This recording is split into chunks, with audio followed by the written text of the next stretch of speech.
You are in fact first. Congratulations. You win the coveted Strim Tom No Prize. Congratulations.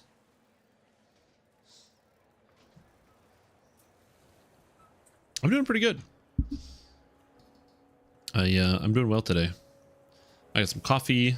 It is pretty nice. It's like a pretty nice day outside, so we're just chilling, man. We're just chilling.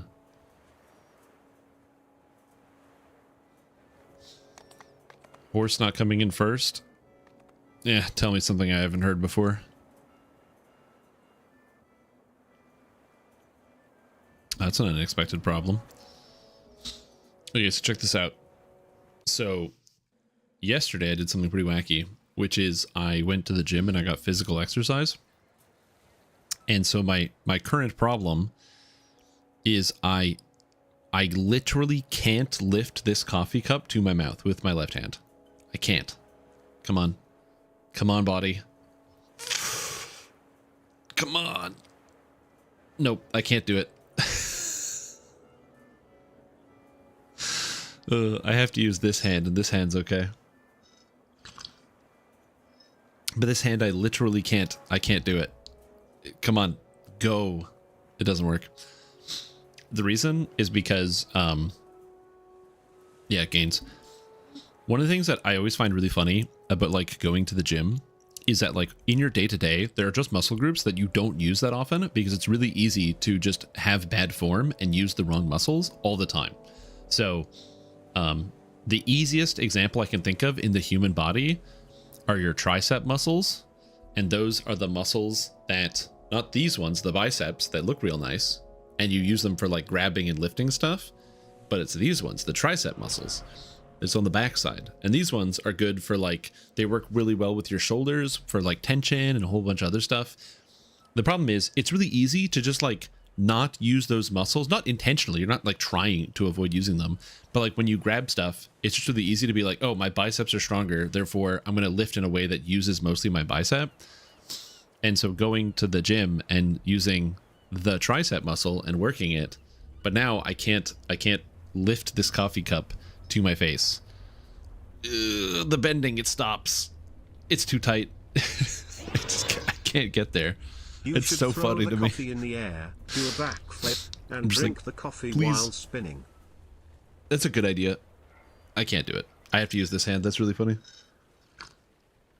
I'm gonna get rid of this here. Get rid of this little spoon so I can just flip this around. I can use my other hand. But yeah, just unexpected turn of events.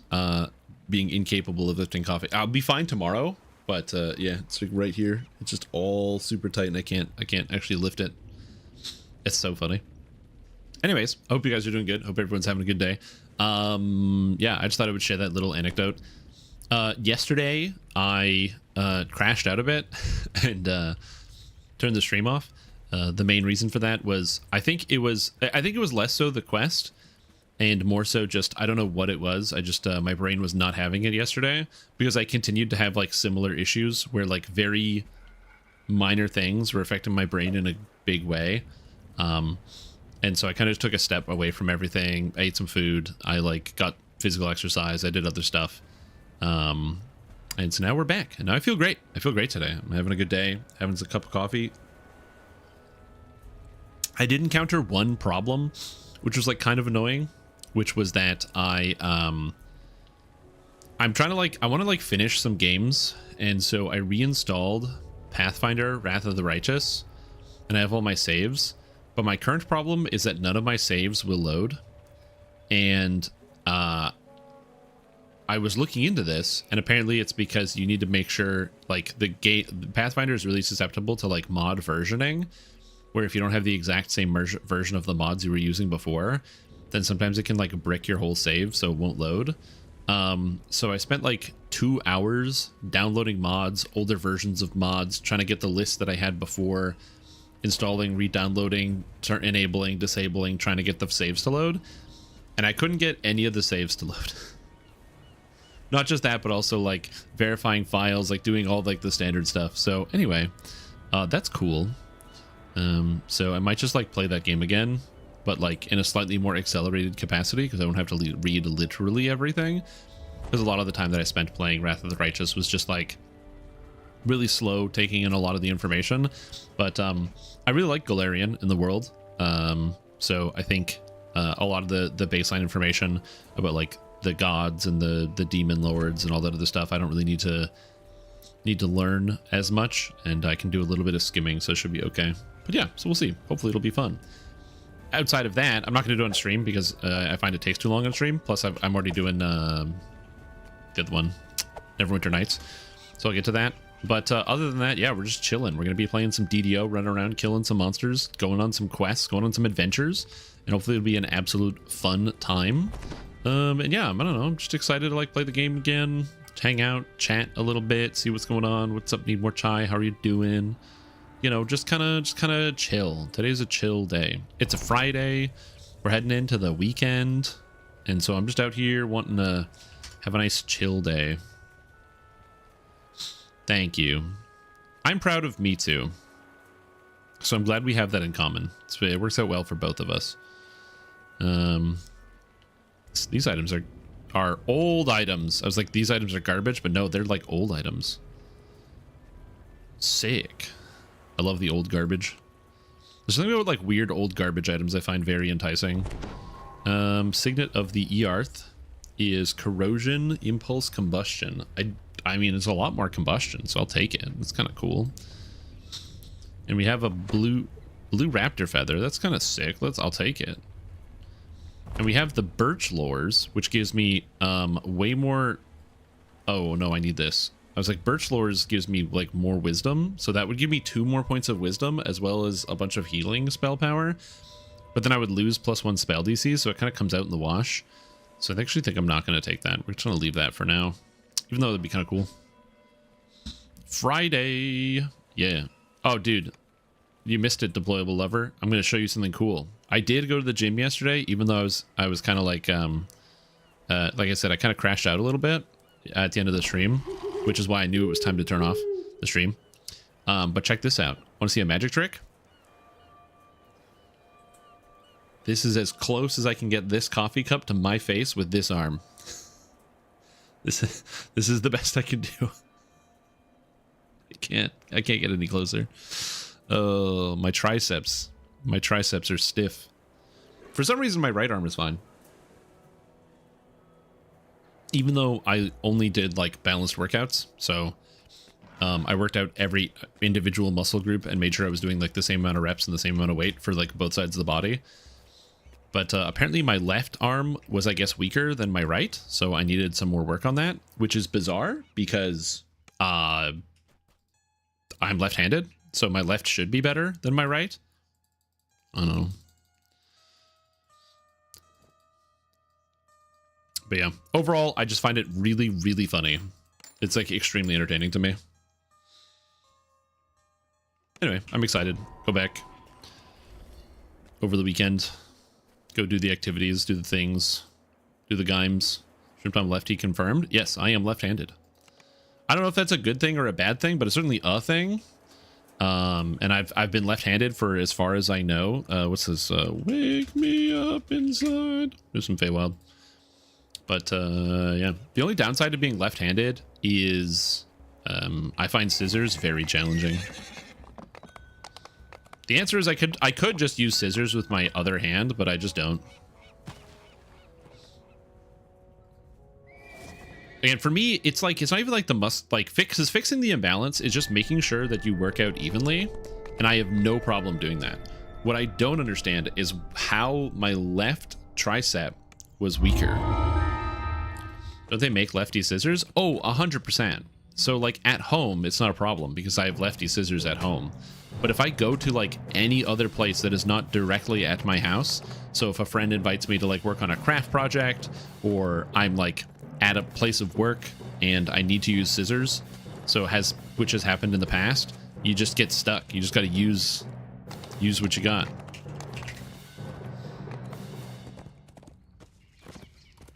That, and also, especially when it comes to being left-handed, that you can get like left-handed peripherals and stuff for your computer. So you can use like left-handed mice, and you can even get like the left-handed gaming, like MMO gaming mice with all like the buttons and things like that. But there's 2 problems. Number 1, the layout of all the keyboard controls by default is designed for right-handed people, so I would have to go through and redo all of the controls to fit WASD, which is a complete and total nightmare, and I am not doing that. And then the other half of that is it just costs twice as much to buy left-handed stuff, which not for no reason. Left-handed people make up at most 10% of the total population, and so you have to get all of the molds, and all the plastic has to be like, you have to have like a reverse mold. There's going to be a lower sale volume. A lot of people like myself who are left-handed are just going to deal with using right-handed peripherals, so you're going to get even less than 10% of the sale volume. So like it makes sense why these peripherals are just way more expensive, but like I ain't wanting to deal with that.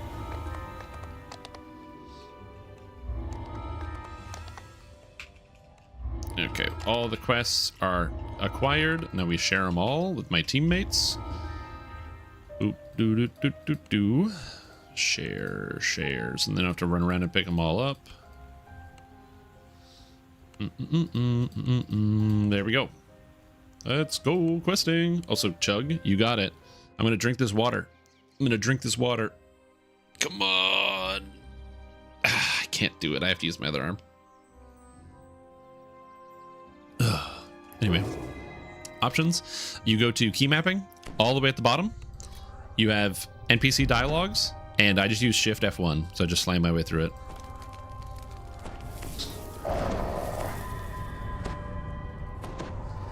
Yeah, it's better than this morning. When I woke up this morning, I couldn't straight. My arm was straight. I couldn't bend my arm. So now I can bend my arm a little bit, which is good. And Melody is still standing beside the bed. Then you realize that Lord Arden is missing, and so are the flower and the loot you need for the ritual. Melody begins speaking in a familiar voice. I'm gonna be honest. This character is real good. Once you get Holy Smite, oh my lord. You guys remember when I didn't have Holy Smite and I had to slowly kill everything? It's so much better now. Be a good adventurer and die to monsters in the wilderness while I go make sure Lord Arden What's dyspraxia? I've never heard of this.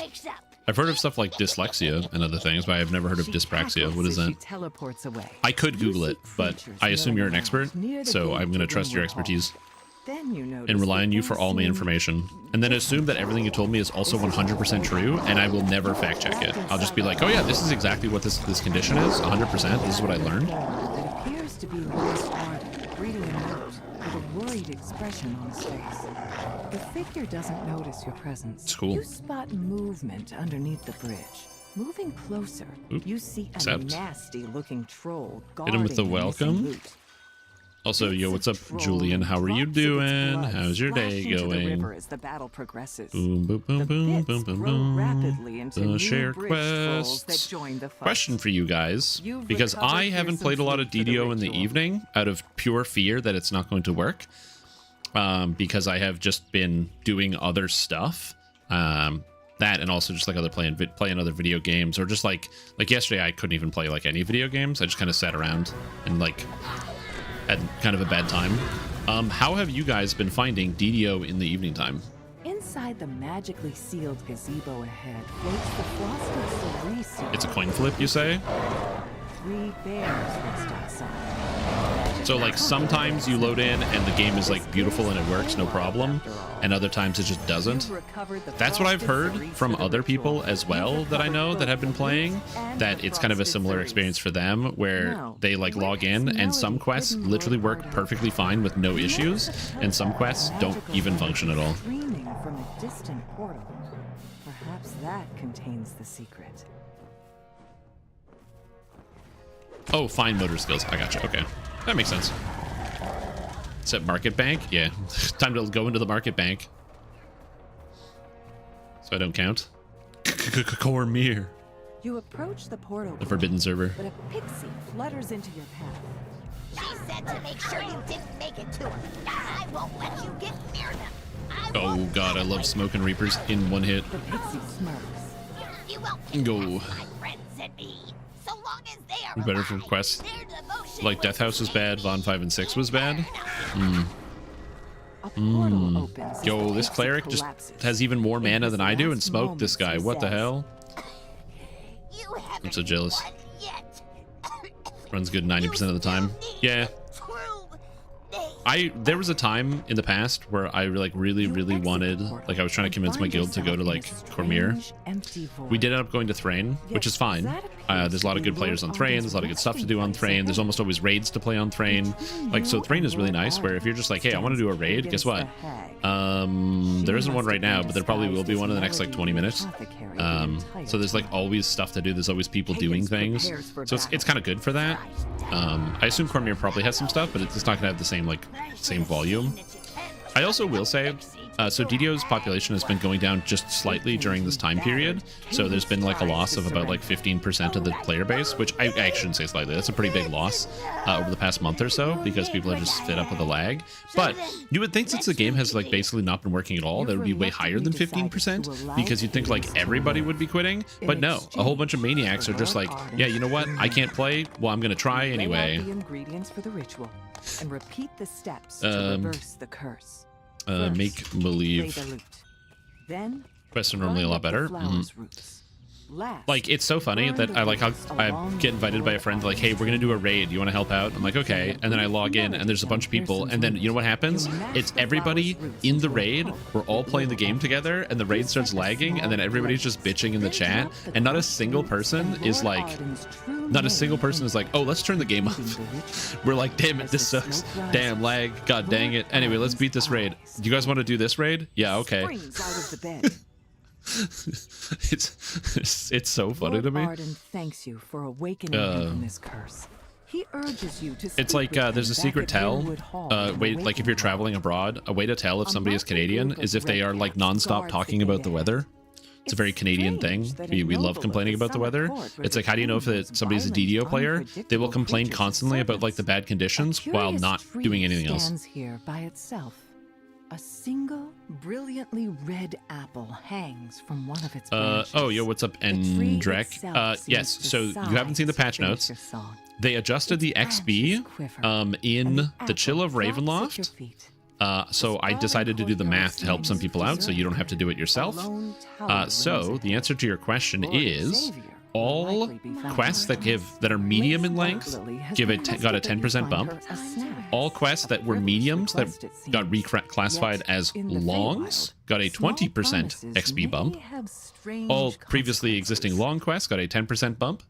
And then the two outliers, the Wish, got a 150% XP increase. And Snowfall and Sunlight got a 50% XP increase. All of that told is about 27% total for the saga.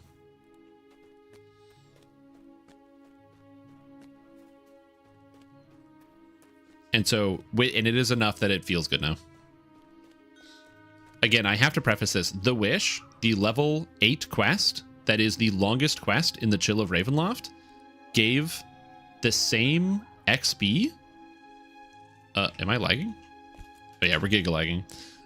Anyway, the Wish, the longest quest in Chill of Ravenloft, that was a level 8 quest, gave, sorry, not the same, less experience points than the level 3 quest that asks you to re-enter the sunken sewer in the marketplace, the new one. Covered culvert.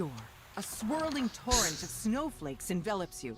Yet so again, I am glad that they took a relook to it, and they have updated the experience points, which is good. I am happy. But like, my lord, it was like real bad. Eladrin guards wearing the garb of the summer court await you in this room. I failed with a 26 on my diplomacy. Screw you, video game. You know what? These guys deserve to get beat up.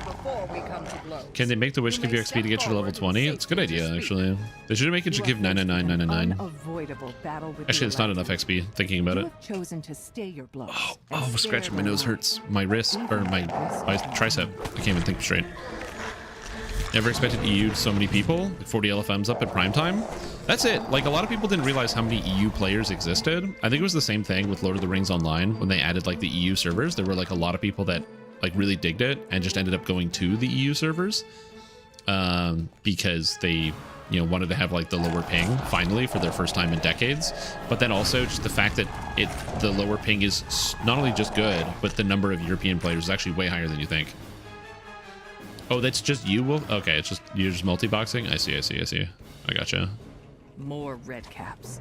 These look like they have fresh blood in their veins. Most of these Eladrin appear to be victims of the red caps. Here's why they didn't do that in the first place. Has replaced Oh, the Raymond's reason why must they be didn't do it in the desperate first now. place, in my opinion, this is my personal opinion. I don't have any insider information, but this is what I think. Silently awaits your What I think is He they appears to just be didn't do alone. it. Fool, I'm still I think that they just here. didn't do an XP pass on the expansion. I think that's all it is. I think they did the expansion and they just had the default set up for like whatever the level is, like whatever default comes up, and they didn't do any adjustments at all. And then between people playing it on the previews and other stuff, they just never actually properly put the XP to what it was supposed to be. But it was you who Quest was supposed completed. to die willingly, Shout is so good for doing clears on Bard. Stuff just melts. Yep, this is one of the reasons why many years ago, when update 48.4 came out, which revamped all of the spells in Dungeons and Dragons Online and made them like just feel good generally, I made the character to prove how powerful the spell update was, and also how powerful Spellsinger Bard was. I made the character me sing songs, Bard, Bard, Bard, Bard, Bard, which was a half-orc bard that half-orcs famously get a minus to their charisma stat, and I breezed through the game on Reaper mode on a first life character as a bard. Because as it turns out, that's really good. It's really, really good to have shout, especially at level 3, and then it's just really, it only slows down in like Sharn, basically. And then the second you get to 20, it picks up again. Okay, next is Revels. Also, welcome back to the stream team. Appreciate the support, Pokemon. Hope you're having a fantastic day. Glad to have you here. Can you believe that you've been subscribed to me for 63 months? After watching me stream some Lord of the Rings online sometimes, and then getting completely bamboozled into playing the unplayable lagfest that is DDO. It's a long time to get bamboozled for. Do you think they'll further condense the servers in the future? No. I think that their goal was that they were going to have the 64-bit servers that could hold more players, and then because the 64-bit servers would be able to hold more players in the future, they would be able to have like the presence at PAX to raise awareness to get more players to buy in. And we've already figured out that they actually did have a like thank you code where they're doing like the big quest giveaway. So I think they were doing it with the interim, not like to condense servers, but to have better architecture so that each server could hold 2,000, 3,000, 4,000 players, so that way the game would feel way more full. I think that was kind of the idea, except that then it completely exploded in their face. Nothing worked. The servers aren't functioning, and it's causing problems. But you can see the idea there. And again, you can tell because they spent a lot of money to be on stage at PAX. They already have the code for like where it's like, oh, the free quests or whatever. That code has already been made, and it will be released once the servers stabilize. So I think they had a goal of a big influx of players that would be able to maintain in the current or in the 64-bit server environment, but it just never panned out. Treasures haven't opened it up yet. That's fair. Just make sure that you use the code to get all the quests for free before, I think it's Monday is the last day. You drop a few of the magic seeds on the ground. Huge weeds burst from the earth, and the thirsty plants quickly. Where's Electric Cold Spell supposed to be using this? Level 5, so Spellsinger it is. Yeah. When you play Stormsinger, the way that you play Stormsinger is you are just a Spellsinger until the level cap, except you get Chain Lightning. The main problem is that the Stormsinger tree is really powerful and really good, but bards don't have enough mana. You just run out of mana. And which is a major issue because if you run out of mana, you can't cast spells anymore. So in heroics, you run tier 5 Spellsinger, but then once you get to Primal Avatar and you get the infinity mana cheat code from the mantle, then wow. Once you get that sorted, then you're good.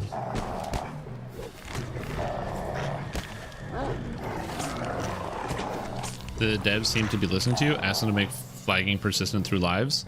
So I think that the developers, I'm trying to think of the best way to put this.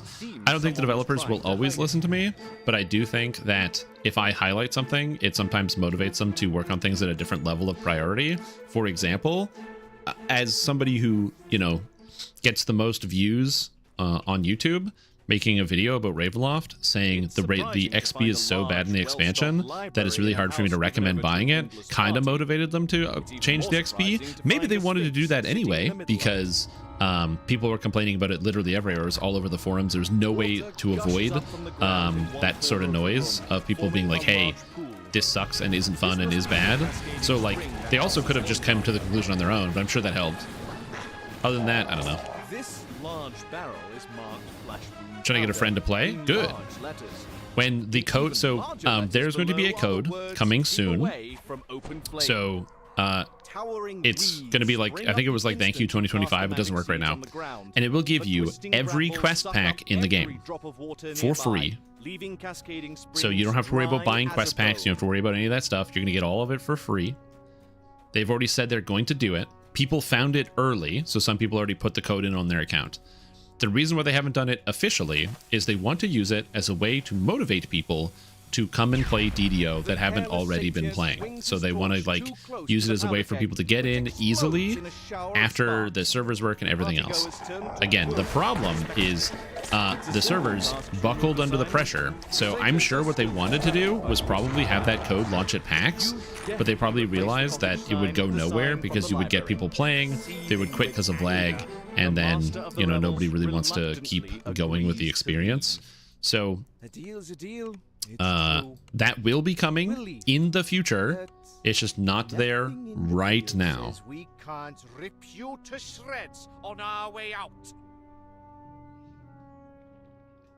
The revels have finally ended, and not in a way the satyrs expected.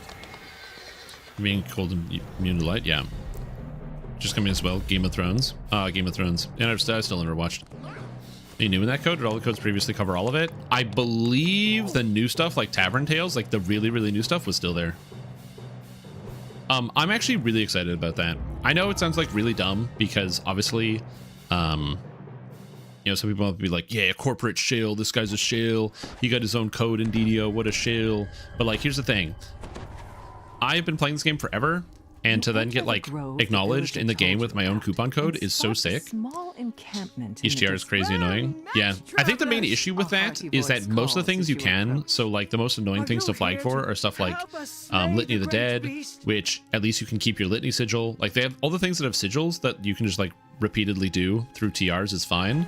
I'm not sure what specific thing that aggravates you that you have to reflag for, maybe Stealer of Souls, but I'm not sure what else you might still want to have to not deal with. Because pretty much everything at endgame that you have to flag for in current moment is like really easy. It's like you have to flag for Strahd, but just run Ravenloft while leveling, no problem. You got to flag for Tuat Tandil, but just run Sharn. Like who's not running Sharn in current year? Run Sharn, please. What the hell? Okay, where is my crystal? It's going this way. Okay, we're good. It's tripped. Good job. Good job, Blight Wolf. A strange gemstone seems to be protecting this creature from spells and weapons. The gemstone. No, the cracks, lag, and the dude. shudders. No, it didn't make it because of the fucking lag. No. We're missing one. I'm upset. The Giant Hold raid? I mean, just run Giant Hold. ADQ, it is flagged because you just keep all the items in your inventory. Because they don't go away now, right? You just have to get them once, then you get to keep them for basically forever. The Lolth raid? I guess. But again, when it comes to for stuff like Caught in the Web, I don't know. I just, like... The XP is really good from the quest pack, so, like, just do it while you're leveling. The only way I can imagine somebody doesn't flag for ADQ is either you like don't know how to do the quests and so you really don't like them, so you don't end up doing them ever, or not ADQ, yeah, Caught in the Web. It's yeah, either you just don't like them, or if you're somebody who only does like epic slayers, you never do any quests in epics, and like then that's fair, I guess, but I don't know. I just don't feel like it's like those things feel fine. Vault of Night, again, who doesn't do Vault of Night while leveling? The XP is so good. That's just crazy to me. A reward. She continues. But like, I agree with you. It would be cool if you didn't have to reflag for these things. But like, also, who doesn't do Vault of Night? The culprit is still nearby. The only times I don't do Vault of Night is when I do like an iconic and I haven't done Vault of Night. But then the trick to doing that is you just go in epics, you hit 20, you go Von 1, Von 2, Von 3, Von 4, you have a group of 6, and then you go, hey guys, we're doing Von 5 and 6, open the LFM, you have half the group full already, and then you go from there. Temperature plummets and snow covers the ground.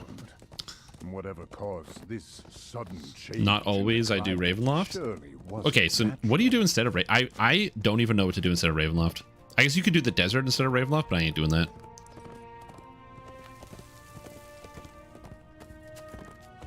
Anyway, that being said, so the answer to your question is, if that is something you're passionate about, please post about it on the DDO forums. But I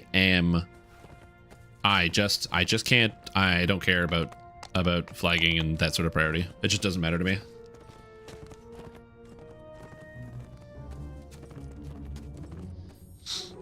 Setting Evening Star Man, the scenery? Yeah, Evening Star's cool. Did a good job with it. I'm not a big Gone Realms guy, but Evening Star is very cool. As I said, I encourage you to advocate for yourself. I will advocate for things that I think are good for me or the community at large, like the XP I think affects pretty much everybody. Larafay -1-1. Damn. I forgot to update this. It's on Frosty.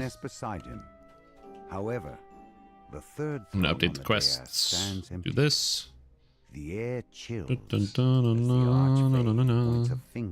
Yeah, I just don't really. Me with your presence. I don't really have too much of that. If I may, my prince, says the Baroness. What currently is priority for me besides lag? What would be priority for me? Bug fixes would be kind of important for sure in terms of something like that. I think that like there's still stuff like the Dampier instant kill bite. The Ascended bite still doesn't function. Even though Dampier got added like it's like it's been a little while. We've had Dampier for a while, so the fact that that still doesn't work is like, you know, what was it, like 3 months, 4 months, something like that. So like that would be a nice thing to see getting fixed at some point. Obviously the lag is like a big priority for me. Oh, what did I rolled a 9. Oh my god. Ooh, what are we gonna do? Trying to think of other things I think would be a higher priority. Pretty much, I guess to me, I literally don't even care about the flagging thing. That pretty much, if SSG comes up with their own decision about what would be a higher priority thing, I would generally probably think that's going to be more impactful. I just don't care about the flagging. For me, flagging has. The only thing that ever it ends up being a problem is when it's like, oh, we got a flag for like Legendary Shroud because we want to run it, or we got a flag for Touch of Death, not Touch of Death, Mark of Death. But then even in those circumstances, you just like run the quest. Like they take like 4 minutes each. Like it's really not that big of a deal. Again, I think it's totally fair that that is a concern for you, which is why I say advocate for yourself. But I just don't care. Along with a flower Just become free by default. Yeah, I don't think they're gonna do that, and I don't think they're gonna do that for 2 reasons. One, I don't know what the internals look like for how much money that code costs to produce. Because we might be like, well, it doesn't cost anything. They already made all the content. Yeah, but it costs like future sales. So like, it's always you have to spend money to make money is the example there. But you know, it depends on how much money you're spending in that individual moment. Plus also too, it's something marketable. So like if they put out the free code, a website can be like, yo, there's a cool thing, there's a promotion going on, you get a code, you do a thing, you log in. If it's like, hey, by the way, it's free forever, they can't do that again in the future. And like multiple people have been holding out hope for like the return of the code that's got added, or like the free code, and they've used this multiple times as a way to spike the player base, which works well for them. So again, I think it would be good if a lot of quests were free. So in my opinion, at the very least, something that I think SSG should do is they should change everything that the game released with should be free. So I'm talking everything that was in Dungeons and Dragons Online Stormreach. The launch of the game should be free. You shouldn't gotta fucking buy Delares or Catacombs. You shouldn't have to buy Chanticleer. Or you shouldn't have to buy Tanglewood Gorge. Okay, all that stuff was in the game on launch day. It's been, you know, soon to be 20 years. If they made all of the Dungeons and Dragons Online Stormreach content for the 20-year anniversary free to play, that would be very good, and I would like to see them do that. When you get close, some of the green. Oh yeah, also UI scaling is something I think is way more important than the flagging thing. I think those are different people because it's like engineering versus the flagging is probably just like changing the quest givers and stuff, and how that works. I do think it would be nice if old quests just didn't have flagging at all for like old raids and things. Like flagging should be for the modern stuff, where it's like, yeah, run the content with other people, do the modern content, and then there you go. Like I do think that it would be good if they just got rid of flagging entirely, as opposed to having it be like, you know, you preserves through TRs or something. Just make it so you run VOD 5 and 6. No one cares. Even in such a bare room. You know, the game isn't ruined because people might not know the full story context of something. This guy's like not taking a lot of damage. Anyway, In this room stands a sculpture of a woman. Its plaque reads, deep snow boots. "Oh my love." In ice. Yeah, so that's something I would like to see them do. The Prince of Frost had hidden a UI journal scaling is way more inside a important. sphere of ice. The journal details memories of his long-lost love. Who died But then also, thousands of like, years sometimes maybe it's As you good. drop Like, the I'm gonna be journal, honest with you, I Frost don't giant think bursts into that the room, it would be good if along people with a were running squad of Titan all the red time. cap guards. It's like Titan is a huge pain in the ass to run, but like you really don't want somebody who is unfamiliar with DDO like logging in and joining a Titan group and then being like, oh cool, I'm gonna do this neat quest, and having the worst time of the like decade.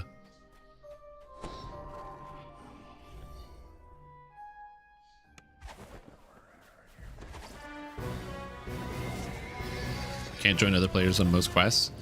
You're not entirely wrong. So I think that a lot of people who don't stick with the game is number one, or it's three camps. There's three reasons as to why I think people don't stick with the game, and it's kind of difficult to determine the total area. But this is from my experience. This is my take with this, as somebody who has spent a lot of time with the community, spent a lot of time talking to new players. Oh, whoops. Brain melt. I went to Ice Mount instead of the other one. We will go back after. Very enthusiastic about it. As it happens, But yes, so I oh, and before I said just tangented because I got confused. Happy birthday, Rachel Letters. I hope you're having a good birthday. I hope everything is well with you, and you got some cool stuff planned, or you know, at the very least, a fun cake or cake adjacent or celebratory food or snack that you might enjoy. But yeah, three things. So reason one would be lag, of course. When people log in and they want to play Dungeons & Dragons online and the game doesn't work and they don't know why and it feels bad, obviously that is going to be an issue as to why people stop playing the game. I think another reason why people stop playing DDO and bounce off of it, and I think this is honestly a bigger reason than a lot of people realize, is the complexity. A lot of modern video games don't throw even 10% as complex situations at you as Dungeons & Dragons Online does. What I mean by that is, like, if you go character creator and hit customize, I bet that customize menu, if people click it, bounces half of the players that open the game out of it. If you look at like any modern game, you look at World of Warcraft or Final Fantasy XIV or something like that, it's like you pick a race, you pick a class, you make your character look cool, and then you enter game. And all the decisions start coming later. But in DDO, all the decisions happen right away. And I know there are pre-made character builds, and I also know that while they are bad, all of them are really bad, the people who are starting don't know that they are bad, but it's mostly that if somebody clicks customize and sees it, they are going to get a huge whiplash of like, I don't really want to play this. I don't want to have to learn this. Look no further than like the Path of Exile skill tree, where the Path of Exile skill tree is not really that complicated, but it looks really scary. It's this big web of points. And when you open it, a whole bunch of people go, yeah, I'm never playing this game. Nope, this game, not for me. even though like it doesn't take that much to learn, but it's a lot. It looks very intimidating for many, and it's just too much. So I think that is a big part of it, is people getting intimidated by like all of the early stuff right away, where it's like, hey, here's all these decisions you're gonna have to make with your character, here's all these systems you're gonna have to learn at some point, and that can be overwhelming. This is not a game like World of Warcraft where you can equip any items on your character at any time and always be successful no matter what, because that is how World of Warcraft functions. There are 4 stats in WoW. Mastery, which increases the effectiveness of your character. Crit, which increases your crit. Haste, which increases your speed. Versatility, which increases the damage you deal and decreases the damage you take. All the stats are always useful on all characters. No matter what character you're playing, you never need to think, is this important for me? Because at the base level to play the game, you can equip literally anything and it will always work for you. There are minutia where you can drill down and know, oh, haste is actually better for elemental shaman at level cap because of blah blah blah blah blah. But there's no requirement for that. But for DDO, that like is a requirement. If your hit chance sucks, you can't hit the monsters. If your DCs suck, you can't cast any spells. And even though normal is like really easy, I think, and like the stats are really low on the monsters compared to what we have. If you really don't know anything about the game at all, even if you pick up pre-made, it is very easy to like fully brick out your character and just make a nothing, like make something that, you know, you're level 10 and you still have like 19 DC on your fireball and you can't hit anything anymore. Because even on normal, if you're not putting on at least the important gear pieces, you're still going to be running into problems. So like, I think that does bounce a lot of people, and I think the complexity of the game is a huge hindrance towards that, which, by the way, I'm not suggesting they get rid of it, but I do think that that is a major hindrance for sure. And then the third thing is I don't think that all of the content in the game needs to be free, but I think a bigger problem is that like I would like it would be cool if all the content in the game was free, but I think it's less so that all the content in the game needs to be free, and more so too much content near the beginning of the game. Too much content near the beginning of the game has a red chalice on it. The second you leave Korthos and you hit the harbor, okay, consider that now one of the Tavern Tales quests, Tavern Tales is not free, one of the Tavern Tales quests that is right there, it is one of the first quests you see. There's Beaudry and another guy has a red chalice. But no worries, I'll find a use for them, I'm sure. And I think that rubs a lot of people the wrong way, where they go, oh, how much of this do I have to pay for? I don't own this. I don't think it's a problem that like there are things that you have to pay for, but there are so many. Like if you take a detour and click on the Gatekeeper's Grove, the first door you can enter once you get into the harbor, you like walk off the bridge, the Gatekeeper's Grove is right there. Every quest in there is locked out. So again, I think the main problem is that it is almost immediate that the second you finish the tutorial, the game says, by the way, you can't do the next thing unless you pay for something. Whereas like as a contrast, I use another video game that has paid individual quest packs like the Elder Scrolls Online. The Elder Scrolls Online, once you finish the tutorial section, you are then allowed to immediately go and to start exploring the world. And there are areas you're not allowed to go because you can't go and do any of the DLCs if you don't own them. But even if you don't own the DLCs, those NPCs just won't talk to you, and they're only consolidated in like a single town in a single area. So you might not even know that there's something you don't own because they just won't have any information for you, and you can just keep questing and playing, and it doesn't like jump in your face. But DDO like really hard jumps in your face and says, by the way, you got to buy a whole bunch of stuff. So that is a big issue. I don't think it's that there's like you have to buy everything. I think people understand that in a free-to-play game, you're always going to have to buy something. But I think the fact that there's so much that almost immediately you have to buy, or not even have to buy, but you will feel like it because you will see it just like directly in front of your face of this is exactly what you know, I step off of the boat from Korthos Island. I'm in the harbor. I walk forward. I see Beaudry Cardamon, he gives me a quest. And I see the guy next to him that says, hey, you got to spend 200 DDO points if you want to play this one. The Prince of Frost glowers and it's like, woof. Also, Yorick, thank you so much for the raid. I hope you had a good stream. Hope you're doing well. Thank you so much.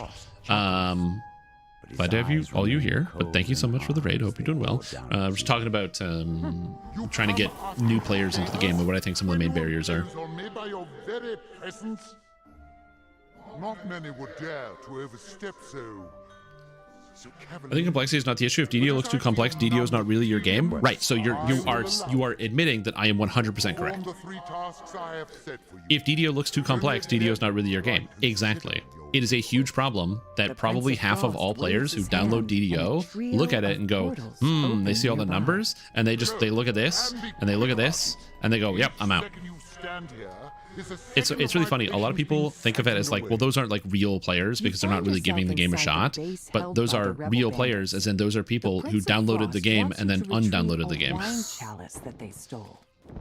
You've arrived at Rhyme's Refrain. It's the same thing. It was like in Path of Exile, Grinding Your Games was talking about how one of the they found that it was like 25% or like 30%, 33% or something of all players that install the game don't make it past Brutus, the first major boss. They uninstall before Brutus, and a whole bunch of people are like, oh, well, they shouldn't think about like that shouldn't be important to the design of the game or how they think about stuff, like, because like obviously like those are people that are not really playing the game, and sure, there's some truth to that. Those are people who are not really invested, but also just slow down and think about what that sentence is. Just think about the idea that 1/3 of your entire revenue stream stops playing. Tramp of approaching boots echoes through the amphitheater. Almost immediately. Then a vicious voice calls out, "The ones who bring me right? the matriarch's head gets an extra share Like, of gold!" Once you say that,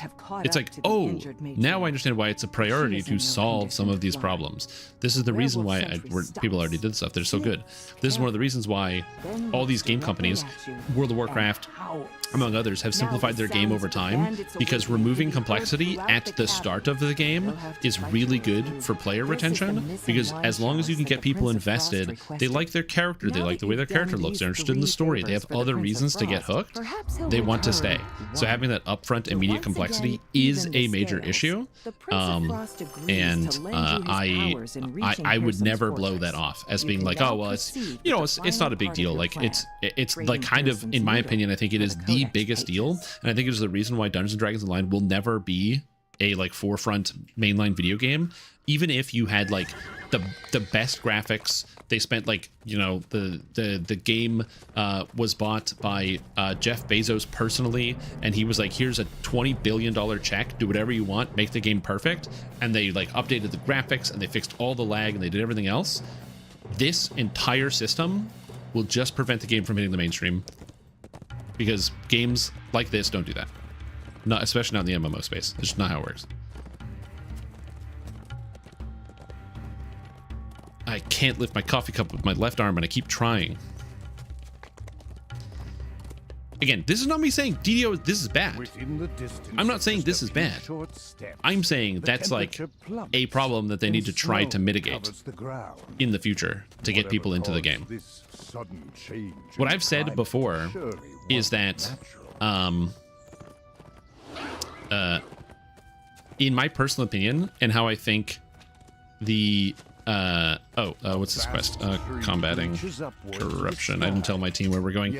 I think that the one of the ways that they can affect this, in my opinion, and one of the reasons why I think like something I think would be a better priority, is take the World of Warcraft approach, where what you do is, if you're a new player and you decide to make a character, your new player character creation screen is completely different. If it's your first time loading into DDO, there is like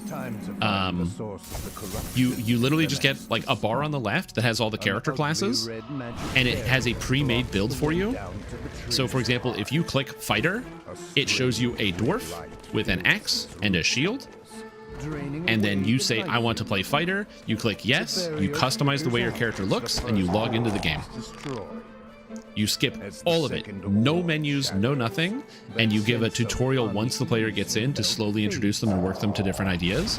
But then for people that are interested and they want to get past it, you then have an option somewhere, maybe on the corner of the screen, that says View Custom Creator, and you click it, and then somebody who is more enfranchised or like is like, oh, I know D&D, I can figure this stuff out, then that player, they can log in and go, oh, I would like this option, I can change up my stuff. But the average person has the World of Warcraft experience of log in, pick a character class, and it picks the race for you, and you just make it designed the way you want, like a kind of like a hero character, maybe it looks like Dritz or something like that, and you can get somebody started and then get them in the game so they can start getting tutorialized and start learning about something and figuring out how they're supposed to go. I think something like that would be like, just that way. Yes, would it suck if somebody was like, oh, I want to play a fighter but I don't want to be a dwarf? Sure, like that would be annoying if somebody like really wanted to try it, but that person would look for something on the screen because they're like, oh, I have to be a dwarf, and they might see the enter custom character creator option, and the majority of people will go, oh, dwarf looks cool, but barbarian looks cool. Like they're just gonna look at it and pick what they think is the coolest and then go from there, and then they get interested, they get excited, they start learning about the game and the systems, and then you slam them with like the 30-hour tutorial. Then you hit him with a tutorial. Can be heard from the barrier. That, and also we definitely need a new starter zone. I like the current starter zone of Korthos Island, but I think Korthos Island has a bit of a problem in that it was a starter zone that was designed quite a long time ago, and it doesn't have all the information you want, especially when it comes to tutorialization. Like they don't really explain to you how to even like use action boosts or what the impact of it are for your character, which is a bit of an issue. And no one explains the stats in the game. Like imagine if when you went to your trainer to level up, if it's snowy side, when you start talking to your trainer, they go, hi, I'm whatever. I can see you're like a fighter, just like me. Did you know? It's like, here is like a handy thing with like, these are the stats you might look for as a fighter. And imagine on like the stat sheet, there was like a recommended stats button, and you click it and it just shows you like double strike, attack bonus, things like that. And then you, as a player, can know, oh, these are the stats I want to look for. And it kind of gets people started. Like, in each of the beginner basic build guides, in the videos, I put a thing that's like, these are the stats you want to have. In the future, I'm going to be making a video, which is like, what stats do I need? And I will have basically a link to a chart for each different type of character. So you can be like, oh, I'm playing a caster. These are the types of stats I want to look for. I'm playing a melee. These are the types of stats I want to look for. But none of that exists like in the game. And I think that's like an Excel sheet away, being tucked in somewhere. So close. The Fomorian is dead. No, I think adding more options for people that are new is not good. You have to understand, they're already going to have like 11 classes to start with as options. That's so many. It's so many options. Thornright. That, and also, and this is another important thing, there's actually a major problem with the starter builds, and this is one of the reasons why I would dial it down strictly to 1. SSG is a small team. A small team needs to be agile and nimble, as you listen to like all these like tech companies will tell their investors that they're agile and nimble. What does that actually mean? What it means is they don't have a lot of people to work on these systems. So if something changes, like the monk gets updated, like they have to go and redo also all 3 starter character builds and make sure all of them work all the way through the entire game. When they did the tumble rework, to make tumble actually a viable part of the game, people use tumble all the time. It's a really cool element of DDO that you can tumble and protect yourself, and I recommend it in a whole bunch of build guides. It is not an advanced technique. This is an action game. You should be able to tumble. If they have 3 different character builds for every single combo, then that would mean that they have to, if they make any changes, go through and change all of a sudden 48 or like not even 48, like 42 or 45 different character builds if they decide to change like a stat, which is like an exponential amount of work when you consider that instead it could just be like one per character class. I am thinking of this of like a realistic sense. If there was more people on the DDO team, 100% they should have like 3 different character things, and be like, or like even 2, where it's like, do you want to play big weapon fighter or defensive fighter? Do you want to play, you know, the other problem too is it's just not like for a barbarian, 2-handed barbarian's the only option. Like 2 weapon fighting barbarian has too many stat requirements, and also is so much worse with low stat requirement or like with the low stats. So you're never really going to do that. So like some of them you can't even make 2, so it doesn't make sense. But yeah, like I think that they could do something like that and have extra options. But I think in general, 1 each is just good enough. It gets the job done, and it means that they have enough hands to be able to grab everything. Picks through a pile of brambles, plucking out Quest is console due to pressure plates, levers. I understood it was time for good play. I didn't feel like it was clear to be wasting your time upon entering. Yeah, I think it depends on the quest. There's only like 8 quests in the game that you can't do by yourself. A needle that now contains Hirsum's immortality. The Prince of Satyrs then took that needle to some place called... Get him in the store? Yep. Yeah, get him in the... You gotta get him in. 100% get him in the store. Witch hunt. Again, and I know obviously this is my opinion and I could be wrong about this, so I'm not saying like I'm 100% right here. This is what I'm passionate about this because I make a lot of content specifically for new players. I make a lot of content to get new players invested into the game, because I think DDO is really cool and I want more people to play. And as somebody who spent a lot of time working at this, thinking about this, coming up with ways to get people excited, mentoring newer players both through the stream and also like I had the chance to mentor people at PAX, which was cool. I'd like to think I have a reasonable idea as to how to like what we need to get more people in.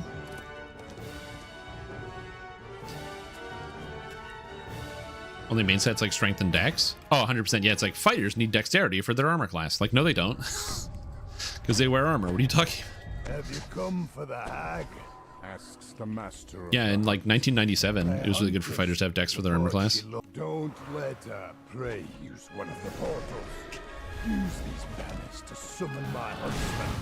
Crayfish. My hag will try to avoid the huntsman. That doesn't mean though they're invincible. But yeah, so there's like, again, there's some wacky stuff. But that being said, I do appreciate that like many different people have noticed that it is a problem and it is something that they need to work on. I just think like streamlining the starting process and finding a better way for players to learn about the game and get in with fewer roadblocks is like really, really important. But when you remove their banner, you free them of their service. What they do with their freedom. I'm trying to think of a good way to describe this. Okay, so another way that you can also think about this is like the website problem. So if you are somebody who is like if you're trying to get somebody to do something, every website that you put in between one person and their goal cuts out about like 75% of the people that will do something. So for example, if I say, oh, you know, there's a program you can get for DDO, you click the link in the description to be able to get it, only like 25% of people will click the link.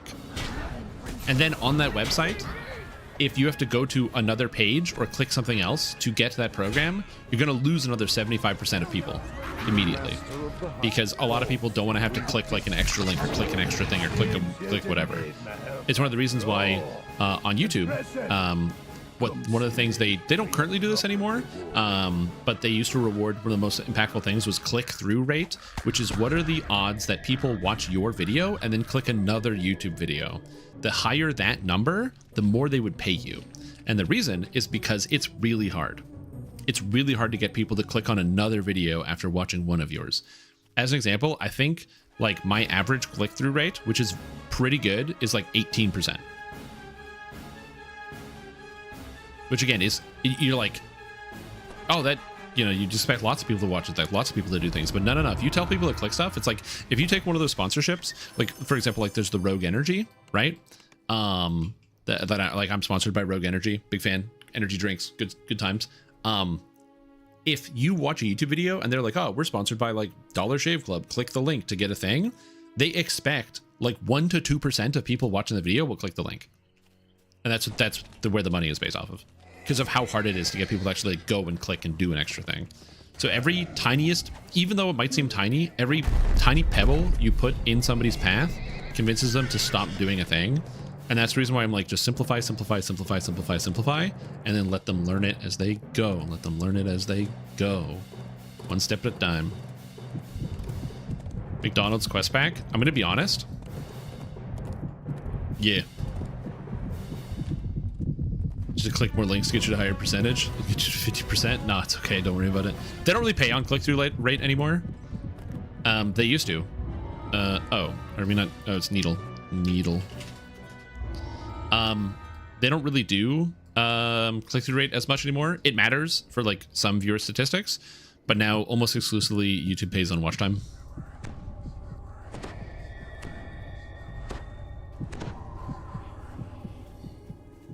Somewhere in these Come Sunday, we'll have caffeine free for 4 weeks. Nice. How do you feel? One specific I assume still good, but you never know. You might be like, this is the worst, actually. I have to go in. Also, the Mick quest packs idea sounds actually really funny, because I like the idea of like, yo, we got to stop the Hamburglar. He broke into the Stormreach marketplace and took all the hamburgers. Now there's nothing to eat for the festival. Good old McDonald's quest pack. Yep, robble wobble.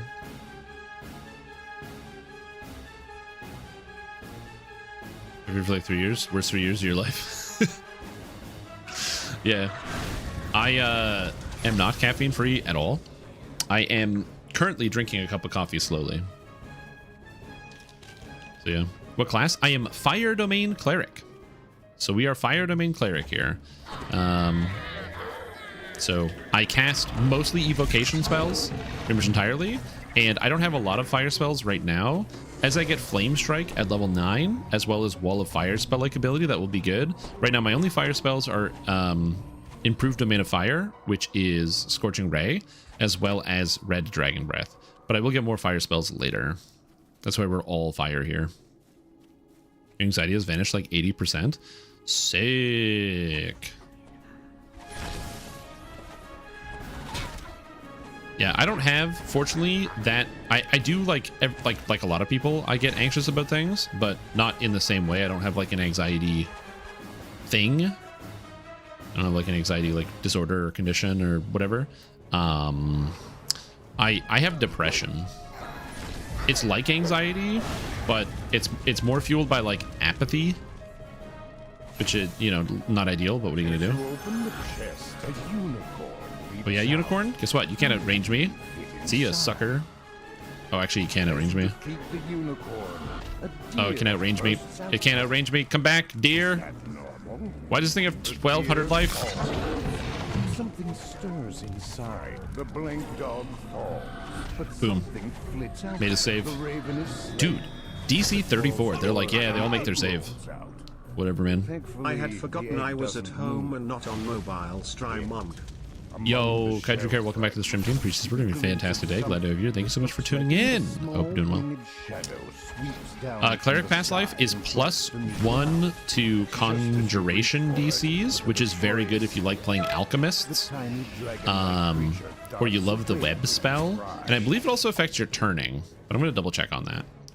Heroic Cleric. Yeah, +1 turn attempt per rest, and you also turn as if you're a cleric of 2 levels higher.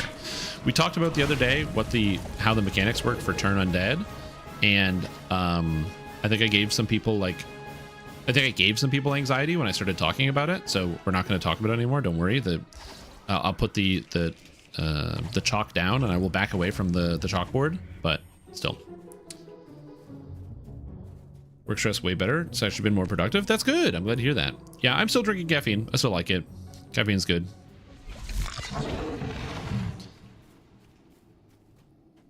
I think physical exercise is just really, really good for me. So that's why I'm like, I was happy I went to the gym yesterday, and I'm going to continue to go back to the gym each and every single opportunity I get. Not every day though. I'm gonna try to go like every 3 days. I'm gonna go to the gym because I don't like the I know people that like live in the gym basically. Like that's just what they do. They just basically live in that place, and they're like, yeah, I go like every day, or I go like every other day, or I go 5 times a week. And I'm like, I don't need to go 5 times a week. I'm never gonna be that fit. My goal is just to feel stronger and to be able to get physical exercise to help my cardiovascular system and my heart. That's it. Just make my heart a little bit stronger. He's somewhere around here. I just don't know where. I hear it. Where? The little dragon cries. Oh, we found it. Nice. You found me. Go, go, go, go, go, go, go. Go, go, go, go, go. Personality is Jim? Yeah, exactly.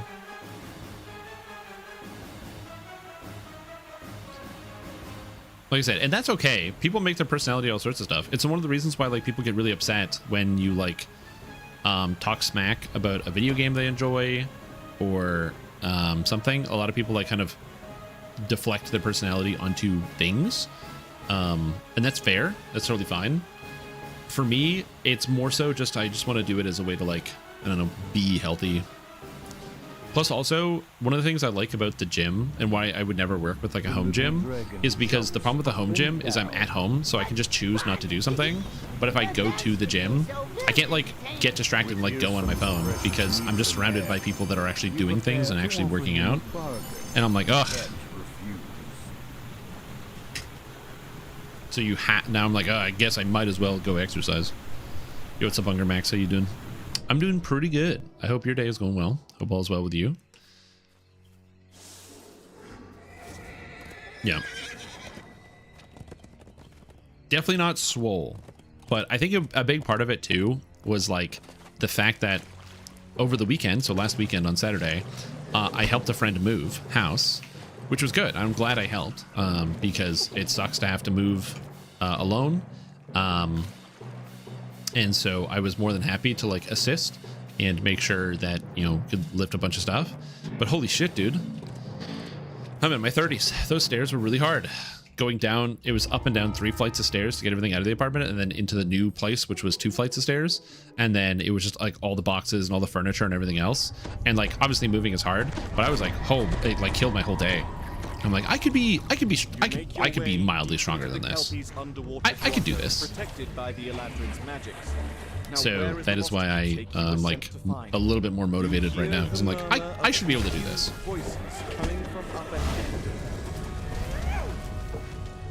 The activity, Ravenloft compartmentalizing. Yeah, and also just to surround yourself with people that are also motivated. It's one of the reasons why if you're somebody who has always wanted to get like into some amount of fitness, but you've struggled to do it, don't do it alone. Get a friend and be like, or if you know a friend who actively goes and either goes to the gym or just exercises regularly, or make one. Having another person motivate you is really helpful. Does my gym have a stair machine? No, my house has a stair machine. A strange noise. As in, my house is a stair machine, as in it's all stairs. It's all stairs all the way up, all the way down. It sounds like growling.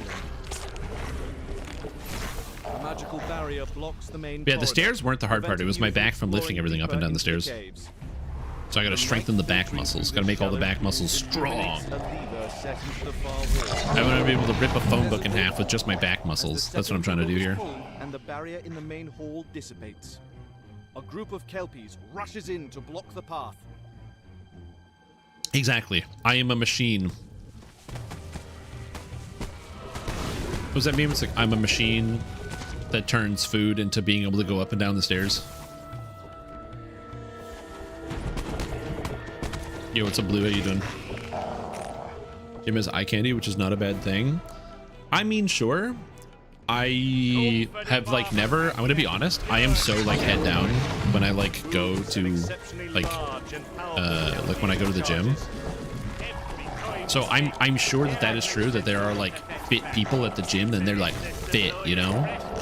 But I don't know. I'm like in my own little universe doing stuff. Allegiance to the Wild Hunt. Armor for dogs. Attend me. The Kelpie Lord falters, Okay. then collapses, diffusing into clumps of Immortality ragged lessons. You spot the Feel elaborate free blossom to perched take atop the level nearby chest. 8. Is the eye candy? Yeah. You're Bert Kreischer, then you are the machine. I'm not Bert Kreischer. I'm a cleric, right? What the hell? I'm like standing here, I'm like, what class am I? Because I'm casting fire spells and stuff, and I just got confused for a minute. Wisdom and more skill points. All right, we're level 8. Turning. I can now instantly kill anything on turn. I can turn to elementals now and instantly kill them. How cool is that? Also have Cure Moderate Wounds SLA. Let's maximize and quicken this bad boy. We'll put this here. Then I get more boofs. So I can put Freedom of Movement because that's kind of cool. And then I can also put Prayer is kind of good. I'm not using Prayer right now, but that might come up in conversation. And then there we go. We're good. I kind of want to go to get Positive Energy Burst, but I also kind of want to put more points into the tree. But like the amp sucks. I guess I could take Quicken here, which would be good. I don't know.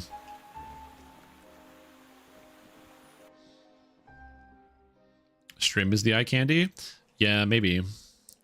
I did go to the gym and I did wear my Lord of the Rings Online sweatshirt.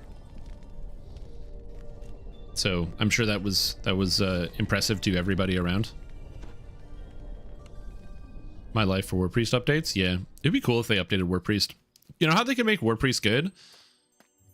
Right here, you can use Wisdom to hit. Right here, you can use Wisdom to damage. Congratulations, War Priest feels good now.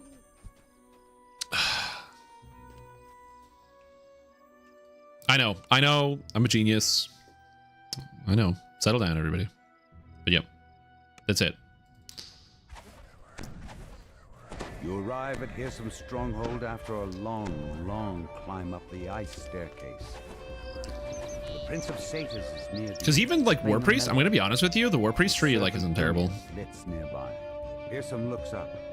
Especially like Divine Vessel got a huge buff, which is good. Wrathful Weapons is actually good. The main issue is like Divine Bastion's kind of whatever. Divine Intervention's kind of neat, but if you go strength based, like Divine Power is like really strong because it's a stacking bonus to strength. Implacable Foe is really good. Yeah. See how the birds and the deer, the trees and the vines. Stream tank top to work out in. I think I don't know if I don't think there's any current tank tops in the stream store because the last time I did it was for Sunfest.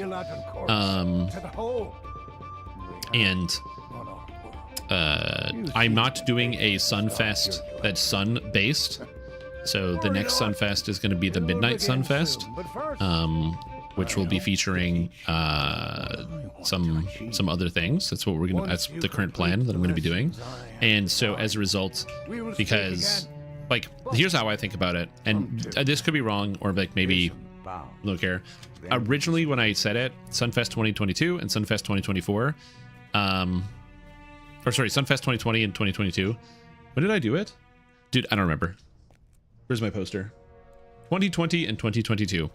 Both of those pieces of merchandise, they were really fun and cool to put together, but they were like exclusive to the time period. So people that have them, coming from everywhere. I don't want this. I want the wine. People that have them bought them, I'm assuming with the idea that they're going to be exclusive. So I wouldn't want to just like re-put them available for purchase because I have the art. I can just do that whenever I want. I'm the only one that stops it. But I'm like, I feel like that would be kind of rude, you know? Be like, yo, this exclusive offer is only available exclusively right now. By the way, you want to buy it again? You're surprised to discover that a watch Sure, whatever. hidden within this I don't want to do that. You hear a loud rumbling noise. Everybody need a thing and have 100% effective Curse, Bane, Doom on everything from enemies to bosses is awesome. Yeah. And a Fomorian walks out into the chamber. Finally! Sonnenrad? I don't know what Sonnenrad is. Supper! He shouts. You collected a watch. Rip the sleeves off. Killed the Hell yeah, hungry dude. Fomorian. Now you are free to leave the Hall of Objects with a new Patrons merch? understanding of Yeah. Fearsome's ideals. want to do an SSG basically? Well, it's not so much that. There is some element of me that is like, you feel kind of bad when you make something exclusive. But then on the other hand, and this is where I kind of go the other way, you know, clothes get old. And so if you have like an old 2020 Sunfest shirt, and let's say you've been wearing it and it's like really worn out, and you're like, man, I've wore this every day for like months. And then you're like, I really want to like get like a new version of it. Then my brain is like, then is that so bad? Because then it's just basically giving people an opportunity to like refresh some of their stuff. And I don't have a way to, I guess I technically do have a way to email people that have ever bought something and be like, hey, by the way, there's going to be like a refresh shop if you want to like get a new copy of something. Because that, I will say, is always tough. Like, I have some old shirts that I bought from like different things, like whether it's like a concert shirt or something. Well, on the one hand, it's really cool that it is, you know, representative of that thing in that time period where I was really into that thing. But now it's like, oh man, you know, it's worn out. I've worn it over X amount of time, and I could replace it with, you know, a new shirt. But what if I just replace it with a new copy of the same shirt? That'd be kind of cool.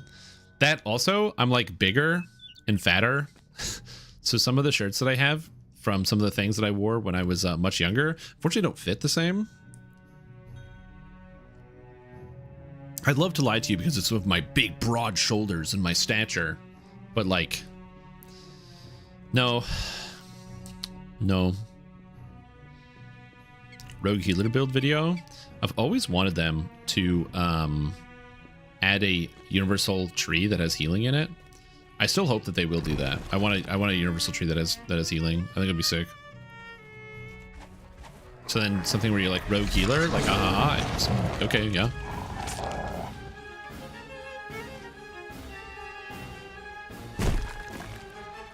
Shirts are all dresses, yeah. Again, as I said, it's like it's not that even like I'll say this. I am not like a big guy, as in like I'm not like overweight or anything, but just as I've gotten older, I don't know, I've changed in shape. The gargoyle flinches at your blow. A chunk of stone chips off his body. Tourmaline shudders as even more of his stone body. At some point in my life, I went from a medium shirt wearer to a large shirt wearer. And I'm like, damn, all my medium shirts that are so cool I can't wear anymore. Yeah. Now that you have collected both watchwords, you can unlock the door to the room. That, and also, I'm going to be honest, I just don't really like wearing tight shirts. He's a shapeshifter? Yeah. What's the most recent clicky released in the game? There's a necklace from...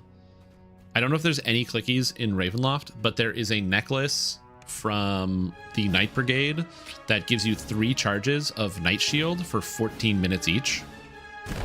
That you can get at level 4, which is crazy. This door matches the one you Making pillows of special shirts with designs. Oh, that's a good way to keep that. Yeah, because you could keep the pillow. Now that you have the watchword, you're free to yeah, so that's something that like that would be the only time in which I would convince myself like to put those things up for sale again, would be if it's like, oh, not so much people missed out on the opportunity, but it would be like, hey, did you buy a shirt from me 5 years ago and you used it a lot and now it doesn't fit? Or no, it's not doesn't fit. You used a lot, and you know maybe some of the imaging is like, or the image on the front is like worn down, or maybe it doesn't fit anymore, and you want to replace it with something that fits your new shape. You know what? Here's an opportunity. I've thought about that before. We'll see. If I was to do that though, it would not be for like profit. So it would be something where it's like, oh, there would be like steep discount. Where basically give people the opportunity to do that at like close to cost, so they can like just replace their stuff.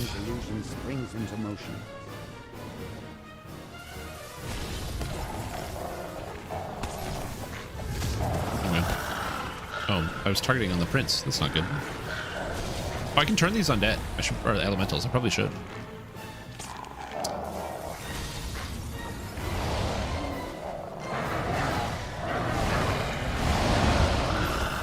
So much damage. Asian, we recommend an R10 build for a racial heroic completions at least 60 Reaper points. Willing to farm R10 till 75 Reaper points. Yeah, absolutely. The Critzilla build. Hear some whistles. Just go play the Cridzilla build. That's it's under in my build repository. It's Dragon Lord, and it doesn't require that much raid gear, and you can do really dumb, stupid stuff with it. It's 1 rogue, 3 bard, 16 Dragon Lord. Very popular, super good build for endgame, and you can easily get your R10s with that. Yeah, the Shader Kai one. In fact, if you join groups and start doing R10s at the end game, you'll probably find there's almost always one other person in your group that is also running that build. It's very popular. All 4 quests, British accent.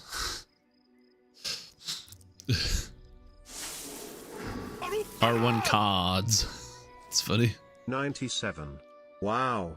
Oh my god. No, Bob. Welcome back to the stream team for not 1, not 2, but 97 months. It's way more than 1 or 2. I appreciate the support. I hope you're doing very, very well. And goddamn, dude, 97 months. Holy. I appreciate it. I hope you're doing great. And my god, that's so many. So thanks, man. I appreciate it. I hope you're doing very, very well. Gonna finish out 3BC, then go IOD. That's what we're doing here today. So, Garl's Tomb 1 and 2, and Scoundrels run next. Also with a tier 2 sub. Again, very much appreciate it. Hope you're doing very well. I hope all is good over there, out there in your region. Godzilla build is fun. Yeah. Dude, it's so fun. Peter Pipaga? No, I haven't done that for 2 reasons.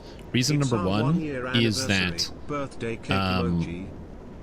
oh, Wolf Kobold, welcome back to the stream team. Appreciate your support. Thank you for tuning in for 1 year. I'm gonna be honest, you picked like the worst time to resub because it looks so much less impressive next to Nobob's 97 months. You know, it's like 1 year versus 8 years. Like, damn, dude. Oof. But I appreciate it. Thank you so much. I appreciate the resub. But thank you. But like, damn, unlucky. Anyways, I'm joking. Obviously, I'm joking. But it's just, yeah. And Jetpack, thank you for the bits. I appreciate that. Hope you're doing well. Hope you're all having a good time. No, I haven't had the chance to play, or no, I haven't had the chance. I've totally had the chance to play the game. I've just found 2 things. Number 1, sometimes when I finish streaming DDO or like get towards the end of the night, I'm just like sometimes kind of tired or spacey, or I want to eat or do another activity, and I just like don't really feel like being on camera all the time. And 2, yeah, I've just been like a, I don't know, been in a weird place, so I haven't been doing as much like later in the evening streaming sort of things, which is when I would usually do like an alternate game like the Bazaar or something else like that. I have to update this quest yet. But that being said, yeah, I just haven't done that for those reasons. I would like to continue though. I really enjoyed playing Neverwinter Nights 1. It's really fun. So unrelated, but I'm just gonna start telling the story anyway because I'm already talking. So I really want to finish Pathfinder Wrath of the Righteous because that game is like 100 million years long, and I want to know because I'm like close to the end, you know? So I wanted to finish.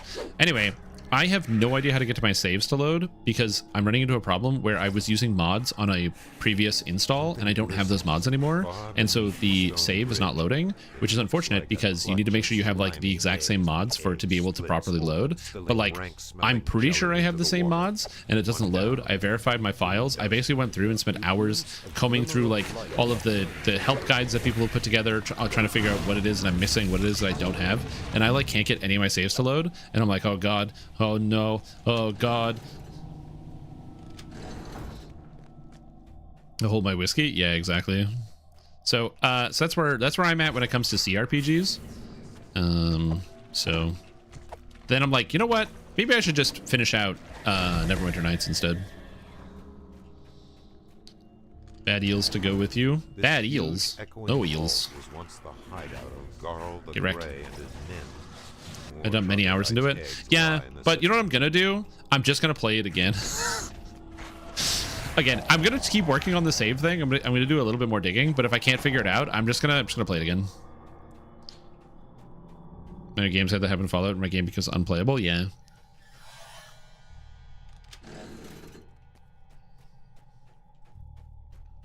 It's been such a long time that I won't really hate myself for like replaying this stuff. But yes, so I would like to continue going through Neverwinter Nights. I really enjoyed Neverwinter Nights. It's a good time.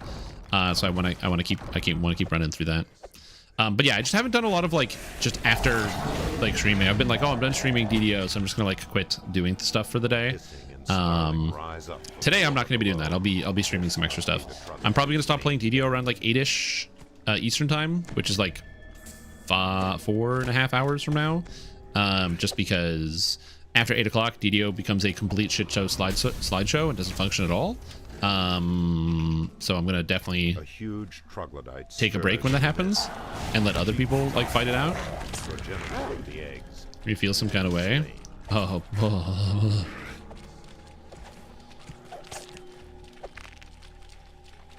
Good old Holy Smite. Sold the mods to a vendor. I sold the mods to a vendor. Yeah, I did. It lets you make your character a party build up to carry your main character. I mean, I would say depending on the difficulty. So like, what I found is like, because I made my Magus character, which is like I didn't know anything other than like the basics of how, you know, the D20 rule system works. So like, there's a lot of things I didn't know about Wrath of the Righteous going into it. But I was just like, yeah, whatever, fuck it. It'll be fine. Don't worry about it. And I just kind of made my character, and that's why I had the Dampier that I ended up playing with, whereas the Dampier Magus, which was not the right decision at all. But I just kind of rolled with it, and it didn't really matter that much because I played on the step below core. I played on daring difficulty, and the only thing that limited me was like secondary fights. So secondary fights is in like you there's like an optional boss that you can fight, but a lot of the optional bosses I just couldn't deal with because they would be like, oh yeah, you know, the monsters you're fighting with, they have like 45 to 50 armor class, they have like 30 spell resistance, they get all this other stuff. And it's like, oh yeah, here's an optional monster. It has 100 armor class plus 100 to all of its saving throws, and it gets 19 attacks per turn. And you're like, I don't know how to beat this, so just let it go. Turn undead. Yeah, so those I like couldn't deal with, but for the rest of it, it was usually like if I died, it was like, okay, reset, do a thing. Like for example, in my Azada playthrough, spoiler alert to Wrath of the Righteous, if you play as an Azada, I don't know if it happens with other things, but you end up having an opportunity to become a devil and get the devil like epic path, which is kind of cool, or mythic path. But if you say no and refuse the devil mythic path, then literally the devil himself comes to kick your ass and is like, yo, you're dying for this. And it's like some CR 40 something. It summons like 50 ads. It attacks a million times in one turn. And yeah, I killed it. And I felt pretty good about that.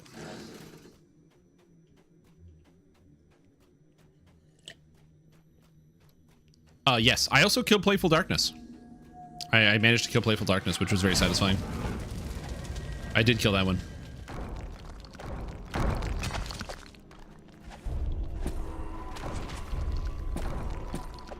I think of the ultra difficult fights, I did a lot of them. The ones I couldn't do was I don't remember the name of it, but when you're in Dresden, there is a what's his name? There's like the brother of the dwarf who like betrayed everybody.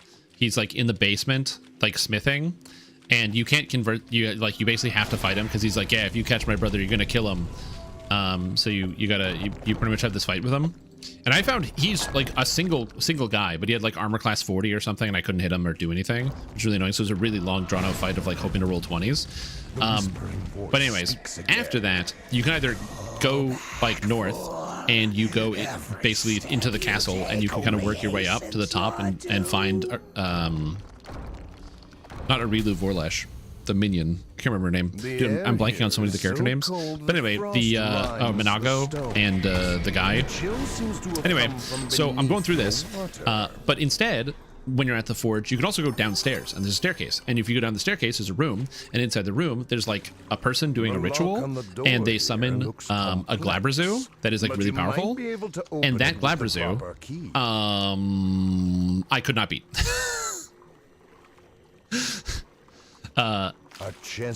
It casts like slow, so everything is slowed. It had like 50 armor class. It teleports, and it attacks 11 times or 12 times per turn.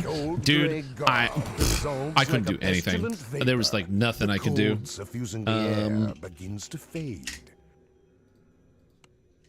Welcome, heading to Scoundrels Run, then Isle of Dread. That was like I'm trying to remember the name of it. Let me see if I can find it. Let's see. Pathfinder Water Drezen.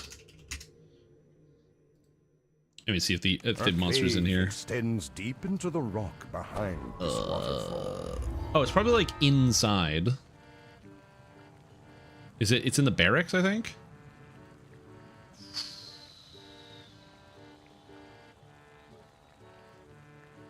You know, I don't know the name of the area. Also, is it nighttime? What the hell?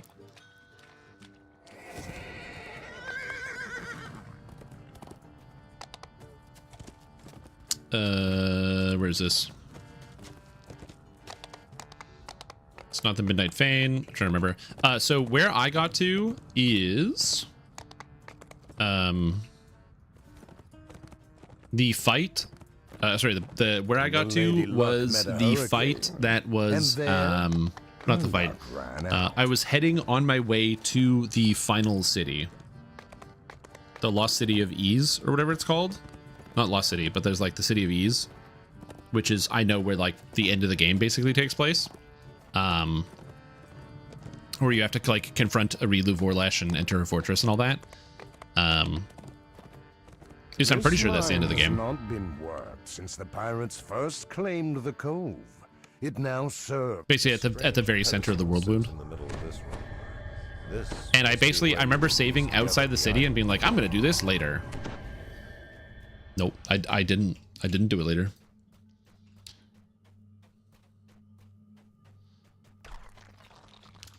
Gonna run out of police songs. Yeah. But why? Which boss fight did you want to ask about? Fighting the Slayer Assassin guy that joins you and double crosses you? The Slayer Assassin guy that joins you and double crosses you. Slayer Assassin guy? Oh, do you mean like the Dark Knight? Arrived in how many months? Well, I can't do it because I can't access my save anymore.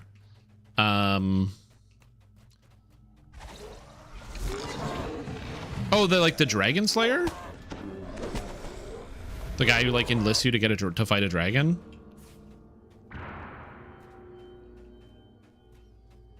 Or am I thinking of a different Slayer slash assassin? Turn undead! Turn undead! Kills a demon when you try to take Drezen. Or tries to kill a demon? Yeah. He's like in the party, right? He's like one of your companions. You have found the first. Or am I getting like really confused? Yeah, he joins you after that fight. Yeah. I don't remember fighting him. Did I fight him? It'll cost you once you get back from hell. Oh, I don't remember fighting him. I feel like I probably did, but I don't recall. I'm gonna be honest with you. Then over the edge to the room below. I didn't do his quest line. He had like a whole quest line he wanted me to do, and I didn't do it. I just didn't like him as a character. Greybore, I think is his name. So yeah, I just straight up didn't do the quest line. Idol has been found.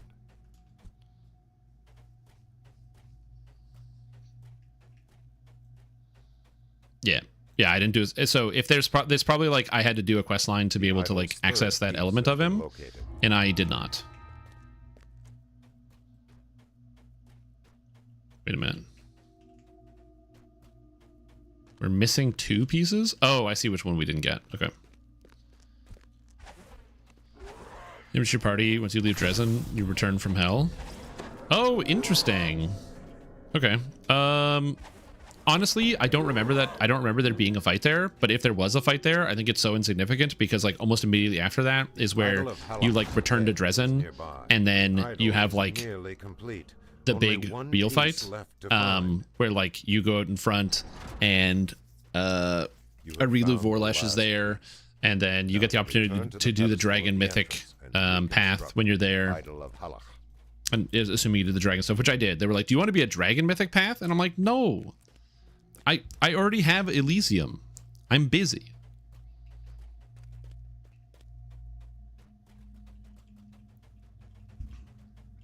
I'm gonna be honest, I actually really liked that area of the game. I thought it was so cool.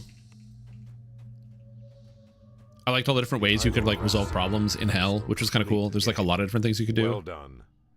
This mine has not been worked So I really enjoyed that. I thought that was great. First claimed the cove. It now serves to Illusionera, separate or whatever it's called. pirate from peasant.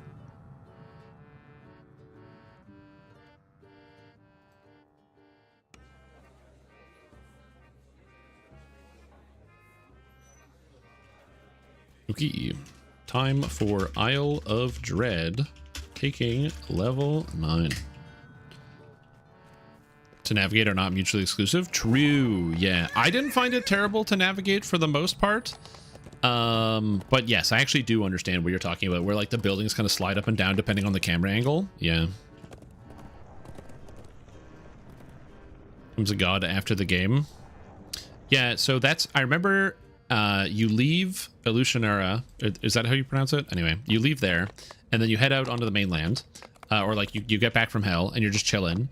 And then I finished off Ember's quest line, where you extremely frustratingly make her not quite like turn good, but you turn all of the demons. You basically convince the demons that there's more important things to fight about, and they're like, hell yeah, and they like join your side, and you get to add like the demons like on as like your own guys, which is kind of cool. So you get like a demon force and they start listening to you because of Ember, and that was so great. Yeah, you turn her neutral. That was like, I really enjoyed that quest line for a lot of reasons. But that was fantastic. I thought that was cool. It was really well done. Yeah, I can't either. This is the problem, is like the lore is so thick and so deep that I'm like, I can't remember the name of any of the freaking characters or anything in the world. What was her name? That, and also like the wiki misses so much information. Like I'm trying to like check on the wiki, but there's like literally nothing here.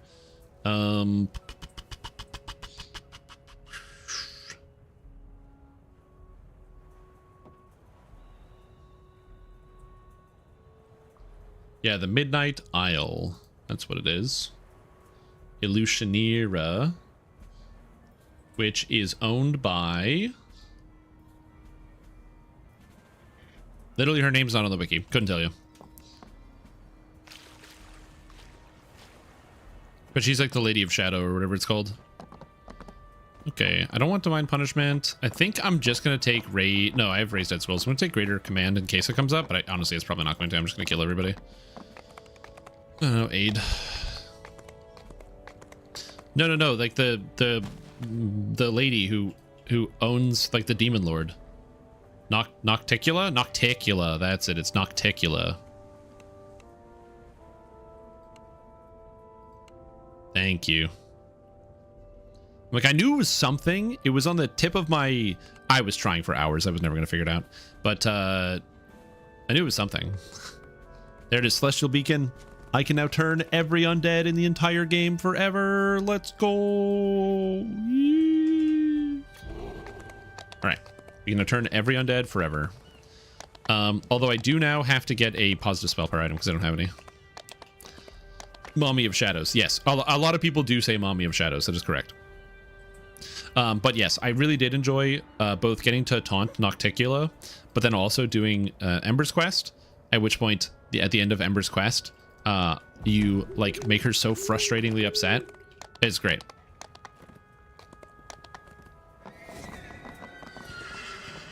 Yeah, Camellia. Yeah, Camellia is the one who is the murderer. Dude, I will say that was like an excellent part of the game. You want to join? Sure. That was an excellent part of the game where I'm like just chilling in Dresden, and Anevia is like, "Hey, there's like a problem. It's in the prison. You should go check it out." And I'm like, "Okay, what's up?" And she's like, "Just go check it out." And I'm like, "Okay." And then you walk in to like the prison, and then there's like a dead body in like a ritual circle, and there's like Amelia or Camellia standing there with like the knife in hand, knife wounds all over the body, and like blood coming out of her mouth. And she's like, it's not what it looks like. And I'm like, gotcha. Anyway, my solution to that problem and how I resolved it, because you have to understand, I'm really like, I am somebody who, I think I understand people, I get people, you know, and so I try to give people not so much the benefit of the doubt, but try to focus on like the good that people can do. And so what I realized is that the good thing she can do is die immediately. So she died immediately, and I found it very helpful for the rest of the party, and dare I say, everybody else in the world. So she died immediately.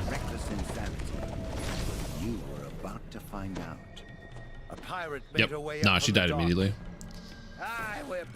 But the main problem I run into is like we're running a war, and I don't care how powerful you are, I can't have them. Like, you need guys, you need people on the ground, you know, you gotta have people that are cooking and cleaning, that are like, you know, polishing armor and like repairing stuff. And so if she's just like whacking guards every once in a while, like I need people to do things.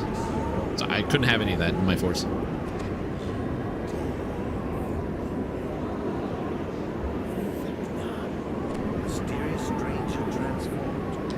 So yeah, unfortunately she never made it out. She never made it. Then I killed her and then hired a merc to replace her with the same stats in class. Yeah. Oh yeah, also in my playthrough, unfortunately, I lost Lan, where I don't know why I listened to him. Lan is so stupid. But there was like a thing where you have to like go rescue Lan's people because they've been tricked by like the demon that cursed them all to like become mongrels. And then Lan is like, yo, he was like, we get to the area where like his quest is, and he's like, listen, I know you want to help me, but I have to do this alone. It's really important for me to do alone because I need to prove myself to my people that I am the leader. And I was like, you know what, Lan? You're a big grown-up, and I gave you really sick armor and weapons, and you're really high level, and you attack like 20 times in a turn, and you're like my highest damage character. So you know what? I trust you. No problem, dude. Anyway, so Lan like walks forward into the middle of this like group of guys, and then immediately gets himself killed. And then on his dying breath, he's like, oh, I guess I wasn't strong enough, and I wasn't as good as I thought. Maybe this was a bad idea. And just dies. And I'm like, you son of a bitch. How could you just die on me like that? Anyway, so I bought a mercenary and replaced Lan, and it was no problem. Yeah, that was a thing, I guess. Make some noise. Oh, did somebody get the key already? Oh, good. Somebody got the key. Cool. I'm like doing stuff. The island is teleporting. Hold on. Good a character to replace him as the party archer either. Originally, he was pretty good. She did a good job. But you were correct. I then replaced him. I found a guide online for like a fighter arcane archer that did like straight up 10 times the damage that Lan was doing. And I was like, oh yeah, this is good. I can just do this. Where's my wall of fire? Where'd it go? Anyway, how much does it cost? 15? It's not bad. Yeah, so Lan died. But I did finish the story. Know this. Like Windowhog story arc? Oh yeah, I didn't have Windowhog. Windowhog dies. Will. I control the only way off of the Isle of Dread. I will attend to you in due time. She always betrays you every time. And I'm like, no, get out of here. On the Isle of Dread, if you can.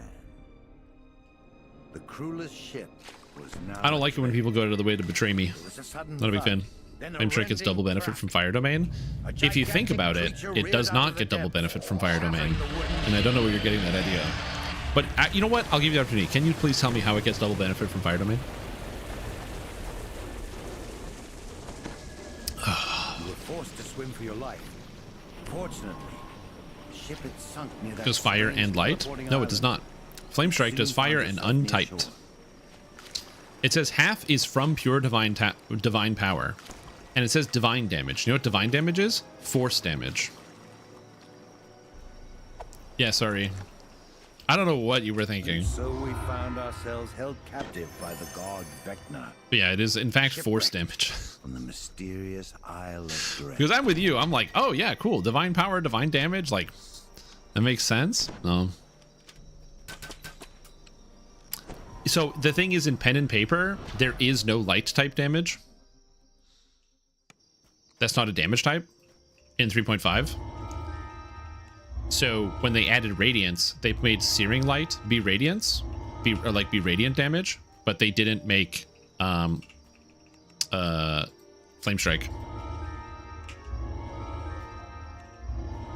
It's just really funny.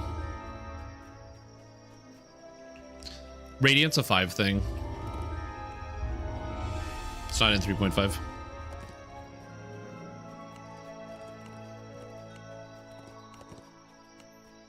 The closest they get is like holy damage, is what they call it. They just generically say holy damage. All right. Crab quest. Cheeseburger damage. Yo, that damages my gallbladder.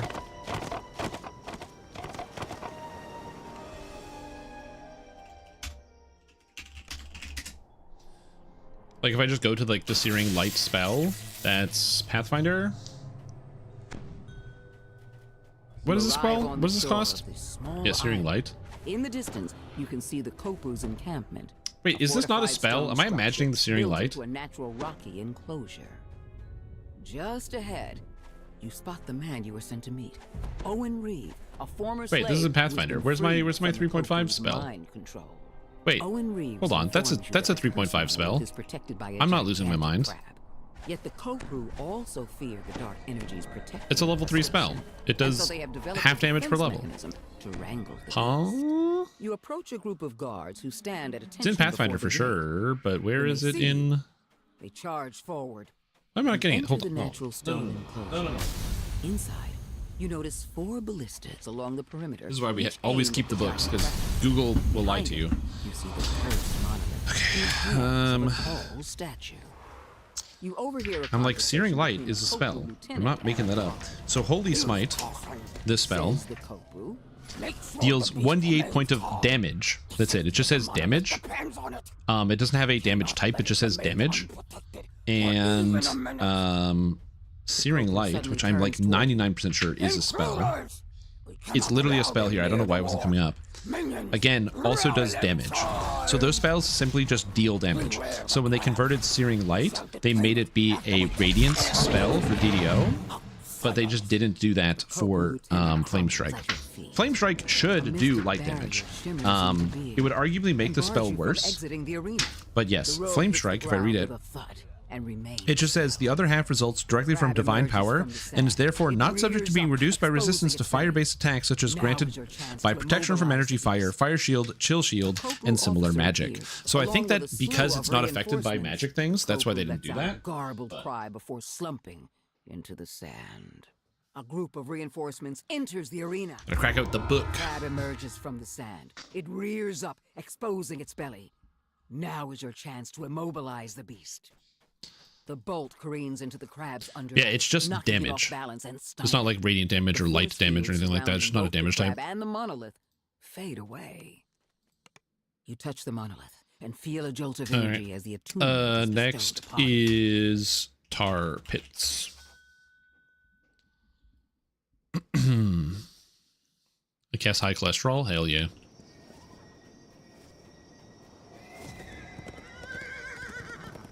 But yeah, so it's from a divine source that is not resisted. So I think that's why they went with untyped instead of light damage, because by making it untyped, like this does light damage, but by making it untyped, it means it's not resisted, which again, arguably makes the spell kind of worse, but kind of better. It's better for leveling probably, and just worse at endgame. That being said, it's you know, we're casting Flame Strike here. It's nothing crazy. Too many keywords? Ah, it's okay. Don't worry about it. Keywords are good. Okay, so if I just do this, does this work? Here we go. Oh, hell yeah. Burn up, buddy. Dude, my wall of fire isn't killing anything. This spell's garbage. What am I even paying for? Anyway. Ooh, Firemouth Cloak. Yeah, it's just really weird. Does Searing Light do light damage in Pathfinder? No, it just does untyped damage as well. Yeah, they just didn't have that in 3.5. Fewer damage types. Decided to do Pure Fighter Tank. It's not going well. Yes. That's fair. When it comes to the getting started, especially with different types of characters, if you are interested, the Jeff back, I do have my beginner basics build guides that are like basic builds for people to follow, that can kind of get you through the game. So if you are interested in any of that, that information is there. That's all like I have several videos about that. But one of the problems with playing tanks in DDO is that DDO generally does a something that I don't like when MMOs do this. But they kind of have their tanks that do 0 damage. So like if you play WoW, if you play Protection Warrior, you actually do a good amount of damage and you can solo with Protection Warrior. And it'll feel good to like clear stuff. But in DDO, if you play like a tank type build and you use tank stats, tank abilities, tank this, tank that, yeah, it ends up feeling kind of bad because your character just really doesn't have like the damage to be able to deal with a lot of certain circumstances, which is unfortunate. Would you play a Pathfinder version of DDO? Yeah, of course. Again, I think that one of the things that I like about Pathfinder is because there's so many different ways to be able to play characters, like the customization options are so huge, it really lends itself to the video game format. Because in a video game, it's especially a game like DDO, you don't really need to have roleplay reasons as to why your character is acting a certain way. Because why is my character taking a level of Cleric and a level of Favored Soul and a level of Fighter and a level of Wizard and a level of Sorcerer? It's a video game, like who cares? And I can only interact with the story in like one way. Sure, there are some like quests that might have multiple endings based on how things might come out. But for the most part, it doesn't affect my alignment or anything like that. So for me, I think that one of the issues I've had playing Pathfinder and Pen and Paper is people focus on the character builds more than the role play and how their character fits into the world. Versus like, and this even hits me in like Wrath of the Righteous, where like it wouldn't make sense for somebody to just take a level of Alchemist, Vivisectionist, and then take another level of like Monk, and then take a level of this. Like, it's hard to justify in an RPG because what's the role that that character and that build is playing? Like, where does that kind of come together? How do the pieces of the puzzle fit? But in a game like DDO, like the story is told to you. You're like a very low level of participant in the story, and so it doesn't really matter as much. So a game with all of the flexibility and customization options as like Wrath of the Righteous would be amazing, or Pathfinder would be amazing for an MMO. Common for raise. What's the next quest called? It's the dinosaur one. All hail the king. Common. Yeah, hirelings don't do damage, unfortunately. So if you like rely on a hireling to do damage, then you run into problems. Don't worry, I got you, Pug. I'm coming. Coming. Almost there.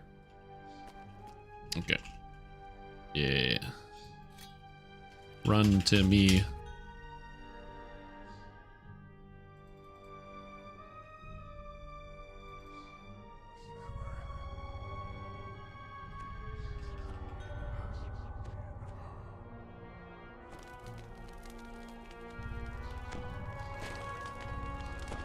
Nice, we made it. Sick.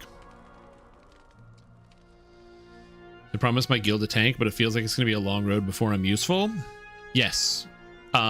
So this is one of the reasons why when you play like a tank character, I actually have a fighter tank build that I use for tanking endgame stuff.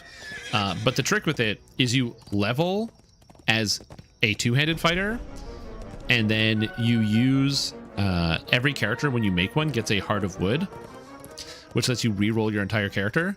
So you level with a two-handed fighter, and then once you get to the level cap, you use that Heart of Wood and flip your character into the tank build.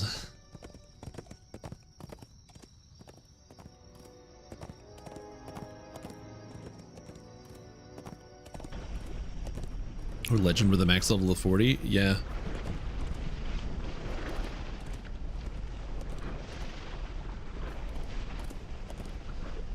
Do you get enough XP to go up to 40? Yeah, I can't use my left. Usually I use my left hand to drink liquids. I have to use my right hand to drink liquids. A massive saber-toothed cat launches itself out of a small cave entrance. Oh, you get accelerated XP. Okay, I see. Clearly startled, the spike-covered dinosaur lashes out at everything. Trust me, I don't like it either, but I literally can't bend my left arm enough to get my drink to my mouth. The massive tyrannosaur eyes you wear. It's a really dumb problem to have, but it is a problem I do currently have.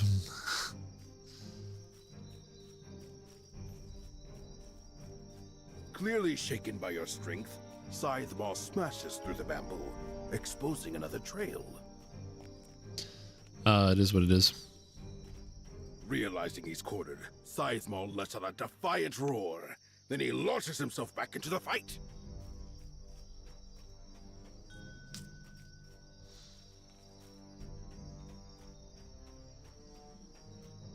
The last Almost there. of his life spent, Scythe Maw collapses. Came back from the gym yesterday and my biceps and my arms are sore. Again, my issue that I have with going to the gym was exclusively that if I, like, when you do stuff, most of the time when you're at home, you're not going to be doing things with proper form.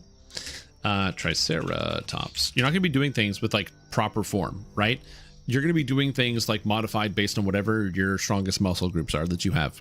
So you end up doing, like, a lot of bicep work, or using like your shoulder muscles or back muscles in a way they're probably not supposed to be used. So when I go to the gym, I'm actually paying attention to my form. I want to do things properly. So when I am doing any of the lifting, because I don't go to the gym often. In fact, I haven't been in like 10 years, but I learned how to do all that stuff. I went with somebody who was like really big in the gym. They taught me all the proper form and how to do things and how to properly exercise and how to make sure I'm not injuring myself. All these things are good. And how to focus on different muscle groups. The main problem is that I don't think I've used my tricep muscles at any point in the past 10 years. Because anything that you do with a tricep, you can just modify your positioning of your arm in relation to your body, and now you can use your bicep instead of your tricep. So my tricep is so weak and fragile. So after doing all of that work at the gym to strengthen the tricep muscles, which is good, they're now currently too stiff and I can't fucking bend my arm.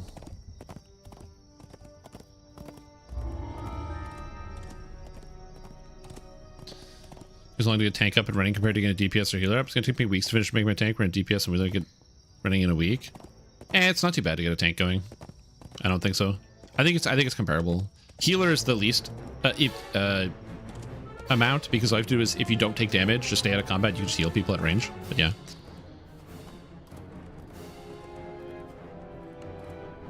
Yeah, I don't have the buff bot add-on, but I should probably get it for like buffing through things. Your guide explains that Because I think I'm gonna replay and like start over. And since I'm like starting over, I should probably get like the buff bot add-on. Also, how are you doing, Ludacris? You tried to get that 10 years of gym membership and use in one day? No, I just haven't worked my tricep muscles at all in the past 10 years. Pretty much at all. But it's okay, because even though I can't bend my arms properly now, tomorrow it'll be loosen up, and then come next time I go, it'll be fine. Captured by a group of marauders led by the cruel druid. Several of the Went on my too hard on my tris. I did. I didn't try to go too hard on the tricep, but again, it's just one of those things where it's like, you know, if I'm like working my lats, or I'm working my my shoulders, or if I'm working like my back muscles, you're going to be pulling on your triceps a lot more than if you were just going through my day-to-day. Like, you guys have to understand, my day-to-day is like going up and down the stairs, taking stuff out of the fridge to cook it. Like I don't like lift or do a lot of like even just general physical activity. I don't really play any sports, so I just never use the triceps at all. So I went from 0 to 100. But again, I didn't like injure myself, so I'm not injured. It's just sore today. That's all it is.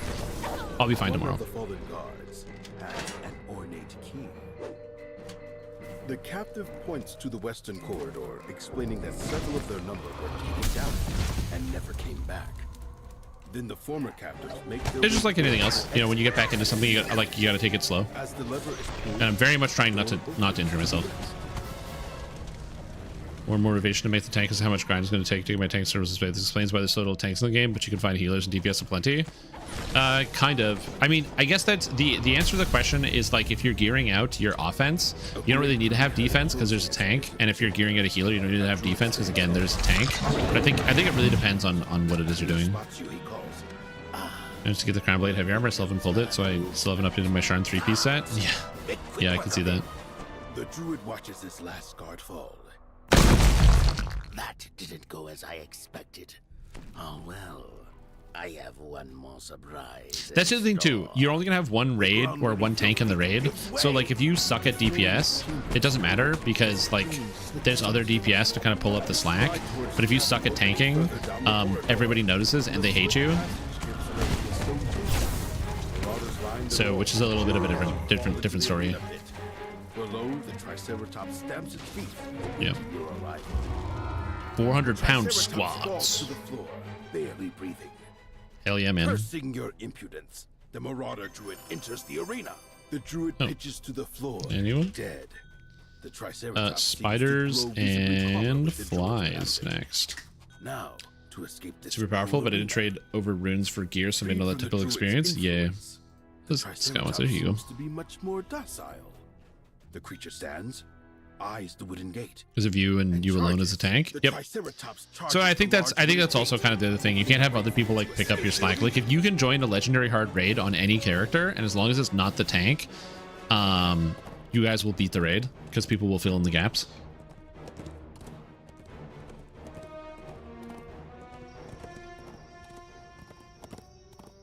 Yep. Finally react Gondor and Lotro. It's awesome, minus the short quests and mid or the epic battles. Yeah, I don't like the epic battles either. I'm going to be honest. Some people really liked the epic battle system. They thought it was like so cool that you got to do this thing, and there's like the level up system, and you get to equip all the. And I was just like, nah, I'm okay. I don't like it that much. It's fine. I don't need to run Polar gear again. But it is like the first time you do each epic battle, it's cool.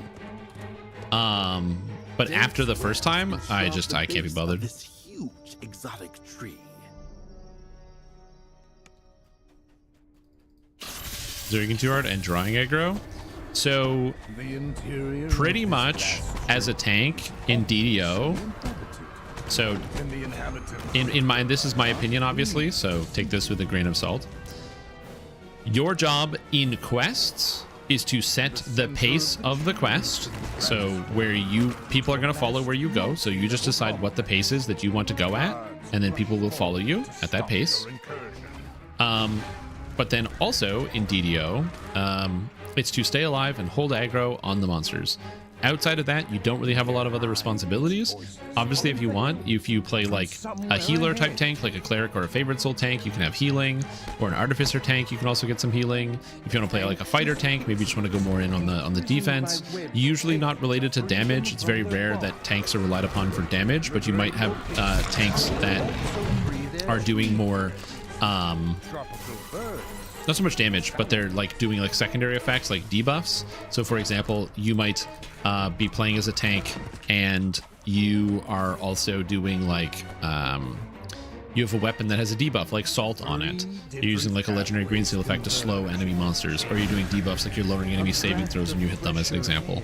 So there's a lot of stuff like that that people can do as a tank. But again, for the most part, you just run in, don't die, and maybe heal people if you want to. In raids, the tank's job is every raid has specific tank mechanics that the tank has to do. It's usually tank the raid boss and do the tank mechanic that you have to do. And it's specific to each one. But yeah, just generally during gameplay in dungeons, it's just set the pace of the dungeon and have fun. Keep your intimidate high, find a way to hold aggro into stuff. Don't die. Also, it's one of the reasons why I recommend make sure if you're playing a tank, you always have the ability to raise the dead. Either that's like having high enough use magic device to use scrolls, or like playing a class that can just cast raise dead, because sometimes the healer dies and you gotta fix it. Would the fun tank, poison tank, still work for leveling in epics? No, it got murdered. The way you have to do it now is you have to use the Macrotech tree instead, and so you use the Macrotech Epic Strike as well as the Wild Bang. Macrotech Epic Strike, Tonkwind's Hammer, and Shardstorm. Carrion Swarm died. Best shield to tank? Honestly, one of the best tank shields in the whole game still is the Bulwark of Snow from Feywild. Some large creature has wreaked havoc on the surrounding landscape. An islander surveys the felled trees and crushed huts. No doubt he's the tracker you were sent to find. Take care. Being situation aware. So, if you did not know, in Dungeons & Dragons Online, monsters will aggro onto whatever the first thing they see is. So that's one of the reasons why like people say like zerging, but basically you just want to make sure you're the first person into a room, because if you're the first person into a room, then monsters will attack you before they attack something else. So that's one of the reasons why people are like, yeah, zerging good. Get into room.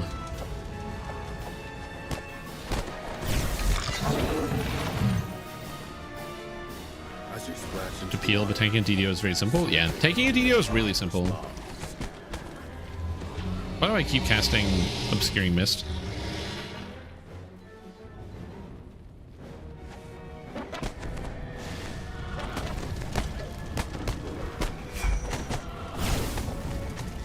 RD tank with Renegade? Yeah, Artificer tank used to be the best tank in the whole game for like 2 years.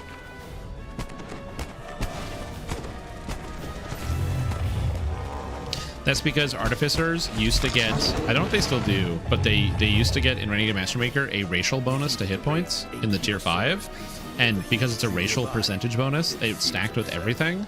And so you get the most health from being an Artificer. You've put the beast out of its misery. An only tune. I don't know the quests at all. Oh yeah, but as long as you're like defensive, then like you're gonna be fine.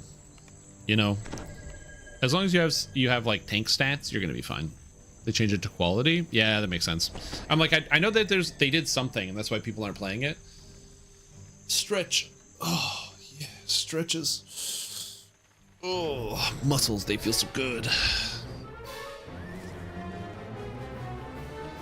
But yeah, if you're playing like, it depends on who you're playing with too. Like, so Jeffpack, are you playing with like friends of yours, who are like already experienced with the game, or are you playing with like friends who are like maybe also new just like yourself? Or did you like join a guild and you're like, hey guys, what should I play? And then they were like, hey, we actually need a tank if you want to make one. And you're like, okay, cool. And you made a tank.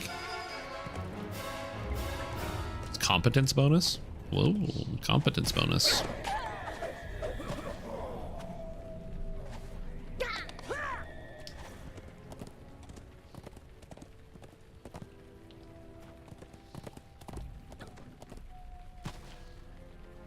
Whispers of Return.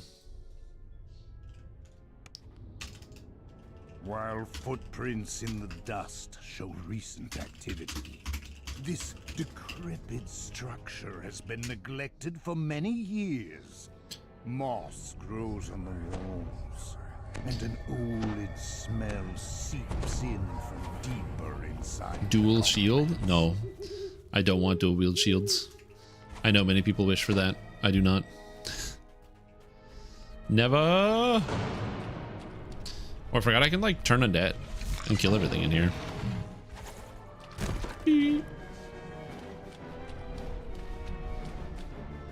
Okay, zombies, guess what? Turn undead! Turn undead!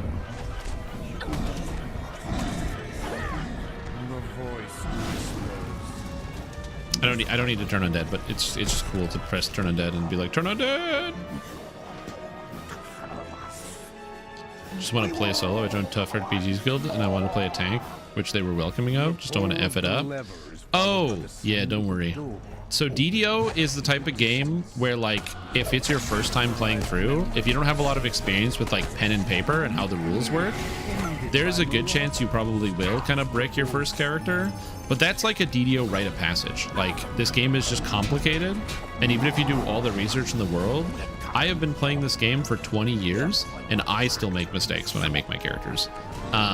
So like, you're always going to make mistakes when it goes through. You're going to learn, you're going to take the time, but it's okay. One of the nice things is if you actually did go pure fighter on your build, so you're like a pure fighter and you don't do any multi-classing, one of the cool things about that is when you actually get to the level cap, you will be able to, if you still have the Heart of Wood in your inventory that your character started with, you'll just be able to reset your character and like change it based on all the new things that you've learned. What must be?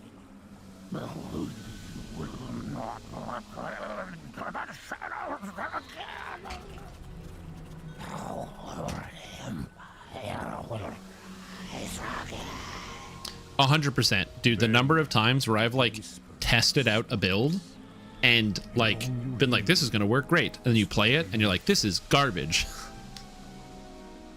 because it looks so good in the builder, but you like forgot about something.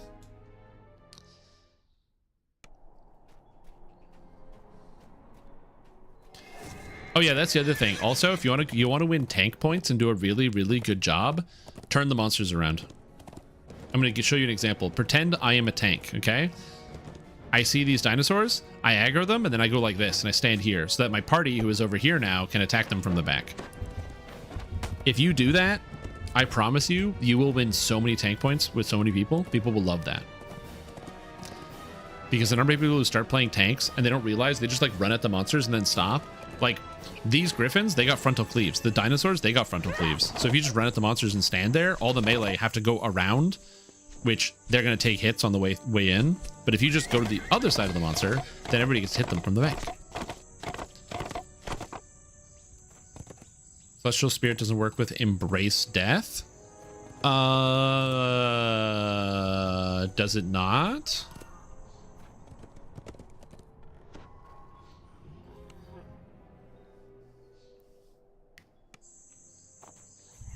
Oh, they're both major. Oh, no. Oh, Celestial Spirit. Sorry. I thought the aura. Yes. 100%. Yeah. Celestial Spirit doesn't work at all. Yep.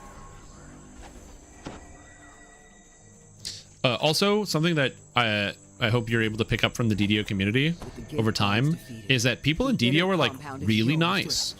So if you ever have questions or you want to learn something, there's just something you don't know, dude, just ask. People will go out of their way to help you and answer questions for you and give you information.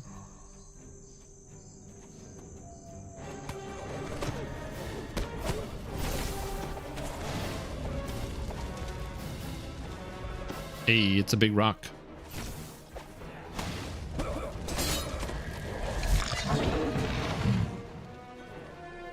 As you approach the Commodore's hut, a pirate with a commanding presence appears. When she spots you, she quickly locks the door behind her and commands her guards to attack. You defeated Captain Kira and her guards. You retrieve the key and unlock the door she guarded. Don't ask on the forums? Okay, yeah. Also true. Also true, yeah. Ask other people that you play with in the game. monolith that Yeah, also don't ask questions on the DDO forums. There are intelligent people that browse the DDO forums that can give you good answers to questions, but that will not be the majority of the people that will answer your questions. Yeah, the forums is where you go if you want to play PvP enabled DDO. PvP enabled DDO? Hell yeah. That's the forums, baby. It's like people always ask me like, hey, is there PvP in DDO? And it's like, yeah, go on the DDO forums and don't worry, you'll find somebody to brawl with for hours. They'll argue with you about anything. You won't lay a hand on the monolith or a single coin of my treasure. You know, I really should have taken color spray, but what are you gonna do? Before calling for her even more visible. Salt mines? Oh, dude. Salt mines? Summoning forth undead to more like, her in battle.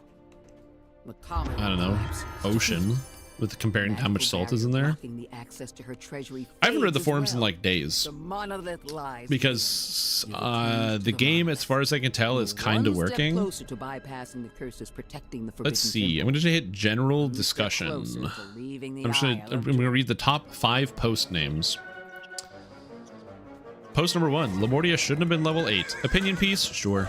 Whatever. That's fine. I don't have a problem with that. Public group option is a plague. Oh no. Why is the public group option a plague? Oh no, it's a long thing.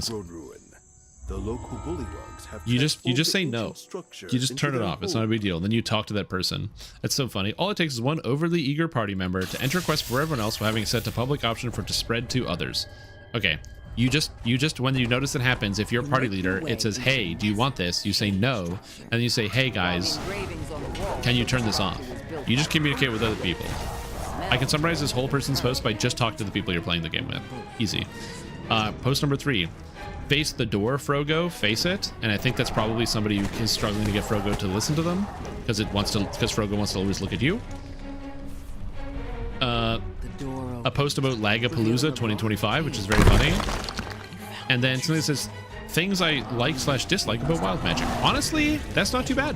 Usually the forums are way worse. Passes through the monolith as you reach out to touch it. Get in the forums? Yeah. Before you can react, the floor gives way beneath your feet. Yo, what's up, Ritz? How you doing? That people won't turn it off? I have never had somebody who has it on turn it off or like leave it on when I've asked them. A large bullywug gurgles in the lawn.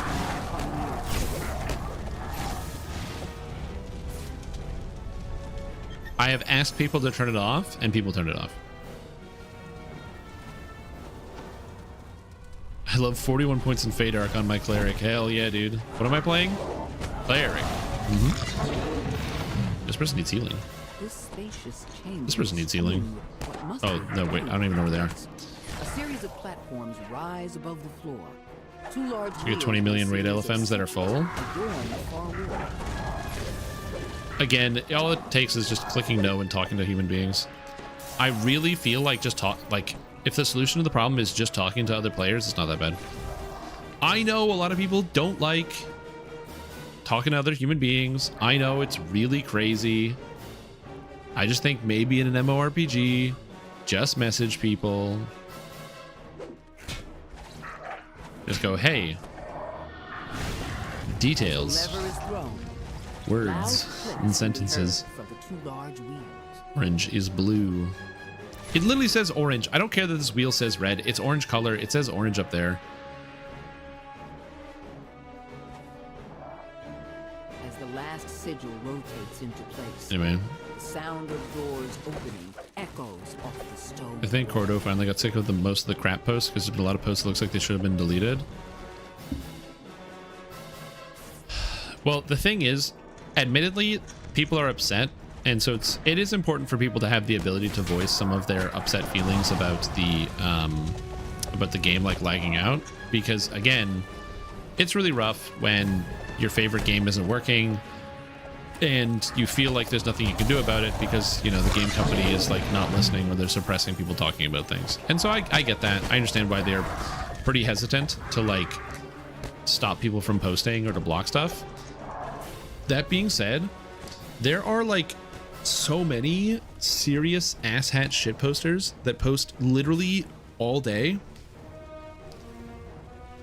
And I'm like, man, just they gotta ban these people. Not everybody, but like there's some people that make like upwards of like 25 to 30 posts on the forums every day, and almost nothing they say is like contributing to anything. I'm like, my god, dude, chill, play the video game. Again, not saying people can't be upset about stuff, but when that's like consumes hours of your day is rage posting, like that's not good for your blood pressure. It's not good for you. It's not healthy. Again, if you find yourself going onto websites for products that you don't like, instead of choosing to do things you do like, just be aware that, you know, that's not good and it's not healthy behavior.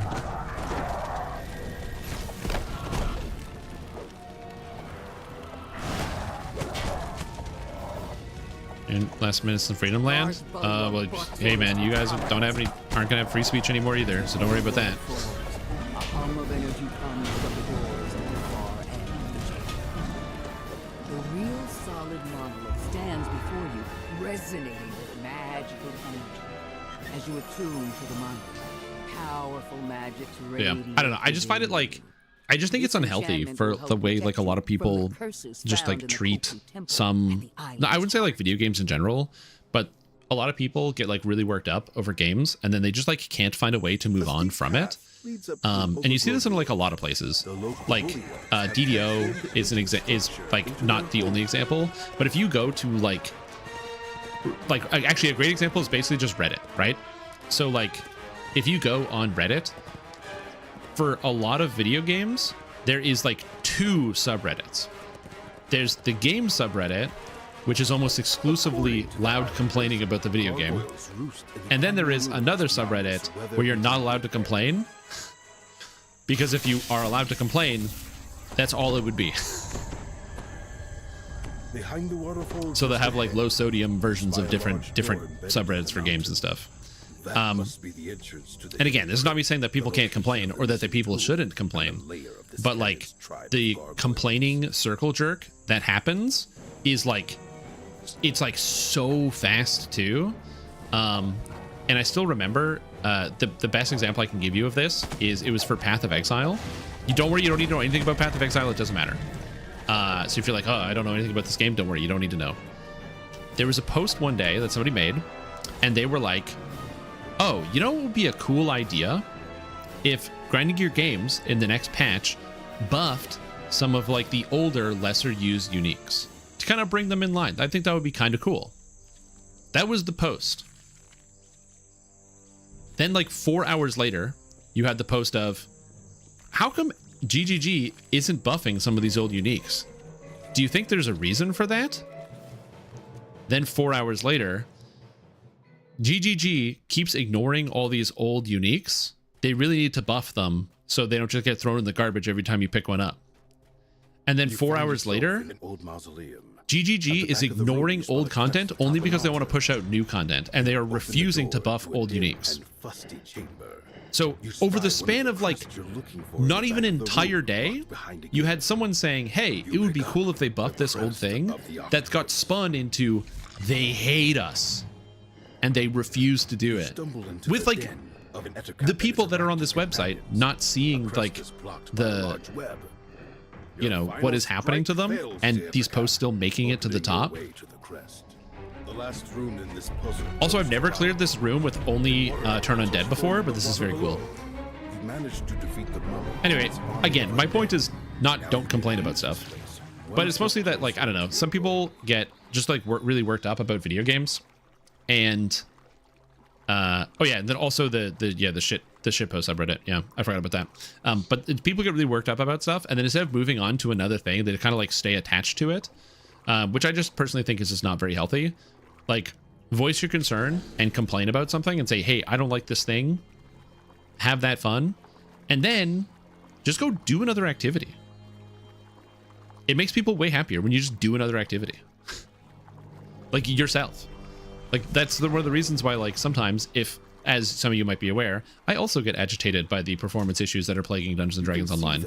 I really like this game and I find it very fun, but when the game starts lagging and I can't complete content, I don't really enjoy those elements of the game. For example, I haven't really seriously raided in DDO in like 6 years because DDO lag has been so bad and raids have performed so poorly that shortly after the release of Sharn, my entire guild pretty much gave up on doing like high-level raiding when we used to do it all the time because it became a crapshoot. I don't get worked up over it anymore. I just go, oh, if I'm going to enter a raid, I do it on a lower tier difficulty where it doesn't matter if we lag out for like 10 seconds or 15 seconds or 20 seconds. Or I just like don't do it at all and I go do another activity. I just go play something else. And so for me, I find it just makes me a lot happier because I'm not dwelling on things that make me unhappy. I just get to move on to the next thing that I get to enjoy. And that could be anything, right? That could be like cooking. That could be like calling a friend. That could be playing another video game. That could be like working on a project at home, doing something that's like satisfying. Into their place, opening your path. That could be the shooting the shit with people on Discord. You finally arrive inside the hidden crypt. All of these are like good, healthy activities that you can do. Continuing your search for the artifact. And yeah, that's always the issue, is when people kind of like, I think it's good that people have like ways to communicate, but man, how nice would it be if there was like, imagine if like websites had like a post limit. So it's like, you could only post like 3 times a day and then you gotta go walk outside. Or something like that. You gotta go take a break. Kind of like a, when you used to play Nintendo, I don't know if any of you played Nintendo, the Nintendo Wii era, but like if you played Nintendo Wii for too long, sometimes a loading screen that would come up and it would be like, hey, you've been playing Nintendo Wii for like 2 hours. Why don't you take a break? Just go do another activity for a bit. Why not? And it's like, you know what? Honestly, not a terrible suggestion. Along with the book you've been sent to find. Not a terrible suggestion. Take the book from the pile. And also temple. That catch your eye. But again, as I said, I am in no capacity saying that people should not be allowed to voice concern about things or dissent, or that complaining about stuff isn't fun. As a Canadian, I love complaining about things, as we do that all the time. We complain about everything. That's like a national pastime up here. Huge fan, love complaining about stuff. Don't get it twisted. Like, obviously, I am still looking for a job, so I don't have one yet. But at some point, I will have a job. One of my favorite things is to like go get like a beer with a friend and just bitch about work for like 4 hours. Dude, I love that. Oh, it just feels so good to complain. So I totally get it. But like then I walk away from that experience and I'm like, I like let it out. I'm like, now I can enjoy this thing. And we're like, well, work is mandatory, so like it makes sense to like bitch about that sort of thing. And I can still just enjoy other elements of my life, you know?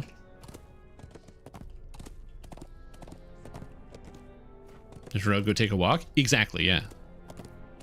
Like, it feels good to like venting does feel good, but I feel like if you spend a lot of your time venting about like pastimes, it's very different than venting about like mandatory things. I have to go to work. So venting about work makes sense because I working is a mandatory thing I must do. But I don't have to play DDO if it's lagging. I can take a break, which is what I do. I don't play after 8 o'clock unless somebody says, hey, please come help me with this activity. And then I will log in and then I will help them with that activity. But like if I don't have to, I'm just not going to log into DDO after 8 o'clock. There might be a time in the future where I do. And if I played on Cormyr, I probably would. But I don't play on Cormyr. RIP. Yeah. This place has been the seat of Kopru power on the Isle of Dread. Tell me to stop. Yeah. The curse of the vile tongue has been banished from this place. The curse of the broken body has been shattered. The curse of the assassin's blade. But yeah, so like I said, I don't know. I just it is something that you just see a lot is people who, or like groups. And by groups, I mean like people in packs, not like discrete groups. Like I'm pointing a finger at any individual people, but just like when people that play video games get into groups, it is really easy for it to become like, let's be angry all the time until all of us have blood pressure problems. When it's like, I play games to have fun. Marauder chieftain shouts, "Protect the temple! Protect the ancient masters!" But With the death of the chieftain, again, the barrier in the back of his chamber. if that brings people joy, if the best part of your day is logging into a forum or somewhere and then like angrily posting about stuff all day, also, it's not my place to say that somebody shouldn't be allowed to do that. I just think it's unhealthy. Aside, those from level 1 text at a customer computer case, planter on the front grass in it, so until people touch grass, he can.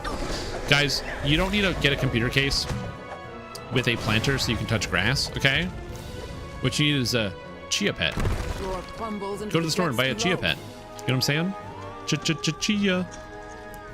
Just get a chia pet, put that bad boy on the desk, and you're set. Empty passage. You want to see something cool? Watch this. Turn undead. Holy shit, this guy's so good. He's turning undead. A huge water weird emerges. But I need to solo Vesper's host and the angriest part of the process. Oh, yo, Vesper's host solo is really easy right now. Oh, wait, do I want to do that? Do I want to try to solo Vesper's host? And ebbs back into the water.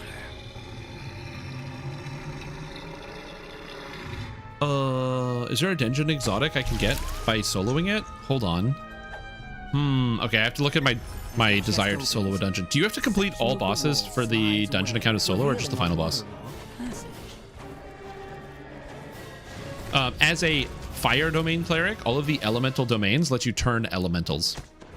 All bosses, okay. So, what dungeons do I have to solo?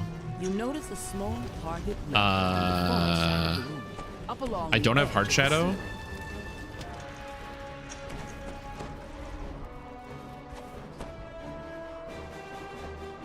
Are there any other exotics I don't have? I think it's just Heart Shadow. Rats leap out and attack. Rats swarm out of the opening as you approach. Posted a big grand performance was the enhancement tree work, and they made them trees. Quit for like 6 years very soon after posting about it. Yeah, and that's healthy. It's like, that's like a really, really healthy thing to do. To be like, I am mad, big rant, and now I'm going to take a break for like half of a decade. I think it's great. I think it's the exact way you should handle that situation.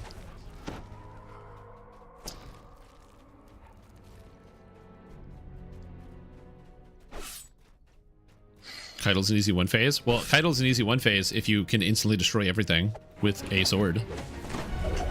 Turn undead! Turn undead! I love turn undead. Okay, I need mana. So I'm gonna have to just like...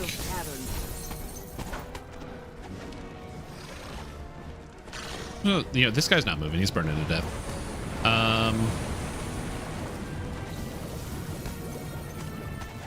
Okay, I'm just gonna go do that. Go through here.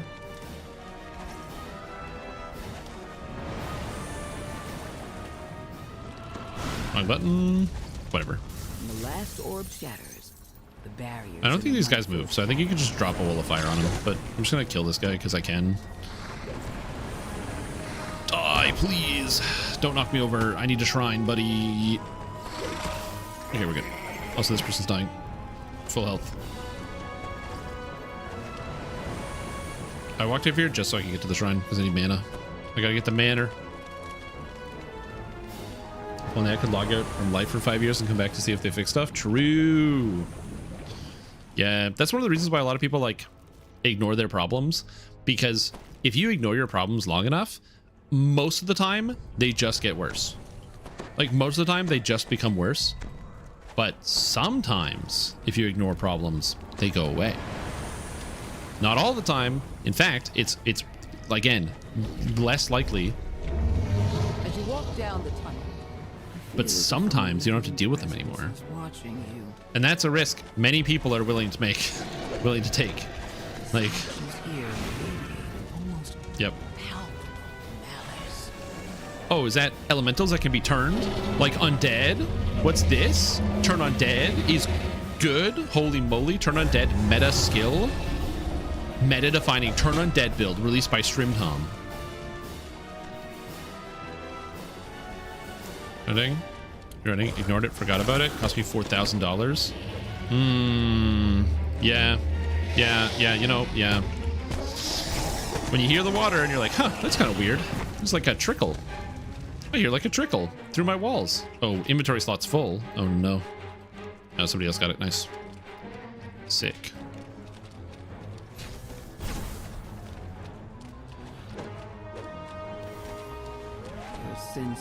Yep, 100%. Yeah, you need dire consequences, and if the consequences are not dire enough, you're like, well, I mean, I can manage.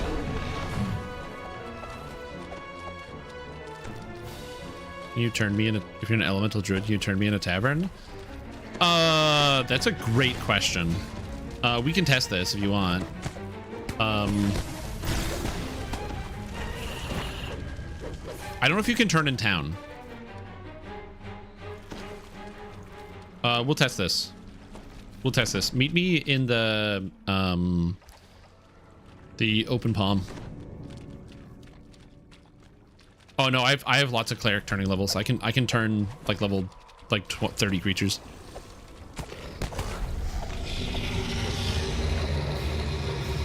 I'll come to the open palm after this and we'll test it out. I don't think you can turn in town, so it might have to be like an actual PvP zone, but that's a great question. I don't know the answer.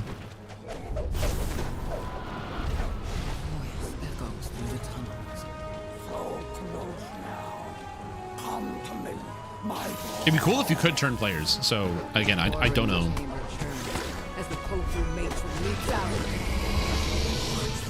Do a quest. I need to spin up a tune. No. The turning.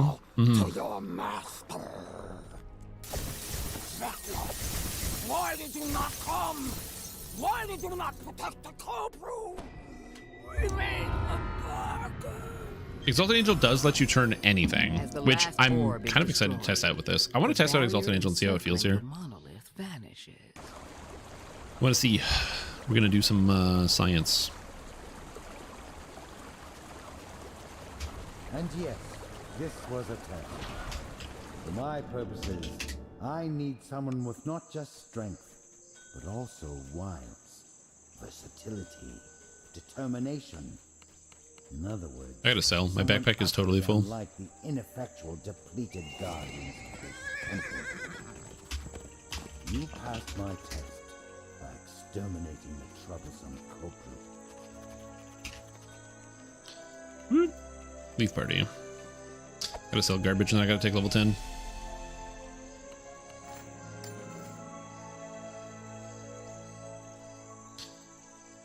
Again, I want to see the science. The science.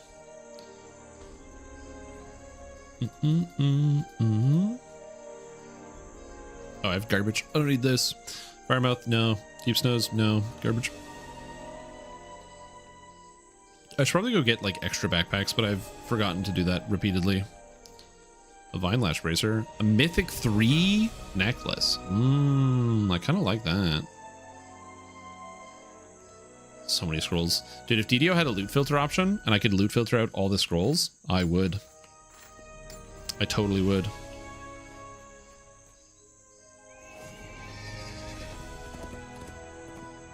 Oh, no, it's Ascendance. So the epic moment, Ascendance, gives you, if you're a pure cleric, plus 60 to your turning stats, meaning you can turn every monster in the game, even with no turning ability, and you can turn everything. So all monsters become turnable. So if you're a cleric with turning ability, you can just like hit Ascendance and then on R10 just start sprinting through rooms, slamming turn undead and ripping every room apart. I kind of want to try it. The main issue is turning damage. You need a lot of turning damage to do a lot of creatures. So even with that, you're probably getting no more than 4 creatures per turn. So I don't know how well that would work, but again, I'm curious to see if you can get enough turning damage to do it. So like, for example, my character is plus 6 turning damage here. And there's no other turning damage anywhere else you can get in heroics other than like the improved turn feats and stuff. So again, it's going to be a bit of a wait and see. Okay, so we want wisdom. And we don't get cheap or anything else. I probably just take crit here, I think. And divine smiting is just crit. Yeah. I don't know if you take I assume you take light crit and not elemental crit, but like it's kind of it's both good. Take condemnation. Also, I really should get rid of this. We're gonna get rid of Nimbus of Light. I'm gonna make some adjustments here to my spell track thing here. No, I'm gonna do it at 12. When I get to 12, I'm gonna re-roll this side so it's left here and then right here. So at 12, I'll redo Divine Disciple. Okay. Should solo on our 10, running a circle for 10 minutes. Yep. What goes up is a really cool quest though. Especially where like you fall off the glacier and then you see it like slam into the mountain. That's cinematic. Okay.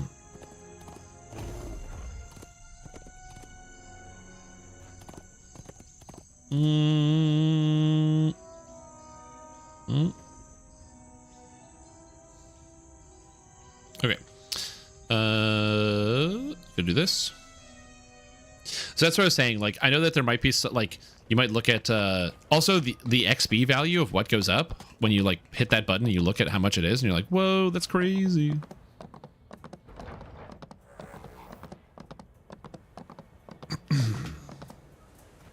Yeah, it's not bad.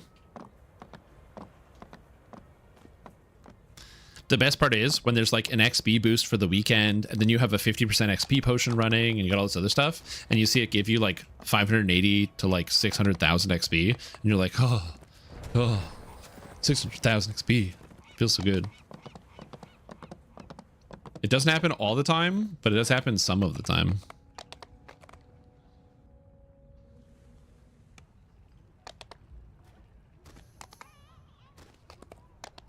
Playing DDO and FreeBSD and the in-game store works too. Nice. What's wrong with sleeping with the fishes? Oh, I just don't like the fact that the game isn't clear on the completion objectives.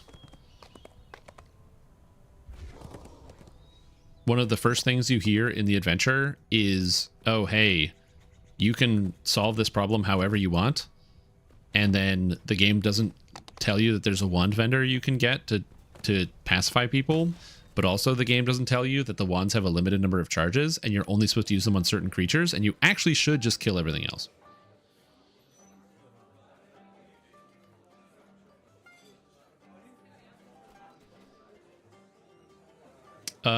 Yo, Ludicrous, what's the ETA on your thing? On the test here.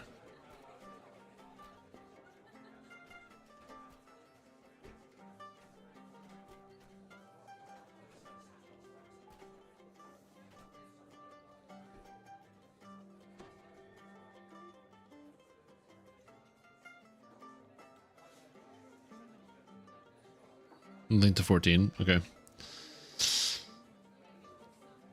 Level 9. Oh my god. Has the lag improved? Kind of.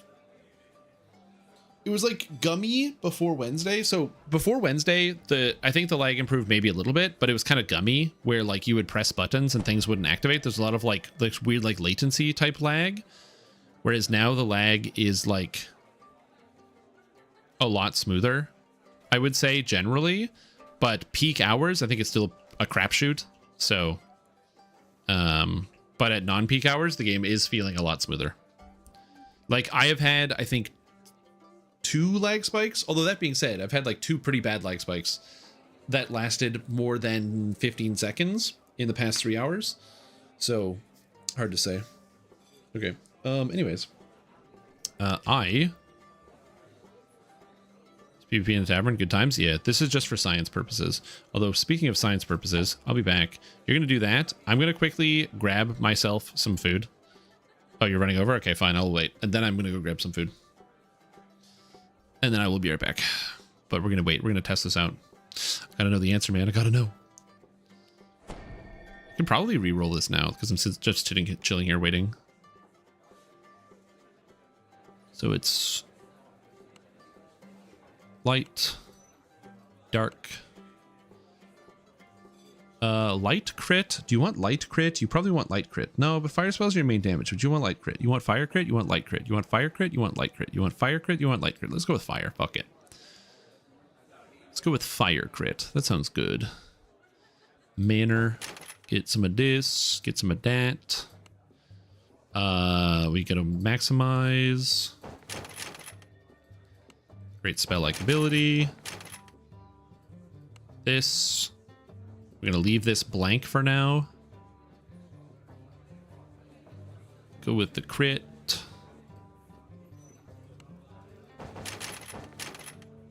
Here we go. So we have some more crit because I saved the points here.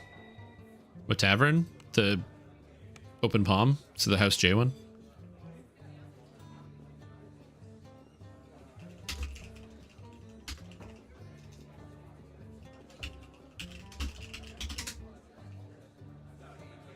This is exclusively for science.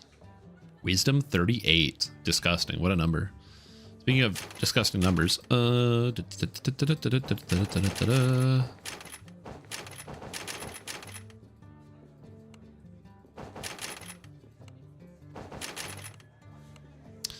now we wait. But yeah, I just don't need this spell-like ability. At some point in the future, I also won't need this spell-like ability, or this spell-like ability. Like, I think once you get to epics, you don't use any of the SLAs, at which point you just want to have reduced cost here, all the crit. And then, I don't know, because, oh yes, it's like spell crit damage, which is whatever, and then there's acceptance, which gives you the caster levels, which is so much more impactful. So we're going to be using that 100% as we go up as well.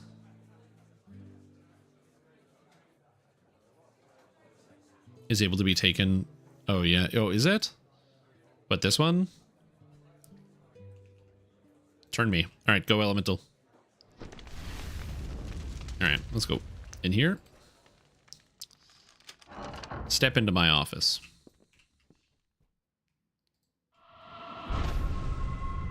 Where'd you go? Oh, you went down. Okay, let's go here. It works! Oh, shit!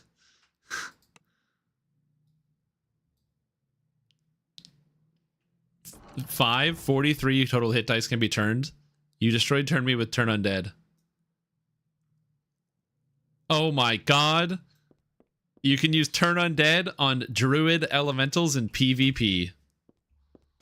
Look at global chat. Oh, you were killed by something?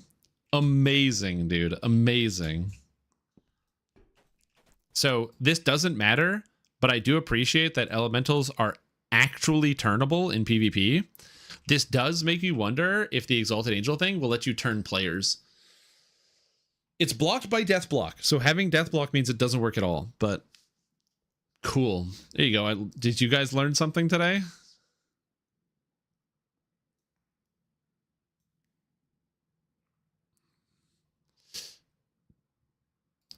Here, save your mana. Oh, he's gone.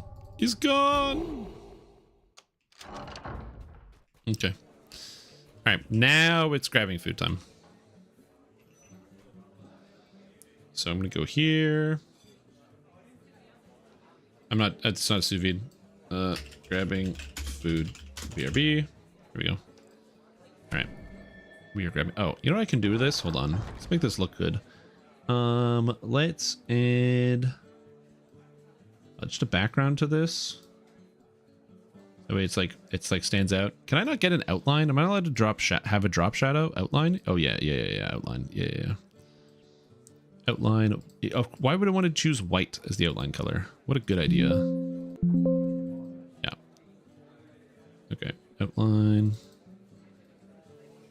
There we go. Now look how easy that is to read now. Ooh. Anyway, I'll be right back. I'll grab the food. Cleric greater than druid? True. But yeah, again, just having death block will stop it, but yeah. While farming for sigil pieces for abbot raid flagging, just do it in a group and ask for people to pass you sigils. Just be level 14 to 16, make a group, and just go, pass sigils, please. Also, don't farm abbot for raid flagging. It's a bad idea. Or like, don't do abbot. Nothing, there's no item in the game that's worth it. No item. I'll be back.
Whoop, I'm here.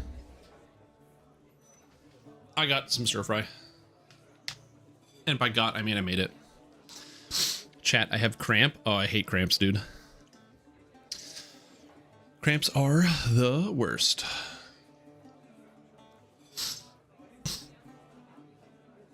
Yeah, I'm glad I could scare you. Let's see. He's lying, you need the quiver. Everyone will make fun of you for not having one. People do question that I don't have the quiver, and I don't really care. Shroud of the Abbot is one of my favorite cosmetics. It's a great cloak. My favorite soul, Inquisitive Dragon Disciple or Bear Druid? Yo, Dragon Disciple all day. Well, the thing about the tome is you can get the tome from Mark of Death, and it's way easier to get. Like, Mark of Death is a way easier raid to run than the other one, than Ascension Chamber. And the reason is, Mark of Death is at the level cap, so people will like regularly run it because it drops threads and other stuff, and you can actually use some of the items. Okay, what are we doing here? What are we doing? What are we doing? I need things. I'll just take Raised Dead because I don't know what else to take. And I don't have to do anything else.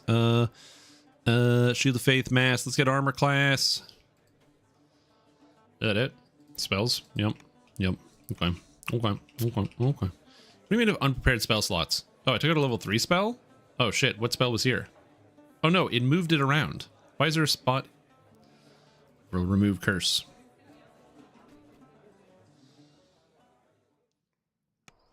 %, yes. Scoundrel past lives are basically the same thing. Sous vide. The thing is, when you say sous vide stir fry is insane work, what you have to realize is that it's insane work for like a regular person, but not for me, sous vide god Strim Tom. So it's very easy for me. Oh god, no. Oh, I couldn't eat on stream, and I failed to realize that it's difficult for me to get my hand to my mouth. Huge mistake. Unbelievable blunder. Or as the kids say, classic Strim Tom L. Where am I going? I need to go to the bank. Unrelated, but I have I've had people commenting like asking me like what beginner basics video I'm going to release next, being like, you should release this video or you should release that video. And I feel really bad because I'm almost never going to listen to any of these people. One, because I have a release schedule, like it's already happening. Not because I'm like, I don't care, I'm ignoring everyone, but I already have a release schedule. It is what it is.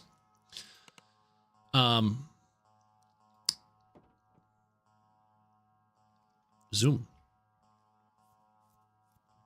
But also, I just think it's a good idea for me to like follow my intuition.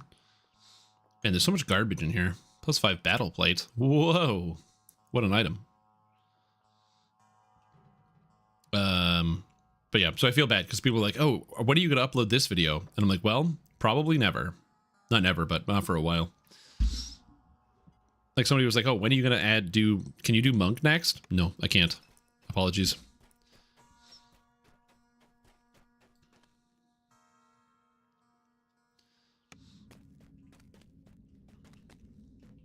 I mean, I could just like randomly rearrange the playlist, but if some of you might have noticed, the list that I'm doing is melee, then spell, then specialist, then a bonus video, then melee, then spell, then specialist, then a bonus video, and that's how I'm going to do it until all of it is done.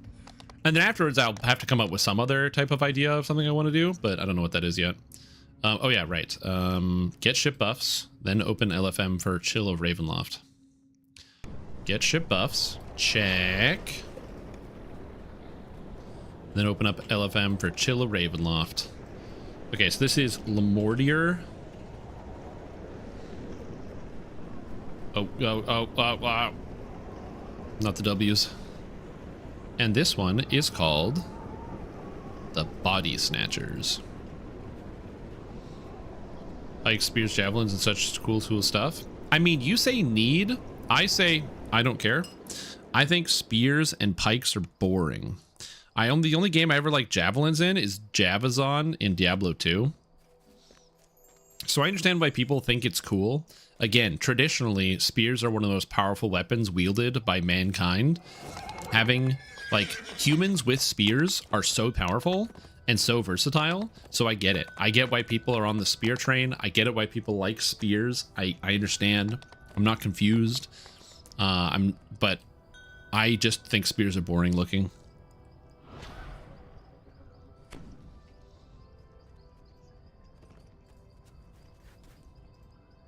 Again, I totally get people that like spears, but like, I'm gonna be honest, I'm such a sword Andy. Dude, I love swords. I think swords are so cool. I know. Really brave of me to say that I think swords are cool. To a densely built courtyard, a voice drifts up from down below. Right, and then all of a sudden, the character just stops. Yep. Yeah, game is still like crashing when we have a garbage collection. The woman asks you to find the body of her cousin Arvid. She thinks sword staves are cool. Yeah. Ashron's Call to You had sword staves. That was the weapon of the Lugian Juggernaut, which is cool.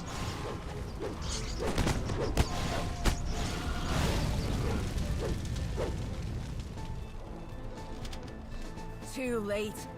The birds got to him. The birds got to him. Salvage. She's so particular, and we can't Big afford to spear, get her but bad launched side. out of a ballista. Nobody I mean, wants I to do get like her bad side. crossbows, like ballista that shoot telephone poles. I think that's cool. So Big the fan of that. Strasser gang was already here. That'll do, Schmidt. Where's the bonus chest? Hold on, we got to do the bonus chest. Hold Come on. on, lads. Is it this one? Yeah, it's this one, right? We'll have to earn our There's two chests here. There's like the two. I'm trying to learn the bonus chest, so I'm going to be doing the bonus chest. Doing bonus chests. Hello, I'm just letting my teammates know. Ryan here. So, whenever you post the next vid, I'll go to the previous vid and say you should post that the next vid was and look like you were listening to me the whole time. Yeah, that's fine. That's fair. Is there a chest in here? Oh, it's not this one. Oh wait, there is one. Rip Bozo. It's not this one. Okay, it's the house. It's the house. I have to learn this because I didn't run it. So I went in the house. It's this where. This is where you get the bonus chest. Again, apologies. I am learning Chill at Ravenloft. Also, thank you for the bits, Ludicrous. Yes, the XP is increased. That's also the title of the live stream, Blue.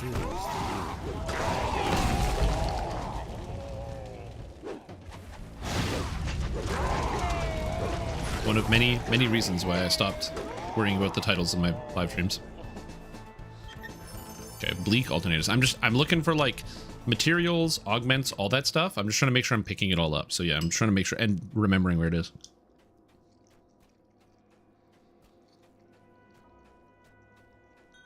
But yes, the XP boost was good.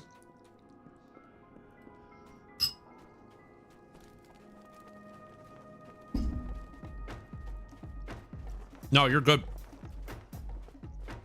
Here's what I said. This is one of the reasons why I don't do that. But yeah, now that Lamortia is actually fun to run, at some point I will craft a Lamortia set, but I need the gear, I need the materials, so I have to learn how to farm these things. So we're learning the farms, baby. We're learning the farms. We out here, we're in the trenches, we're figuring this stuff out. An angry voice rings out from the courtyard. Where are my bodies, Schmidt? You I also do not know. Here, someone do the puzzle. I'm gonna eat my food.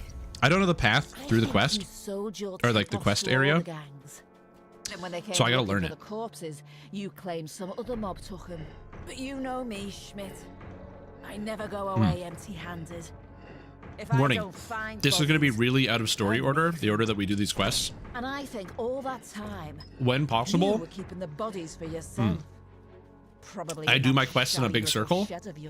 A voice So you better believe that we're doing a circle for this one. Goodbye, Schmidt. Seems I was right. Schmidt's hut is stuffed full of dead-ends. Oh, I got a Lamortian cap. Yo, I got the hat. Let's go. A lone woman stands watching the murderous body snatchers. She seems to be oblivious to the danger and the cold. One of the body snatchers spots you. All right, so we'll start with locked in. on Twitch because the email said stream time was streaming. It said like, oh, video games. You've defeated the body Oh, snatching criminals. yeah. So there's two separate things. So when you get the email, there's a delivery message, and then the actual title of the stream is different. I'm off to Dead Man's Crossing. That's fair. That's fair. I've Yeah. got some things to talk over They try to with make the it so you have like a call to action, but I'm lazy and I don't do that. Start northwest? Oh no. We're starting just south. We're doing the wacky circle. We're doing the bad circle. Quest completed. Also, it's Green. Welcome back to the stream team. Please support a fantastic day. Glad to have you here. Thank you so much. Appreciate it. Hope you're doing very good. All right, and 1, 2, 3, 4, 5, 6, 7, 8, 9, 10, 11, 12, 13. All right, locked away. We're going to locked away, baby. Again, this is extremely out of order. Watch now while you get the measles. I don't want to send that message to people.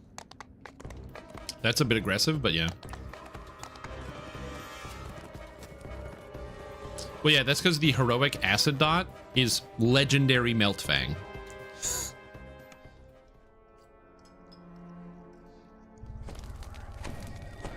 It's a little better than it's supposed to be. You've come to Ludendorff Asylum in search of Armin Auerbach, the only one who knows how to modify the unbreakable heart. It's imperative that you These guys find aren't him undead, before right? Dr. Mordenheim catches Okay, yeah, them they're not on turnable. scene. Okay. The receptionist cowers as she pulls a nearby lever, triggering an alarm. You hear a voice echoing in the chamber. Yeah, Your hopefully the wishes get inclination XP. is to ask the receptionist for information on Auerbach's whereabouts. Again, we will see. You can only hope that she'll cooperate. The alarm! 2,000 life. The voice Holy. says, An enemy of Dr. Mordenheim has entered the asylum.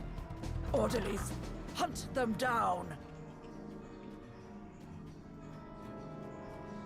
Yeah, they're all living constructs. There's not a lot of undead here, which is actually kind of good. I kind of prefer it that way.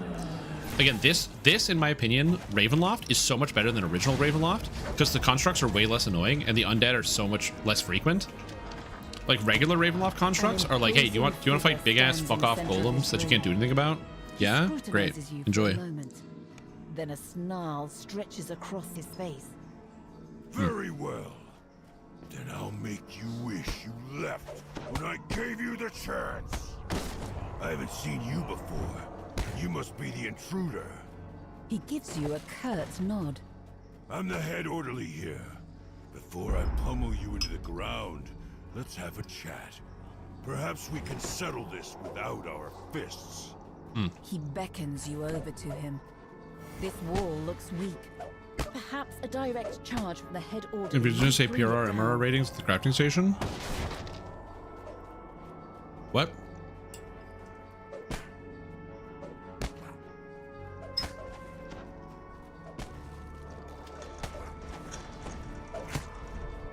Okay, in this quest, it's the Audiuk. That's the bonus chest, by the way. So we're going to be doing the Audiuk. You try to escape the head orderly, but he rounds the corner, following you into this room. Yo, what timing? That's fast. Holy. You run through the gap left by the broken wall. God, I You still remember expect doing the this head quest when I orderly was to on come after stream. you, but I was he like, hey guys, hesitates do you think when we he should sees pick the up this patients fishing gathered rod? Do you think nearby. we need it? Go ahead, run. And they were like, He says. oh yeah, I guess I'll so. find you later, away from prying eyes. You find Not a every- no, not rusty every quest has fishing to. rod Some of leaning them don't. against the fountain. You bring it with you, just in case you have a use for it later. You hear a growl and a slurred threat nearby. A patient must have confused you Honestly, for an true. It enemy. is not very orderly to be breaking the walls down. Is it this way? I'm trying to remember. There's like a way we go. Yo. Bye. Get cooked, dorks. When the lever is Yeah, I was pulled, railroading alarm the people turns that were on, playing. and the pulsing lights dim. True.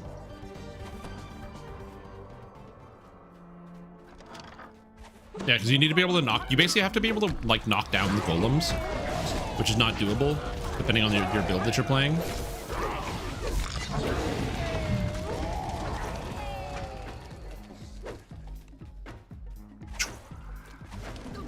Fire! Fallen? Bro, I already thought I was lying on the ground. If I'm still falling, that means I've got room to go down. I thought I was already at rock bottom. But you're proving to me otherwise. That's awesome. Very inspiring. Thank you. A key, perhaps? But the fetid water prevents you from Some may getting a say closer look. that I'm in fact a legend If and the an water was inspiration. drained, you could use the fishing rod to probe its depth. Press knock or bell? Yeah. So we come in here, and we come in here. Yeah, I have neither. I'm not about to rip out a bell. We are Fire Domain Cleric. That's what we're rocking with today. People have been telling me for years that Fire Domain Cleric is actually very good. And I didn't believe any of them. And honestly, I still think Fire Domain Cleric is kind of mid. But whatever, it's fine. It's better than like getting electric loop. So what are you gonna do? Now that you've drained the water from the wash basin, you can Closer, come on. Because you can skip this, but this is where the chest is, so. The floor crumbles beneath you, and you plummet into a trash-filled room. And then we get a chest here. There we go. Yeah, when I get double Firestorm, I'm sure it's gonna feel good, but.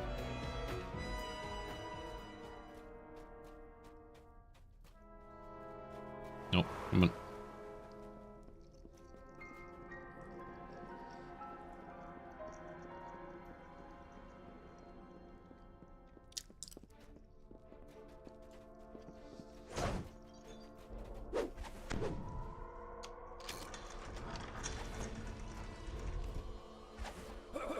So I will admit, I really like the magic domain, because magic gives +4 evocation DCs, 40 universal spell power, Now that the drain and has been then cleared, you use the fishing rod. it also makes it so that when you turn, you get 80 spell power. Effort So it's basically 120 as long as you're turning regularly. The missing key to the patient's wing. The plaque beside this door reads Patient's Wing. You'll need Speaking a silver of- key to open the door. You use the Yo! silver key to unlock the door Solar Gem of leading to the Constitution, let's go. patient's wing.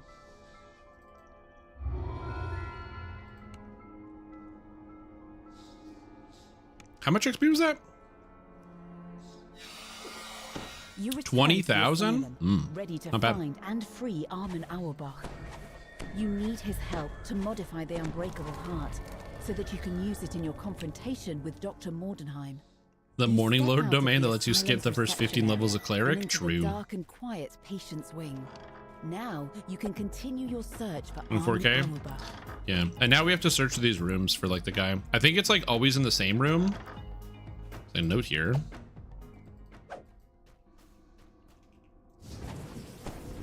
Yeah, no, I have AoE healing. We have to find the recipe first before we pick up all the items. I remember that can happen if you pick up an item before you pick up a recipe, it like breaks the quest.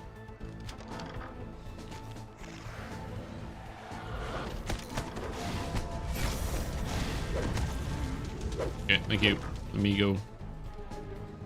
And it's the last one on the right, right? Yeah, it's over here. It's this one. Yeah, you have to get the instruction manual. You have to pick this up Find a small before you pick up manual. any bomb materials. It contains instructions on how to build a bomb that will counter 800? the Let's go. Orderly's special power, the blessing of the full moon.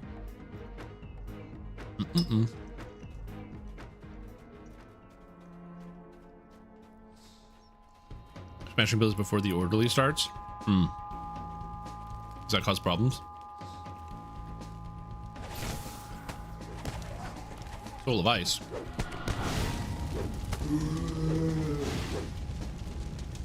Again, I don't entirely know all the details, and I'm eating at the same time, which is distracting.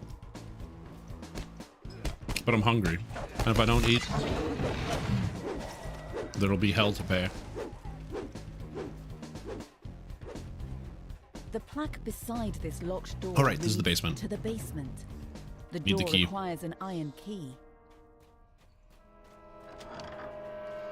Eat or die. I mean, yeah, basically. That's kind of like, if you want to shorten it up, that is exactly how it works, yeah. A mysterious woman stands in the center of this room. Yo, what's up, Miss Bauer? She startles at your approach.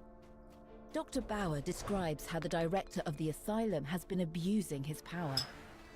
You also learn that the head orderly cannot be defeated until his dark Gotta feed the gift, body. the blessing of the full moon, has been dealt with. The deputy director describes a Let me wait till this guy. storage room that's on the brink Don't of break too collapse. fast. No problem. I'm on If it. you can lead the head orderly there, you may be able to trap him inside, buying you time to continue your search. You remember what the deputy director said. If you can destroy the weakened sections of this room, you should be able to trap the head orderly. Fiery No, debris rain he down gets on the crushed head by orderly, boulders. pinning him. Now's your chance to escape. You flee the crumbling, fiery room. You find an incomplete passcode inside this journal. Ow. Ow. Ow. Okay. You enter the correct passcode. I figured I would get it eventually. Springs open, revealing an iron key. I just figured eventually I would get it if I hit random, okay? I didn't think it would not work. Oh well.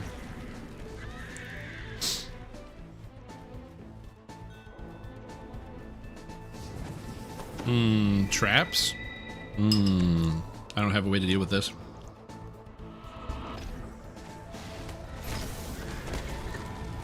Unlucky.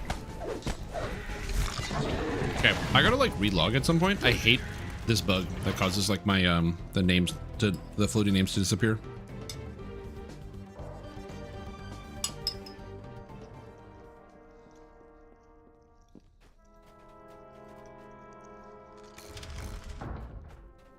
And then we're in the bathroom and we come out this way.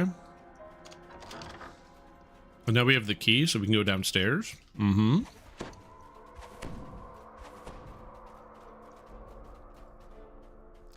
You turn the iron key in the lock. Stand on it when try spiritualize. I've had a few times. Oh, really?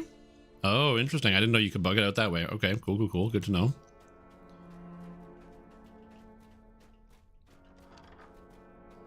A hardcore tank? No, emergencies help me with the tank build that I wrote. No, I can't turn undead. This game is broken. Oh, wait. Oh, it's beetles. It's just beetles.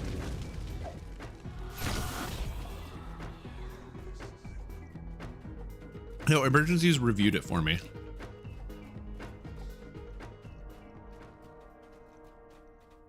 You see a sturdy crafting table in the center of this room. You can use it to craft the bomb. You've found all the materials needed to create the bomb, as described in the manual you found earlier. I Now love to combine the pieces. that the You bomb combine the materials to create the bomb. is just You like can use it in your next confrontation a bunch of with the forks head that orderly explode. to dispel his special power. You find a green key. Where are on we the going? dusty floor. You see a wide array of lab equipment in this room, along with a row of brains Oh, and right. jars. Blue brain to blue outfit. I remember this. Red braid to red outfit. Hello? And black brain to... Oh, no. Whoops. That has to go here. Did I do it wrong? Oh, can I pop them out? Oh, shit. Reset. Oh, no, I can't. Hold on. Did I...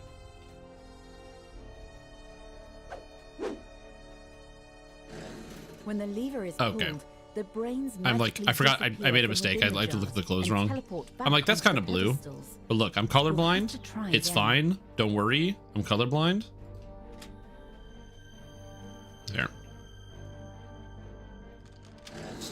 A panel in the wall slides open, revealing Worshed? hidden Yeah, it's me. What's the best way for Dragonlord to get fear immunity?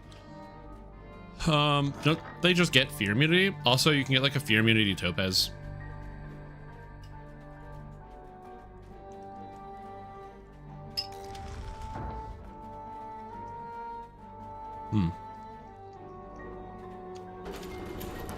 As the green Greater keys heroism open is the also a cage good holding option. Armin Auerbach, the wall creaks open, revealing a large laboratory. and Just a scroll metal greater cage. heroism on yourself. A gnome imprisoned in the cage calls out as you approach. Yeah, true. Just don't get scared. Honestly, DDO is not that scary. So just like, don't worry about it.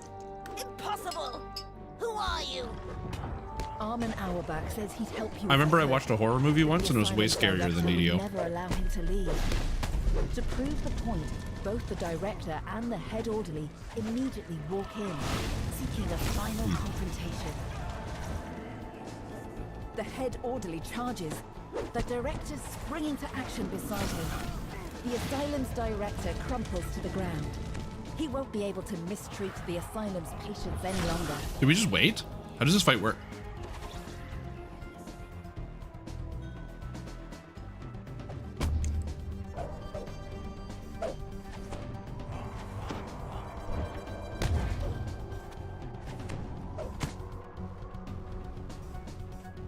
Oh, there we go. We literally just wait, and eventually it goes. Into a werewolf with a deafening howl. Now that his true nature has been revealed, you can weaken him with the bomb. You position the bomb on the floor. Now to lead the head orderly into your trap. The head orderly steps on the I bomb agree. you left on the floor. The storyline with He Yalthoon howls as his figure dims, as though some vital and the force continuation with break from his Fashion body. Madness is also spooky. Now that he's been weakened, Because you have to can understand, defeat him Yalthoon is still once out and there. for all. We don't kill The head orderly Yalthoon lets out a in whimper as his body thuds against the stone tiles. in You half the expect flesh. him to rise again. Yalthoon is He very much still stays alive. down, now forever at rest. Well done. I must thank you for dealing with the director. Dr. Bauer tells you that she has no allegiance to Mordenheim and doesn't see any reason to keep the technician in custody. This is You my lag in game, asylum you now. lag At IRL. last, I can do as I see fit. I'll start love with that. better treatment for all my patients. Dr. Bauer says, her enthusiasm growing. For example, evidence shows that the innovative new lobotomy she is tiny. procedure can do a great deal to soothe the nerves and calm aggression. I'll start trials straight away. It is very bizarre. Dr. Bauer opens a portal that will send you to your next destination. Yes, they did. Elisa's cabin on They buffed the Isles XP. of Agony. You step out of the portal. Chill of and Ravenloft is into now worth it. Elisa's cabin. Armin, you're safe. Come, we don't have much Sick. time. Double Let's get double to shot clip. work. I shall attend Also, to the Nero, thanks so much for getting out a sub. Welcome to Stream Team Psychons. And thanks, dude. That's really kind of you. You did not have to do Armin that. begins work on the Especially considering I'm heart, literally still eating. modifying its structure so that it will self-destruct. So the stream when content's going to be triggered by stilted. Elise gives you a grim nod. Just get me in front of Victra and I'll set off the fireworks. I might be going down, but she's coming with me. I'm ready to go to Schloss Mordenheim whenever Schloss you are. Mordenheim? Defeating Victra Alright. won't be easy for me. Light But I in bet you have the what it attic. takes to help me do it. Victra, my love. Your time has come. You've been sent to this Yeah, courtyard. again, to it's find one of those things where, source like, of a mysterious I said light. the expansion's good. I think the quests are good. If you haven't ran it, even if you haven't bought it, do it solo your first time and like read the story, find the notes, look for secrets. There's a lot of secrets. It's a cool expansion. There's some good stuff going on. Really juicy. The main issue I ran into though is at the end of the day, DDO is a thing that needs to get XP, and the XP was not just like bad, but like so bad. It's like absolutely You pull the absurd. lever and the loud scraping Again, noise the follows longest nearby. quest in the entire expansion For some reason, you suddenly gave the smell least amount of fried XP. food and stale beer. But fortunately, they buffed the XP on that quest by over 150%. The And bartender now it explains actually that feels the good to deadmongers run. took over It's this building after crazy. the abandoned As I said river before, I don't next think door. that every time a new expansion comes out or piece of content, it needs to have strictly better XP than the last You stuff. can now explore the In terms upper of like part the XP per tavern. minute or anything. That's always going to be subjective. It depends on your pace, how much you like it. Some people like certain bits of content more than others. So I have no issues with people, or like if SSG releases content and sometimes it's better and sometimes it's not. Again, to me, I'm fine with that. That doesn't bother me even a little bit. What bothers me is when the content is so far under that it's like just outside the concept of consideration. Like there's no world in which you should be like running, or you would have been wanting to run the Chill of Ravenloft, and that feels kind of bad. but they fixed it. The So floor here is I don't know. quite warm. Remember, we bitched about it, we complained, and then it got changed. So But the wear the ends system abruptly works. at a blank wall. The door opens, revealing a concealed passageway. You can just make out the marks of dragging wheels on the stone floor.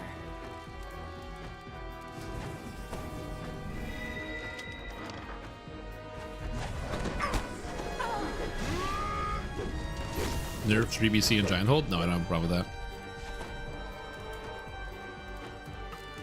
Well, it shouldn't give less XP than the lower level expansion they released 2 years ago. Grisly Depot is where the local deadmonger stores some of the corpses they've snatched. Ooh, magical protection before heroic, delivering sick. them onto their customers. Again, that's my only opinion. I think that if a quest comes, like, the fact that Ravenloft gave 6 less experience points, or 6 more XP than Isle of Dread, and Isle of Dread is 1 level lower, that's a problem.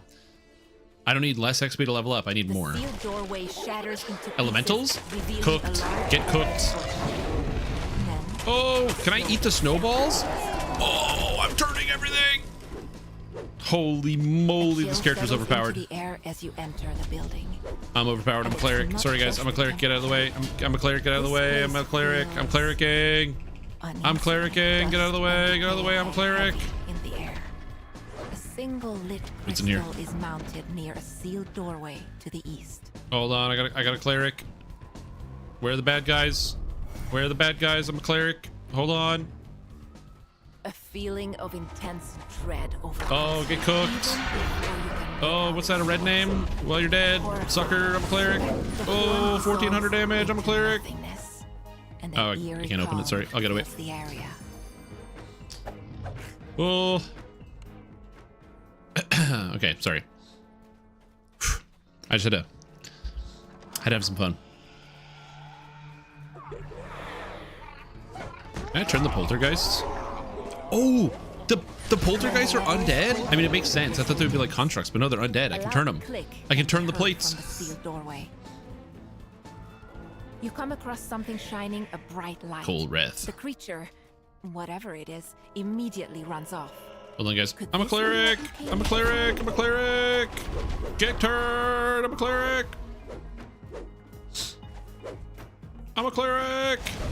I'm a clerik! The sound of the wind from on the temperature drops even further as you step Beautiful. out onto the roof.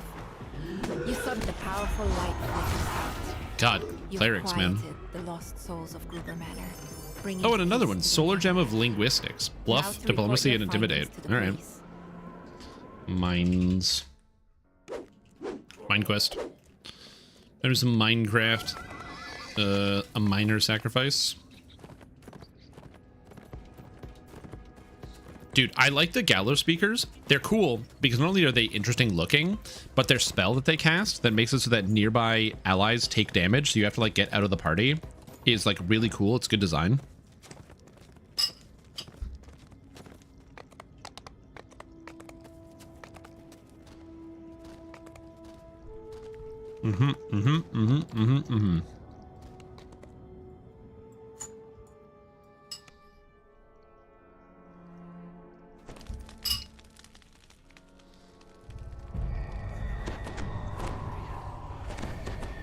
This is supposed to be a working mine, yet judging from the bones littering the floor and the strange goo splattered Alright. on the ground, something I'm has almost gone done eating, terribly wrong. but I'm not quite done. The So I'm gonna keep Overseer eating. explains that he needs 2 ores from the mine to find the Unbreakable. The Overseer disables the barrier by remote control, allowing you to explore deeper inside the The mine. Overseer disables the barrier via remote control, allowing you to traverse deeper inside the mines. This speaking device is shielded. I think it'd be fun to voice a DDO Perhaps quest. there's a way to I'd do it remove the shield if given the option. nearby. Twisted forms, ready to attack. These must be the creatures the Overseer Oozes! They're immune to fire! Fuck! Dude, where's Ipsum? I gotta ban this guy. speaking device to the west. Dude, fire domain's good. This fire's easy. There's like no fire immunes in this whole game. Fire's easy. I'm Ipsum. I tell lies constantly.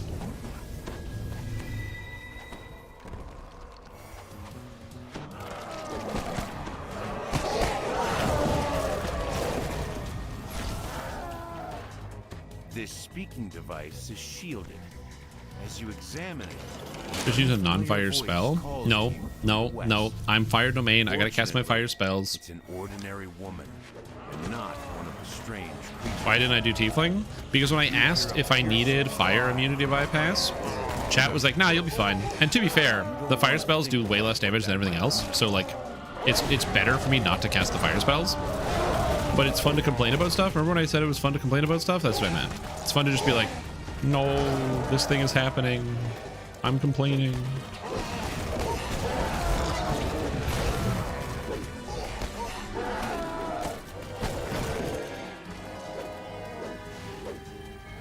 Holy smite. Yeah, the only ones that aren't are like golems. It's the golems that are not.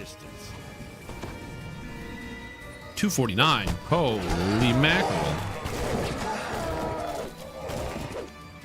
Yeah. People locked inside these cells beg for you to free them.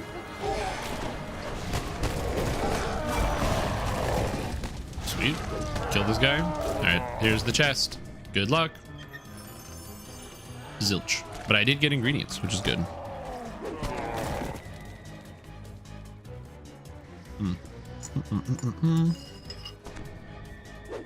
Alright. The cell doors unlocked. Food done. Good job, team. The survivors make their way back to the exit.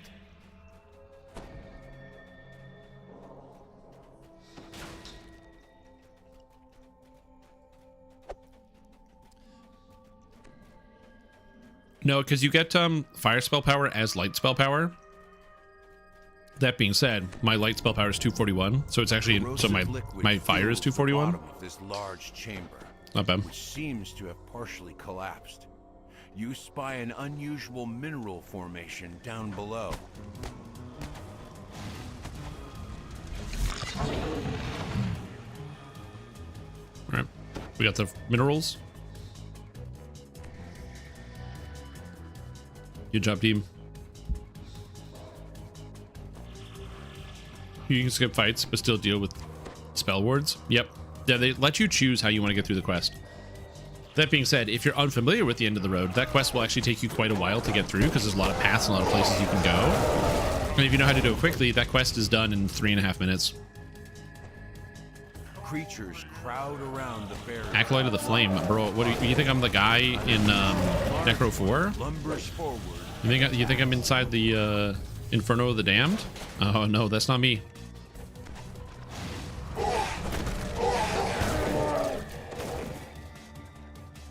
Dude, you hit them and they're like, oh. Oh, guys. We have to do something. Oh, is it this way? Are we going here? We're going this way? This way? You have recovered a sample of Elysium, one of the 2 types of ore the Overseer needs. Let him know he's banned. Okay, thanks. Appreciate you. Ow! Spell damage!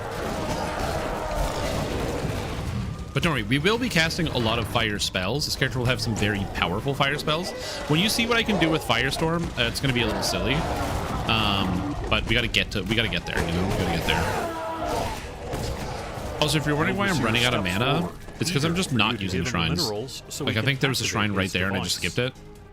The Overseer says he's going to take credit for cleaning out the mine, finding the unbreakable heart. Again, I find it so funny that this guy's like, hey, you know how you just killed everything in the mine? I can kill you now. Nobody. The device whirs to You life can't. that I'm so marks sorry. the location of the unbreakable Right. heart Giant, on the map. It's a place to the then, north known as the Isles of Agony. the With Wish. this information, you can now track down Elise and enlist her help against Dr. Mordenheim.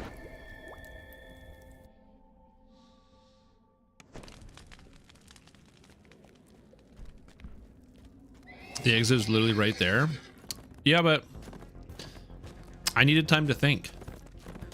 Sometimes you gotta just like take a big deep breath, go like the song Radioactive, because we're dealing with radioactive ore in there, you know? It's just like that. Welcome. Anyway, and now we're gonna go in here and there's a cave, and inside the cave there's a giant. We're gonna kill that giant for some loot. the wish. Killing landscape giant on the way. You know why? Because he's a cold giant and I'm a fire not giant.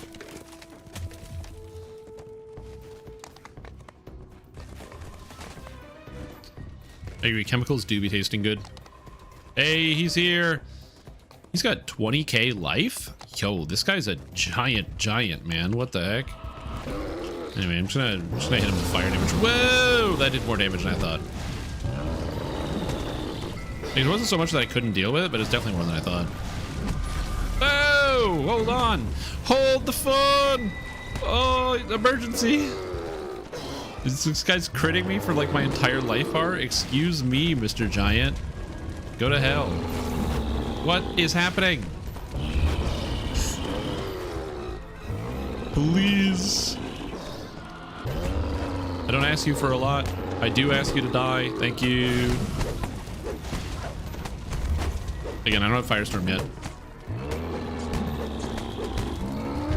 Okay, here we go. Come on, luck. Nothing, but I did get some bleak wires, which is good, and some transformers.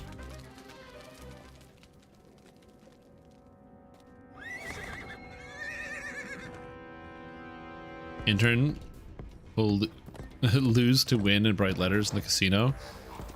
I mean, yeah, probably. I'm gonna be surprised if that was the case. Oh, come on. Come on, arm. Come on. Yo, that's healing, man. That's healing.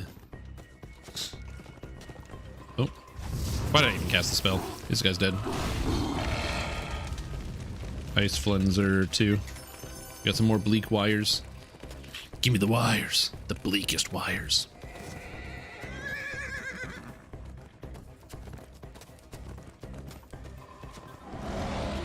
Same as epic ones? No, it's way cheaper in heroic. All the heroic stuff is way cheaper.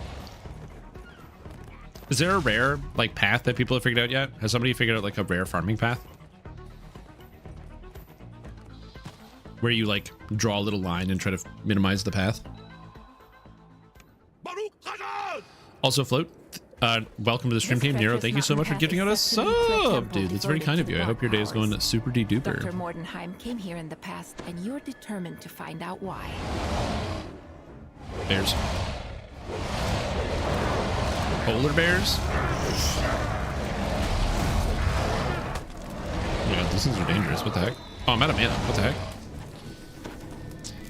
Do the then X 100 push-up challenge and get some blood flow to the triceps for healing. Oh, don't worry. There's blood flow. I woke up and my triceps hurt so bad and I couldn't bend my arm.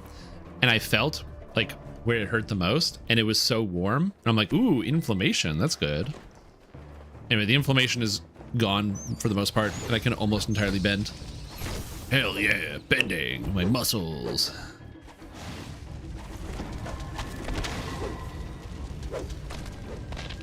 Dude, all the ice monsters are dying before I can hit them with spells. Dude, I gotta bandip some again. He said fire domain would be really good, but somebody else is getting kills as fast as me. The air shimmers as figures take form. It must be one of the visions of the past you were told of. Here we are.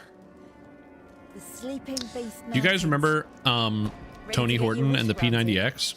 If we don't plummet to our deaths in the process. Is that guy still making YouTube videos? He made YouTube videos for a while. I assume he still is. I merely jest. I gotta look it up. How could I let us fail? That's the spirit. Your vision of this previous journey up the mountain fades. Tony Horton. And then there's a crashing sound as the ice wall Tony Horton made a video. That's wild, dude. This guy made so much money on the P90X. Okay, listen. I'm not gonna glaze myself that much. But like 500 views for some of these videos is crazy.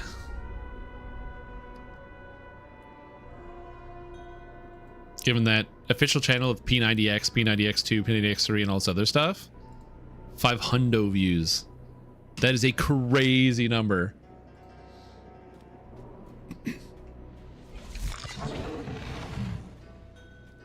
I just remember, oh God, what was it? It was like 2009, 2010, something like that, or 11, somewhere around there, like around like the 2010s, somewhere there. I just remember seeing like P90X everywhere. P90X, it was like a big thing. Buy now. Just as a kid and bought it. There you go. And all that to get 500 views. Even I get more than 500 views on a YouTube video. And I'm some loser who makes a game or videos about a game no one cares about. And now he tries to rebrand as yoga. Oh, was he just doing steroids? Is that all it was? It was just the steroids? Super sick and fell off the truck and never got back on. Yeah, that's the other thing too, is I just assume for the most part, like, it's an exercise regimen, so I assume P90X is going to work because it's an exercise regimen. If you just do the exercises, it's probably going to be fine.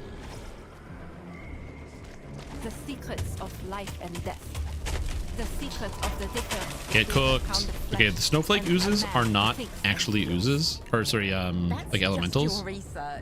A strange clacking sound echoes from the passage ahead. Well, what about you? You can do this. I don't know. But yeah, so that's what I'm saying. Like, when it comes to You must be joking. when it comes to that stuff, I don't know. I'm blown away. If you grew up like me, you wouldn't doubt it. So we have. Oh shit! An optional's done. And I gotta cash in on the XP. For some reason, I'm not getting previews when I mouse over links, which is a problem. Crashes to the ground, causing a section of the let me see here. Wall to shatter. You could wake up one day and all those comforts you're used to could be gone. Where's the hook horror treasure? Oh no, that's not the right way. Oh, that's still not the right way. Where am I going? Where am I going? Ah, here we go. Okay, hold on. Links, chats. Link. Oh, show thumbnails. Yes. Okay. It's not giving me a tooltip at all. Oh, chest at shrine. Oh, it's this way. Okay. Oh.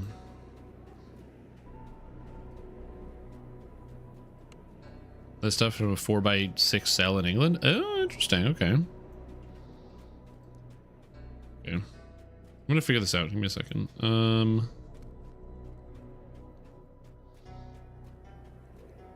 Link previews. Oh, I have to. And it was disabled for some reason. There we go.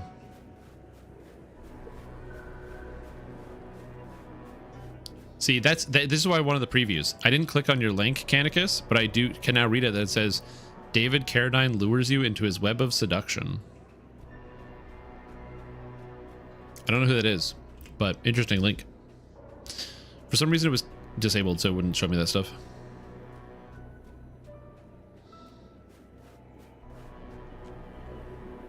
Time for Wayloon. If I don't run, this is going to be laggy. I find Wayloon is really hit or miss. Sometimes it's just like really clean. Wayloon used to be a lot worse than it is now. But yeah, it really depends. It was an old Kung Fu series and Kill Bill movie. I'm learning a lot today. Woo! Almost got me. Turn undead. The final skeleton falls and the walls explode. Whoa! Whoa! Whoa! Anyway. A vision of the past emerges on the ledge in front of you. This can't possibly be Super skinny now, don't go because I'm skinny fat. Oh yeah, dude, I'm not shaming anybody who doesn't like feel comfortable going to like a gym to like work out or whatever.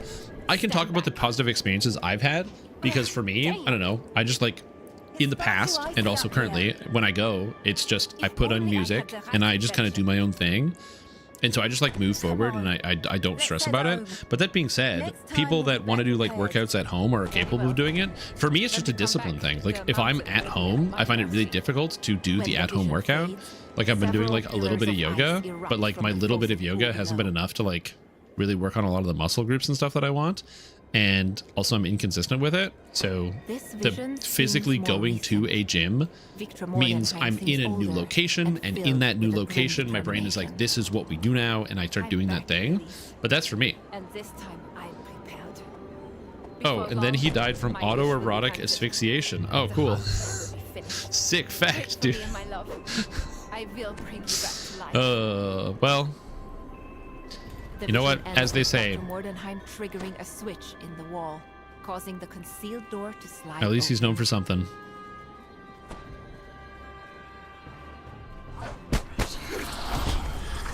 That's a wild story. Turn undead, turn undead. The undead are turning.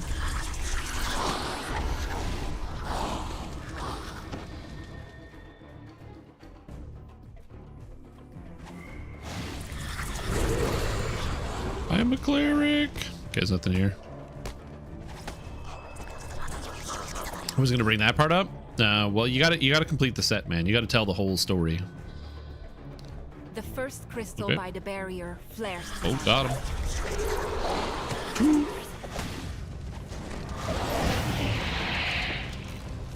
The barrier wavers as the second lever. Okay, so that's 2. Now, where's the last one? Where are we going? A barrier of solidified darkness blocks the Okay, path we go over here. Shadow. So dark, man. I can't see anything. I actually really like this dark section. I think it's so cool. I love the fact that you can't see anything in the caves. I think that's extremely well done. I love it. So it really stuck with me. Yeah, I don't know where I learned about that. I'd be willing to believe that it was from there's a Whitest Kids You Know sketch where that's how one of the characters dies. The final lever is pulled and the barrier fades. So I'm pretty sure that's where I learned about it, but I'm not 100% sure. On your tombstone? I mean, people wouldn't write it on the tombstone. That goes on the wiki page. you don't write it on the tombstone. You write it on the wiki page.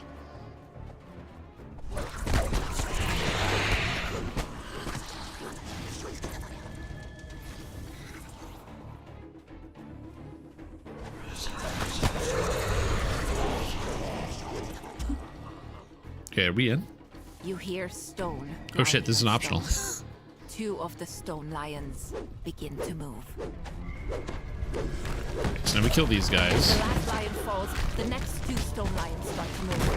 A breath chill fills the air as the last statue comes to life. The wall at the end of the hall slides down when the stone lion Ooh, another falls. chest. Let's go. I love chests. Jim, I can't do it with my heart condition. The acceleration of the heart isn't good and made anything less stressful. Yeah, that's the thing. So for me, it's like that was a nice thing I like about going to the gym. I don't wear like any of those technological pieces. Like some people have like any smartwatch and they use it to track all their vitals. And I probably could do that, but I don't. But I do like the fact that it's easy for me to track like my heart rate and stuff when I go in like some of the machines that they have, which is good.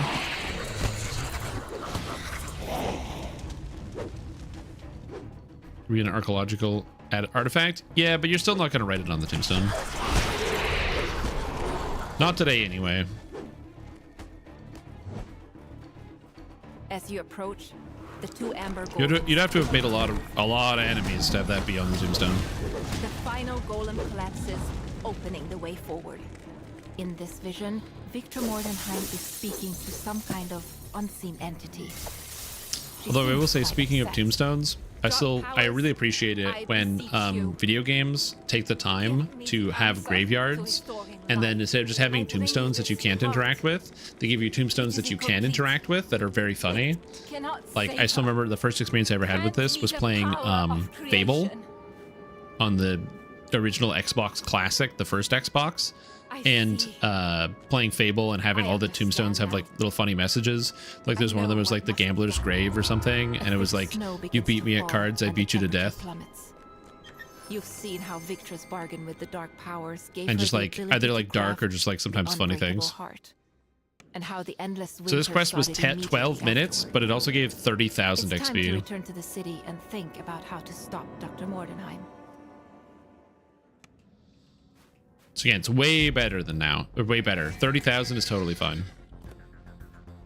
I don't remember the name of this one. This one is the Beneath the City Streets. Beneath Streets.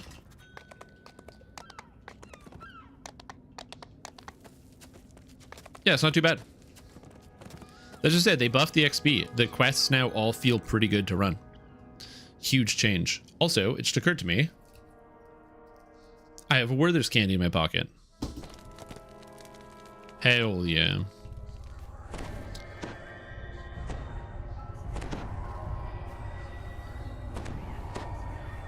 You've come to this graveyard to find Dead Man's Crossing. What would Horse where the put on his body tombstone? snatchers are Stream set to picks congregate. options? Oh shit. I have to Time get to tread creative? down Alright, you have to give me some time to think about this.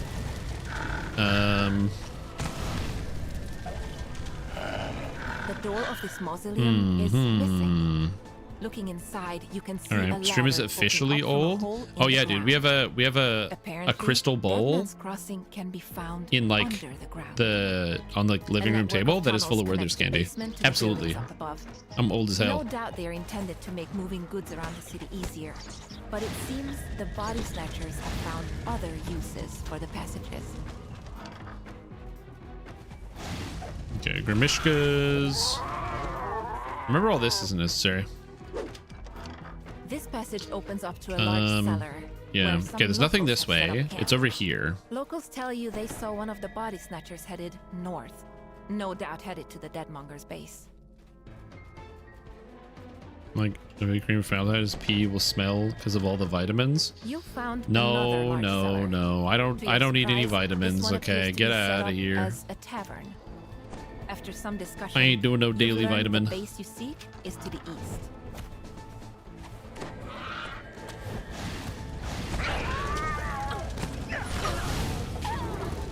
It's so dark in here, and not being able to see like the health bars above things' heads is very annoying. How do we do this? It's like we go trying to remember how to do this. Grimishka's. Oh, there's a Grimishka here.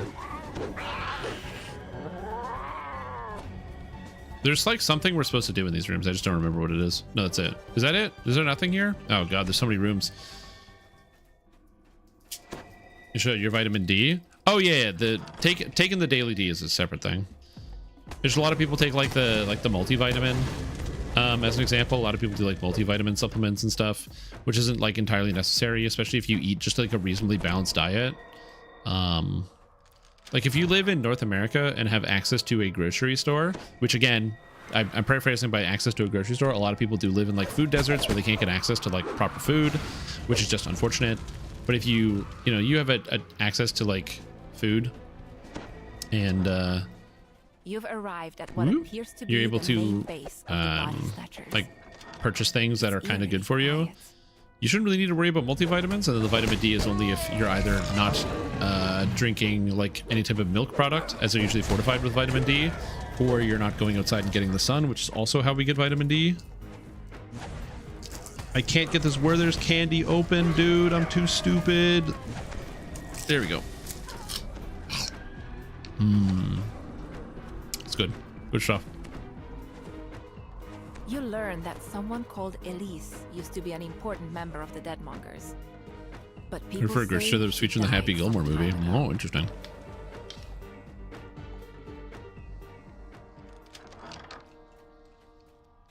Oh yeah, there's the boss here, right? Yeah. There's a boss down here. There's a rare. I forgot the rare on this side. The deadmonger turns to face you, Or is this... annoyed. No, you have to kill this You person. couldn't This leave isn't a well rare. enough alone, could you? Time for you to get what I gave old Schmidt. You find a mostly burned scrap of paper. Alright, the imps are immune to fire. Ipsum! Well now, it's sure better than I thought. But are you good enough for this?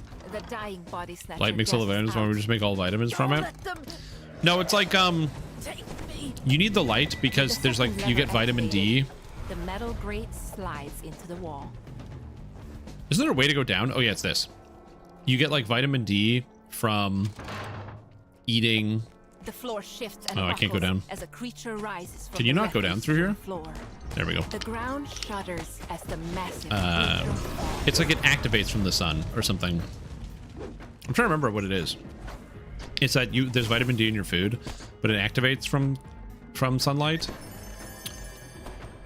This is something I should know, but I actually, for the life of me, can't remember. But the sun and vitamin D are related. I don't think we just absorb it from the sun because the vitamins aren't beamed through space. Or you get vitamin D because when you're in the sun, the UV breaks down something chemical which allows it to can be converted to vitamin D. Yeah, we convert it, I think. It's something like that. How does the sun get there? Have you heard the expression where the sun don't shine? The trick is you got to make sure the sun shines in there. Get like some reflective glass. Maybe like a tube, you know, like when you're a kid and you put tubes together with mirrors to make like a periscope. Basically, just take a periscope and swallow half of it so the light can go through the periscope and get into your internal organs and intestines. It's a really good idea.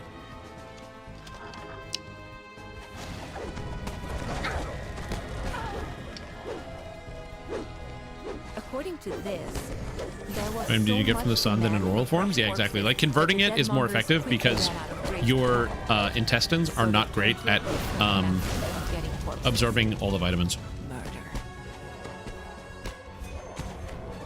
There's actually a lot of things your intestines are not great at absorbing.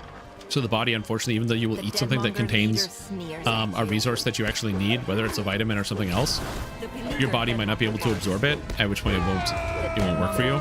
Slumps to the ground. Now he's just one of the corpses he dealt in.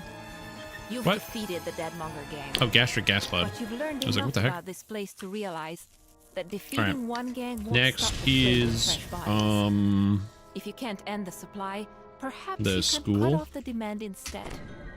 Time to investigate remember where the name of these it. bodies are being delivered.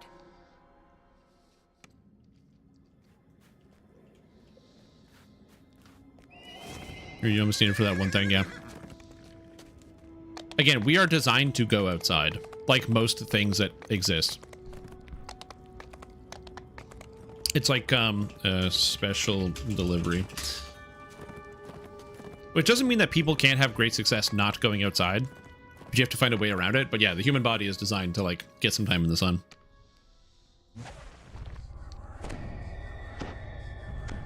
The unfortunate reality is that us gamers can't get levels up while we're in the sun. If I gained an XP bonus in DDO for going outside, that'd be sick.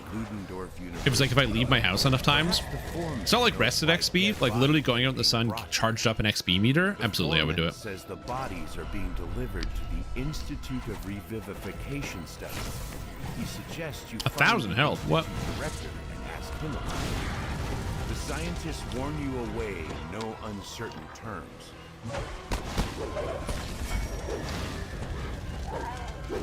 Invented construct. This is just staying us inside until like a couple thousand years ago. I know, isn't it crazy?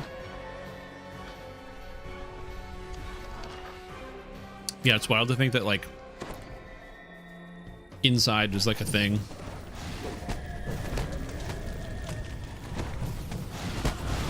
Not just like taking shelter where you find shelter, but being like finding shelter. No, I'm building this one. Nah, sorry, I'm building this one.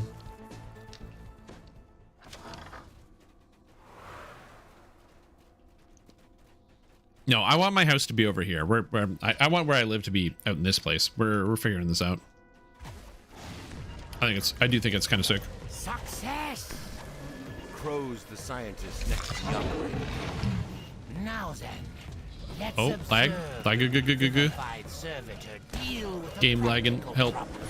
No, we're good. this unwelcome intruder. Seems like an amazing story. The original Planet of the Apes. I haven't seen the original Planet of the Apes, but I have watched all of the like, not all of them, but a lot of like the more modern Planet of the Apes movies. I've seen quite a few of those. I watched the newest one. It was pretty bad.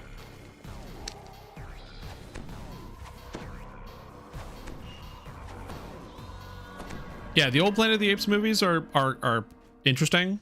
And I will say the new Planet of the Apes movies are not even all that bad. But the most recent one that came out like last year, it was pretty bad. I'm not gonna lie. It was pretty bad.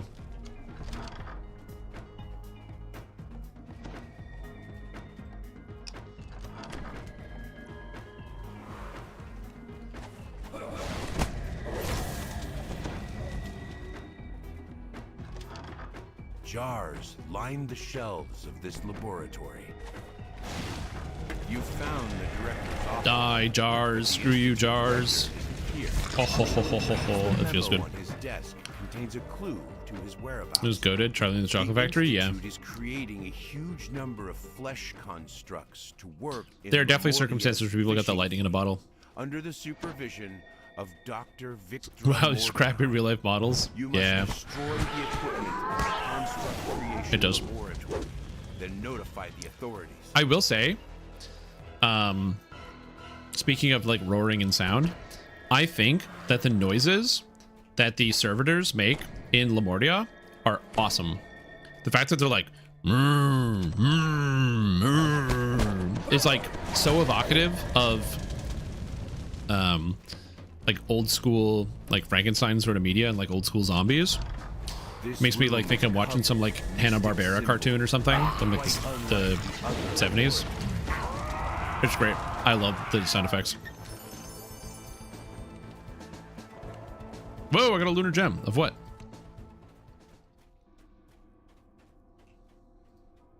Oh, it didn't tell me. It just went into my inventory.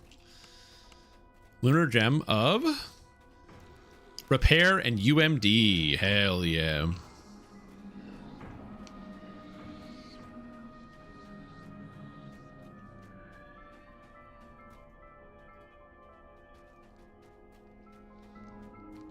Hammer horror films? I'm gonna turn my lights on. Nope, my phone died. I'm gonna plug my phone in so I can turn my lights on. Alright, good luck in your raid. Get some loot. Or You threads. hear a metallic groan as a door swings Hopefully it doesn't lag. open in the distance.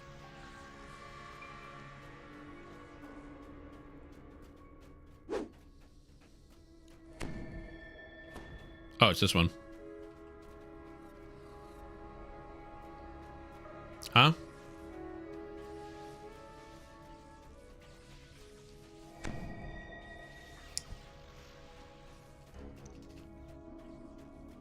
Did this break again?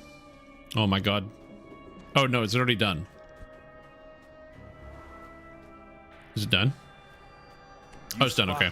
I've had that break so many times. I don't know why, but that area just breaks. Designed to create multiple constructs at once. He immediately rushes to attack. You can't be allowed to hinder this project, he cries. Too much is at stake. Drain rat.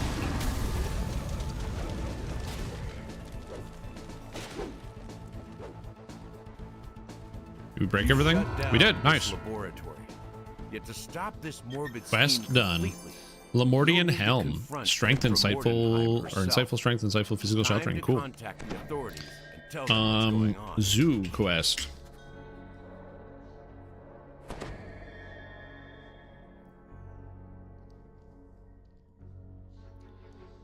Doesn't have alert command. Okay, many people have done that where they do like the lurk. Is that like a thing? Do streamers have like a lurk command?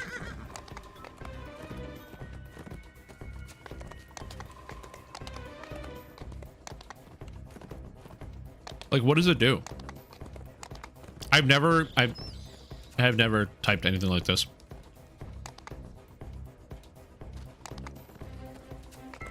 Like, what's the expected outcome?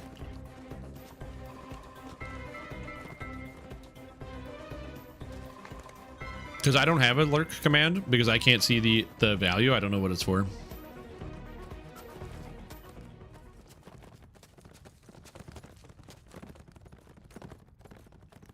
I'm not against adding like silly, goofy commands for fun purposes. I just don't know. Oh, where it just says like, oh, thanks, have fun lurking or whatever. Have fun in the alleyway, lurking about.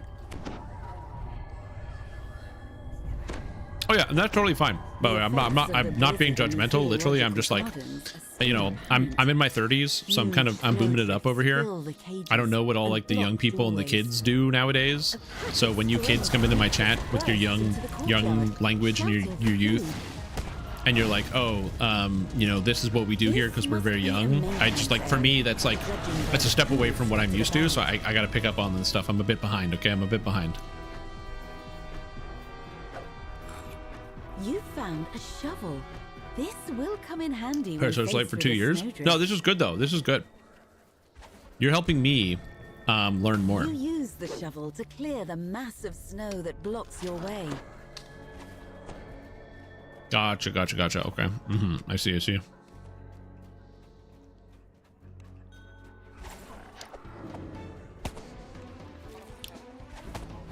I will also admit that I stream on Twitch, and there was a time in my life where I used to watch like so much Twitch.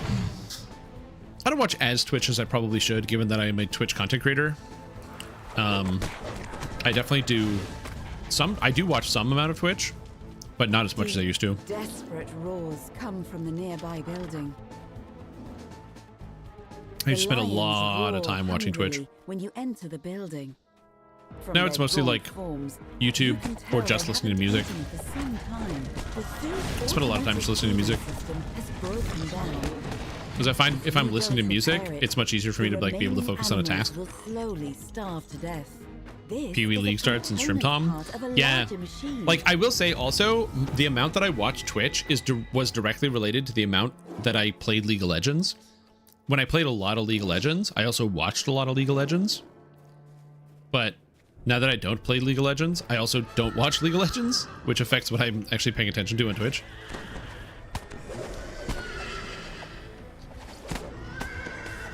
Fortunately, I grew out of my League of Legends phase. I mean, I say that, and like I played a bunch of League of Legends last year, but it was kind of fun.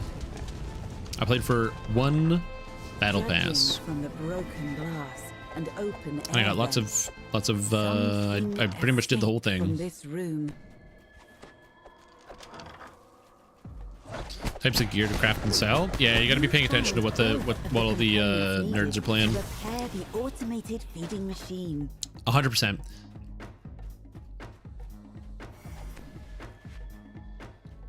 They're going to improve streaming scene as a consumer and supported. Yep, exactly. But then you're like, do you fall out of favor with the game, or it's not as interesting anymore? And then you're like, eh, whatever. I could keep watching, but whatever.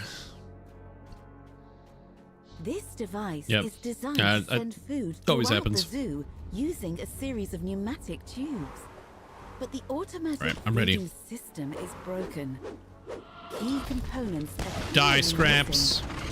Nice. All right. Nice. Nice. System rumbles back to life. Once more dispatching food from the tanks to various parts of the zoo. Perhaps the zoo's animals will Schloss be safe now. Mordenheim next. Form drops down from the air vent. Attracted by the sound Not really competitive. Yeah, that's the thing too, is I've gotten older. I've definitely gotten a lot less like competitive. Like when I was younger, I was like really big into like I gotta improve. Well, not like I gotta improve. I always want to improve, but like I was like I gotta be good. I gotta hit X thing. I cared about my rating. And nowadays when I play games, I just don't really care as much. You know, I'm just you know who cares? I've just not so much I've become less interested, I've just definitely become like less competitive as I've gotten older. You enter the quiet foyer of Schloss Mordenheim. Yeah. A vast, half-abandoned castle. That, and also, like, some people really love to thrive in, like, the very, very toxic, like, gaming communities. And I don't know, I don't as much. There was a time in my life where I did, and I used to play, like, a lot of those types of games. But now I'm like, there are too many video games out there for me to play something where I'm gonna have people yelling at me all the time. Again, that being said, I'm not saying like, oh yeah, I want to be able to play my League of Legends games and be able to go into ranked and literally lose lane every time and have people not get mad at me. No, I'm not saying that. But I would much prefer to play like a version of a game in which, or a different game where, you know, collaboration is like more encouraged and people don't like immediately lose their mind because like you make a mistake. Again, I understand that people are very sensitive about those things when they play because they're like, this is my rating and my rating is my life. If my rating drops, I'm going to lose all my friends or something or whatever people convince themselves of. And that's fine. But like I said, for me, I very much just like, I just don't need to get screamed at in my video games. Oh yeah, same thing, 100%. Again, when I was like 17 or 18 and joining like a Call of Duty lobby, and oh dude, mic on all the time, because with the mic on, you would have like, you would join a lobby and people would just be screaming at each other immediately. Somebody makes a mistake. Also, you know, saying a lot of words you can't say on TV.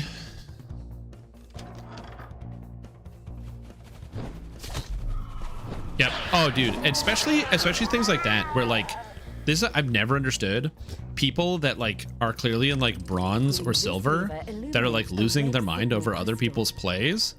And I'm like, my guy, you're in bronze. Chill. Literally just chill out. This door is locked. I'm not trying to be mean. You hear faint growling on the other side. Yeah.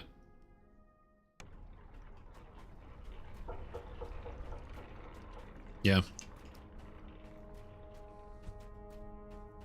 That was always a fun problem.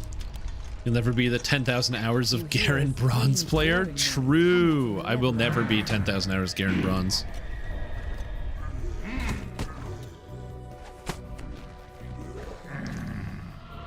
Well, okay, here's the thing. Competition can be fun. So again, I totally understand that.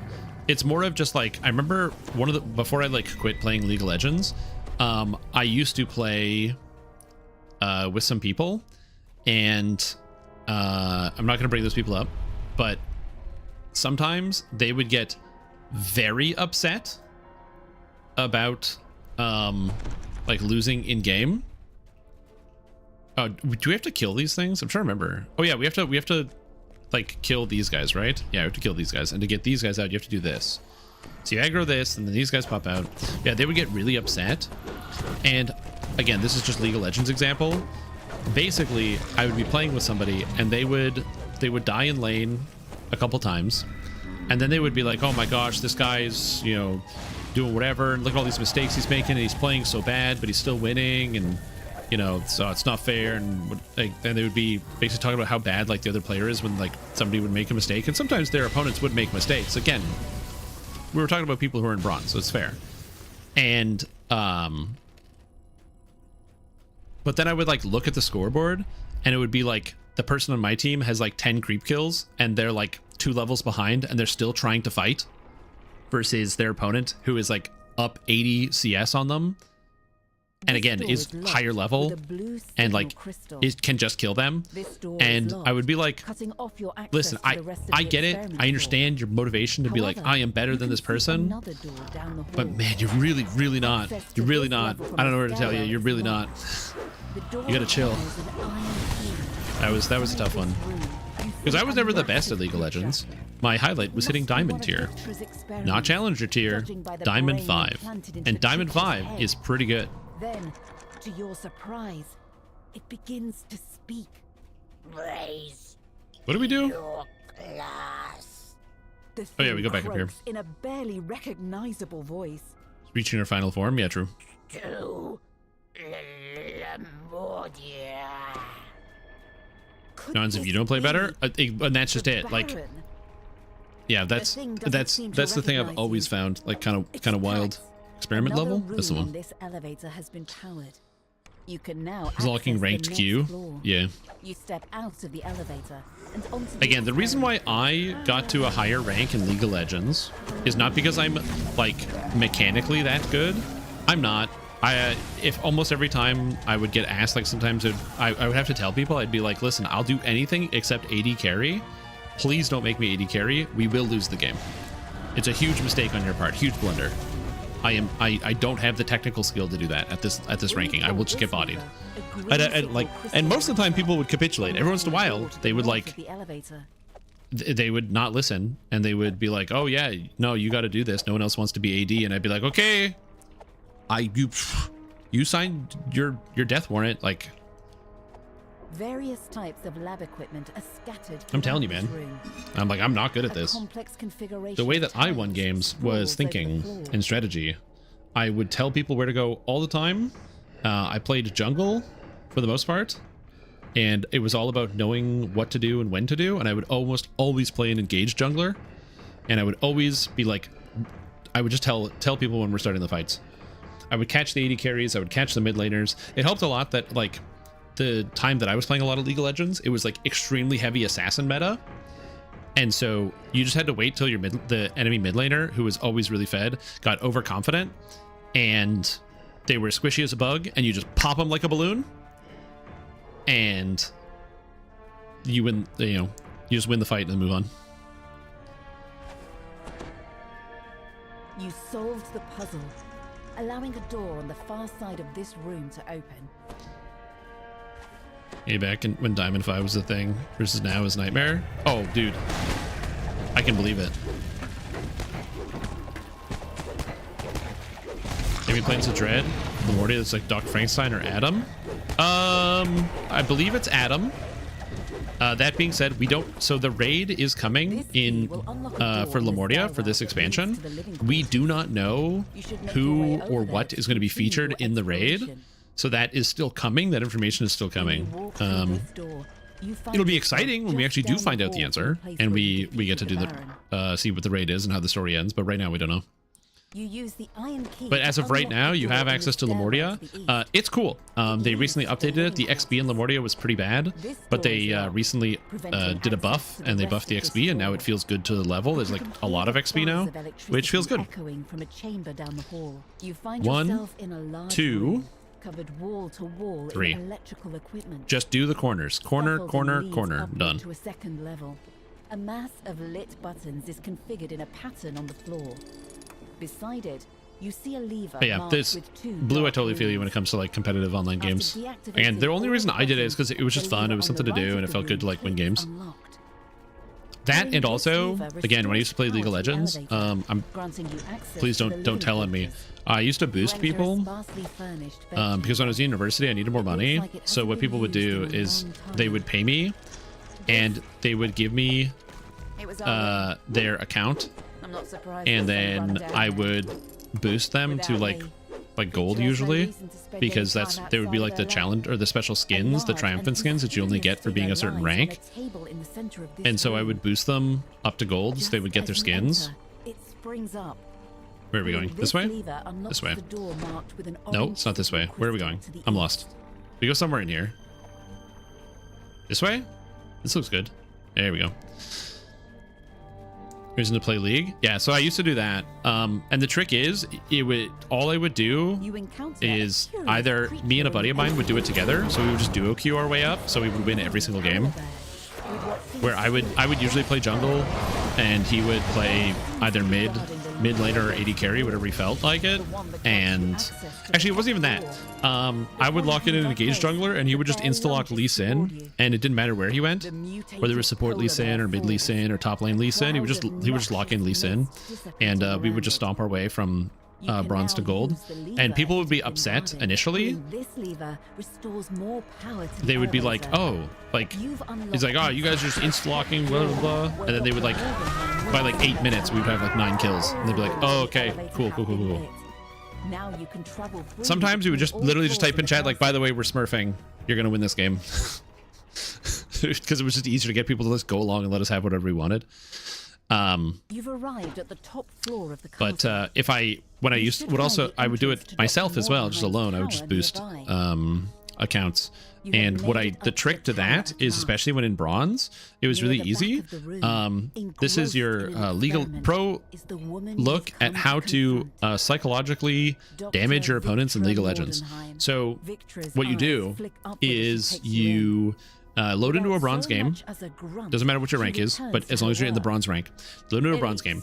It doesn't matter what position you are. It doesn't matter if you're the top laner, the mid laner, the jungler, the AD carry, the support. It doesn't matter. You load the game. You watch all chat, and you figure out who's typing in all chat. Because whoever types in all chat on the enemy team is fragile. They have a fragile ego, and they have to type in all chat. They have to be like, "Oh, we're gonna beat you guys," or something else. If they start talking to again, they're talking to the other team. They have a fragile ego. They're trying to one up or do something. Don't talk to that person. What you do is you gank them. So, oh, I'm the support character? Guess what? I wandered top lane at 4 minutes. And you gank them. And then you do it again and again. And you don't leave their lane. And you don't let them play the game. And you push them out. Your bottom lane? Sorry, you didn't support your AD carry. They just lost 100%. But that person who you kept ganking, they're going to be mad. Where's my jungler? My mid laner's not helping me. What the heck? They're gonna get so mad, they rage quit, it's a 5v4, game's over. It's not a nice thing to do, but you can kind of win the game without actually playing the game.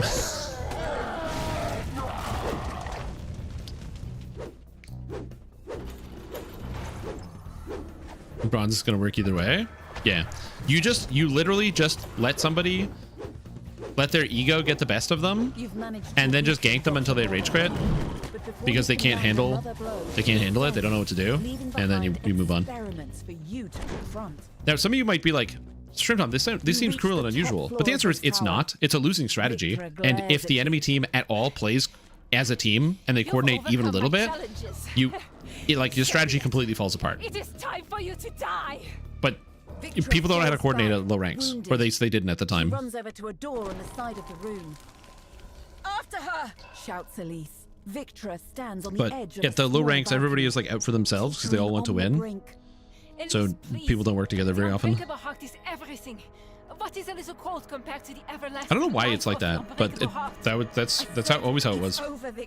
That being said, that might not be the way it is now, but yeah. Elise runs at Victra, and both plummet over the side. Gotta catch up. Whee! Splat. Victra lies motionless in the snow. All right, now I gotta turn the lights on. Turn the lights on. Beautiful. I can see now. Elise. Don't. And she dies. Croaks, struggling for every breath. Goodbye, Victra.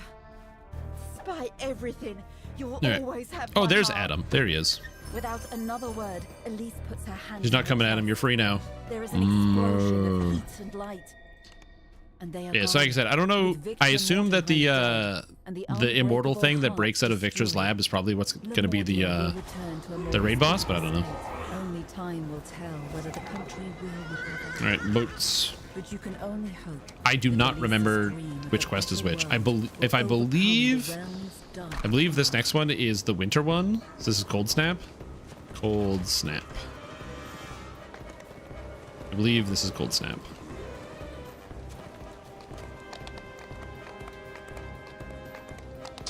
You're working with Jamie of Fallout, so you can understand what it's like to be yelled at by Bronze for giving them intel. Yeah. Oh, dude, I love this guy. Where he's like, yeah, the birds are safe. They're all fine. Rare encounter.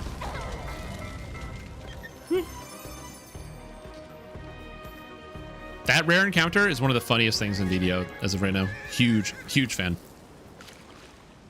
Pretty much confirmed Juggernaut for raid. Okay, that makes sense.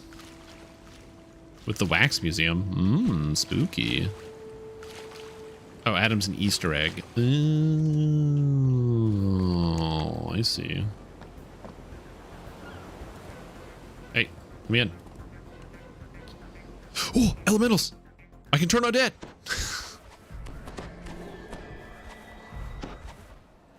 Get ready, elementals. I'm gonna be honest, the fact that I can turn basically everything with this character is very satisfying.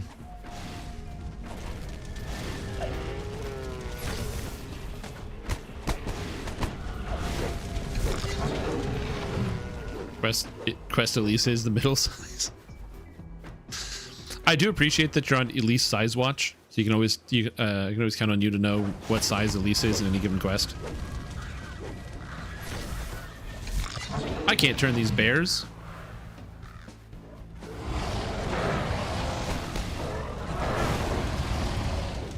Okay, I thought there would be more elementals here. Petrol? A long-dead explorer lies here, half buried in the snow. The note clutched in his hand tells of a deadly cold valley ahead, and a cave sealed by 3 ward stones. I also like the deadly cold valley where it's just colder in the bottom. Clings to the floor of this valley. Stay up above the ground to avoid the cold's frigid bite. Turn on dead. Turn on dead. Turn on dead. Oh, perfect. The first of the ward stones stops glowing. 2 to go. Turn on dead. Turn on dead. God, this is so satisfying.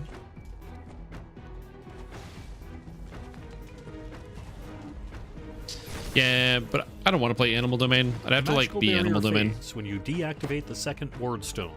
1 left.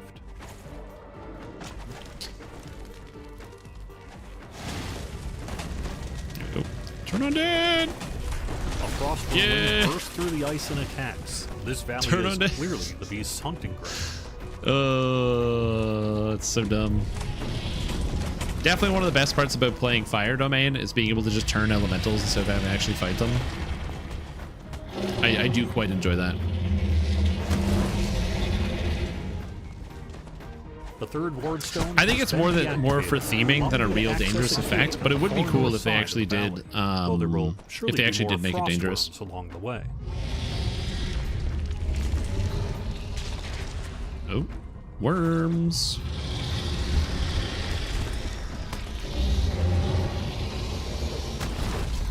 Wait, come back. You're so fast.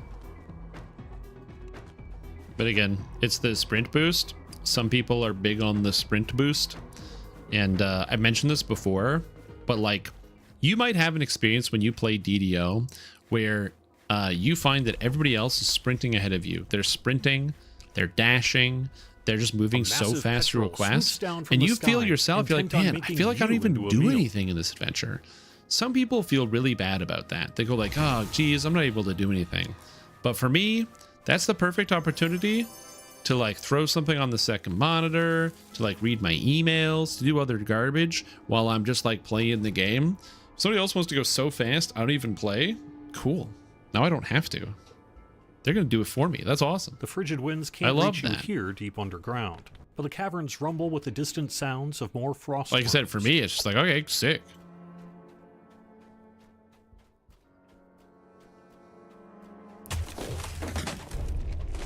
The only time I ever get upset when it comes to people moving quickly is if we're like purple alerting quests.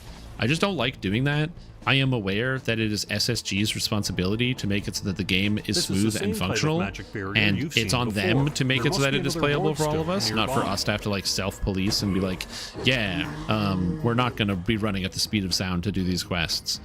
I do understand that. This chamber contains several clutches that like it's not like we have to do the policing. SSG should make the game work. But that being said, they have not made it so that purple alert is a non-problem for the game, so I try not to purple alert. We know that there is deleterious effects to the servers when you purple alert everything. If we didn't know, sure.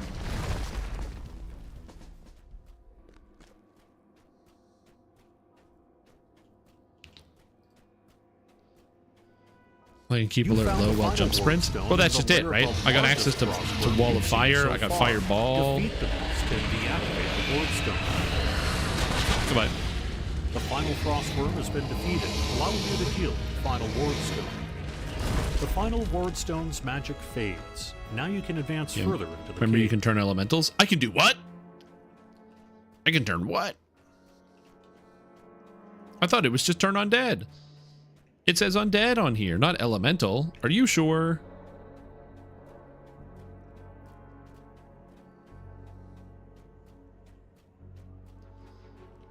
I said, I do kind of want to try Ascendance. I'm curious to see how far you can get with that in R10. Living space. If you can just like empty out whole rooms of monsters if you have all the turning stuff. A less than friendly welcome. I need like a good amount of charisma and then all the turning.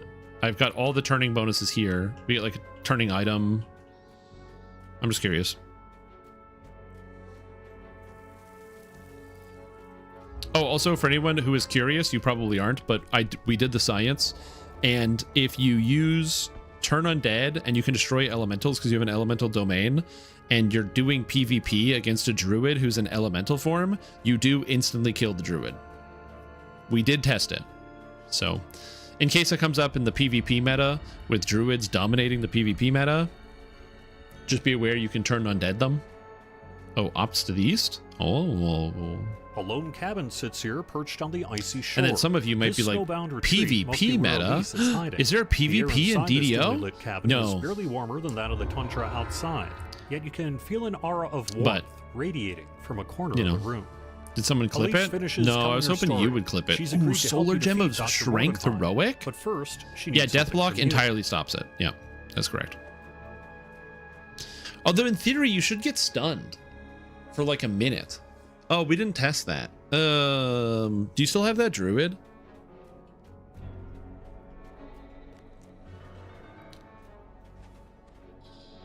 The druid we were testing it on?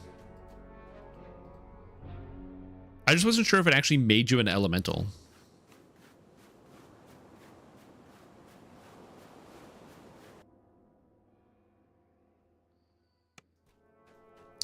Also, I am aware I don't have like the fastest movement speed on this character, and some of you might be like, oh wow, Shrimptom, your character's moving so slow. That's because I'm a cleric. Clerics are traditionally very slow.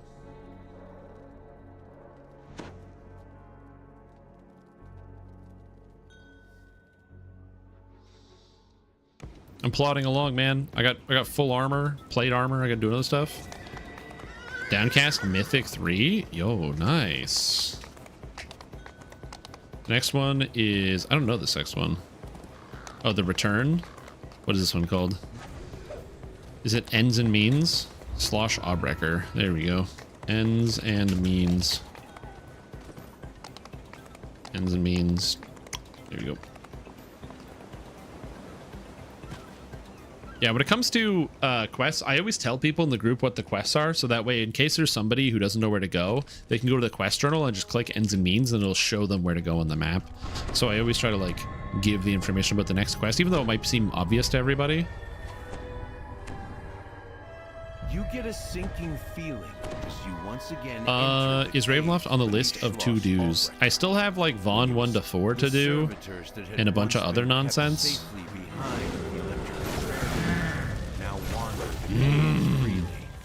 Thanks to you lowering the barriers during your escape. You'll need to make your way past them.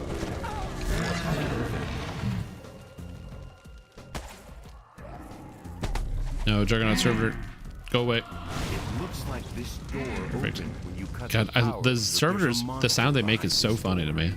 Why are they're just like, monsters behind these doors? Who goes there?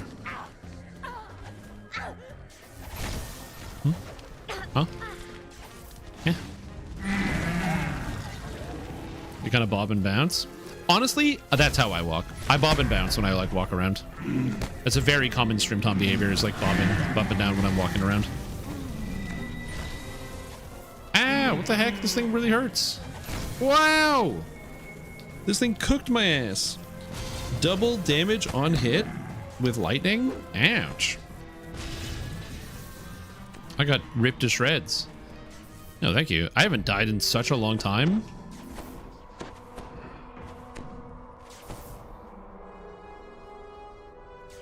That's all we turn off, right? We just turn off the one? Or do we turn off all three? I can't remember.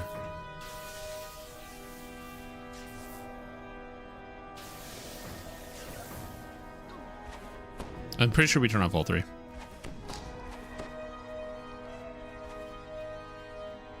A carton of what? No, turn on right. Oh, good. It's okay. Float fixed it.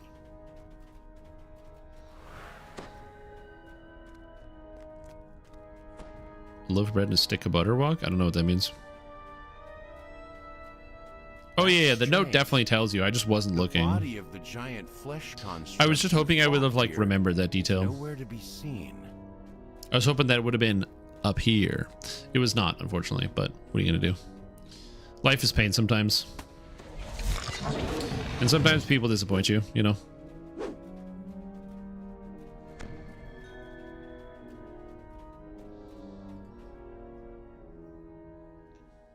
In the store, just Google Family Guy, loaf of milk. The doors here are boarded up and sealed. It's a Sesame Street clip. Google Family Guy. I mean, you know. From a distance, this bookshelf I'll think about it. seems to be like any other. Looking closer, you're not so sure. Most of these books look like they're glued in place, save for one. The telltale sign of a hidden door. Ah, good old Baron.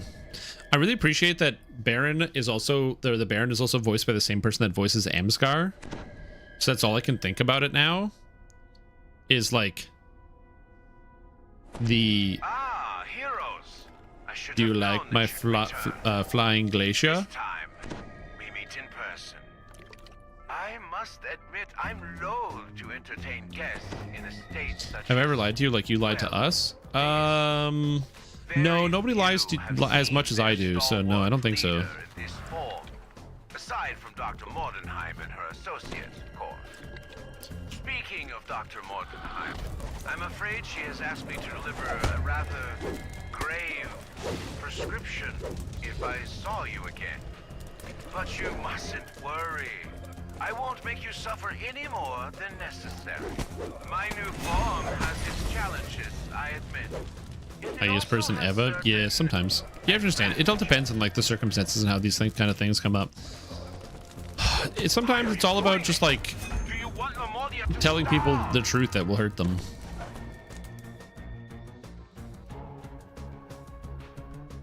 Which I also do a lot. Yeah, I don't know.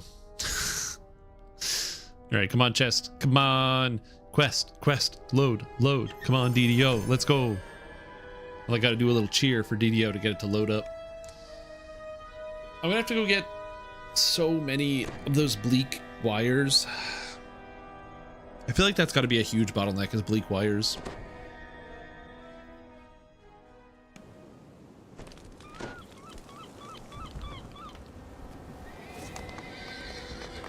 All right, last quest in the chill of Ravenloft, the reception. Proper authorities. The proper authorities.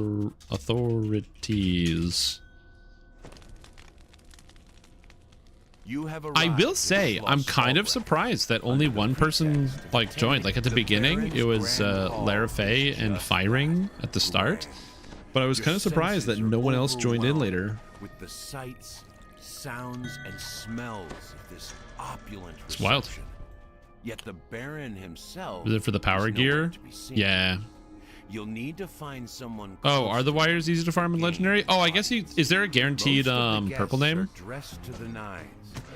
But this woman in a lab coat and goggles sticks out like a sore thumb. She stands far away from the others, eyeing them with diplomacy. The Vault Keeper says that only the Baron's servants are allowed. All within his rares 100% of the time. Oddly, he made Wait, how no is this mention locked? of the Baron himself.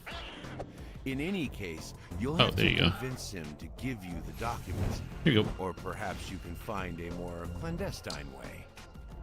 There's a door here. I still remember that was the same problem with dinosaur teeth. Is that dinosaur teeth were really tedious to come by because the rares aren't guaranteed. You get one from a rare every time, but the rares aren't guaranteed. Welcome to Schloss Albrecker. I Um, am honored to have so many of Lamordia's most eminent citizens here tonight in my home. I apologize that I am not there to greet you in person. Regrettably, I must attend to some vital affairs of state instead. However, you mustn't let my absence inhibit you. Eat. Put up quite a bit. Okay. Make merry. Do not let this fine feast go to waste. The prophets of doom will tell you that these are troubled times. Again, it's just Amscar. I just hear Amscar, which is not a bad thing. I kind of love it. Souls assembled here. I'll let you in to lockpick the doors to get the trap bonus. Yeah, but I can't do that. Bright. So let us lift up our voices and our The giant? Wait, there's a Hydra? I didn't even know that. Where's the Etten? The door flies open and someone shoves past you. The woman in a lab coat from earlier. Oh, I forgot how long this is. The heroes I've heard so much about. Okay, here we go. Don't be shy. Come in and tell me what I can do for you. Because the only Hydra I've fought is the Den of Vipers Hydra. It's a place where you can make a bargain with dark powers and obtain. Oh, the Etten's near the quest? Okay. For a price. No. I will say I love the trapdoor. It's so funny to me. The servitors are essential to manning the fishing fleet, and without the fleet, the Mordia would starve in a matter of weeks. So, a few must die now to provide servitors. This saves lives later on. Surely you can see that. I must admit, it's not the sort of thing the masses would understand. Which is There's no joke. Yeah, I can see that. The floor beneath you gives way. This goes with the lag is starting to show up. Yeah, that's what I said. Around like 8 o'clock is usually when I just like completely give up on playing the game. Which is funny. If you think enough people, like, I don't think everybody has the same thought process that I do. But like for me, I'm like, hey, there's one. I stopped playing at a certain hour because I'm just like, I'm not going to deal with how laggy it gets. So I assume that other people would also do the same thing, but that's not necessarily going to be the case. Some people are still going to keep logging in because they have the desire to do more quests and do more things and level up and get more XP and do more things. Especially also if your time is limited. Like if you're somebody who, you know, works a 9 to 5 and you get home, and then especially if you're like a West Coast person, like you get home at 5 o'clock, you make dinner, or you get home at 6 o'clock, you make dinner, you get on DDO, and it's like lagging to death. Oh, we're supposed to get it on the way back? Oh, that's on the other version of this quest. I see. The way out is blocked by an electric barrier, similar to the ones holding in the scientists' experiments. Disabling this barrier will likely I stay because people leave. Yeah, I've seen those streams, my guy. I've seen you guys get stuck. No other way out, and it's not likely you'll be coming. In theory, the lag should stop. You'd think so.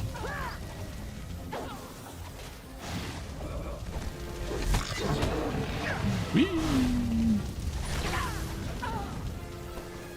But I'm pretty happy. I have 3 sagas going right now. I have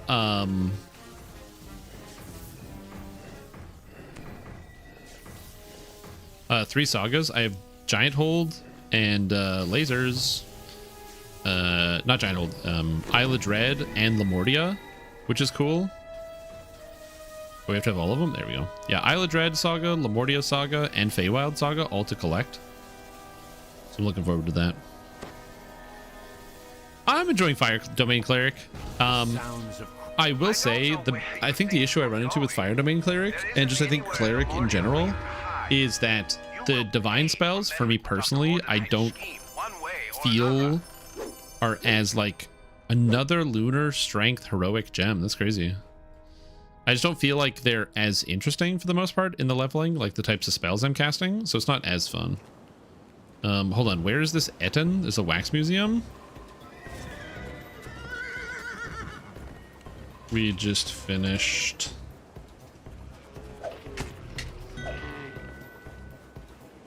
Where is it? Am I going the right way? I don't know. It's somewhere around here. There's an Etten around here, allegedly. In the little warehouse. Oh, the warehouse. Oh, yeah. There's like the warehouse, like this thing right here. Yeah. It's like this one, right? Yeah, this is the warehouse.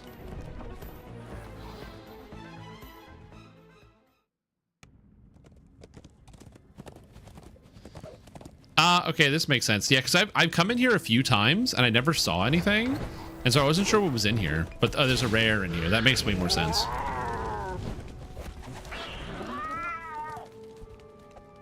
Rip. Unlucky. Didn't spawn. All right, it's good enough for me. Hey, wait, and where's the Hydra?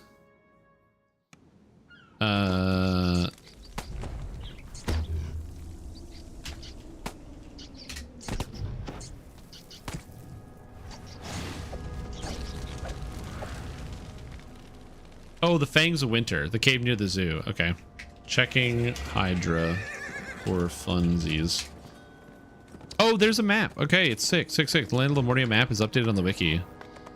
We could have done that while we were over there. I just didn't think to check it.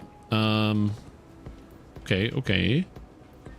Oh, because that's experiment Y or whatever. Okay. Cave Hydra. Hydra Cave, far southeast map.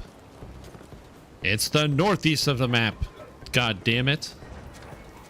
I do appreciate that each of the purple names is on a different corner of the map, so you can't really do them all in one go.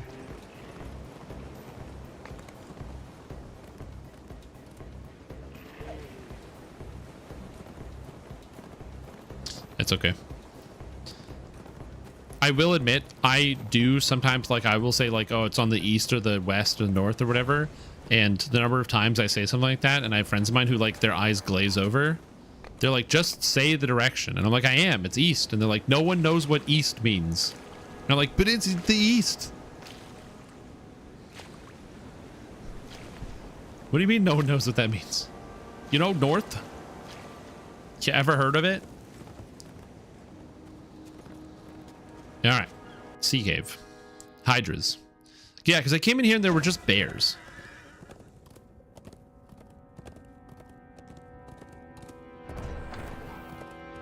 Yeah, it's just bears in here. Okay, there's nothing. Rip. I'll see this Hydra someday, but it's just bears. Just bears. Yeah, go straight right. Take a right left. You take the left, right? And then you go right, and then you go straight right, and then you go left. Yeah, but we already killed the frost giant. I just want to see the other ones. All right, cool. Cool. And now we're gonna grab these.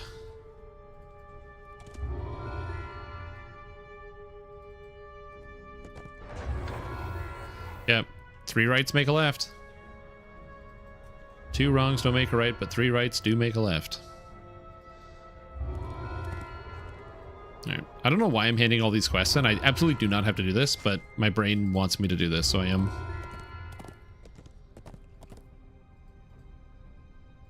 Kargan's Tasty Hams. Holy. All right, it's time to level up, and then I don't know what to do. What quests to do? I don't know. I guess just do the high yield stuff. Do like Von 3 and 4 and some other nonsense. Sounds right. And then just straight into Ravenloft, I think. Take care. You didn't take the hams? No, I didn't take the hams. Steamed hams. Cleric.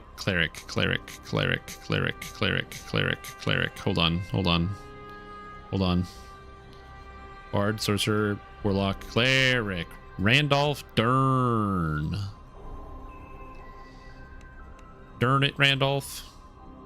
All right. I guess I'll take diplomacy now so I can like use that skill. Yeah, well, highway's a little special. You can't always turn where you want to go on the highway. All right, so now I get Comet Fall, so I can do more damages. And I get heal, which is pretty good. Because now I can go whoop. Perfect. Also, appreciate that the rogue got flipped around, so instead of burgling the druid, the rogue is now standing behind the artificer. I like that. Big fan. Oh, nice. Glad you were able to jump in, boss. I hope you had a good time. Okay, now the last question I need to figure out is, from the saga, do you take a force absorption thing, a Victranium pick, materials, or the offering? I kind of want to take an offering, but the problem is if I want an offering, I'm just going to do this anyway. Like, I'm just going to do the saga if I actually want the offering bonus. And I currently don't want any offering bonuses.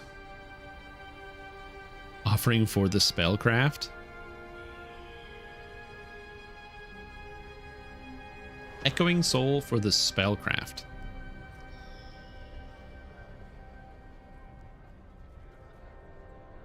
It is like 20 spellcraft. And heal.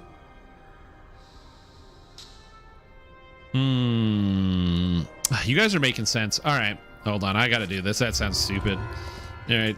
Gotta get spellcraft. Then Vaughn 1 to 4. No. 3 and 4. I guess I'm going to do all of them in epics anyway. And easy red fens and Mighty Mountain. All right, I gotta go. I gotta get it. I mean, I don't worry about saves that much because I got like Cleric saving throws.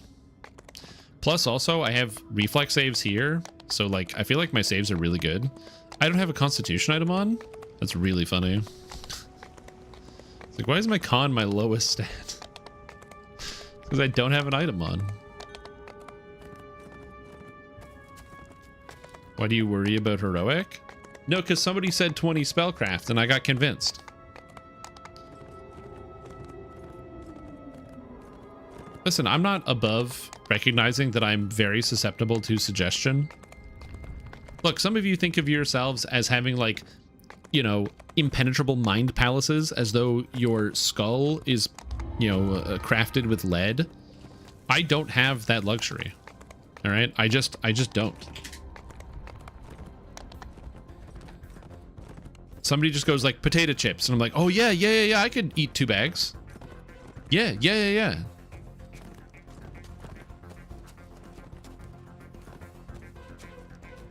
Okay, Echoing Soul. Don't take the wrong one. Yes.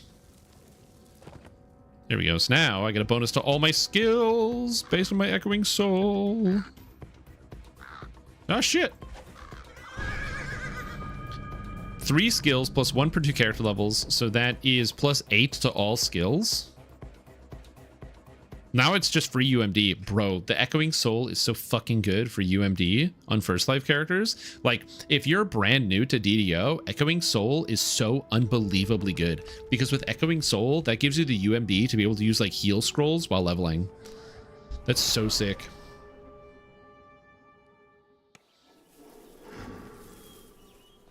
Oh, my lord. 23 to all skills at level cap. Or not 23. Is it 23? No, it's 20. 20. 17 plus 3 is 20. Yeah. Huge. But like, that's so much extra.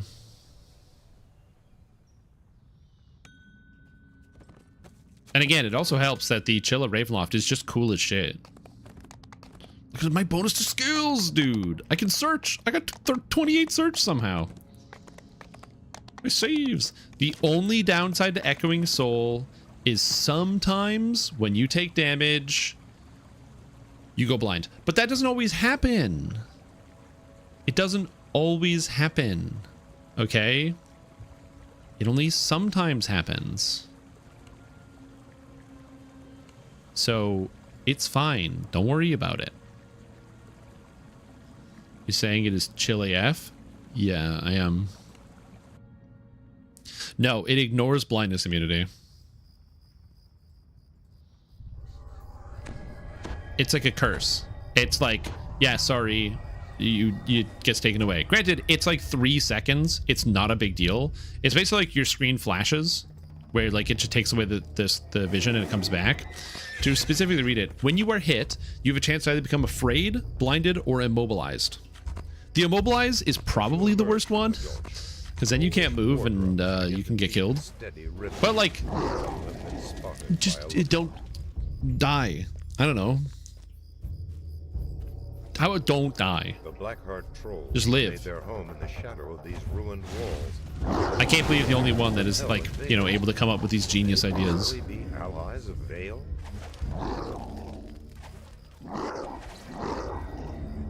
Did I sell 18 slots? No, I did not.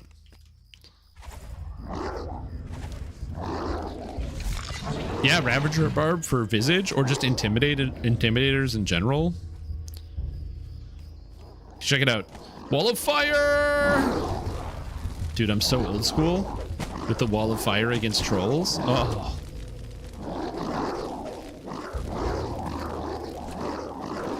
Except for this fire resistant troll. Dude, and they're healing themselves? Get out of here.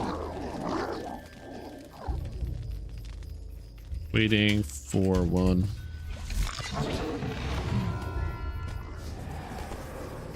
Or not.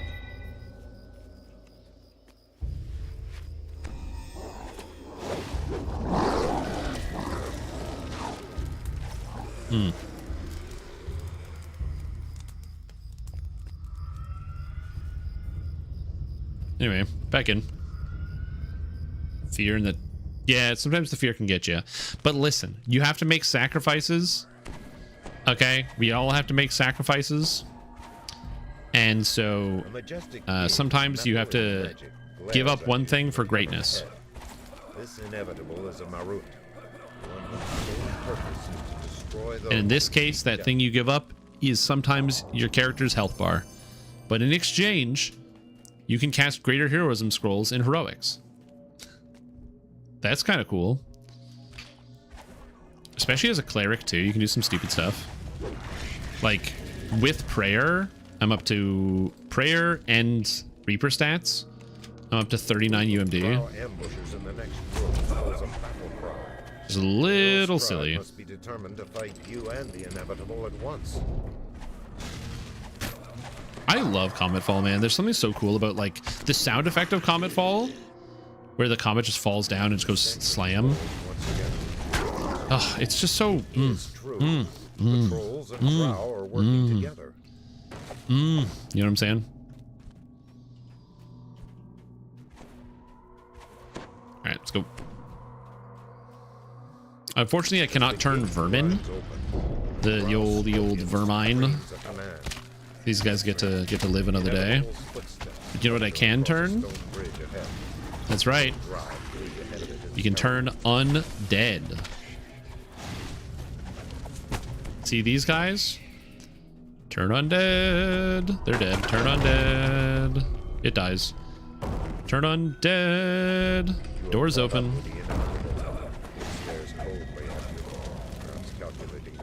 Welcome. All right, just live. Just live. Just live. My high saving throws are going to help me. Live. Tremble. I didn't get the tumble off, but I did live. Perfect. Bet you didn't know you could do that, huh? That's right.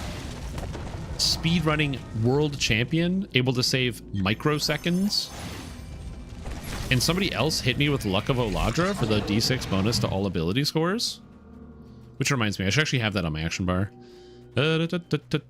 Religious feats. There it is. Big buff. You know, I'll just press it. Fuck it. Here we go. So now I've got 47 wisdom in heroics. And I still barely have enough mana to keep above. I've never understood how some people get so much mana. I have like 1 million past lives. I have 47 wisdom. And yet I feel like my mana is just so low. Oh, I don't have any mana items. That explains that. Inevitable has already passed this way. Yeah, I don't have any spell point items. You see signs of ancient No Frogo? I don't need Frogo. I got skin and bones. Living in the ruins of an older civilization. My character is just raw power. I don't need Frogo. I can just take the damage. Be a sorcerer favored soul? True. No, I don't have a wizardry item. Maybe that's it. I just don't prioritize having like more mana often enough. Which I probably should do. Again, that's a problem I also have. Admittedly, I much prefer like regen over total. Like I'd rather have like mana regen or mana cost reduction versus total mana. Which is a mistake, I know. But yeah. You know where Iron Stone? No. Yes to mana? True, yeah.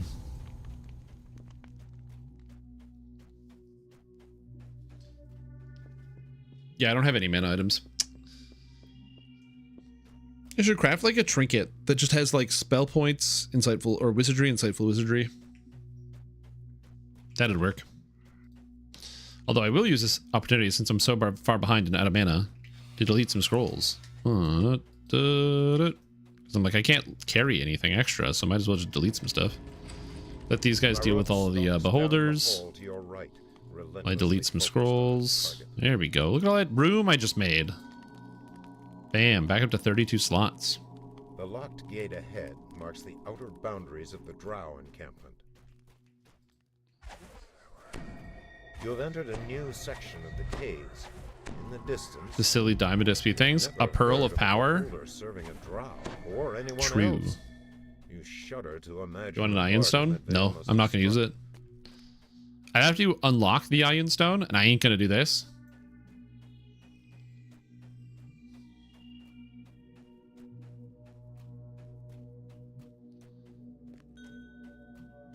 SP regen pot?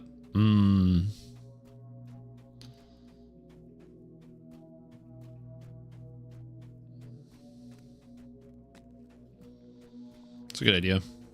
There should be like a potion that when you drink it, it gives you full spell points. And it should have unlimited uses, and SSG should give one to me. So I can test it out to make sure it's balanced. That's what I think. I think that could honestly work.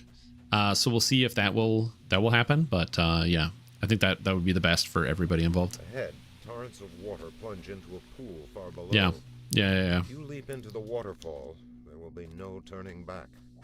You know what's funny? I've actually pulled so many rings of spell storing.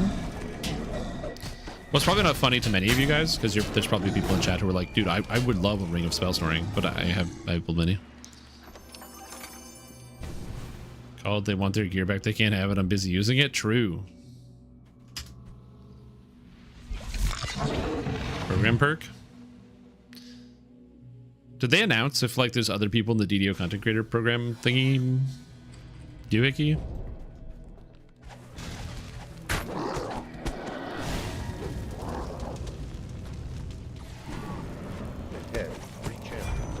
Almost. There you go. You got an email last night? Oh, okay. Yesterday they sent out a wave of invites. Ooh, interesting. There's first round. Wait, they let Yasukai in? Oh my god. Okay, guys, listen. You remember how a bunch of people were bitching on the forums? They're like, these requirements are impossible. No one's gonna get added to the program. Listen, if they can let Yasukai in, fucking anybody can get in the program. So all the people that were complaining, like, it's gonna be impossible, I'm never gonna be able to make it in. Oh my gosh, these requirements are too high. Like, dude, if they let this guy in, they'll let anybody. So don't worry about it. Just apply. Just apply. You'll get in.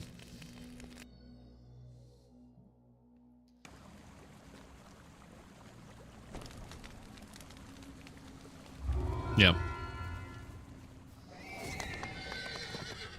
Yeah, they're probably, as they mentioned before, they're probably going to do it in waves and see how it goes.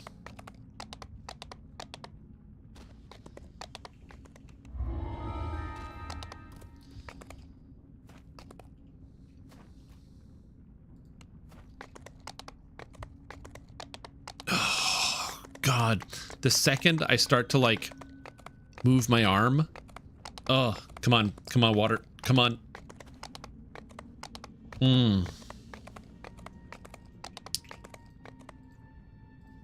Yeah. Need the lore backstory? What, behind Yasukai? Thousands of years ago.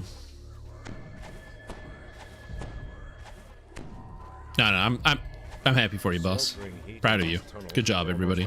Like I said, I think they're probably gonna give out waves and stuff. Or sorry, they're probably gonna do it in waves. So if you haven't heard back, I would just also like just give it some time and you know, wait for more things to collect. Wait for more information. Viscous fluid oozes from a wound in RC2's side. Did they post about it? Where did they post about it though? I'm just curious. Haywire spared no expense in keeping his Was it on the forums? RC2 stops abruptly hold on. and rocks back and forth in a We sent out a bunch of invitations yesterday and doing more in the coming weeks. If you applied and were accepted, you'll have a message from us in your mail inbox. set into a wall. Okay. I was just checking mine. I absolutely did not get an email, which makes sense.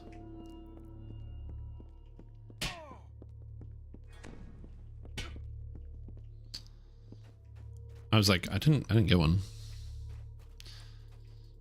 Just like with dating. Yeah, true. Based. True and real, man. No, don't break my goggles. Sons of bitches. Guess I gotta repair.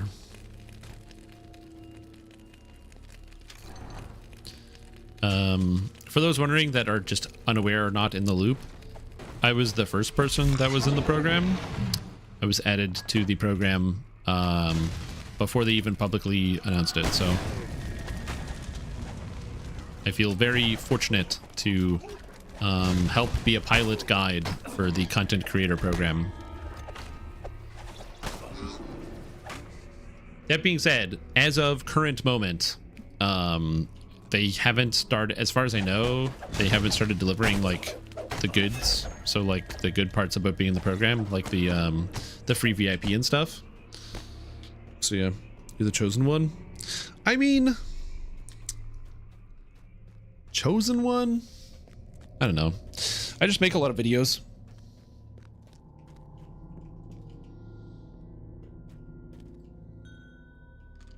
As the north wing gate lever locks into place, a freak power surge shorts out the storage area's energy barrier. Do you have access to all pack and vet 2 so far? Did they? Okay, I'm gonna have to message somebody.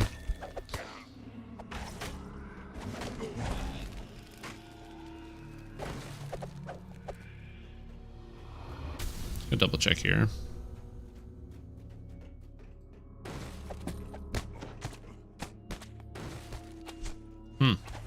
Yeah, I literally haven't heard anything since before PAX. Interesting. It's okay. I'll take care of it. Don't you worry. It just gives me something to do on the weekend. Other than, I have something to do this weekend. I can't remember what it is. It's been a lot of busy weekends, man. A lot of busy weekends. We got Thanksgiving coming up here in Canada. So, coming up as in, like, it's in a month from now, but it's coming up. And the reason why I say that is because I'm not sure exactly what we're going to be doing. I was kind of tempted to, like, do a thing where, like, my family and my girlfriend's family haven't, like, met in an official capacity.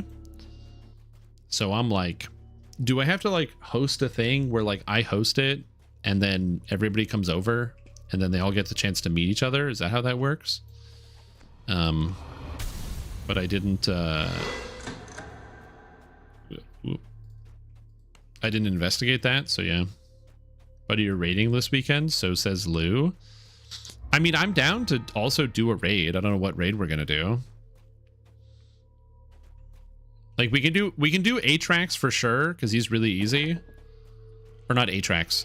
What's his name? I can't remember the guy's name, but Deepstone is an easy farm. It's still currently 1 per account. The big farming doesn't come until later.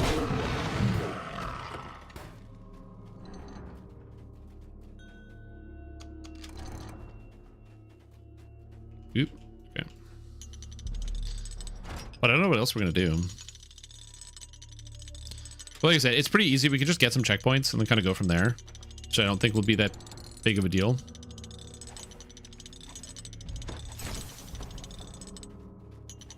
Oop.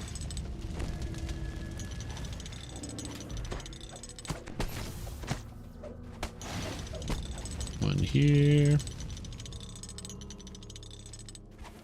Does it just get set? Nope. We go here. Trying to think of other raid bosses that would be good. This one? There we go. I guess technically Vault of Glass. Just go and one-shot everything. Just the fact that you can one-shot all the final bosses And I guess do every dungeon. Just do one clear of like every dungeon for people that don't have the exotics. Honestly, the more that I'm thinking about it, it's probably a good just get a bunch of checkpoints and run people through some stuff that don't have it. Give people a chance, considering everything is just instantly killable. But you know, it's not how you're supposed to do that, but whatever. For those that don't know what I'm talking about, sorry, I got distracted. In the video game The Destiny 2, there is a bug in the game right now that is being patched on Tuesday, where one of the weapon types you can get is a sword, and swords have ammo just to limit how much you use them. I guess they're energy swords, and when they run out of energy, they don't do as much damage, and their damage is supposed to go down by a lot. There's currently a bug that causes an overflow that is causing one of the sword weapon types in the game, instead of its damage going down, it goes to maximum, and you can pretty much one-shot any monster in the game with it, including raid bosses and things that are supposed to take like whole teams to take down. You can just hit them in one hit with one person. They're patching it next week, but it's not patched yet, so it's a good idea to get in and just cheese some bosses to get some free loot. Von Forder, remember that guy, that some guy opened the key chest while we were killing the golems, took the key and went AFK? Oh my lord. That's horrible. Oh.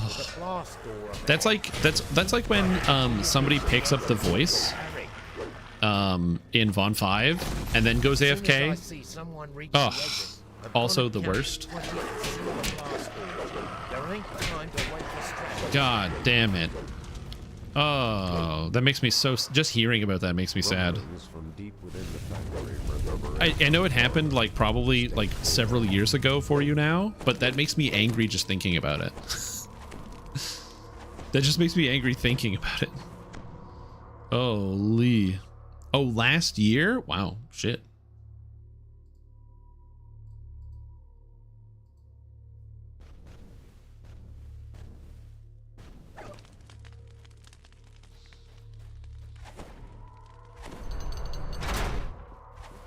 The voice user does. The voice allows you to talk to all of the heads, to basically talk to Haywire, or to mimic Haywire's voice. You can disable each of the wings. So when you have to restore power to the conduit, it's like restore north conduit, restore south conduit, east west.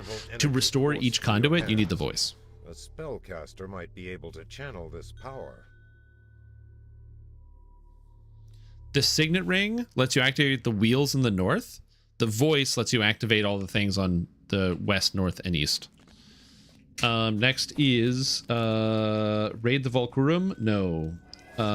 Scorpions, Volcur, Volcur something. Hold on. Hold. It's called something. The Claw of Volcur. Claw of Volcur.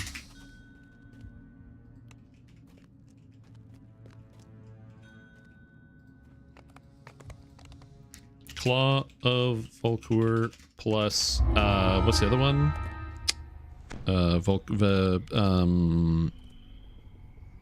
Fathom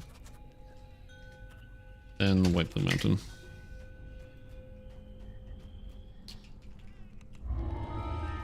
Wouldn't let someone else do it? True. Honestly, true. That's the other thing too. If you don't know what to do when you're doing, this is one of the best parts about Von 5 and 6. If you don't know what to do when you do join like a Von 5 and 6 raid, the answer is literally just don't do anything or follow the leader around and just kill stuff near them. Both of those are good options. Yeah, just AFK. I mean, yeah, that's true. You could also just AFK. A lot of people do that. A sense of ancient evil. I've never hated that. Like, Von 5 and 6 is something that is collaborative, but there's really only 3 people that can be doing anything at any given moment. But there's 12 people in the raid. So, like, what are you going to do?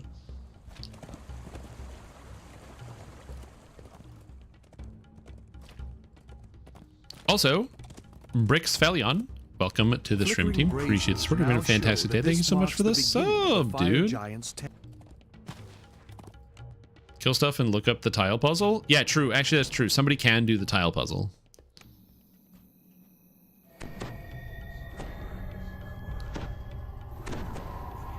No, I didn't say that. I did not say that, but I didn't exactly say that either. Grab voice and ring and then dump them in the lava. That's a fun game. Just grab the voice and the ring and then go run, jump over the lava and drop them in the lava.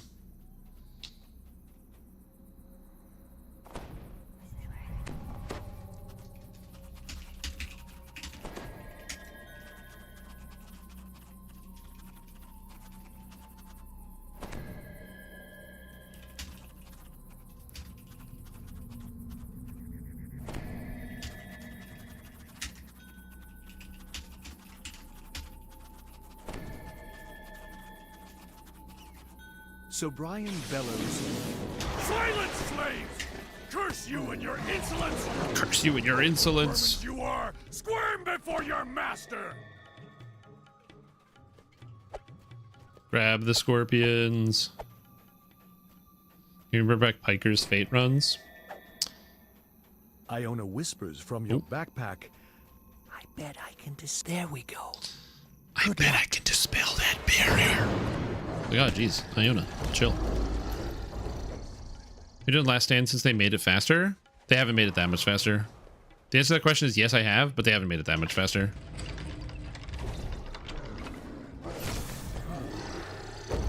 Get them. Get these giants. There for the 1% XP bonus. Iona No pacifist whispers, run? No. Iona whispers. Stirs near. Let my staff I ain't doing no pacifist run. That ain't me, man.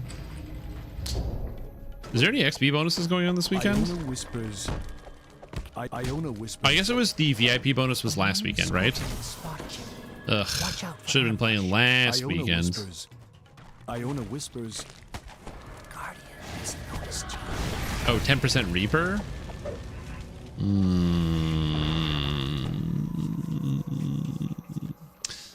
You know, they should just scale so it's 10% all XP in Reaper mode. No, I don't like that either. 10% Reaper XP is fine, I guess. Good for people that are farming Reaper XP. I mean, I do have people in my guild, you know, who need more Reaper points, so... Iona whispers. Guardian has noticed you.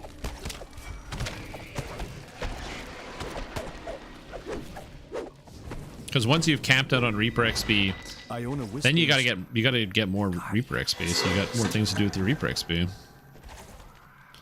Did you know that you can only get 156 Reaper points? Because after that, you have nothing more you can spend, but the game will let you continue earning both Reaper XP and Reaper points.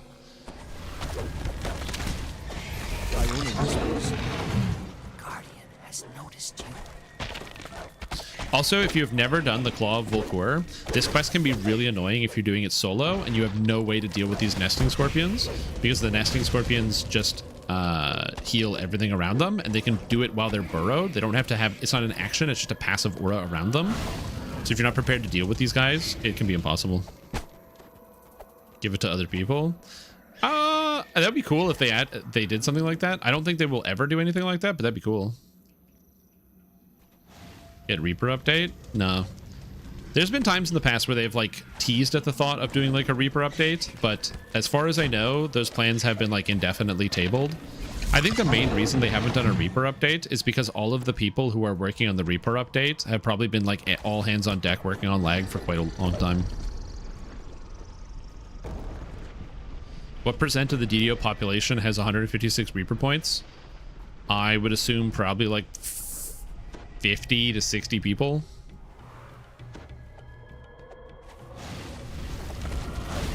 It might be more than that. Might be like 70 or 80. 120? I don't know if it's 120. Because there are a lot of people that do R10s and do a lot of Reaper mode that don't have that much. So as a percentage of the DDO population, given that there's like, you know, over 10,000 people that log into the game, probably more than 10,000 people log into the game every week. I imagine there's probably like 20,000 to 25,000 unique logins in a week. Probably like 35,000 unique logins in a month. And if we extrapolate down 100, so that's like 0.3% or something like that. That sounds about right. Between like 0.2 and 0.3, I would imagine. All right, Fathom.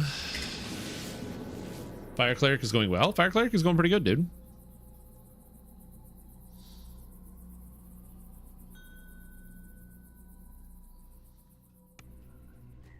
Yeah, probably 0.2 or 0.3%. Just somewhere there. Of the total DDO population. Because a lot of people have Reaper points, but 156 is a lot. And I'm not talking characters, I'm talking players. A forest of huge mushrooms reaches up to the sky. The toadstools. Because if you say characters, that's very different than players. Swamp soil. Because, for example, if I add up all the Reaper XP among all my characters, I have 156. But that would be, like, not correct. Because it would be adding it all up. And same thing, if somebody has, like, 3 characters, it's really only one player that has all of that. There are people that have more than one character with over 156 Reaper points. But yeah, again, I'm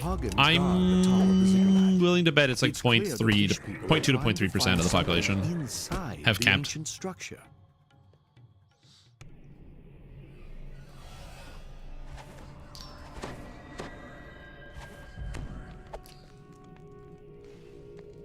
Yeah.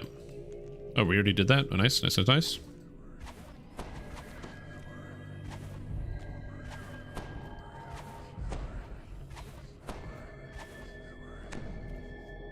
But yeah.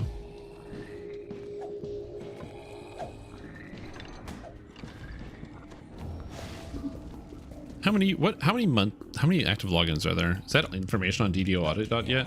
DDO Audit yet? I don't know where they're at in terms of their release schedule on the website. The new stuff. Refresh. Oh, we have server statistics.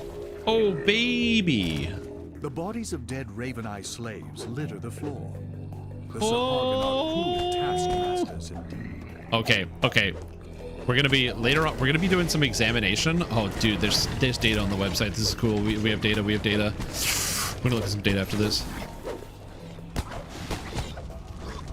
Also, turn on dead.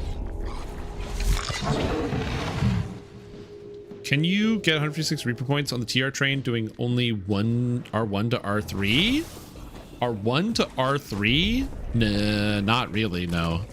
Like, yes, technically it's physically possible, but you will, if you do like Reaper 1 or Reaper 2 and you get Racial Completionist, that will put you around, I want to say 80 to 90 points. And remember that the amount of Reaper XP increases. It's not linear, so that you need per point. So the switch that controls the magical barriers is nearby, guarded by several fierce Sahagin. The magic barriers vanish, releasing a wall of water that floods the area. Hurry! You can do it. I'm staying here for the thing. Come on. It's not going to despawn. Get in the D door. You can do it. Come on. Get in the D door. Oh, he's swimming above the water. It's gone. I waited. Rip. Can I get a new D door out of here? I can. Am I going to use a second scroll? No. I'm gonna wait till my teammates complete the quest.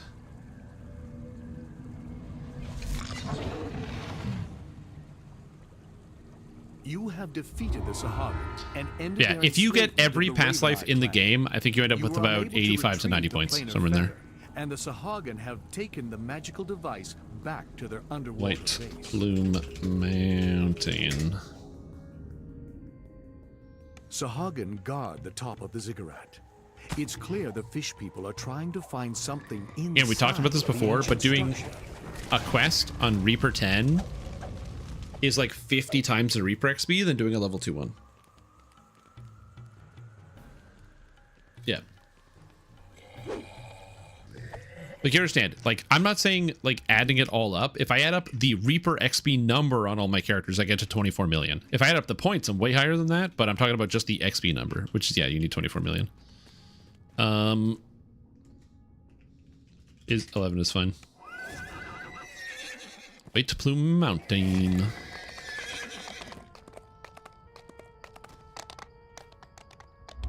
So yeah.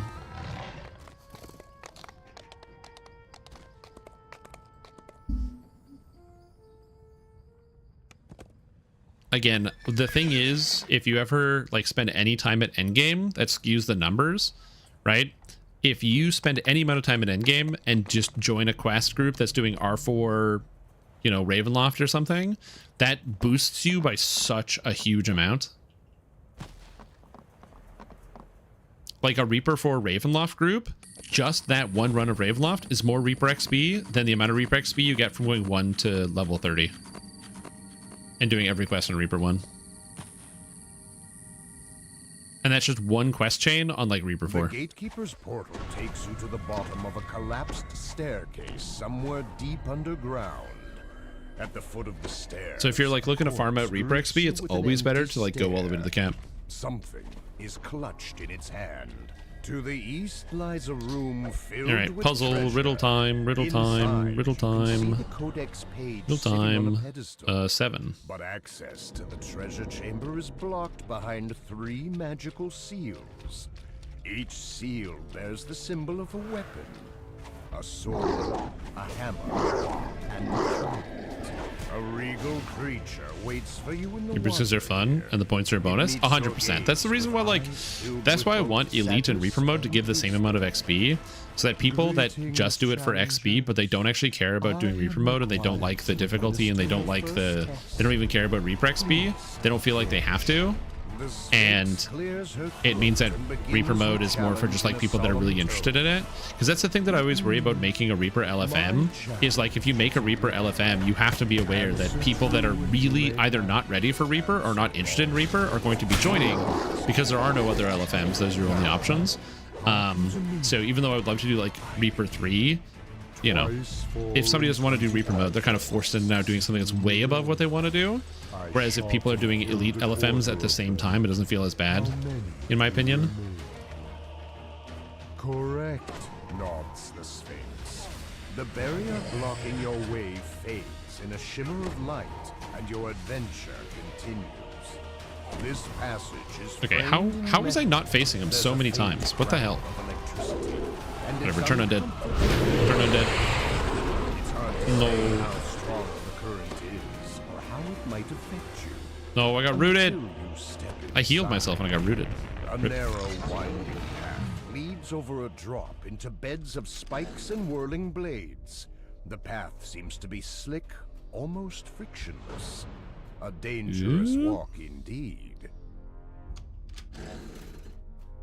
Your Reaper levels a few more Reaper XP. Quest takes double the time and just better do it cap. 100%. So like I said, that's why like I think the idea, or like one of the issues I have with just Reaper XP in general, and I've always had this problem, is that like it should be fun to play the higher difficulty mode because it's fun to play the higher difficulty mode. No, you always slide there. It's just the game mechanic. In pen and paper, freedom of movement would make it so you don't slide there, but in the video game, they want you to slide there.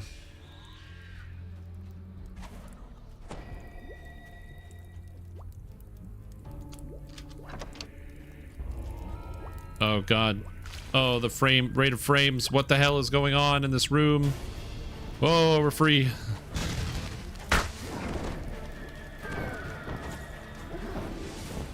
Have you tried ice skates on the slide part? I didn't bank any ice skates from when the event was still in the game, so no.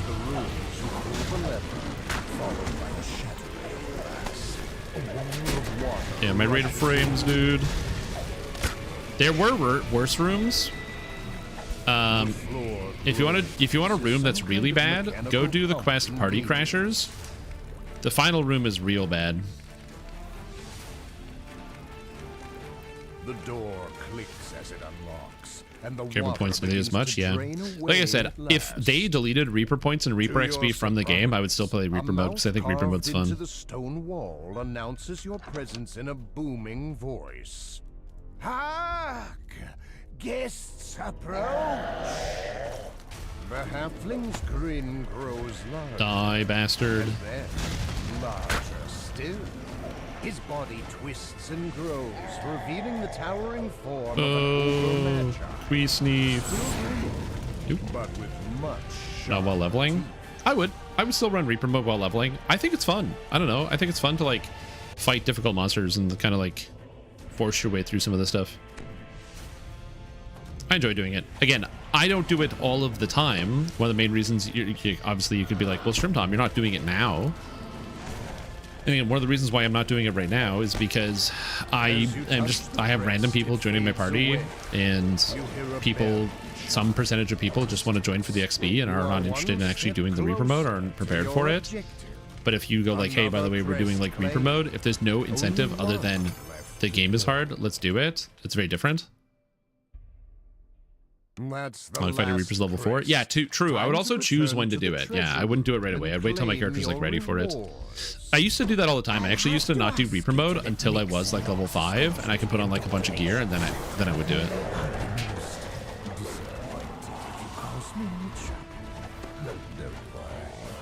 You'll like it here.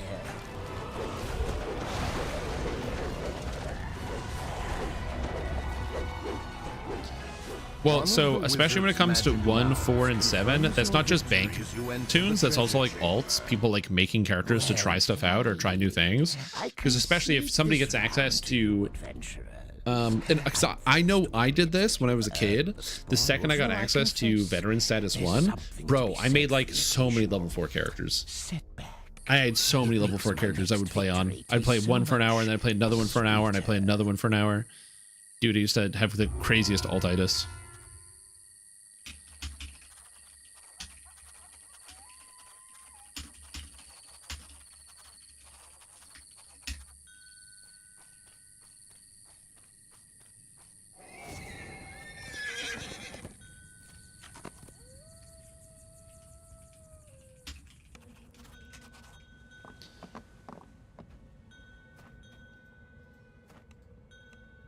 Yep.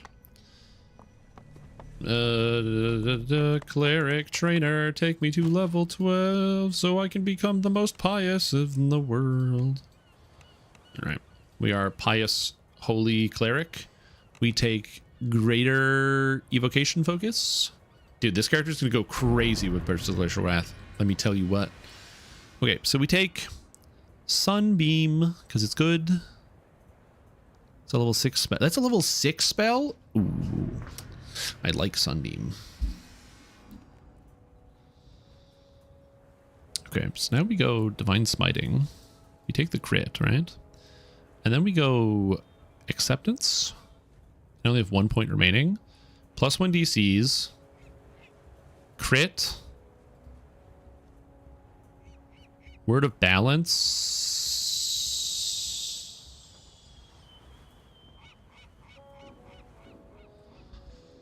I don't care about Word of Balance. That sucks.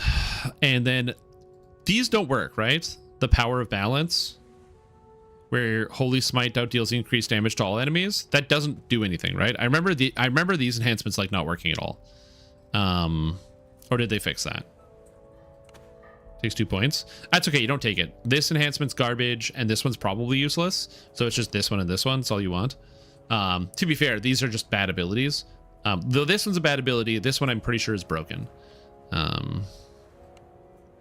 Or it's either it works with Holy Smite, but it doesn't work with the other ones. Because I remember playing Chaos Hammer Cleric and then trying to use this, and it didn't work. Because you couldn't use Chaos Hammer on chaotic creatures. Because it deals full damage regardless, but it doesn't change the fact that if a monster is like chaotic, it is just unaffected, which is different. It's not that you do 0 damage, it just is unaffected. It doesn't affect that creature. So like you can't hit a slot with Chaos Hammer because a slot is chaotic, therefore it's unaffected by Chaos Hammer. Okay, so data time.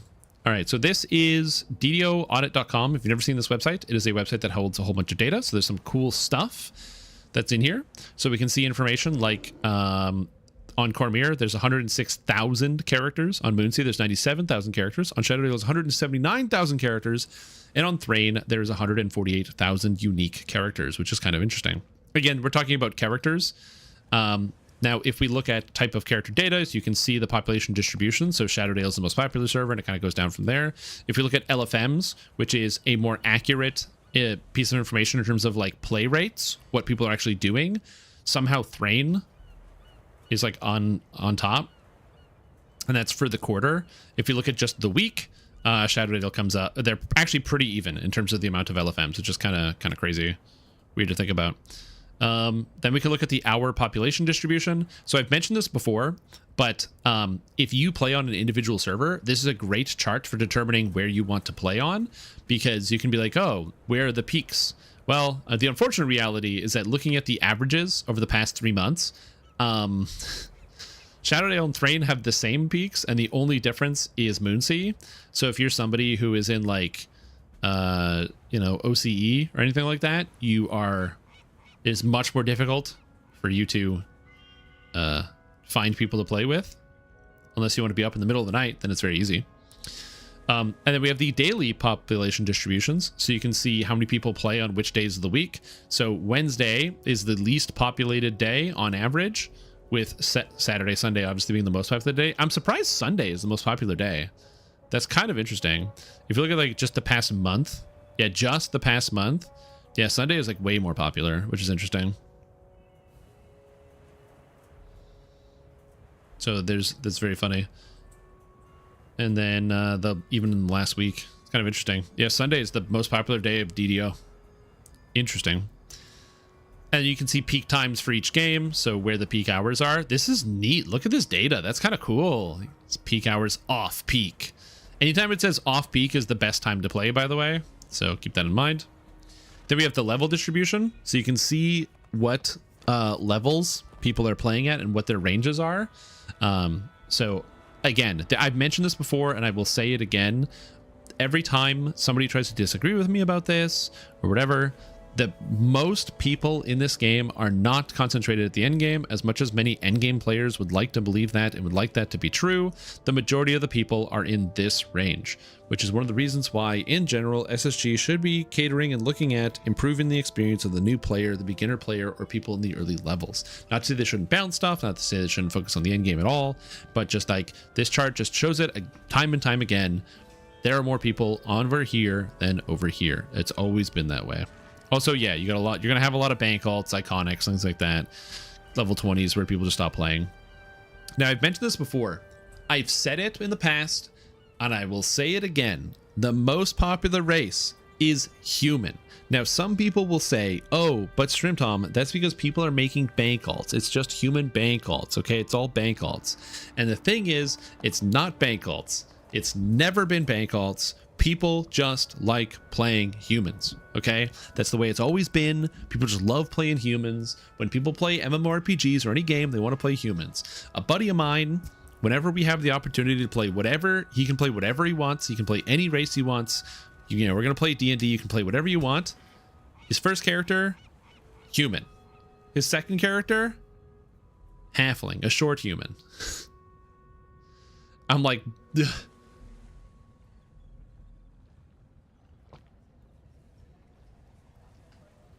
So, I know a lot of people will say this is just bank alts. I promise you it's not just bank alts. Human is the most popular thing. There was like the information from what was it? There was like D&D Beyond. Somebody looked at over 100,000 D&D Beyond characters, and of like 100,000 D&D Beyond characters, like 20% of them were human fighters, because people just like playing humans. Anyway, so then we go down the list. We get to Drow is the next most popular, because Dritz, obviously. Also, Drow is popular because if you're free to play, they're the highest stat race. Warforged are cool as shit. Dwarf, then we get Dragonborn, because they're also kind of cool. Elf is surprisingly low. Elf used to be a lot higher. Aasimar is the first premium race that we've seen so far. Aasimars being not earnable in-game. You have to buy them with your money and the cash in your wallet or DDO points. But they are insanely good, so this makes sense. 3% Blade Forged? Is that just bank alts? There's no way. Where are these Blade Forged? That's crazy. Shader Kai, obviously, I think that if they eliminate bank alts, I think Shader Kai easily takes top spot. Because they said they're working on bank alts. They said at the top here that these include all characters. They'll be filtered out in future releases, but be aware they're significant. They may significantly skew data. So eventually the Blade Forge will get skewed out here, but yeah, we'll see. And then we go to the bottom. Does anyone know what the least popular race in the entire game is? Least popular race? It's a 50-50. There are 2 different races, okay, that it's going to be. I don't know what it is here, but my guess, I'm going to throw it in there. My guess is Razorclaw Shifter, least popular race. Show me the shifter. Oh, it's regular shifter. It was regular shifter all along. Oh, wow. Shit, dude. And then it's Razorclaw Shifter. Damn, that's crazy. I knew they would both be near the bottom, but regular shifter, least popular race? Oh my god. What additional modules, but damn, what a sick game. Yeah, dude. I'm still playing Neverwinter Nights. I'm excited. Okay, I'm gonna be honest. I didn't expect that. That's kind of crazy, actually. And then it should be like Dampier. Oh no, it's Chaosmancer. Then Eladrin? Tabaxi? Oh, this doesn't have Dampier. This is not showing Dampier. Okay, I was like, Dampier should be at the bottom. But it's not. Morning Lord, it's higher. Morning Lord is Sun Elf is right here. So Sun Elf is below Tiefling Scoundrel, but above Deep Gnome, Wood Elf, Tabaxi, Scourge, Trailblazer, Eladrin, Chaosmancer, Razorclaw, and regular Shifter. So I don't think Shifter looks terrible, but a lot of people do, so I can't fight it. And then look at that. Male and female, and then Warforged. Or people that haven't logged in. And then we have the class distribution. Again, this kind of makes sense. Fighter being the most popular class. Again, this one I'm more inclined to believe has a lot of bank alts in it. But that's kind of always been the case if you look at the actual like class distribution. Now, I will say we don't have this based on the servers. It was cool when we could look at each individual server. We just go with the past week. That changes the data. Past day. Okay, we don't have any actual like broken down data. Oh wait, do we? Oh, I think I broke the website. Yeah, I totally broke the website. Okay, hold on. Okay, so I can't change this data. So what's this last class here? Alchemist? Yeah, it's Alchemist at the bottom. This tracks, by the way. This in terms of like play rates. Sorcerer is lower than I would have expected, but usually the most popular classes are like Rogue, Artificer, especially for like hardcore or like things around that. People like a Rogue and Artificer in terms of their total inclusion, but this is like the most player class. Barb makes sense, Ranger makes sense, Paladin makes sense, Fighter makes sense. Wizards also usually higher. Your top 3 for the longest time was Paladin, Rogue, Wizard. So yeah, it's kind of interesting. And then how many people multi-class? And the answer is 20% of the game is multi-classed. People guild or not guild. But yeah, we're missing more data. Yeah, so cool stuff. I'm excited for them to get more data on the different server information and get us some cool stuff. Also, by the way, if you didn't know, DDO Audit is kind of cool because on the website there's a grouping tab, so you can actually look up your groups. So you can register characters, so you can see whether they're in LFMs and stuff. You can sort content based on what you own, so LFMs won't show up, but you can look at the LFM. So I can go to like, oh, Cormyr, and I can see what the LFMs are on Cormyr as an example. Or you can say like, oh, I can see what the LFMs are on Thrain, and it'll show you what the active raids are. So if I look here, I can just see, oh, look, there's Den of Vipers going on right now. They need a tank. So isn't that neat? You can just go, if you want to do a Den of Vipers, you can play it and get a tank. You know, I kind of actually need a Den of Vipers. There's a raid on Cormyr, a raid on Shadowdale, and 2 on Thrain, a Reaver's Fate. You know, I need a Den of Vipers. I'm going to swap.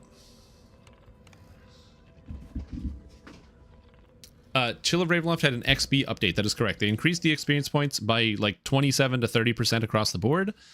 And that is good enough. It feels good to run. I just ran it. I can confirm the XP feels good. Oh, Chill of Ravenloft had really, really horrible XP. Also, thank you. Build server to the farm points. Yeah, good question. Let me in your den of vipers. Oh, Reaper mode. Yeah, yeah. As long as it doesn't lag, my character's fine for that. Oh, it's only 34 though. I'm 33.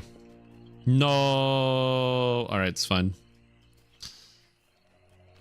That's fine. I got bamboozled. Well, we'll see. If this person... Oh, they let me in? Let's go. I snuck my way through. I still don't have... My con item I want to use is the Hydra Heart from this raid. So, we're still working on that. But as long as it doesn't lag, we should be okay. My character's really tanky. I just need to... but if it starts lagging, you know, the game's over. So what are we going to do?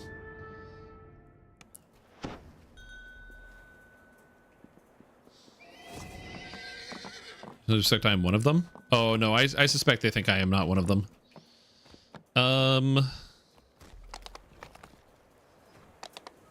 That is extra melee power versus...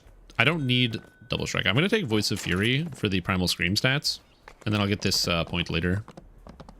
Gives me more defense.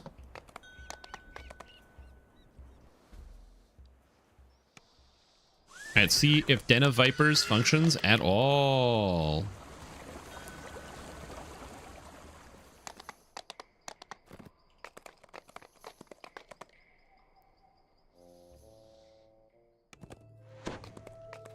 Whee! Also, we do have a 6,400 life Paladin and a 6,800 life Cleric, so I assume we have 2 tanks. I don't know how many tanks you need for this raid. I've only ever done the hard mode where you only need 1 tank.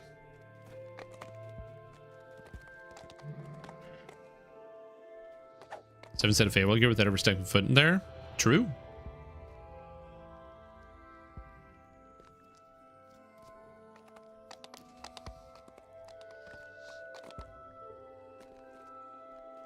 Yeah, the issue is I just don't have a Constitution item right now. I don't have Constitution or Insightful Constitution on my character. I probably could just get a Constitution augment and slam it in for the extra 12, which is probably pretty smart. Oh, but do I want to do that for the Den of Vipers raid? But if I get the gear, I'm like, I'll have it. It'll already be there. And I got the points in the Grim Barricade. Yeah, it's fine.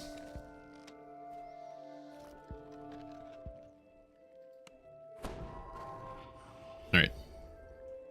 Time for the Hydra raid. Your travel through the mists to this temple was unusually easy. There's a tension in the air, a pressure. It's almost as if the mists are nudging you forward.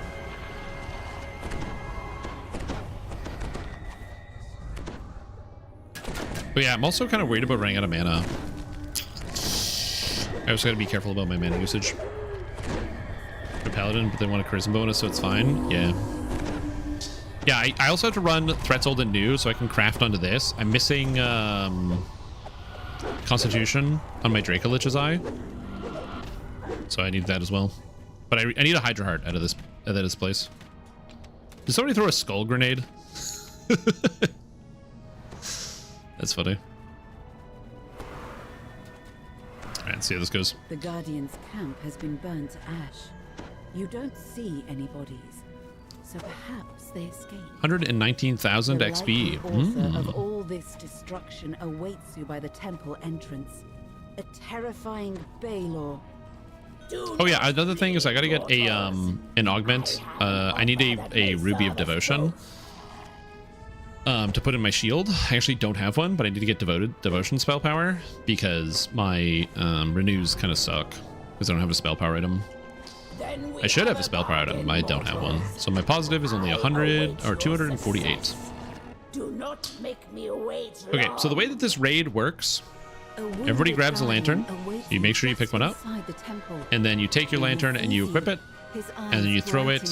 It takes a cosmetic shield slot, and then you're going to be equipping the lantern, and we will be using it during the fight. So I'm going to equip it here. I'm going to equip it over the Intimidate. So you step through the misty door, and it's going to put people into different rooms. And then as we go through, these guys are basically sniping all the bad guys down. I guess we have to go up here. Just gonna wait till these things go around. Whoa. Excuse me. Oh yeah, I forgot. Don't jump because there's the wind, which is annoying. Do a little tumble jump. These rooms are all different, so everybody is going to be put into a different room. So depending on you might get like the lava pit room, you might get this room, you might get another room. So you end up going back to the beginning. You got to do that, and then you have the actual Hydra, which will be in the center of the room here. The way it works is we have to cut off a Hydra head, then take the head to one of these little areas to like lock it in place. Additionally, there will be these what do we call them? Yuan-Ti that'll come in from the sides. The Yuan-Ti that come in from the edges, they will be kind of working towards these lanterns, and we can't let them get in. So if they actually get in, then they screw up the raid, so we got to kill them. However, you can't interact with them until you use one of the lantern charges. So you have to use a lantern charge to stop them, and that's kind of just how it goes. Also, I am like attempting to get in here and attack this stuff, but my god, some of the people in my group do a lot of damage. I do like an okay amount of damage right now, not as much as I would like, but my god, some of the people in my group do a lot of damage.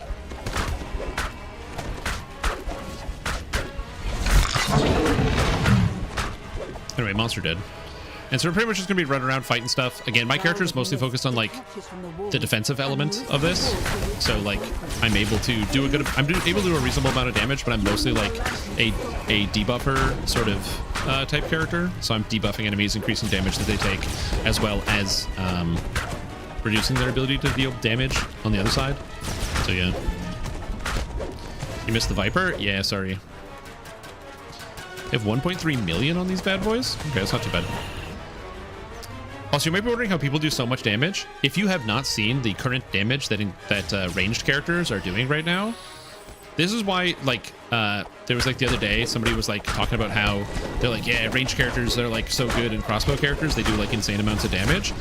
Yes, they do absolutely crazy amounts of damage. Just damage you couldn't even imagine. Damage you can't even dream of.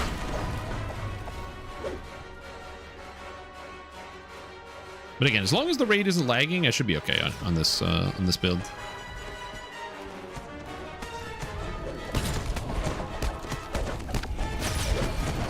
As if the lag starts kicking up, we run into problems. Oop.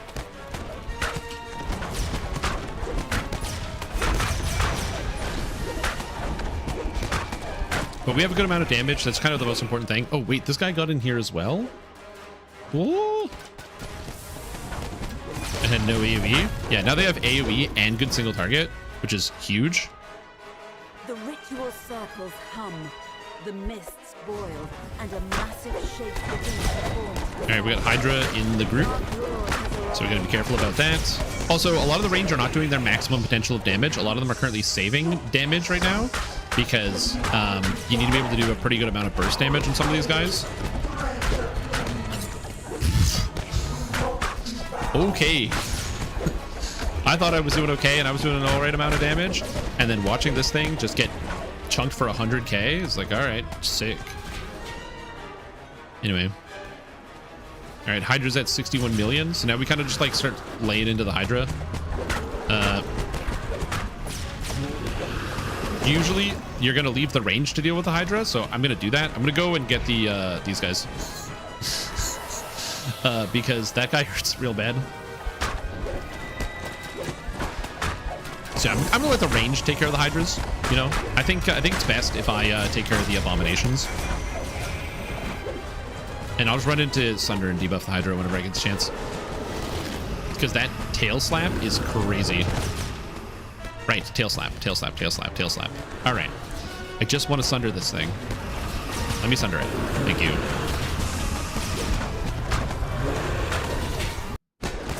Oh, My sound reset. That's cool. Basically, if the Hydra looks backwards, that means it's coming for the tail slap. Again, get the Sunder debuff. Look, he's not looking backwards. I think we're cutting off a head. Always look, there it is. Whoop! I'm gonna go for Onaga and take care of it. Again, I'm much more suited to not being in the melee range. Because unfortunately, even though I'm pretty tanky, if it hits me, it doesn't instantly kill me, but that situation still sucks. The Hydra's blood flows like an endless river, yet the monster does not flow. I do wish I had more damage, but what are you gonna do? The crazy stuff is that for like, you know, a decade ago, my damage actually isn't that bad. But it's not a decade ago, unfortunately. So my damage could definitely stand to be a lot higher. Oh, crap. Oh, jeez. We are also lagging, unfortunately, which sucks. It's like right around this time where you start lagging because you get a lot of guys coming at you at the same time. But we have some good healers, which is good. And we have really good damage. Okay. Also, I believe we have one head down so far, so we're doing good there. I'm just checking around for stuff. We got nothing. Watch the Hydra head. Go in for the debuff. Okay, Hydra's debuffed. Again, I'm pretty much running in, grabbing the Sunder, and getting out. Another reason why my character is very helpful is I have the ability to... I can use my Gibber's Blade, which allows me to get back up even though I might already be dead.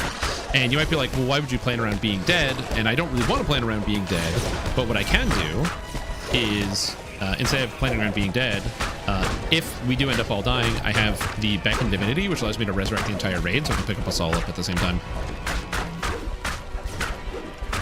Oh, I didn't play Borderlands 4. I've never been a big Borderlands guy. I did play Borderlands 2, and I thought Borderlands 2 was really good, so I had a lot of fun with that. Back in, you know, the Stone Ages, when Borderlands 2 was still a new game. But, yeah, so I did play Borderlands 2, but I did not play Borderlands 4. What I've heard from other people about Borderlands 4 is that it's basically one of the best Borderlands games that have been put out in a very long time. Because apparently Borderlands 3 did not do as well as some people wanted. That being said, oh, right. Get out of here. But apparently Borderlands 4 doesn't really run on most people's computers. So if you have a computer that was made like, you know, it's like 2 years old, it just doesn't run.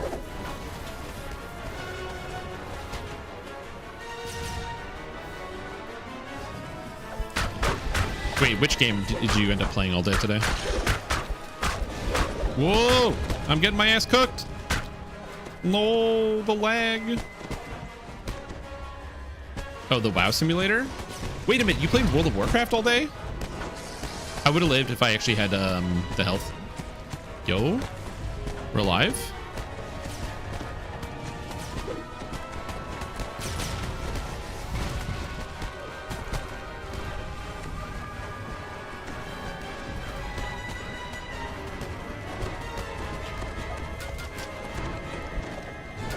I can't do anything. I'm out of charges. Yeah, fellowship. That's what it was.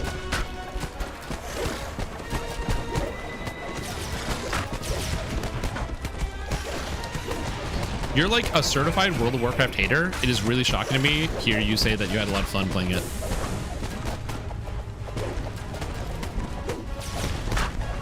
Yeah, seeing Dorak play it yesterday, and then like he like couldn't queue and get a group. It was really rough.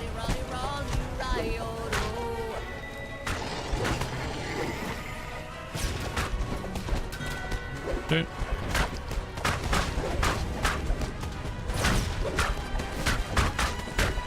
People enjoying it, yeah. Appreciate everything else about WoW. Oh, so the dungeons is the fun part, but the like the level ups and the random garbage you just don't like. I see, that's fair.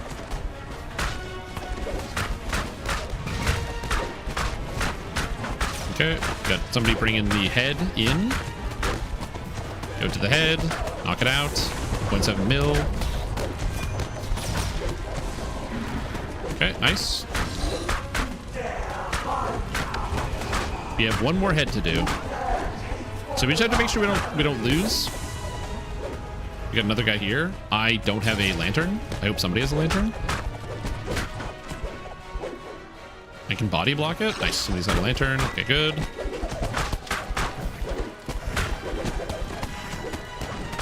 Okay, let's just not die here, please.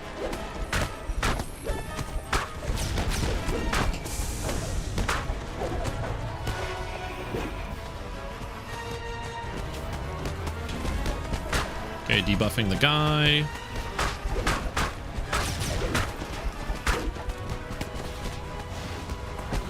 Also, this is the webs, by the way, where this guy's like webbed and can't do anything. That is something I really appreciate about this character, is that I'm able to just like web stuff randomly, which is pretty sick.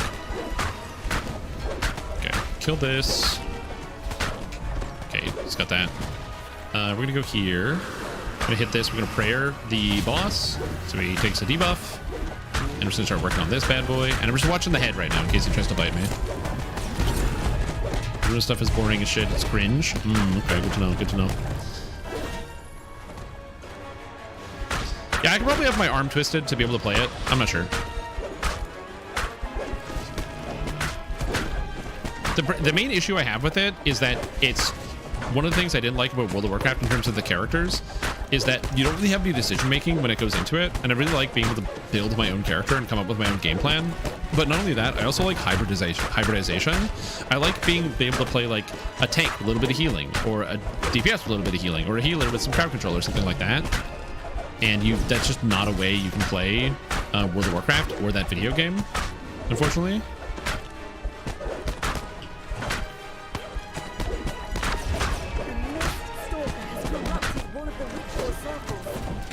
Oh my god, we have too many Mist Stalkers out here.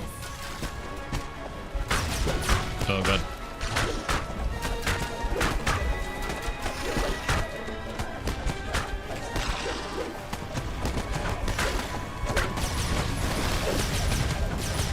Okay, Stalkers are dead. Good, good. We killed them all. Oh, we have another one. Oh shit.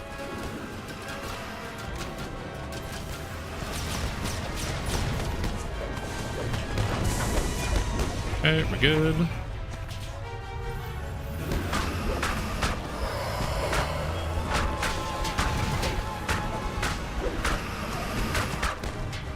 Okay, we've got the debuff. Looking around, looking for Mist Stalkers. We have another Mist Stalker. The one downside of being melee, like if you're a ranged character, bro, you just like pivot around in this room. You just spin in circles. But if you're like melee, you have to run across the entire thing multiple times. It's so annoying. Oh, get roasted, moron.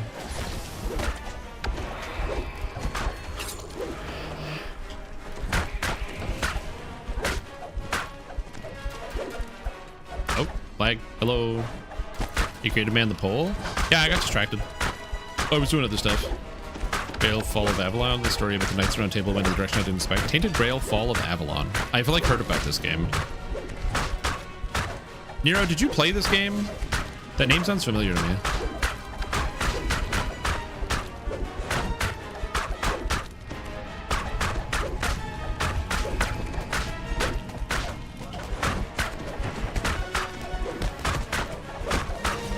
Fall of Avalon? Tainted Grail Fall of Avalon? The name sounds really familiar.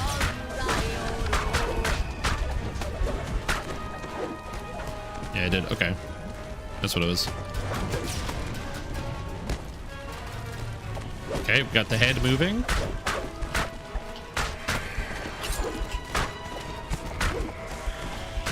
We have so many A-bombs, dude.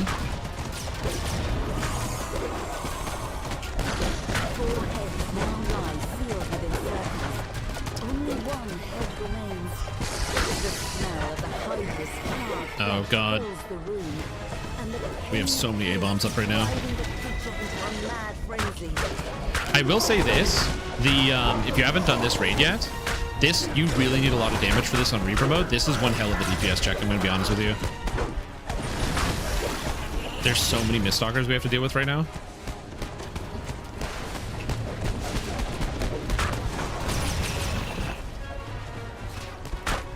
Okay, we kind of just have to ignore all this stuff and go on the boss.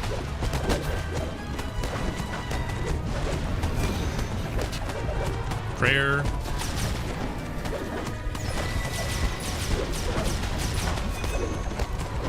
A-bomb. Nope, we're good. Oh, snap. He's going down.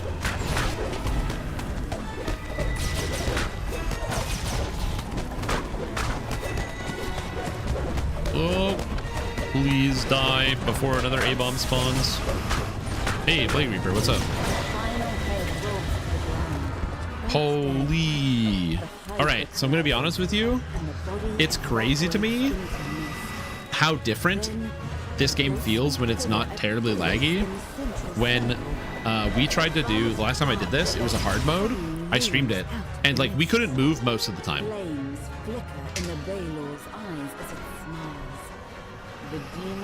All right, come on, Hydra Heart. Rip the Hydra Heart. 3, 2, 1, Hydra Heart. Boom. I got Hydra Scales. I got Hydra Runes. But no Hydra Heart. We got Audion, the Shattered Way. The best Warhammer in the game. Pretty cool. There's also a Hydra Heart, dude. Oh, lordy. There it is. Influence on the mists, the threat to the other planes. What an item. Look at the slots. Whoa. Whoa, wait. Did somebody pass me a bow? Did I pull this? I don't remember pulling this.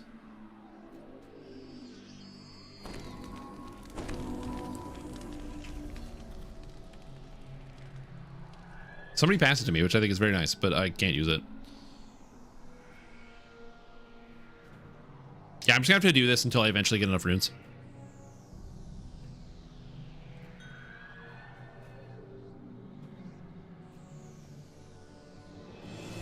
Very cool crossbow, super duper powerful. I have no interest in using it.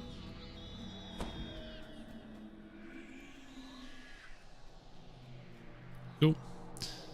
Yeah, the Hydra Heart, very cool. Someday I will pull the Hydra Heart, but I gotta run this raid way more often, so. Which I'm also okay with. I get to like learn how to do this better. Oh, deck of many curses. He's ripping it. Okay. He got minor betrayal, sneak attack dice.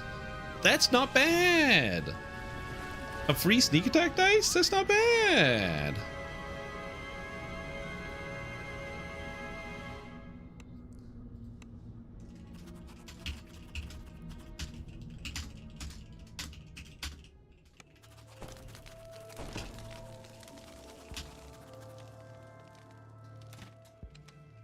Sick.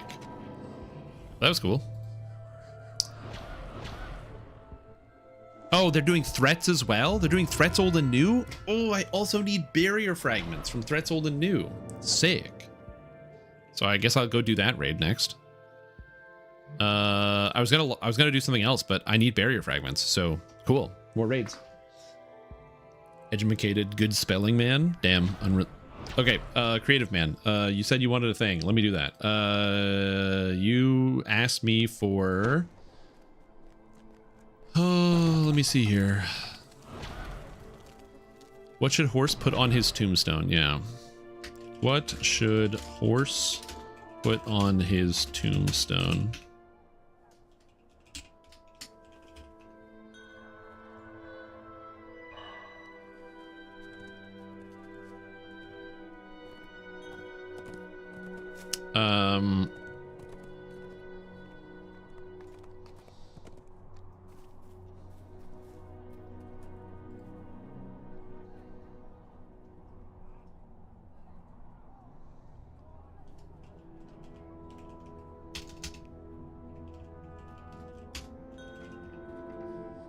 Hold on, I'm thinking of more things.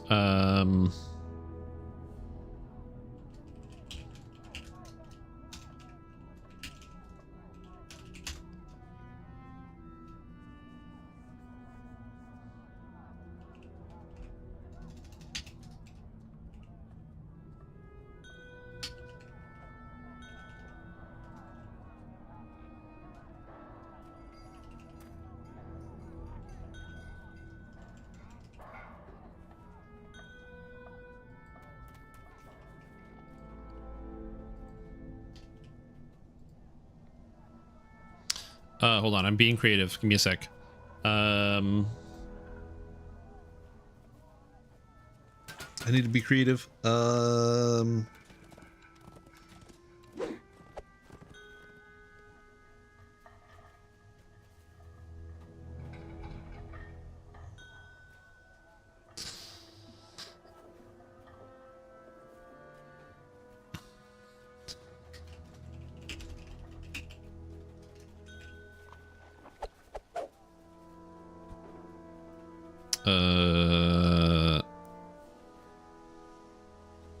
Hold on. Wait. I swear I'm coming up with something. I have to put so many poll options. It's got to be one more. Mr. Streamer Man, think of something really funny and witty and clever. Something intelligent to say.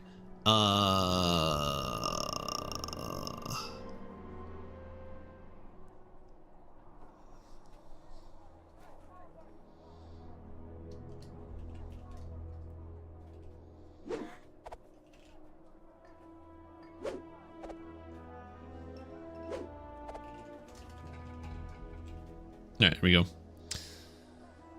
Here's your poll. What should Horse put on his tombstone? We're good.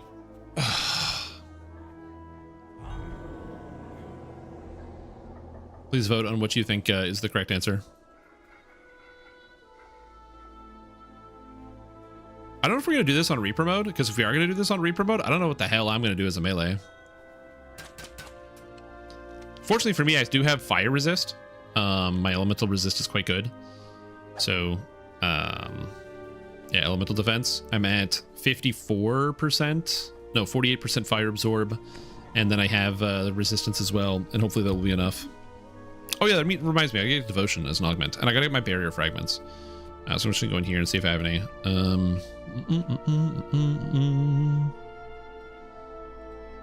Okay, so now first, barrier.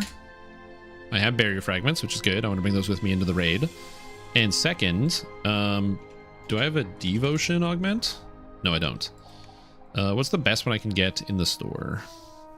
I'll just throw it into my shield. Devo. And, 139? Cool. Toss that in the shield. There we go. Cool. Now I have devotion, so I actually have spell power, which is good. And we can use that. Just grab a crossbow and make it look like you know what you're doing. Yeah, I don't know about that.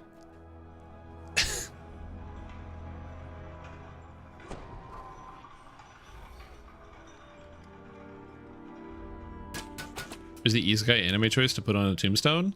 No, he never watched anime, dude. He doesn't know what isekai means. Horse doesn't know anime. Horse likes the horse girl anime, not the cat girl anime. No, Horse is big into cat girls. He told me himself.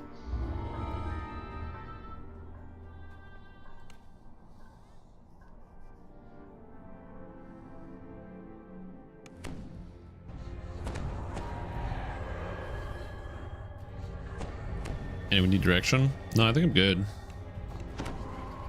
The only thing I don't know how to do is the side rooms, like the portals. I have no idea what to do for those. Because I've only ever done the middle section. And hopefully I don't lag to the point where I get instantly smoked.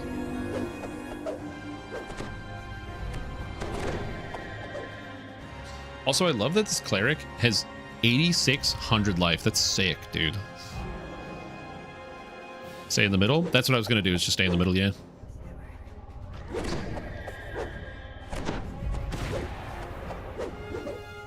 Yo, did somebody just heal me for 23,000? I do enjoy having 245 healing amp on a DPS. It's fun.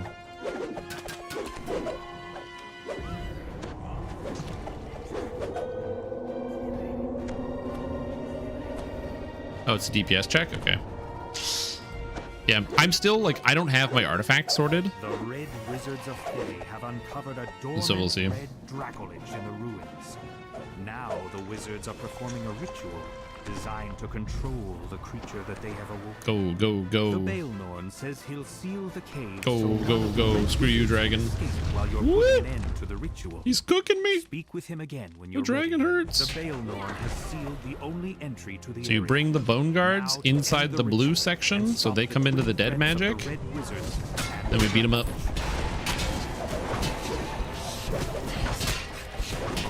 Oh, these guys can't do anything because they're not red names. Oh, I thought these guys were red names. Yeah, they're not gonna be able to do anything. Because I'm just gonna stun lock them. That's hilarious.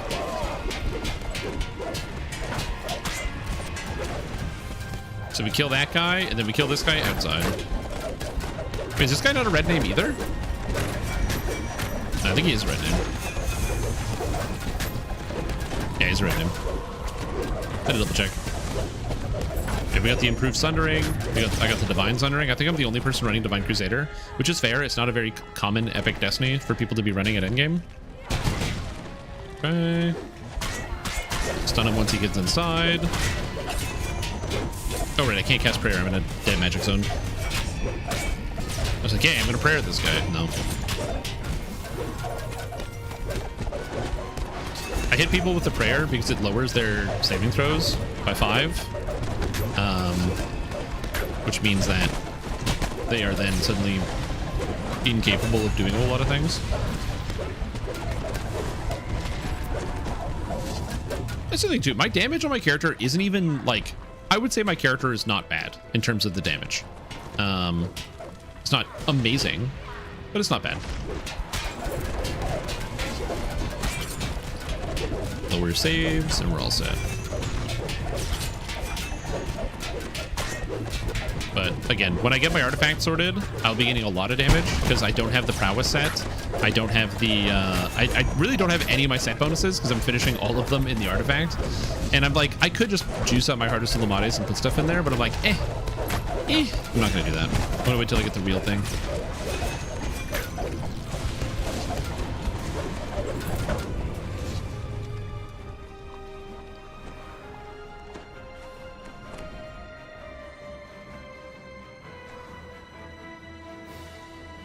A Merilith blocks the path to the Okay. ritual room.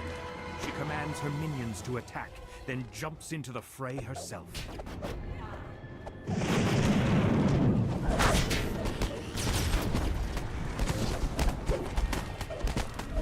Oh, whoa. Blades.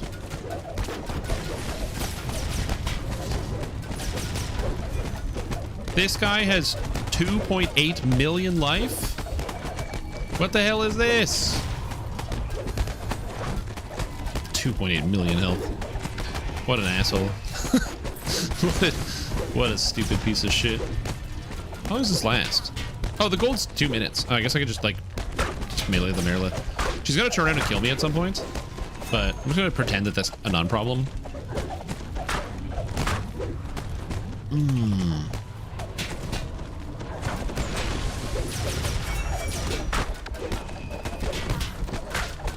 You can just like crowd control those for a long time. Smart. Do they have a warlock for the freeze? No, it's just alchemist. Okay. I didn't realize Flesh to Gold lasted that long. I was too far forward. Damn. I got crit too? Oh, my fortification's not high enough. Oh, because I'm missing the... Yeah, I'm still missing a thing. Oops. Yeah, I'm still missing a thing. That's fine. I got too close to the back of the boss. I needed to be like a little bit further back. It also doesn't help the fact that I don't have my sheltering item on yet, which is going to be my trinket. Like, this character crosses 300 physical resistance rating, which is sick. Oh, I get to see how this room works? Okay, what are we doing? What are we doing? I'm watching now. So we come in here. We got to kill 600k life dredged and a blue slad. Do we got to kill all this? No, we're just running, ignoring. Okay. Yo, this is like a lot of nonsense. Do you have to kill all of this? That seems like a lot. Okay, they meet up all four at the top. Oh, there's the portal keeper, the death slad. Oh, we got to kill the portal keeper. I see. So you get in here, we throw down some AoE and some CC, so we're locking everything down. We are currently out of lockdowns, and so basically you gotta hope that the 4 people in this room are able to do something collectively together that's good. Okay, okay, gotcha. And also, you've got people that are standing up here. Oh, dude! There's a shelf. The fucking shelf, dude. I'm like, what's happening over here? Oh, yeah. Oh, yeah, dude. Awesome. Awesome. Hey, he's dead. Nice job, everybody.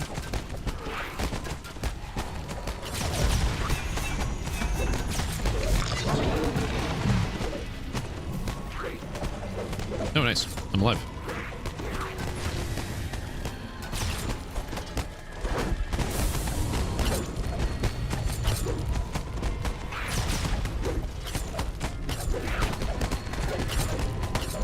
Yeah, as long as I'm around, monsters really can't move for the most part, which is nice.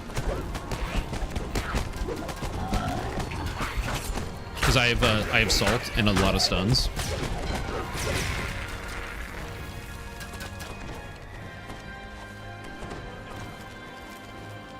Don't cast magic in the dead magic zones from Tom.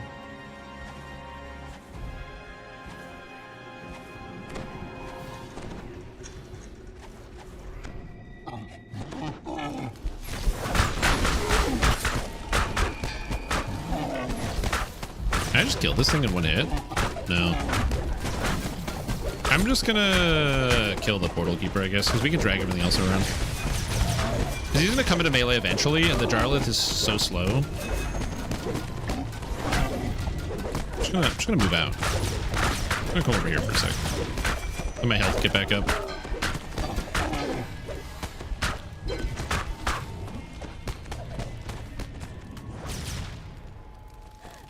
Yeah, we're just gonna do this more slowly, more peacefully. You can skill the ads with the portal keepers. Honestly, probably should, because you get the alerts and they get boss damage reduction while the alerts are up. Yeah, true.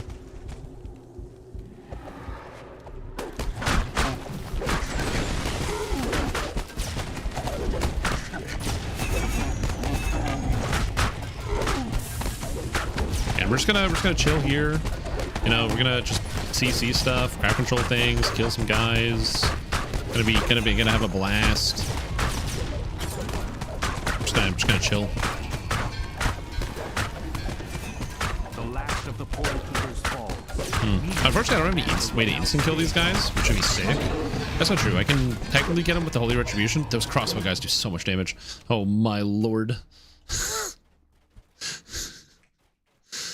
Oh, you ever feel like a goober? You're fighting something that has 600,000 hit points. You do like, you know, a fair amount of damage. I'm doing like 22,000 DPS to this thing. Don't get knocked forwards from Tom. But I'm doing like 22,000 damage a second. Nothing like really crazy, but nothing bad. And then you watch the range hit him for like 200,000 damage a second. Goddamn. There's not. Yeah, there is. Oh, this is the blades don't hurt that much. Okay, I thought that would hurt me more.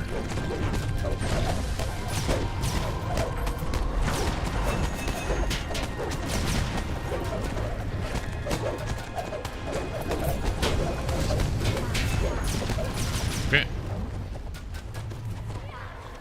Alright, it's not too bad. You need to stop the ritual. So now in here, there's one guy we gotta kill, right? It's just the boss. Her undead cohort to stop you. So we gotta kill this thing, the Bone Guard. Unfortunately, we have people with not Crusade, with the ground effect. I'm dropping the Empowering Smite all the time, so I'm giving everybody Crusade. Kill him in the blue.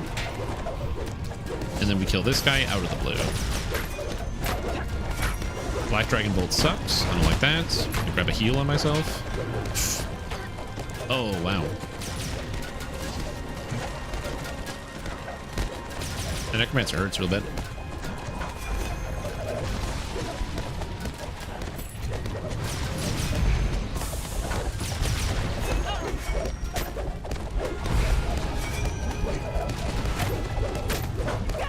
he really hates me. God damn it.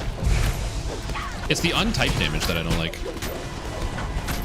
I'm hopeful that he gets close enough so that the Intimidate comes in. Okay, the Intimidate came through. Nice. Because having to deal with that without that is very annoying. Hit him with the prayer for the DCs. And then, yeah, we're good. Nope. Oh. All right, we're good. I'm moving out of here. Ugh.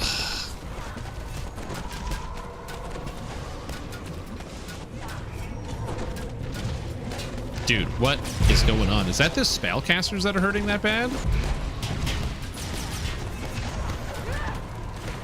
Can I get rid of these guys? Oh, I only have 53 Intimidate. Okay. I was like, something is not okay. Something's rotten in the state of Denmark over here.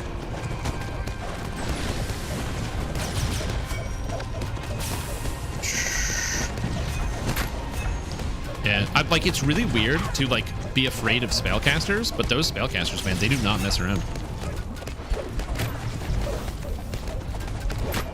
Don't let him back up. He's in a good place. Nice, nice, nice. Okay, we have the phylactery, and then we take the D-door. As long as the creature remains, it could still threaten this area's future. The phylactery pulses with protective magics. You'll need to find a way to destroy it before the... Okay, the raid is somehow not lagging. And here, we're not going to kill the ads, I assume, is the same thing. We're instead just going to... Oh, I got the spreading flames. Okay. Get away from... Oh, I have the stone. I have the stone? Is that spreading flames? No, it's not. Okay. Gonna bring it to the shrine. I just didn't want to bring the spreading flames in. Alright. Should teleport onto me. Nice. It's time to go now. All away your anger. Oh, he's gotta drop him. There it is. Do I need to shrine? No, not really, honestly. I only have 15 smites, but I'm gonna get a lot of my smites back, just generally, so I'm not terribly worried about it. And I'm at like basically full mana. No time at all. Yeah. Protections nullified by the dead magic zone. That's crazy that they're actually like dangerous. Dragon flame and shattered in countless pieces. The Dracolich can be destroyed now. So I assume the embers are just gonna get locked in place, or do we have to kill these?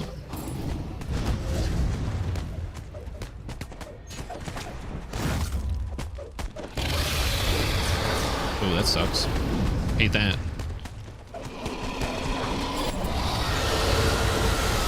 Yeah, the fire breath is bad.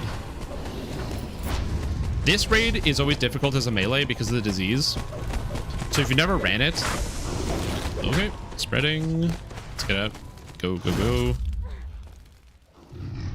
You're trying to make sure you don't spread it to other people. So I'm trying to like get out of the raid.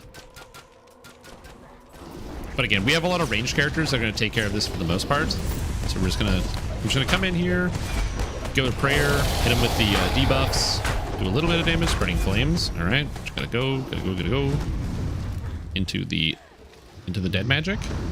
Oh damn, I spread it here. The area is so large, man, in the spreading.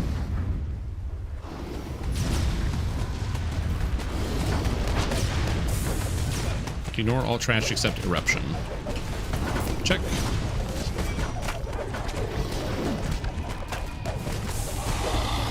And the eruption elemental is gone.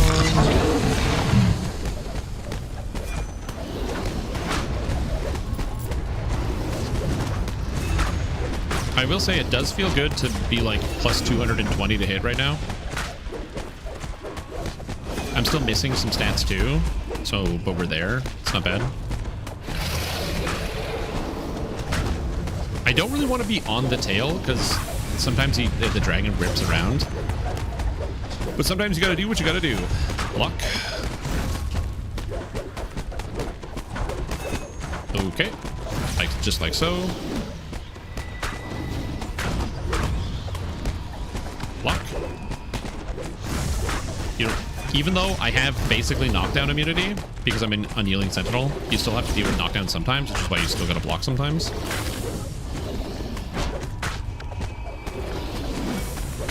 In with the prayer, in with the sneak of shadows.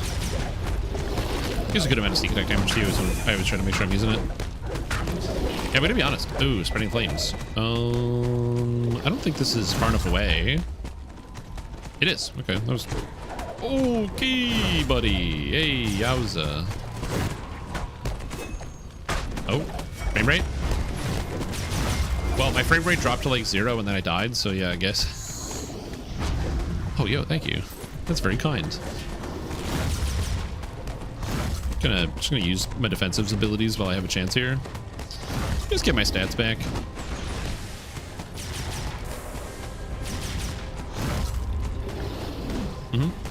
Eruption Elemental.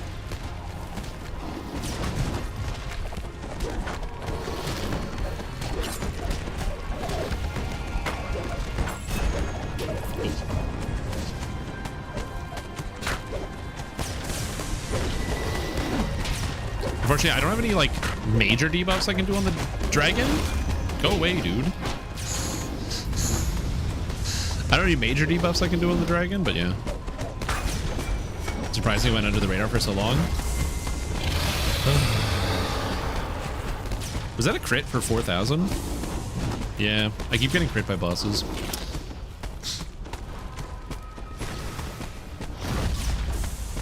It's because I only have 172 fortification, which is my fault. I believe I only have fortification on something. I don't know where my fortification is, but I don't have enough, which is a current problem. Oh well. What are you gonna do? It's okay, the team's got it. Great job, team. Yeah, I died twice. 3 times. Top deaths. Let's go. You've defeated the Dracolich and stopped the Red Wizards, bringing the area around Mithranor. What are you gonna do? Yeah, it is weird that the elf res ignoring death timers last a while, but like there's other stuff that ignores the death timers. Although I think they already knew cakes, but yeah.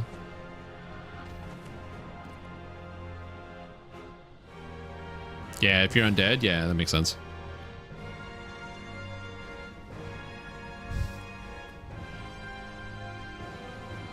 I did get another point though. I'm almost level 34. It's kind of cool. But yeah, I get a lot more health because I don't have any con items, and I will soon be taking level 34. I'm actually going to take Titan's Blood because it's the best feat for me. Because I don't get the 10% anywhere else. So that will give me all of the stats that I want. So I'll have con, insight. I'm missing con, insightful con, and yeah, the Titan's Blood. Does it matter which one I craft con and insightful con on? Like the con insightful con is going to be the Dracolich's Eye and the Hydra Heart. Does it matter which one has which?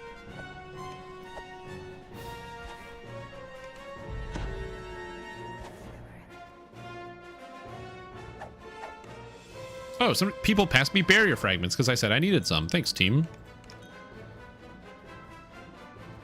Sick. I mean, people are being very generous to me. Right. You don't think it matters? Because I'm Strim Tom? True. Oh, right. Unlock the item first. Okay, so yeah, it's 15 and 7. Okay, cool. I'm just gonna double, triple check I'm not stupid and didn't accidentally totally have a con in here already. I don't think so.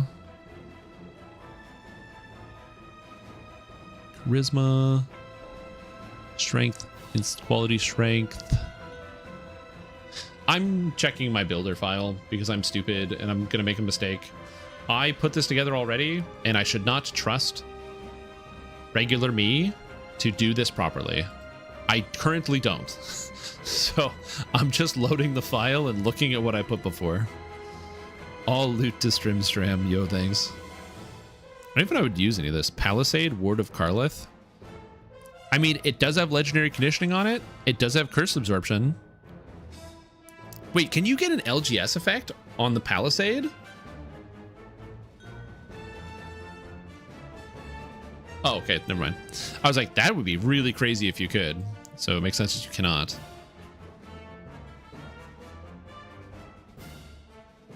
Okay. Okay, yeah, that's fine. I was like, ooh, that would be a really good shield if you could.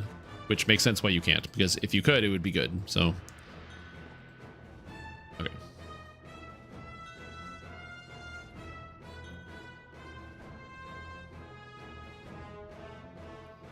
Okay, I'm going to craft Insightful Strength on my Dracolich's Eye here, because I don't have Insightful Strength. I'm missing the 7 Strength on this. And then I will do the Constitution on the Hydra's Heart.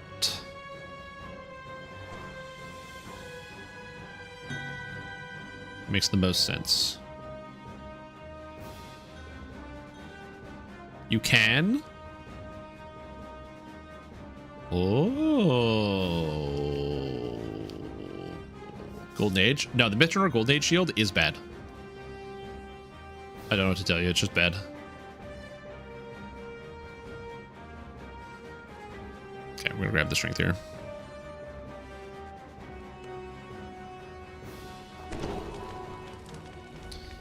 As somebody who's been vanguarding for hundreds of generations, I can confirm that it is not. It's not bad, but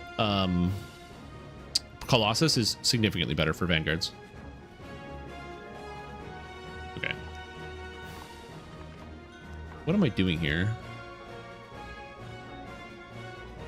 Oh, I already have Insightful Con. Okay, yes. Yeah, so full con is going to go on the other thing, so we're all set there. Okay. That's cool, though. Hey, Shrim, what do you think of the best tower shield is for dedicated R10 tank? The best tower shield? I'm not sure. What would the best tower shield be? So I'm sure there's a new shield that is better, probably like Golden Age Tower Shield or something with a percentage hit points, or a tower shield from the raid.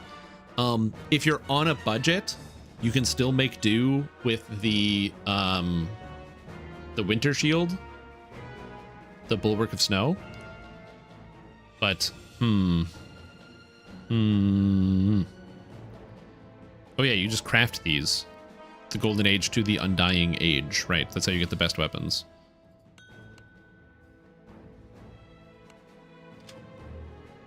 Okay, so you could put dust or ash or vacuum or salt or affirmation. Interesting. You get straight up salt. That would allow this character, if I had one of these, to be able to dust things with ignition on, which is, I'm gonna be honest, kind of cool.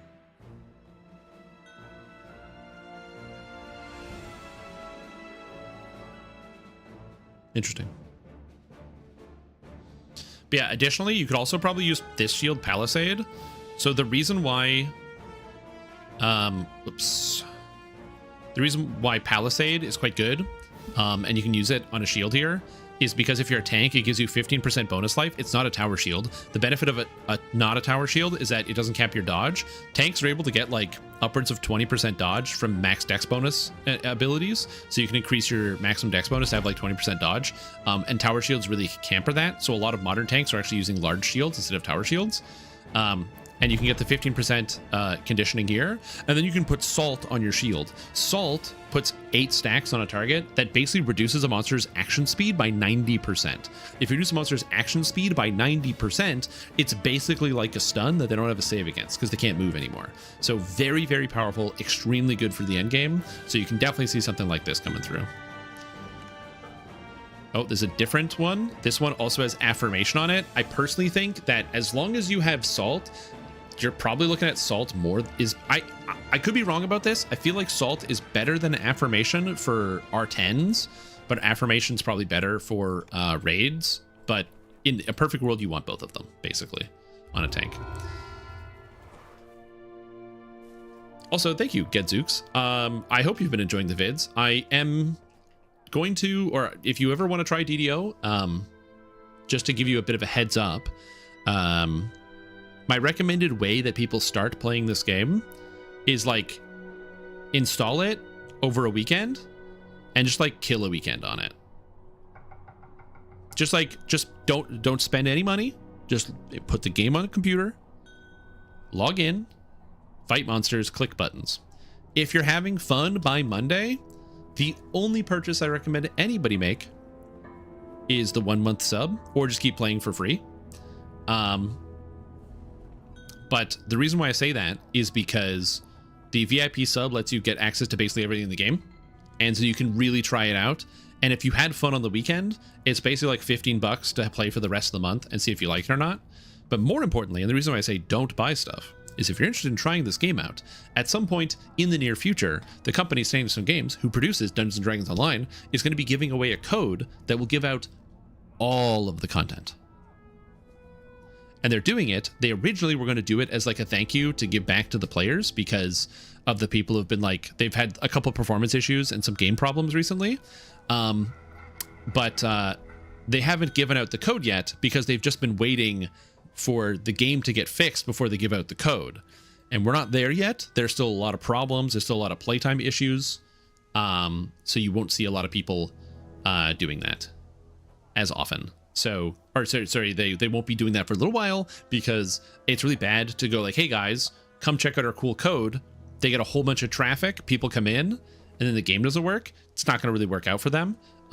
So they're waiting until they get some of the lag problems fixed and stabilized, which is to say it's really good as long as you're not playing basically between 8 and like 11 at night Eastern. Although even still, the lag has been pretty low right now. So I'm actually very impressed. It's been pretty good. But anyway, once they have the issues tamped down a little bit, they'll be giving away everything. So if you're interested in trying the game, if you don't want to have to think about it and you're like, oh, I'll do that in the future, and you don't have to tune in the live stream and you don't have to check the website. If you are a member of my Discord, I don't use the @everyone code often because pinging people, I hate getting pinged. I hate getting pinged on Discord. It makes me angry. Every time I join a Discord where people like slam @everyone or @here every other minute, it makes me want to scream and spit and throw myself at the floor and start crying. I hate it. Makes me unhappy. So I almost never use it. However, a couple times a year I do for stuff like this, where it's like, hey, do you want all the content in a whole video game for free? Yes.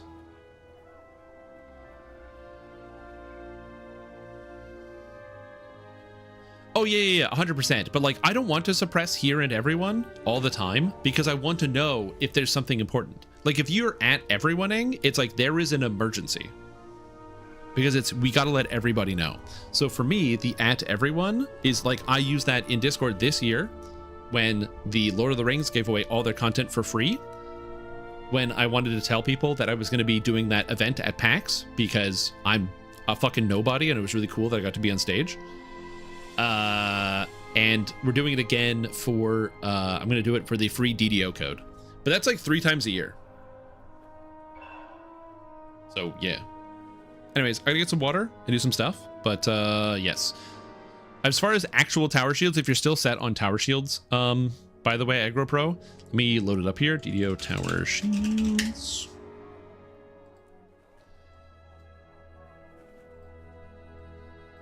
DDO wiki slow. There we go. But yeah, if you're actually set on tower shields, the tower shields you want to look at are, there is Tower Shield of the Fallen Age, which is just a really cheap endgame tower shield. It's got 20% life, profane life force. It's just a straight up good item. Nothing crazy. Then we have the Golden Age Tower Shield, which is just a better version. It's the exact same item, but it's literally better. And then outside of that, there is Bulwark of Snow is like your budget endgame tower shield. Shield of Snow is good because when you block, you just get a bunch of physical resistance rating on top of having force absorb, and it's part of winter set if you want to use that. But Bulwark of Snow is your like cheap option. Similarly, the Fallen Age Tower Shield is also a cheap option, and if you hate yourself, you can farm out a Golden Tower Shield of the Golden Age, which is another option. But again, your best option, in my personal opinion, is not a Tower Shield, but is...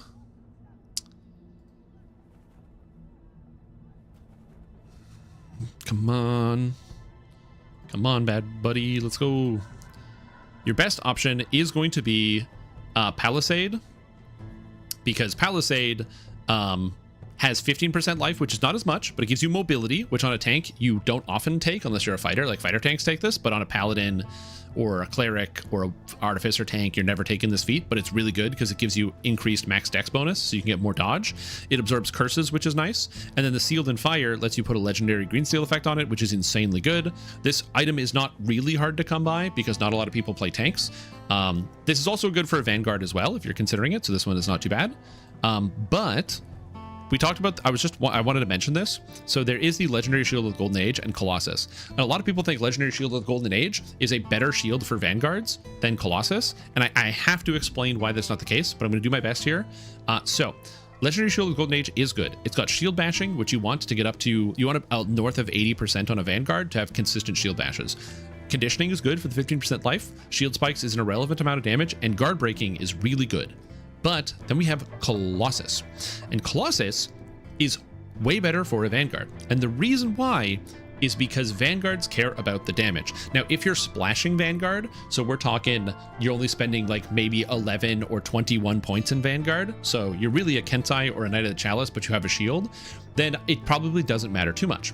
But one of the effects that you get out of the Vanguard tree here is you get +1 W with shields, +1 W with shields, +1 W with shields, and so as a result, your shield gets a whole bunch of extra total multipliers. So you multiply the base damage. The base damage of the Golden Shield, or the Large Shield of Golden Age, is a D10 +6.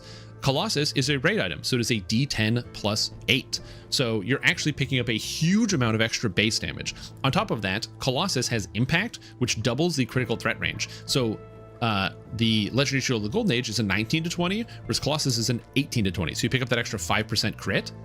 And so if you're looking for like damage, you're trying to go for damage on a Vanguard, Colossus is going to get you there. It's just way more powerful overall of a weapon.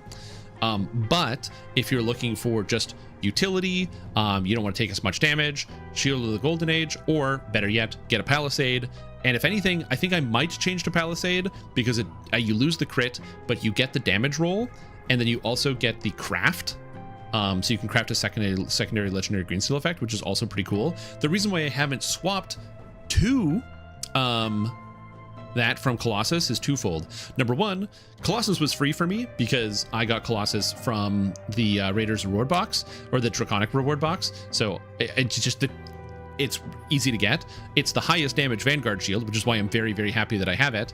And last but not least, because Colossus is part of the Forbidden Knowledge set, I actually combined it with the sword Ignition, which is a really powerful sword. Lots of debuffs on here. It's got paralysis. It's got identity crisis. I'm eventually going to get the upgraded leashed power, so we're going to get a lot of extra damage on the sword. But now that's 2 pieces of Forbidden Knowledge, so I could pick up all ability scores, profane attack and damage, and physical resistance rating by only putting 2 extra items of the set, which for me was adding in the absorption gauntlets here, because the absorption gauntlets grant just good defensive stats, fire absorb, quality, spell sight, and a bunch of other stuff, as well as the crystalline wristlet, which gave me insightful charisma and some stats I don't super love, but it kind of gets the job done. So as a result of this, I actually get a lot of extra stats, and that's good. You can just sun and moon augment in some of these things, but you don't get all ability scores. You have to pick and choose, and then attack and damage, whereas instead I was able to use those augments for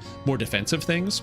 So for example, I have like Lunar Gem of Healing Amp, which is pretty nice, instead of having to put some of that other stuff. I've got the Lunar Gem of Melee Power. I got Lunar Gem of Magic Resistance Rating for 30 extra magic resistance rating. But if I didn't have the set bonus here of all ability scores and attack and damage, I have to do attack and damage and probably strength.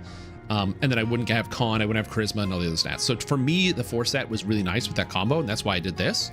But another reason why I think Colossus is also quite good. Anyways, I have to go to the bathroom so bad. I'm going to be back in a minute. But in case you want to see what my character looks like, character stats, and I shall return in a minute. Okay.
forgot to change this.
Quest received.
I'm back.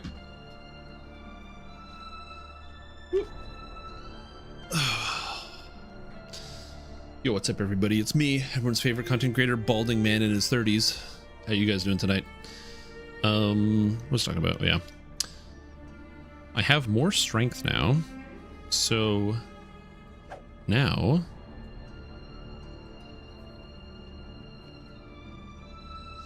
I get 4 strength. 1, 2, 3, 4. So what am I missing?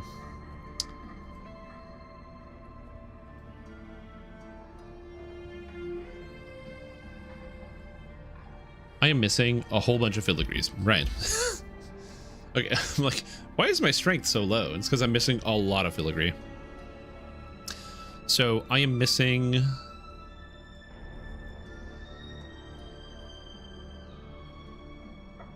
And I have 3 charisma. So my charisma goes to 72, goes to 74, goes to 76. So I get to 76 charisma, and my strength goes up to 71.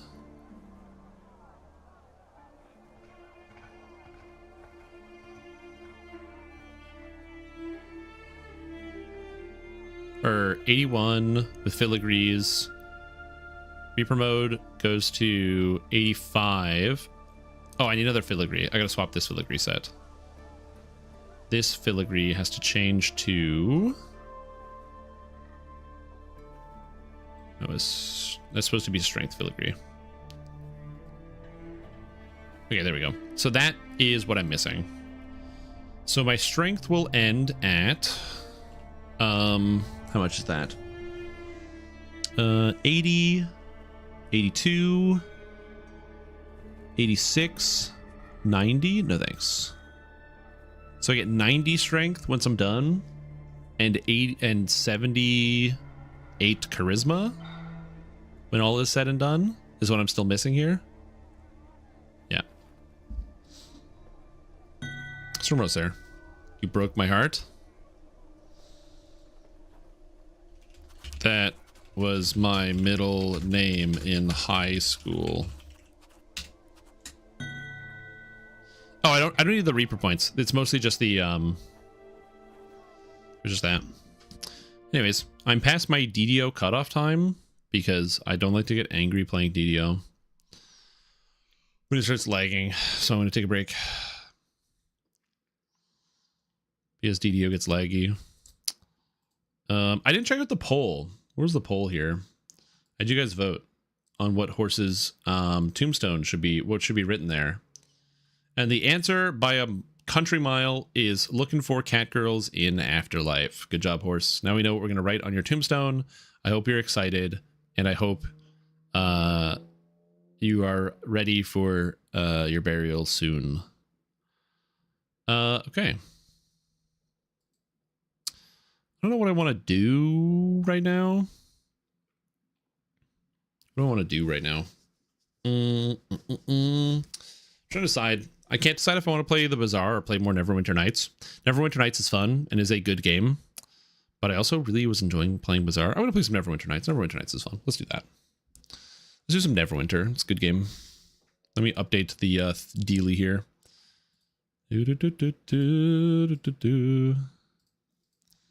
Neverwinter Nights, which is not the MMORPG.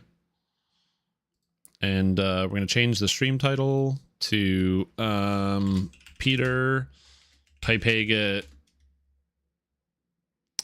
goes to an expensive house. I think that's what I'm supposed to be doing, is I'm going to like an expensive district, so we're going to find out. I was thinking about playing Bazaar, but I'm like, I haven't played this game in a while, and I want to eventually finish it. Yeah, true. Officially, I am leaving Neverwinter for that, so what are you gonna do?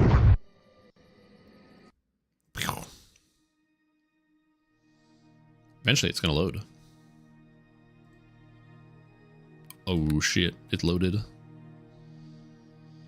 right, Peter Pipager, let's go.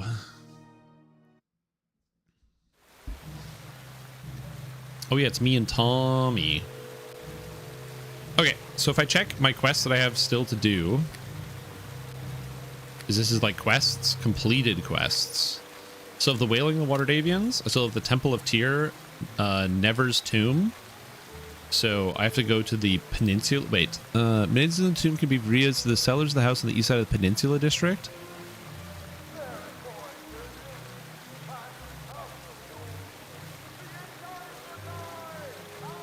Okay, so I've been there, so I've already seen that. So I have to keep finding more stuff.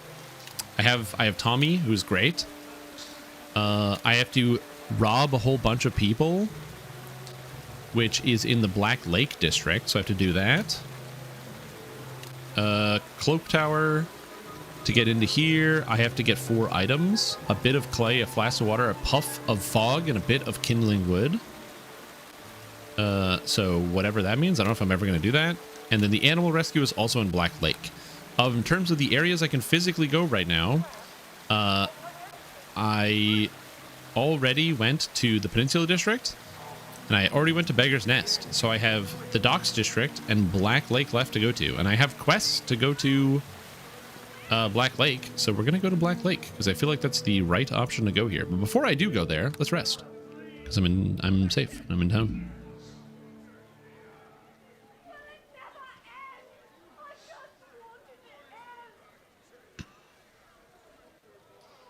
There's also people chatting, like Winthorpe. Lord Nasher's men will soon find a cure. Hey, guard, what's up? Hello. The Wailings caused a fair share of conflict beyond these gates, lad, making it a dangerous place. Later, Beth has orders to restrict access. In other words, you want access to Black Lake, you're going to need to quarantine clearance. Understood? Yeah, I'm on temporary militia.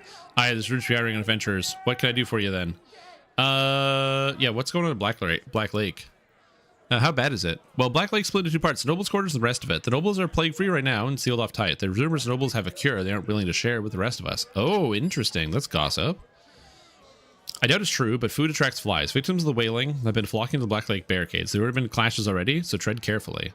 It's especially dangerous between this gate and the Black Lake proper. Not much besides the plague-crazed thugs in that part. Dangerous as hell. Okay, good to know. Alright, so it gets spooky in here. Alright, okay. I'm just gonna edit the description here. This is DDO To Start, Neverwinter Nights to finish. Save. Okay. Where are we heading? Where are we dropping? What's up, Syndrin? Hey there. Please help me, I don't know what to do. Okay, what do you want? My name is Cedrin, and everything has gone wrong. This whole area is overrun. Those bastards of Black Lake don't care. They've locked themselves away, abandoning the whole place. What happened? Why is the area in such bad shape? After the Wailing began, we got caught between the quarantine and the Black Lake barricades. We were in mercy of the plague thugs. Some of them used to be friends, but the plague took their minds, drove them mad. They became like animals. Then Loxar showed up. Yo, who's Loxar? Loxar is a big half-orc. Not sure where he came from. He showed up after the first few plague thugs started going mad. Loxar looted in their wake. After a while, the place was disrupted. Loxar just started killing people and taking whatever he wanted. I think he realized the guards don't care about us in here. I think I'm one of the last survivors. There's no reason to stay. He's killed my family, taken everything. I just want to know he's dead before I try and get to the city core. Sure. You will? Thank you. Loxar's in this no man's land. All right. Please be careful. Well, I don't know about if I'm just going to kill this Loxar guy. But you know what, buddy? You know what, Cedrin? I can promise you this. If he attacks me, I will use my self-defense technique and keep myself alive. That's a promise. And he has to beat the DLC. Oh, don't worry. We're doing the whole game. We're doing the whole game. Don't you stress about that. Black Lake House. Okay, we got rabid dogs, diseased thug. Yo, Tommy Undergallows is getting cooked by these guys. Come on, get him, Peter.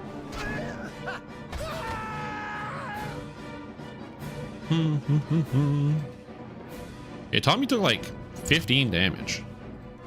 But one of the best parts about taking 15 damage after immediately buffing is we can just rest in this house here because everybody's dead, and then I recast all my buff spells. There's no downside. So everybody gets all their health back.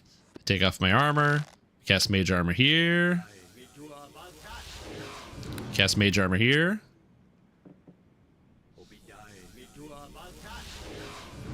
There we go, and we get the armor back on. Perfect. Yeah, I'm gonna be honest. I don't love that element of it in terms of that it's like, oh yeah, you can just like rest whenever you feel like it and get all your stats back. I wish there was like a system where I had to be more careful with my stats. Ooh, Cloak of Protection 1. Mine's protection versus evil, and I feel like everything you fight is evil here. Maybe the disease dogs don't technically count as evil. Oh, we're gonna bard song though. Oh, I love this part. Yo, he's 18. Oh, get him, Peter. All right. Yeah, I do wish that there was like a little bit more. There's some more conserving of resources, but the upside, the fact that there's no conserving of resources, is you kind of always get to fight with full strength every time, unless something really bad happens. Yo, what's up? Hey, everybody, how you doing? Whoa, sorry. Yep. Oof. Ugh, unlucky. Now, many people have mentioned, as I was playing this, they were like, dude, what are you doing? Why do you have a mercenary with you? You've like hired a guy to help you fight? That's silly. What you guys might fail to understand is not only does Tommy Undergallows have a fantastic story that he's been slowly unraveling towards me, about his times traveling abroad, which has been good, but on top of that, he also kicks ass. He does so much sneak attack damage. Look, he just hit that dog for 29. It also happens that Tommy is plus 14, which is like really silly on hit right now. Granted, he's getting buffed by me, so that's fair. Oh, Bolt of Frostbite. Ale. I don't know if I need the ale. I think it's just garbage. Bullets. Meh. Okay, where are we going? Where are we going? Where are we dropping? Now, if you're wondering what my character is, Peter Pipega is actually he's a Ranger Bard Red Dragon Disciple. I went with Red Dragon Disciple because it sounded really cool, and I was playing a Dragon Disciple in DDO, or I wanted to play a Dragon Disciple in DDO, and so it just made the most sense to me. I went Ranger because Rangers get access to the 2-weapon fighting feats for free, which means I don't have to worry about taking them in the future, and I can focus mostly on the Bard stuff. And Red Dragon Disciple gives me a bunch of like armor class and defenses, which is also kind of cool. Tommy, come on. Check if this is trap, please. Good boy. Ooh, Potion of Owl's Wisdom. But it's mostly because I just like think it's cool. I'm only like +7 to hit. This ain't we don't have any DDO numbers going on right now. No DDO numbers, no Pathfinder numbers. I'm sure if I really wanted to, I could like just go on the net and find some like crazy build that somebody's made and have like one of the strongest characters in the universe. I will say Neverwinter Nights is kind of interesting for the fact that you are like, the game is designed for you to play by yourself. Like, it's not a game where you have like a whole party of players. Like, they really emphasize like, no, you are in fact the hero, which is kind of interesting. I feel like this game could be kind of fun to like play through with like a spellcaster. Because you can just rest, so you can just like cast all your spells, blow guys up, and then rest, and cast all your spells and blow guys up. I feel like that could be kind of fun. That being said, the early levels would be extremely painful, unless you're like really aggressive with like magic missile and some other stuff, especially monsters that have a lot of health, because there are some monsters that you fight early, like some of the early bosses that have like 100 hit points, and you kind of just like run out of damage as a spellcaster. So I would be kind of worried about that, but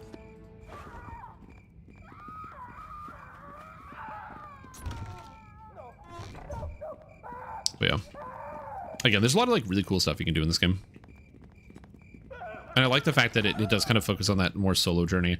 Oh, that was the other thing. I also have this weapon, the Fey Duster, which I crafted. So the Fey Duster has a daze effect, so every time I hit an enemy, it's a DC 14 where they become dazed, so they can't do anything for their turn. Really silly. It's just a DC 14, and you might be like, oh, DC 14, that save is really low. Obviously, it's not very good. But what you might not know about this game is that will saves are bad for almost every monster. Basically, only the most dangerous monsters in the game have any amount of will save. Everything else has like no will saves whatsoever. And that matters because it's like, oh, look, I'm fighting like Diseased Thug. guess what? They don't have any saves. The assassins have saves on the other hand. No, they probably don't actually. I don't know if I can examine this guy's examine. This man looks well equipped and ready to fight. He doesn't have a uniform, so he's either a mercenary or a dangerous adventurer. Oh my god, Tommy is getting murked, dude.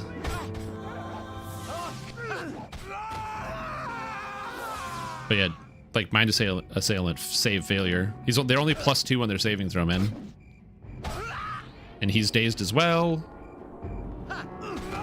Boom, he's dead. That guy's dead.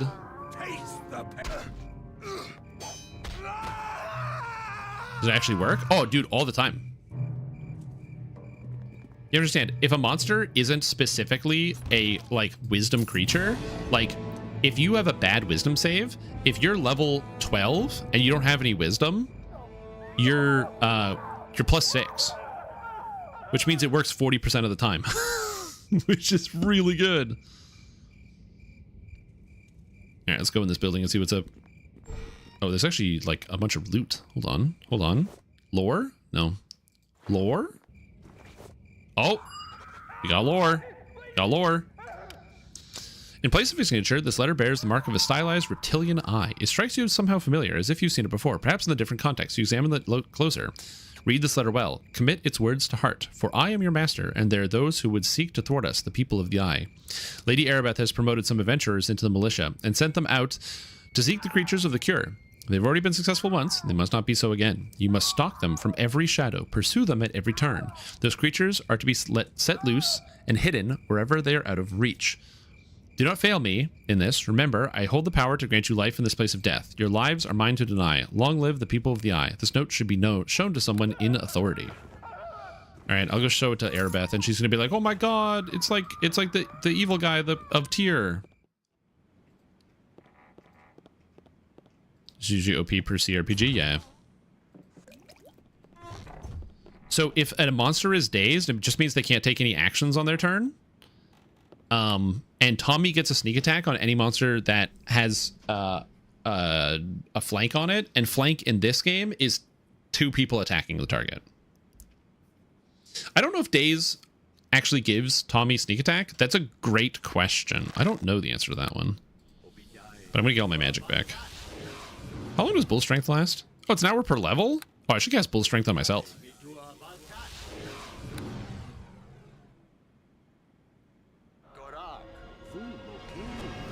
I'm just gonna cast summon creature.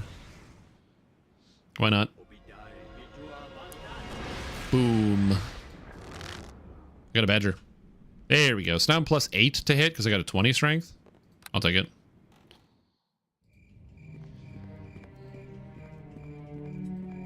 Okay.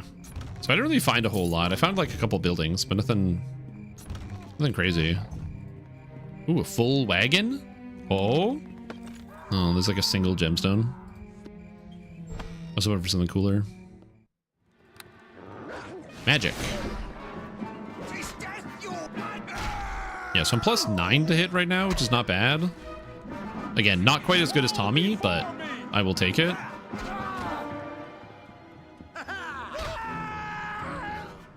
Nice, uninjured. I love the fact that you can just rest wherever you want. It's so funny. Silver ring, non-magic. Oh, the badger entered a rage. Fun. Alright, okay. Next step, please. We're going deeper into Black Lake. So we're in the barricades. We have a whole bunch of militia guys here. Hey, what's up, Harn? Hello. Stop right there, your assistant. Commoners are not allowed to enter. I'm a member of the city's guard under Erebeth's command. The city guard has so many recruits, can't even come up. I think I've heard of you, though. I've been commanded to find the water-daving creatures. Oh, yeah, sorry, no, I'm not going to tell them about that. I've been told explicitly, don't tell people about it, because you can't trust them, because there's some evil cult that is like, we're trying to get the creatures, so just tell me about the Black Lake. Well, there's that whole situation with Meldanin. Glad he isn't my problem. Yeah, and who is that? He's one of a nobleman, supposedly a wizard. Scary reputation. I probably shouldn't say that much more than that. Come on, dude. Come on. Listen. You can tell me. We're friends. Remember when you said that we're both guards here? We're obviously friends. All right, I guess there's no harm in it. It's not like I'm going to be struck by lightning bolt or anything. Fact is, Meldanon's been hoarding food, or so claims Formosa, one of the louder noblewomen in Black Lake. She said the food should be used to feed the city, wants to force the sorcerer to give it up, but she's been stirring up quite a bit of trouble over it. If you want to know more about it, you should talk to Formosa. You'll hear her screeching soon enough, I think, if you go near the district's main square. I wouldn't mind someone trying to rein her in myself. Okay, all right, then let me through. Keep your tunic on already. Never. The tunic goes off. Okay, we are in Black Lake, which has people walking around, which is interesting. There's just people chilling. Oh. I guess they're out there hungry, so that's a thing that they have to deal with. Oh, yo, I'm rich. Is the plague not enough? Need we starve? Meldanon thinks so. Yo, let's talk to Formosa. Hey, what's up? Who are you? One of the city guard, I suppose. That's right. What do you say? Don't you think Meldanon should be forced Meldanon? to stop his hoarding and give up his stores? Oh, come on, Arm. Come on. Maybe. It is, after all, the duty of the people to watch over their own. What say you? Who is Meldanon? You don't know about Meldanon? Well, you must not be around here, that's for certain. Meldanon is a vicious, evil little man. He does whatever he pleases in Black Lake because he has two things, magic and power. He kidnaps people for his experiments and all sorts of magical abominations in his estate, and all of the nobles pretend not to notice. Well, I won't, and I'm not intimidated by him. His merchant house has been hoarding food and goods for years in the district, and he should give it up, whether he likes it or not. And who are you? My name is Formosa Leitanen, daughter of the noble house. I may be shut in behind these walls along with the rest of the nobility. It doesn't mean I think we don't have a responsibility to the city. There are people starving out there. I would help them if I have food to offer, but only Meldanon has it. And having his hoard taken and given to the sick is the very least that Meldanon should suffer. Okay, yeah, thank you. And how do you know there's an actual hoard? You talk like that's in question. Meldanon has never denied that fact. Everyone in Black Lake knows it's true. He keeps a warehouse near here, locked up so tight with spells and wards, there's no hope of accessing it without the proper key. Okay. Everyone's too frightened to do anything about it. All right. All right, let's fix it. It's good to hear. There's enough people around here with some courage to know what's right and say it out loud. The only question remains is what should be done about it. City Guard have had their hands full keeping order, and the chance of me stirring up these frightened pigeons to act is not good. Something drastic needs to be done, and it needs to be done by those who have the ability and conviction, like you, sir. Will you help me? And what do you have in mind? That depends. Are you averse to performing a task that some would consider underhanded? Just how underhanded are we talking here? I am speaking of killing Meldanon and taking from him the key.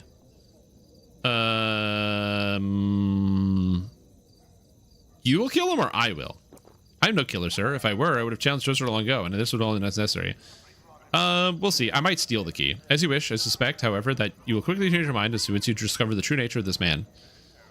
All right. Well, here's the thing. What if Meldanon isn't bad, and what if he has the food and he's doing some food duplication spell and he's actually giving the food to everybody? You know, I don't know much about this Meldanon guy. This is just someone yelling in the street that they need to kill somebody. She's like, hey, listen, you don't know me. I don't know you. I don't like you.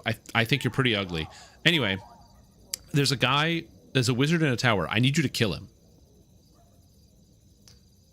I also love the fact it's like underhanded. Murder this guy. Not like underhanded. Can you like break into his house and get us some food? Just steal us some loaves of bread? It's like, no. Just kill this guy. In other words, but you must gain entry. I do not expect you to do this without reward, of course. Bring me the key, and I will give you a magic necklace. For the sorcerer's silver tooth, I offer 500 gold. Honestly, she's pretty rich, so you should give me some coin now. Here's $100. That's all I have on me. Okay, that sounds good. So she gave me $100 to start up front, and now I have to get more money. All right. Meldanon's grain warehouse. So this is the building, right? So I'm just gonna save. Save. Oh, what am I doing? Use potion of cure light wounds. Oh, that's F5. Oh shoot. What's quick save? I forgot the button here. Change key. Quick save. G.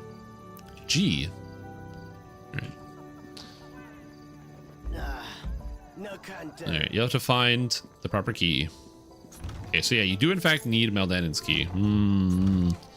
Alright, well I might have to do some underhanded stuff, like straight up murder. As they say. I do love that it's just like, yeah, nothing too underhanded. Just like straight up murder. Okay, thank you, Tommy. Tommy is plus 14. He rolled a 20. Nice. I love it. Okay. So that's Meldanon's grain warehouse, but where's his actual house? Oh, the Hodge Estate Guard. Potion of Invisibility, eh? I have to steal something from this house. Let's see. What can I talk to this guy? Step back, only those of the company Mr. Hodge are allowed in. I want to ask you some questions. I'm on duty, so I really shouldn't be chatting, but it gets awful boring standing here. I'm usually cleaning inside. Ask your questions. Yeah, who are you? I'm just a guard trying to do his duty. Well, actually, I'm not just a guard. I was the butler, but the door guard fell to the plague. So now I'm standing here, pretending that I'm threatening. I don't even think I'm getting paid more than this. Do you know anything about the Wailing Death? And they know that everyone's been saying, we're all doomed unless Erebeth and her crew can find a cure. Okay. Is there anything interesting going on? Interesting? What would I know about interesting? This is the first week I've been outside in weeks. I've usually been inside, mining and dusting and whatnot. And yeah, I'm looking for work, actually. I ain't doing any hiring myself, and I don't know who is. I'm just a butler. Guard 2, I guess. Anything else? Yeah. Why can't I enter? Well, actually, I don't care. I don't much care one way or the other. If you're set on entering, I'm not going to get in your way. I'm not much of a fighter. Suppose be the butler, after all. I'm only filling in. I wouldn't go in, though. It's not safe. Well, why not? The guards inside are real tough. I'm not sure why Hodge didn't put them out here. Maybe wants them as a surprise for burglars. I don't know.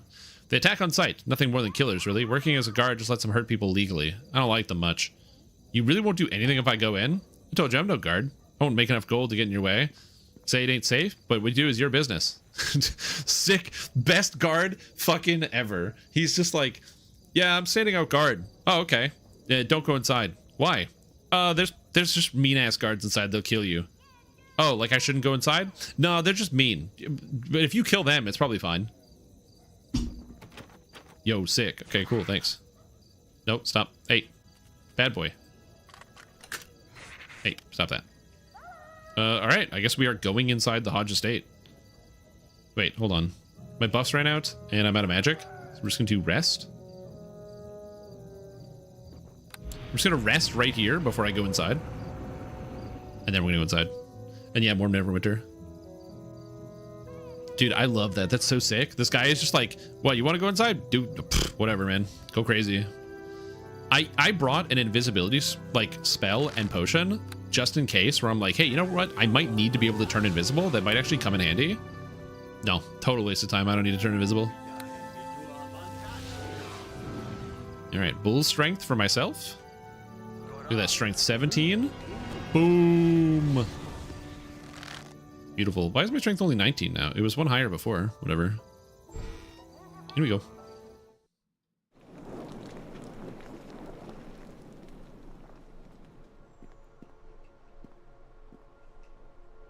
I'm going to save the game. It's done. All right. Yeah, I'm wondering why I'm in here. I'm here to steal a prized one-of-a-kind painting for a woman that runs a brothel, because the guy that owns this house was trying to put the squeeze on her, because basically she kicked him out of the brothel and he got his fifis hurt. So she, which absolutely is in her right to do. And so he's trying to put the squeeze on her because he didn't like that, because he thought it was embarrassing. So he's trying to use his political power to like make it more difficult for her to run her business. Which is not what you want out of your politicians. Corruption in the broad daylight? Not on my watch. So I'm going to go in and I'm going to take his most prized possession from him. And then he's not going to have it anymore. Ow. Trap trigger. Well, cloak unidentified and a kukri. We've got cloak of protection versus law. That'll never come in handy. All right, take care, Nersouth. Enjoy the rest of your evening. Whew. Oh, Tommy that's a paralyzed trap, I guess, or a poison trap. Is he paralyzed? No, he's fine. All right, whatever. A lot of traps in here, though. And save again. You never know.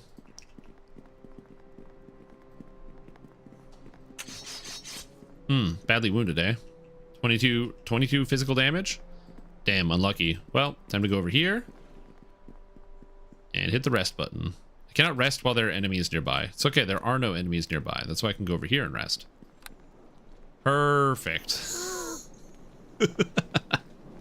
just step on every trap and then rest. Problem solved.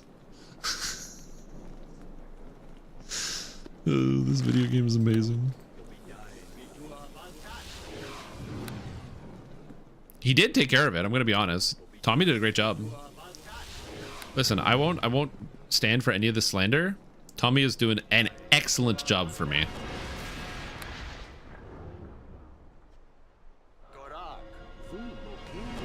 All right, let's go back in here. Now my strength is 22. Oh, bull strength is a roll. It's a D4 plus 1. So I just hit a max roll. And I got 22 strength. Holy. Okay, I forgot that it's a roll. It's a D4 plus 1 and 3-0. That's beautiful. All right, now I really don't want to rest. I want to bank this because that's really good stats. So I'm just gonna let Tommy like actually catch up to me. Tommy, is this trapped? There's like a whole bunch of traps here. That door is trapped. Yep. This is trapped. I mean, can I just open this? Okay, we got noble guards. Effortless challenge. Oh, yeah, buddy. I was tempted to not fight any of these guys, but I'm gonna be honest. The butler literally said they're just a bunch of bloodthirsty killers. So, like, that the only reason they took the job of being guard is so they can have an excuse to hurt people. And you know what? That doesn't sit right with me. So we're gonna teach them a lesson in self-defense, which is they attacked me, therefore I defended myself. You know what, Mr. Guard? You want to use your position to hurt people? Go crazy. Try it. Potion of Endurance. What does that do? Potion of Endurance increases stamina and overall health, but does not heal damage. Is that just Bear's Endurance? It's just called Endurance. That's weird. Hey, Tommy, is this trapped? Oh. Yo, that's a big-ass wolf. That's a crag cat. All right. Oh, 21 on the crit? Oh. Easy. Easy fight. Goodbye, crag cat. Oh, there's a cook in here. Hold on, Mr. Cook. I'm gonna talk to the cook in a sec. I gotta steal first. It's very important. It's very one step at a time. Crag cat have spell immunity? It's from the daze, probably. Because the crag cat failed against my daze effect, but I think it can't affect the animal from my sword. Good day. I'm waiting for an answer. What are you doing in my kitchen? Probably a bandit. I'm no concern of yours. Walk away.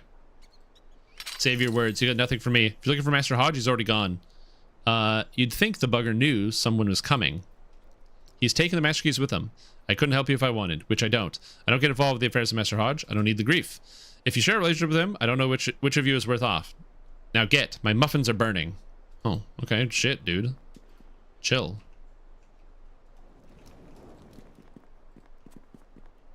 Okay, I'm just double checking. Why am I here again? Black Lake, Unrest. Oh, yeah, there's a lot of stuff. Named Hodge. Oh, a valuable urn. I need an urn from this guy. And another portrait of the late Sir Reginald Rumbottom is said to be hidden in Rumbottom Estate in Black Lake. Third is in the docks. Okay, so I need to get the Hodge thing. Okay, sounds good. Check.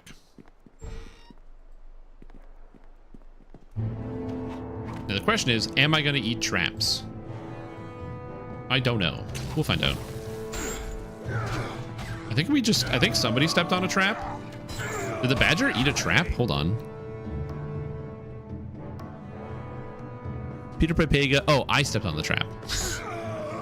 The badger just got killed by this guard. This guard just killed a badger. He killed an animal.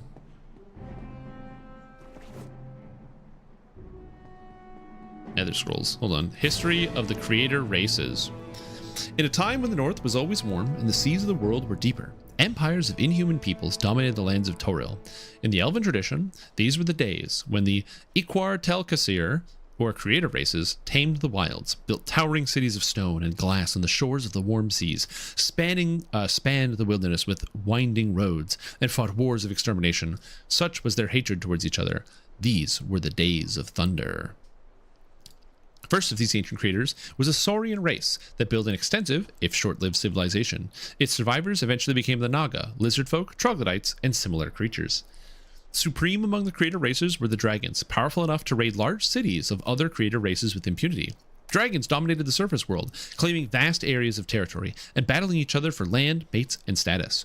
The great drakes only suffered setbacks when lesser races mastered magic, and they remain influential today despite the advances of such rabble. Developing in the later stages of civilization of the Saurians was a race of amphibious shape-changers that crept onto the land to build their proud cities. These creatures contributed to the downfall of the Saurians, but they themselves eventually fell into barbarism under pressure from Sahuagin, merfolk, and tritons. The survivors of this race are the Lokatha and Taco in the sea, and the doppelgangers on the land. Least known of the creator races are the Sylvan people that populated the forests and other wooded areas, living in harmony with nature and leaving few traces. It is believed that their civilization fragmented after a great plague created by a draconic or demonic power. Their descendants are the sprites, Cord, and other small woodfolk that populate secret parts of the Forgotten Realms today. The last of the creator races, and the one that spent the longest time in the primitive state, are the humans. Always adaptable and ingenious, when circumstances allowed for their rise to prominence, humans make advances with incredible speed and efficiency. Of the 5 creator races, only they truly have a civilization today. The dragons war with each other as individuals, and the other kinds have vanished from the world. Wow. You know this book was written by a human, right? There's like one way to tell. Anyway, what's this one say? The Nether Scrolls. Long ago, an unknown adventurer discovered a set of magical writings that held vast secrets of magic. These writings came to be called the Nether Scrolls. Taken together, they granted insight into the mysteries of spellcasting, the creation of magic items and constructs, the relation and structures of the planes, and even the makings of artifacts. Although all of the Nether Scrolls were lost or stolen over the following 2,000 years, by then the information they contained had changed Netherese society forever. The Lords of Netheril developed forms of magic never before seen in the world. The Mythalar was an invention by the Netherese wizard Iolaum, that gave power to nearby items, negating the need for expenditure of a spellcaster's energy to create magical items. The Mythalar also allowed the creation of flying cities, formed by slicing off and inverting the top of a mountain. Netheril's people took to the skies, and these flying enclaves of magic safe from human barbarians and hordes of evil humanoids. Every citizen wielded minor magic, and the Netherese traded with nearby elven and dwarven nations, greatly expanding the reach of their empire. Wow, look at that. The Nether Scrolls. Did you guys learn something about the Netherese? I didn't know that they just, like, the whole thing where Amskar makes it out of a mountain. I didn't realize that was, like, canon. Like, that's just how that works, where they're like, hey, man, we gotta make a flying thing with the Mythalar, so they did, like, do it out of a mountain. I didn't realize that's just how it went. It's kind of cool. It means that DDO actually kind of, like, stayed true to what the source material was supposed to indicate. Which, not to say that DDO would never do that, but I will say that it's definitely, like, interesting and not something I would have expected. Okie dokie. Get to it, Tommy. Get him, Tommy.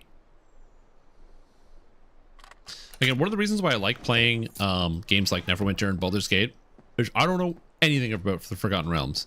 So getting the chance to learn it in an easy capacity, because I'm just like playing a video game, is nice, as opposed to like reading the books.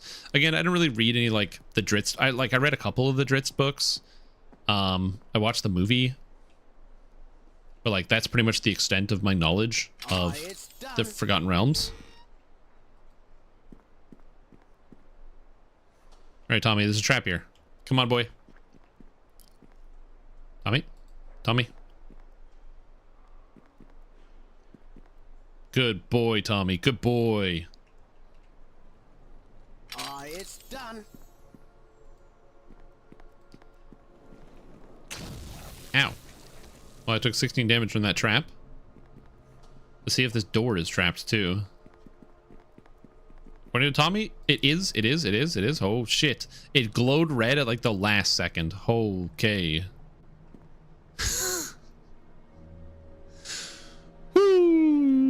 It's done.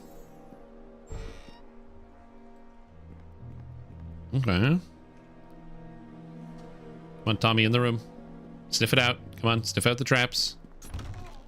Because I don't have, like, the perception that he does. So, or the, is it perception in this game? Yeah, the spot. I don't have the spot. -1. My spot is a little bad, so I'm not good at, like, spotting traps. So I'm gonna let Tommy take care of most of this. Disabling stuff. Having a guy that can, like, open locks is, like, really convenient. I'm just imagining trying to play this game, like, without a rogue of any kind. Oh, Tommy spotted the trap. He sniffed it out.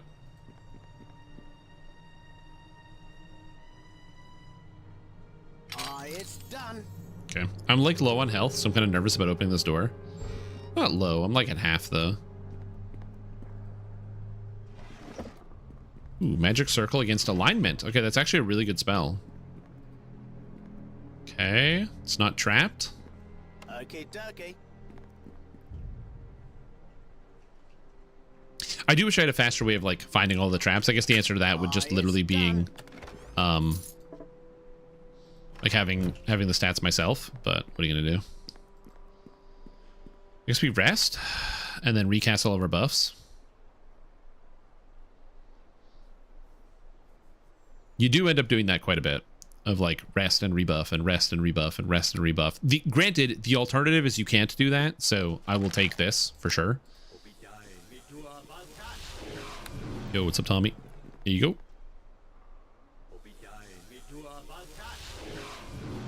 Now, one of the things that I think is actually really cool about this game is that in Neverwinter or Neverwinter Nights, all of the chests are randomized. So like even if you've played the game before and you've looted all the chests, playing it again, you can get like crazy items. Now granted, there's a limited item pool. So if you're playing the game, you're probably like fishing for a specific item to get for like a build. Like maybe you're looking for like a specific longsword or something. You're just gonna keep ripping longswords until, or like opening chests until eventually you get the item you're looking for, I imagine. But it is kind of cool that you never really know. So it's actually like kind of always worth it to loot something. I do appreciate that a game like this has like some randomly generated loot. I think that randomly generated loot can do a lot to like a repeat playthrough to make it significantly more exciting. Tommy. Okay, he said it's fine, and it looks fine. There's literally a trap right here. But that's actually a good question. So I'm gonna not farm this, but ask you guys, what if you're playing a CRPG, something like this?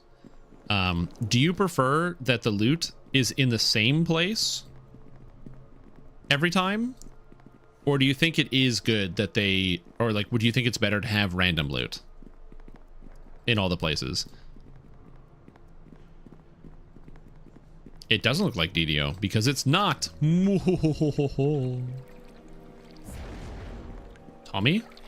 He just ripped his way through the water and ran into a trap and took 9 divine damage. Dude, even this game has divine damage. I don't replay RPGs, so I don't care either way. There you go, that's fair. Okay, there was a lot of traps in this hallway.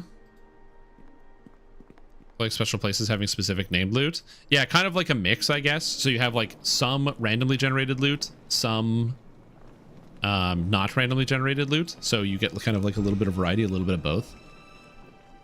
I can get behind that for sure. I do generally like that. Darn it. Where it's like, you know that like there's a chest that has a crazy special super sword. And it's guaranteed to drop in a certain area. Yeah, so here's my thing. I do like the idea of there being quest related items, as in like, you know, you're pulling the sword in the stone, or the sword from the stone. So every time you're gonna get Rip Excalibur out, like that's just how that works. That's what's in the stone. But I do like randomly generated loot. So like treasure.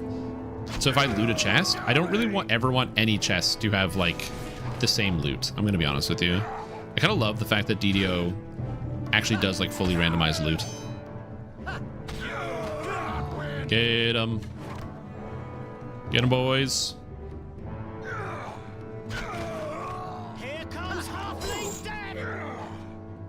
Nice. Guy's dead. Critical hit. There's a lot of guards in this room. Is this like the guard training chamber? What the hell? Whirlwind on my own, but when I see my friend told me about Umbra, seemed kind of silly to just go there and get his stuff.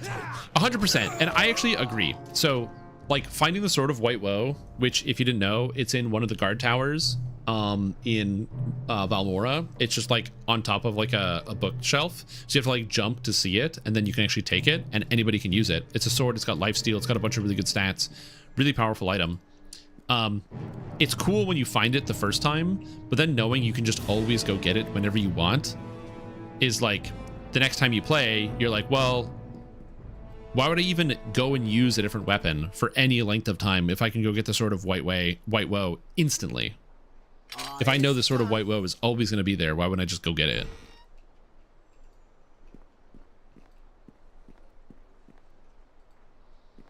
And I agree. That is actually a problem that I personally encounter with a lot of the RPGs. And as Kashna mentioned, like replaying Baldur's Gate 3 is so much harder because the items are all static. Like there's nothing randomly generated in that game. And so the only random things are the dice rolls for the most part. And even then, you can do a lot to mitigate pretty much all of the dice rolls in the entire game. So it is something where like you're going to pretty much have the same experience almost every single time.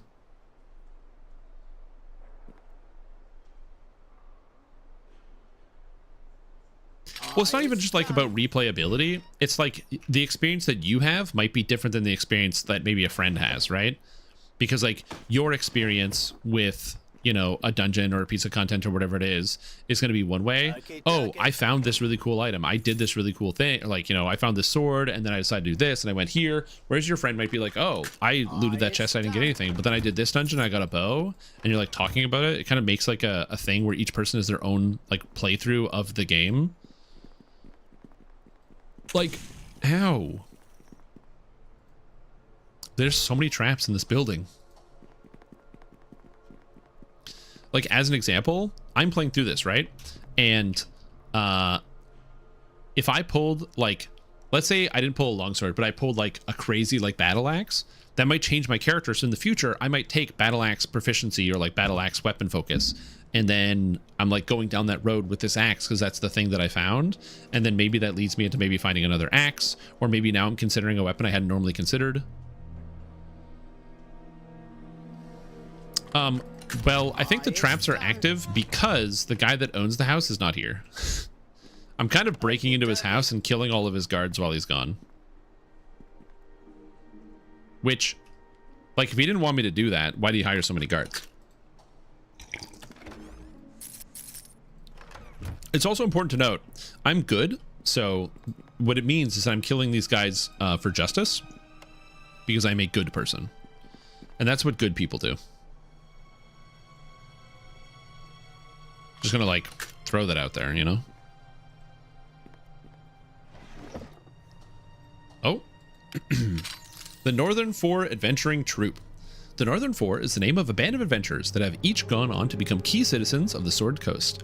Led by Nashra Alagondar, who became Lord of Neverwinter, the group also consisted of Dumal Erard, who went on to found and watch over Helm's Hold, Ophala Chelderstorn, matron of the Moonstone Mask, who was taught to be an important figure among the mages of the Many-Starred Cloak, and Kurth, who has become a High Captain of Luskan. Wait a minute, Ophala Chelderstorm is a powerful mage? Interesting. She runs a brothel, so that's neat. The band adventured together successfully for many years and spawned many tales of their adventures. Around the region, one popular tale depicts the rescue of the Black Raven tribe from a foul white dragon. As a symbol of gratitude from the tribe, Nasher was gifted with the noted Neverwinter Morrigan's as a debt child. Neverwinter Morrigan's as a debt child. What's a debt child? What? The success of the troop eventually came to an end with the leadership struggle between Nasher and Kurth. Ophala was torn between her love for Kurth and her loyalty to Nasher, but after Kurth left, Ophala settled in Neverwinter, unwilling to compromise her hatred for Luskan and its arcane brotherhood. Many assume that she still bears resentment against Nasher for the way things turned out. Regardless, Nasher and Erard have remained close, and Ophala still serves her lord loyally. The same cannot be said for Kurth, who has joined forces with an army that would love to see nothing more than Neverwinter destroyed. Interesting. Interesting. Well, the plot thickens. Tommy, wake up! I have a trap for you to disable, my guy. Tommy, come on. Stop drinking on the job. That's my job. Come on. Thank you. It's done.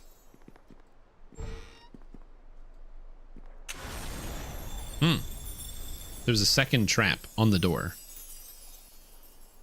You know, given that there was double traps in this room and I just got stunned for a long time. Oh my god. I'm still stunned. What on earth? All right. I'm just going to rest. I'm going to get my health back. Screw this noise. I love that I can just rest whenever I want. That's so great. Oh god. Also, what's up, Flightsaber? How you doing?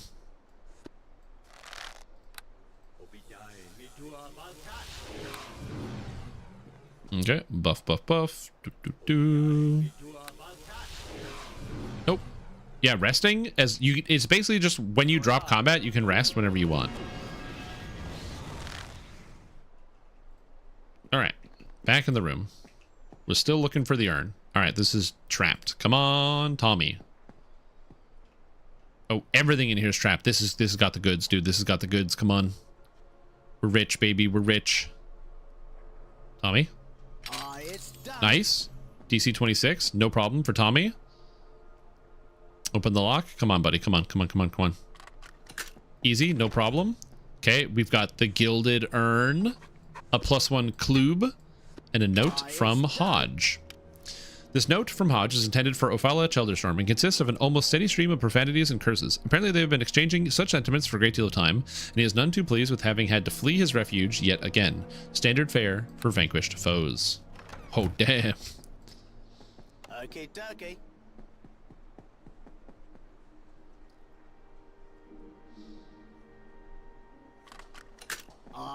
Okay, sick. All right, we're done. Nice. Well, robbed this guy's house and killed everybody and took all his gold. Because I'm a real hero. Now we just gotta leave. The one downside to Neverwinter Nights is you can't just like pan to the entrance and like leave.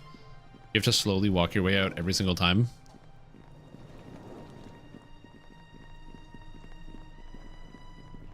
I do wish you could just like, if I could just click on the door and say, okay, I'm done and leave, that'd be great. But you cannot do that. No fast travel. No fast travel. Should have been a monk. I don't know how movement speed works in this game. I guess I could have taken Expeditious Retreat. I did not do that. I'm a Bard Ranger Red Dragon Disciple, so I guess maybe I could have taken Long Strider or something. Oh, fast recall. Okay, I got you. Do you care? Alright. Alright, literally guy doesn't care. Alright, so it's House 1 robbed. Oh, I have to rob this house too. Rumbottom Estate Guard. Okay. You better step back. Mr. Rumbottom does not permit strangers to enter his estate. I want to ask you some questions. I don't get the chance to speak with people all that often. I'm usually caring for Mr. Rumbottom's horse, but he claims to have lost it. Now I'm a guard. I'm sorry, I tend to ramble. What is it you wanted? Yeah, who are you? Oh, I'm just watching the door, though I'm not sure why. This isn't my proper job. I care for animals. I'm no fighter. The pay ain't worth it. Mr. Rumbottom has become concerned that his security is not up to snuff, so he's thrown a bunch of people at the problem. You should see the brutes inside. Vicious lot. But who might have questioned the oh so important merchant nobility? Mr. Rumbottom does as he wishes, though I swear I've never swung a sword in my life. Why can't I enter the estate? I don't really care if you go in or not. This isn't my proper job, and I don't feel like losing my life over it. I'm not really much of a fighter. I'm just a stable hand, really. This seems like pretty dangerous stuff for what I make, especially since I would expect to lose any fight I started. You really won't do anything if I go in? I told you I'm no guard, and I'll make enough gold to get in your way. Say it isn't safe, but what you do is your business. Dude, I love these guards. These are like the fucking best guards in the universe. They immediately recognize the problem. They stare down, okay, friggin' Peter Pipega over here with his shining armor, double swords, enchanted, with his Johnny Bravo hair, and this guy goes, yeah, sorry, I don't get paid that much, go inside. Yeah, I'm getting paid 2 coppers a day to guard this door, go inside. Yo, thanks, man, I appreciate it. Very handy. I really like these guards. I couldn't find traps for the triggered under your feet. Oh yeah, I can believe that. Dude, this is great. I love this. Okay. 100%. That's you can't like skimp out on the door, man. I mean, come on, dude. All right, there's probably a million traps in here too. Okay, I need a painting from this place. So let's go a painting stealing. Oh, there's guys. Hey, what's up, boyo? Oh, that guy died. That guy died. That guy's dying. And that guy died. Damn, unlucky, you know? Negative energy burst? Yo, sick spell. Level 3 sorcerer and wizard. All creatures caught in the area take a d8 negative damage plus 1 per cast level. And they take 1 strength damage per 4 cast levels. Wow. That is a really, really horrible spell. Anyway. It is weaker than original negative energy burst, which is also kind of funny.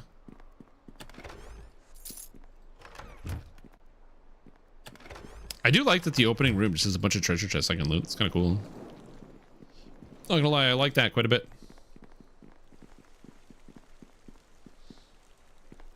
You use each of the quarters ostensibly designed for you to go here first. So just a couple of levels. The later quarters become like stomping dudes. Oh yeah, for sure. It's not like that I'm killing the guards because the guards are easy to kill. You have to understand. The guy at the front door said you should see these bloodthirsty brutes, and they attacked me. And I had to defend myself. Sure, was I allowed to walk around this building? I mean, some could argue no.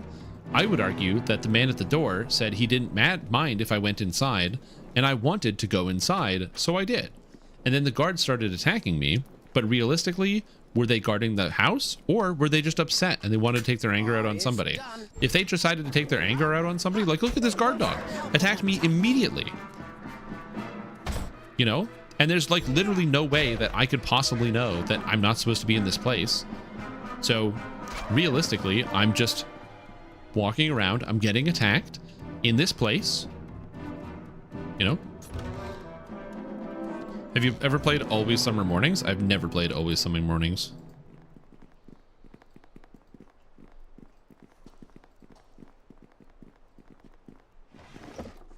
Oh, don't worry, I'm good. Okay, dokie. Thoughts on my next PoE character? Thinking about Strimtom's Lightning Arrow. Well, given that Lightning Arrow was the most popular build in the entire game and is still currently the most popular build in the entire game, I think Strimtom's Lightning Arrow would be really, really easy to play, given that it is the most popular build in the entire game. And because it's later in the league, people are probably selling off a lot of their stuff and wanting to play like new Lightning Arrow builds.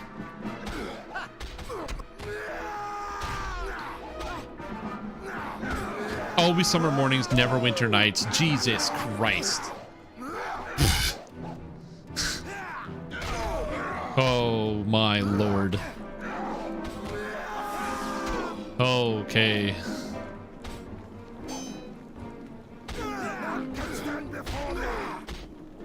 Yo, Tommy's almost dead. That's not good. Oh, he's healing. Nice. I don't know how he's healing.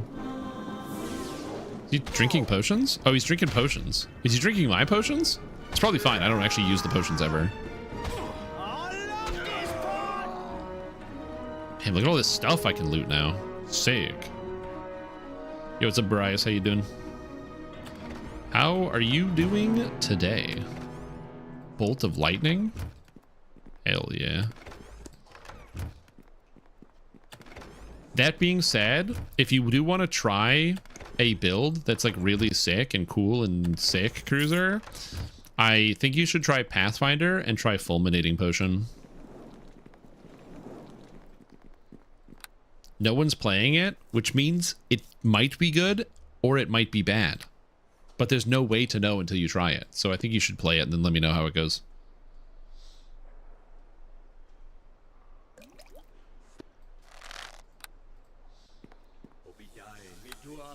Or, you know, just play Lightning Arrow. Also, if you're looking for advice on what to do with Lightning Arrow, I know Quen played Lightning Arrow the entire time. That was just his build, straight up. So, yeah. Can't be worse than default attack. You'd be surprised. Want to chase a meta build right now? Do it up. It's either that or Blood Mage with Essence Drain and Contagion. Which is the other big build. What does this do? Bard Song? Oh, it's +1 attack damage and will saves. Okay, that's good. Don't play ED. No, it's not Ipsum. It's not that type of ED. It's Essence Drain, not something else. Okay, we're talking about Essence Drain, not you know, other things.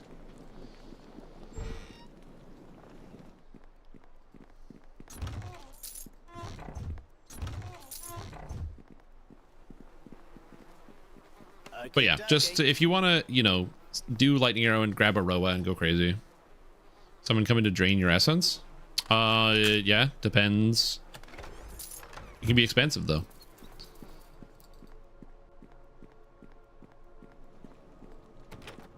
Oh my god, every door is locked. I use like my skills, but every door's another locked thing I can't get through. Please, Tommy, let me in. All right, we got dog and another dog. Is there a guy with a bow attacking me? Are you kidding me? Oh, get these guys, get them. Dude, I feel so powerful. Oh, plus 11. Holy smokes.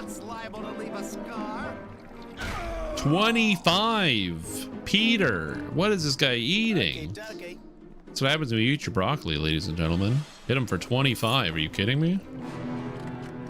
Power and attack. Combining power with attack does sound kind of good.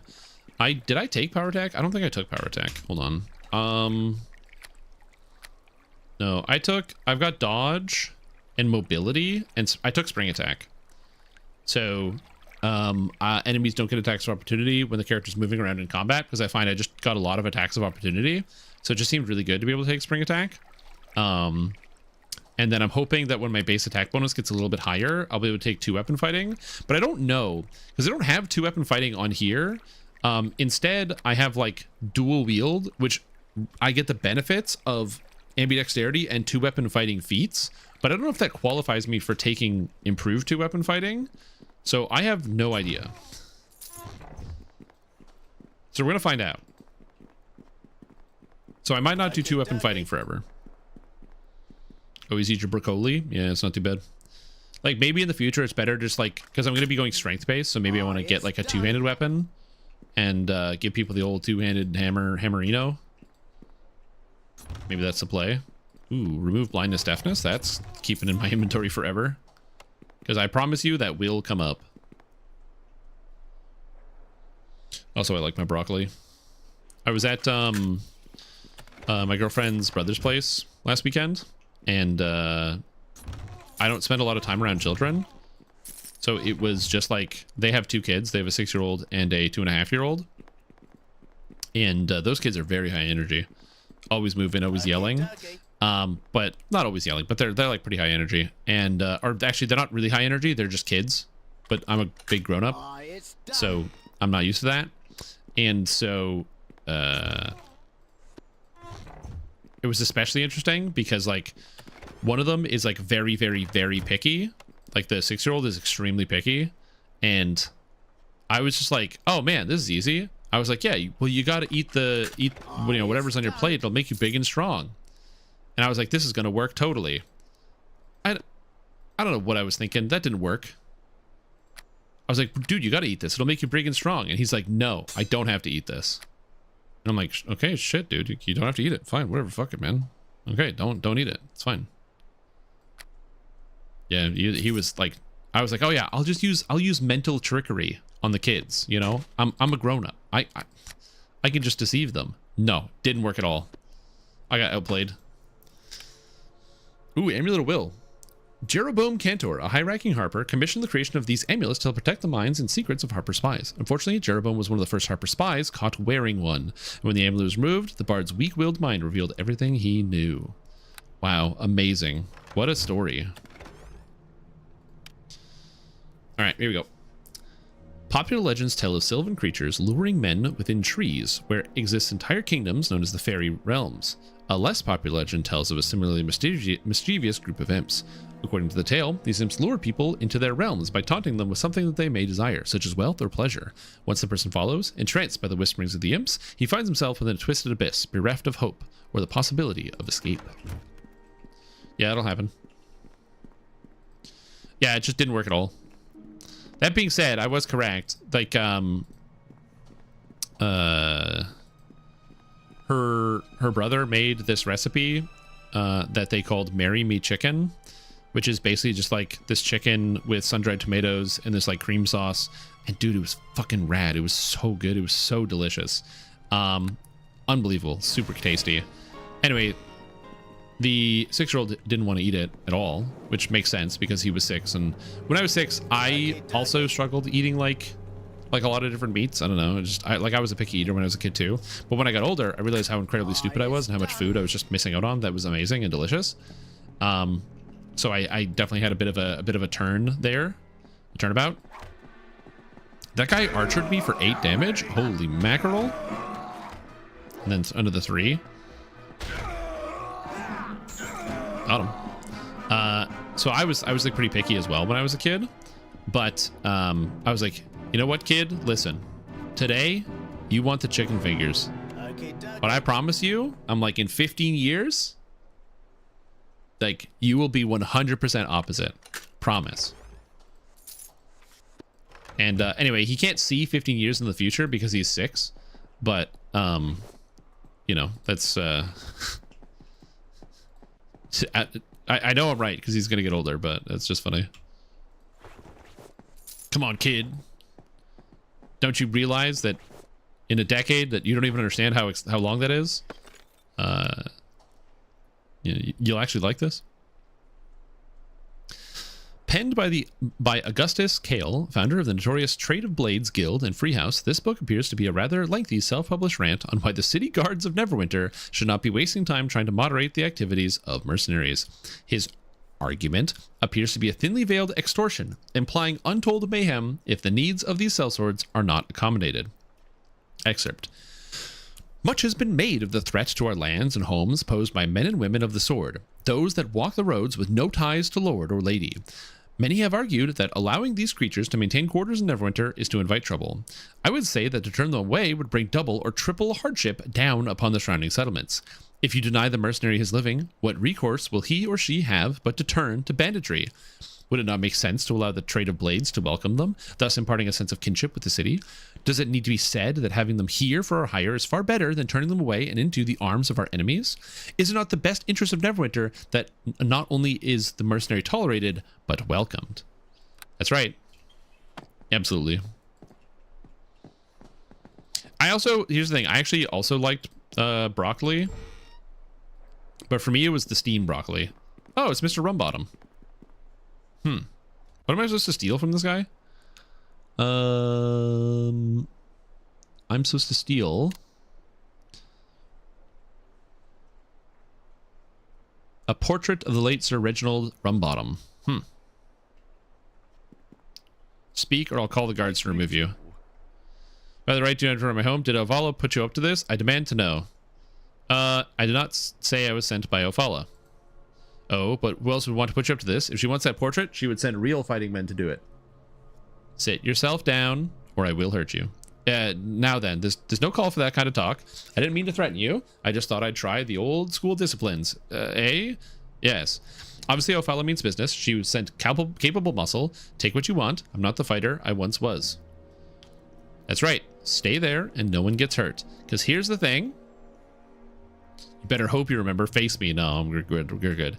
He threatened me first. I used the self-defense of he was like, listen, you better get out of here, or I'll have to take matters into my own hands. And then what I did is I got really close to him, and I looked him in the face, and I said, or you'll do what? And he was like, actually, sorry, I shit my whole pants. I gotta go to the other room. There's lots of treasure in here. I don't know what I'm gonna do with it. You can take it if you want. I gotta go. Sorry, I gotta go. I gotta go. Sorry, I gotta go. Not like the old days. Just don't hurt me. No problem, dude. I won't hurt you at all. I'm just gonna take this portrait, and there's nothing you can do about it.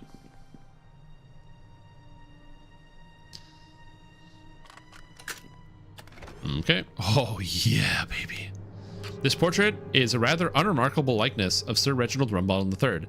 The only things that stand out about it are the strange markings on the back of the canvas. They are likely illegible, but the name Ophala Chalderstorm does appear to be among them. Wait, did she paint it? She painted the portrait, so now she's taking it back? Oh, and there's a spear! Let's go. For spear gaming, ladies and gentlemen. Also, I'm looting this other chest, Mr. Rumbottom, and there ain't a single thing you can do about it. Oh, a +0 halberd. Okay, I'll take it. Hold on. We're gonna put that there. I'm gonna put that there. Yeah. Okay, bye, buddy. Spiteful X? No. So, Sir Rumbottom III is his father, I believe. Reginald Rumbottom. So I believe that's his father's portrait. So she either commissioned the portrait or painted it. I don't think that is him. So, but she is taking it because it is important to this guy. She could be Spiteful X, but it's not so much Spiteful X. It's basically, there are 3 different nobles that basically all have beef with her. And so they all want to try, basically because they're all nobles, they're politicians, they want to use their political position to try to make it more difficult for her to run her business so that she goes out of business because, again, they're the ones being spiteful. And so basically she was like, hey, I want to teach them that nobody fucks with me. And I was like, you got it, lady. Who do I got to kill? She's like, no, don't kill anybody. Just take some stuff.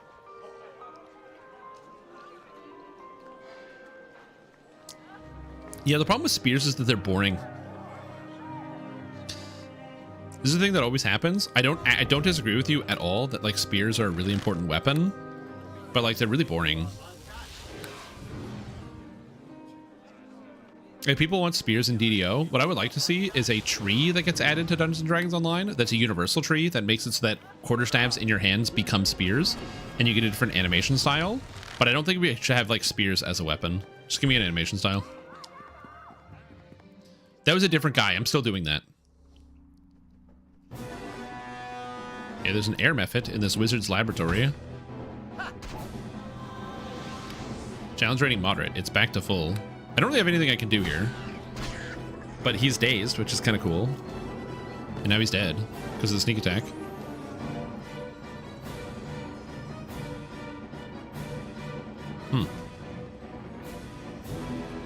Alchemist apparatus.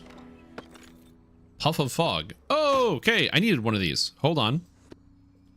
This is a quest item. We have a puff of fog. Cool.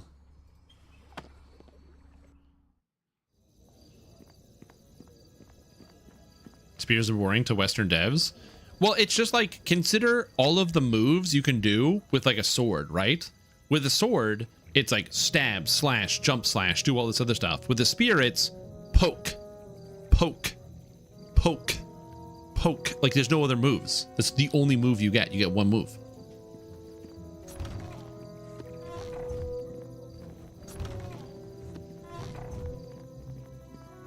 Sweep the leg with a spear. Quarterstaff. Just use a quarterstaff for that. What does the boy make it snappy? I haven't got all day. Can I ask you a question? Go on then. Cassandra, grab a moment. Tell me about some recent events might be referring to. What have you done with the plague? Got a family beyond the walls, boy. Ones that ain't caught the wailing death yet. Here's plenty about it. Why? Best thing to plague. Could you help me? I don't know anything other than all the babble, but you could hear that anywhere, I'm sure. Okay, thank you, Millie, for your awesome help. Yo, Millie, what do you know about this plague? The plague. Who's only ever consumed Western media? No. Hey man, I played League of Legends. I know Xin Zhao has like really cool spear attacks. And there's actually some cool spear skills in Lord of the Rings online. Merchant's Shingle. What is this? Again, oh, there's the zoo. Oh, the zoo. Okay, hold on. I have a quest to do at the zoo.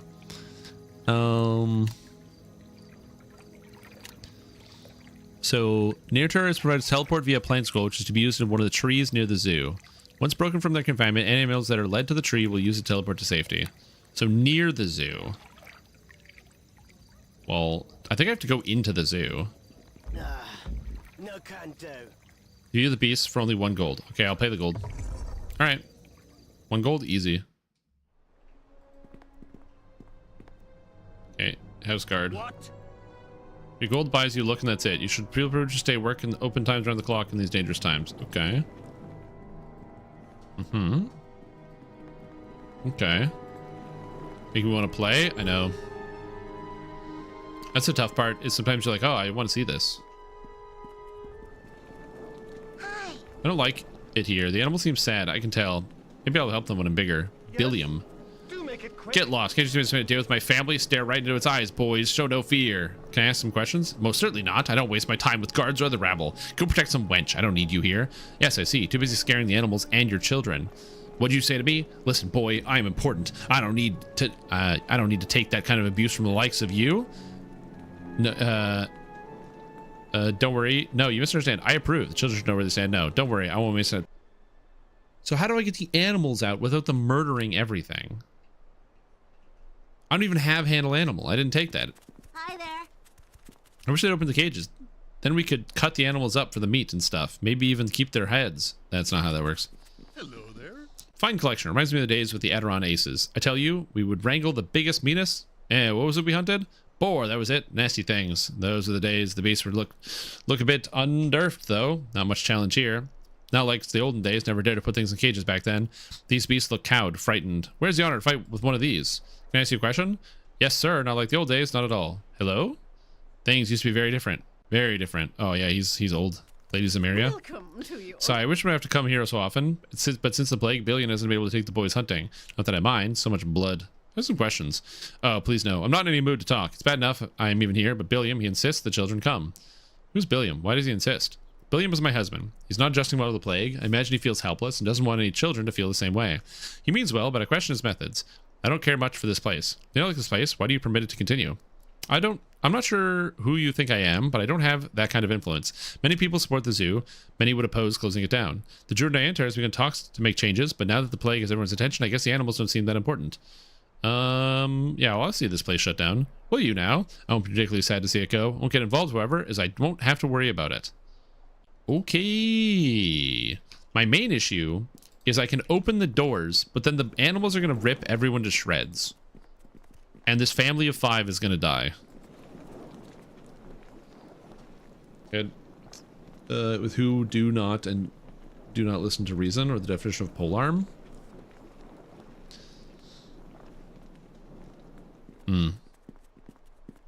Yeah. Again, for me, I just I just don't find spears as interesting, but I understand why people like spears. And that's why I'm not against adding spears to things in a way that makes sense. Oh, there's more guards here, dude. I'm going to close this door real quick.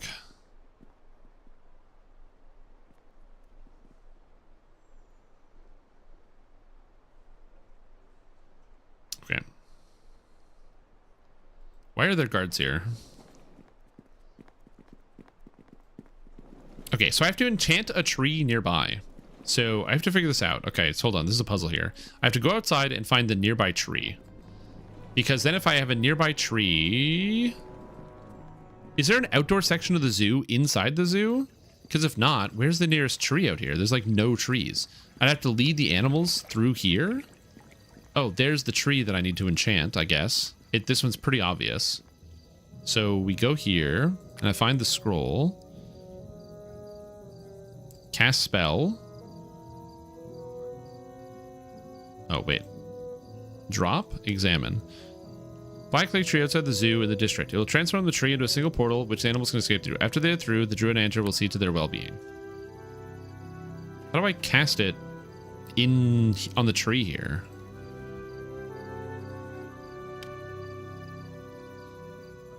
Outside the zoo in the Black Lake district.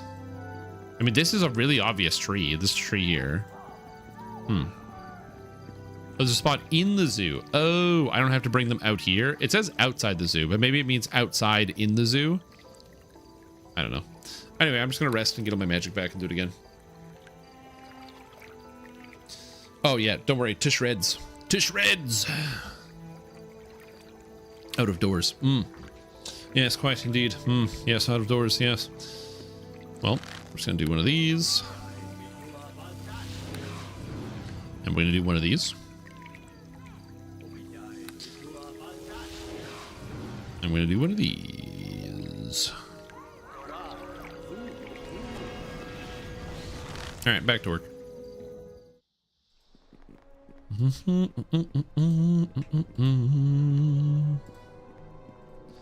Okay, so there's a bunch of guards in the room in here. We're going to kill all these guys because I can, I guess. Wait a minute. This guy's not attacking me. So does that mean I don't have to attack him?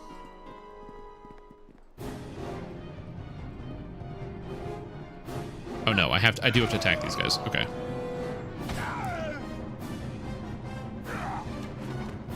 Okay. Just smoking these guys. Again, it does seem kind of weird that I'm just going into these like buildings and killing all these guards. But like, to be fair, I don't know. I read that book about like the Blades Guild, and it makes it sound like the mercenaries are just like, you know, a bunch of like wayward or highwaymen, and not necessarily like guards who have like a vested interest in working in protection. You know, like they're not people who have a deep interest and love for protection in the securities industry, but instead they're simply just people trying to make a quick buck through violence. And you know what? As much as I can respect people who want to make a quick buck through violence, I'm better at it because I'm a master of self-defense. So when I walked into that room and those guys started attacking me, they didn't really have a choice. They awakened the beast. The beast became unleashed. Okay, that's all the loot in here.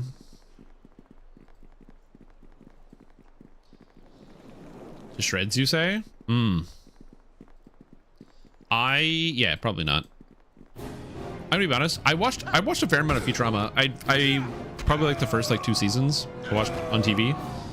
But many friends of mine became like really into Futurama, and I never became like a really big Futurama guy. Watch the show, good show, just never like super into Futurama.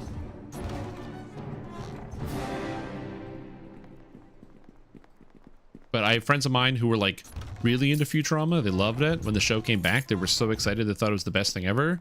And they were so into Futurama, they also told me that they really loved Disenchanted as well, which I heard, unlike Futurama, I heard really mixed reviews about Disenchanted. So, but just because you hear mixed reviews about some mixed reviews doesn't mean that something is necessarily bad. Cure wounds. It's done. Was boring at best. Yeah. Again, that's pretty much what I heard for the most part, is that the show was just kind of boring. Also, I will say the trick to potions in games like this is you basically save a lot, and then when you encounter something that you need the potion, you reload the save and then use the potion for the thing. So it's like all these Owl's Wisdom potions is going to be, I get hit by something that needs a will save, and then I go, oh, okay, cool. And then I use the potion. Whoa! That's a lot of guys in here, dude.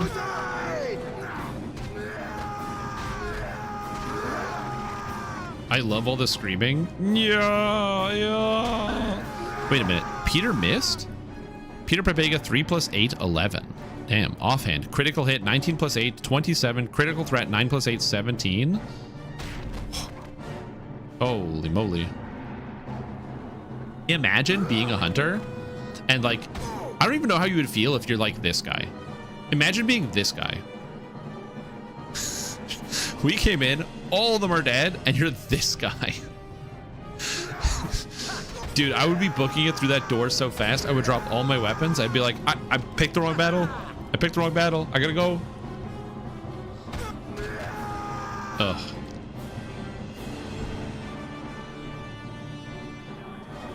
Montgomery Sure Shot Weatherson. Casting a spell, eh? Not for long. Barely injured. Okay. 7. Nasher couldn't shut me down. Nyatar couldn't shut me down. What makes you think you can? Swords? Did he just miss?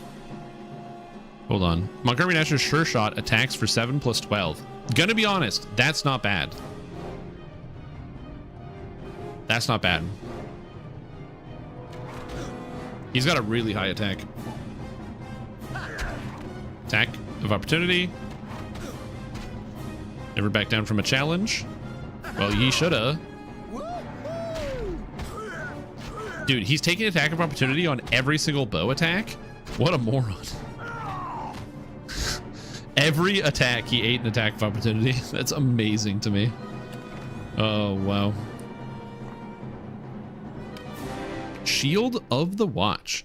This shield originated in the faraway Shar, in the memory of a fighting, or in the armory of a fighting brigade called the Watch, a group of warrior Weemics. The goal of these half men, half lions were never fully disclosed. Weemic is a half man, half lion? That's crazy. They were involved in extensive training of weapons for information. However, and neighboring communities of the region learned to fear and avoid them. Distrust of the group may have been justified, as several nomadic human tribes of the region did disappear over time. +2 AC versus humans. Cool. I gotta drop his bow. Yo, the +1 longbow. And adamantine. Yo, I can craft with that. I can make another weapon or armor piece. That's kind of cool. Okay, okay. I like that. Are like centaurs except lions instead of horse? How have I never heard of this creature? What? What a great animal.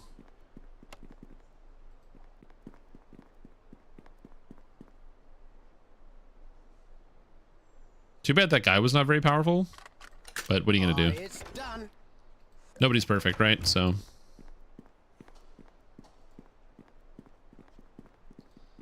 Okay. So that's all done. Everything's good here. So I want to go this way.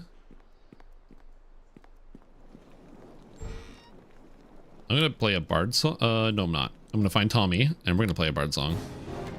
Here comes hurtling death. Bard song. Here we go. The extra plus to hit is like really impactful. Does your merc level with you, or is it stuck? I don't even know how to inspect the stats of Tommy. Like, this game came out after Baldur's Gate 1, so... or sorry, Baldur's Gate 2. So in theory, like, they would know that they have the ability... they know that they would have the ability to, like, give you customizable mercenaries. And I think they don't, because I think this game is meant to be a lot more simplistic in terms of just, like, the application as to how you actually, like, go through and interact with the world.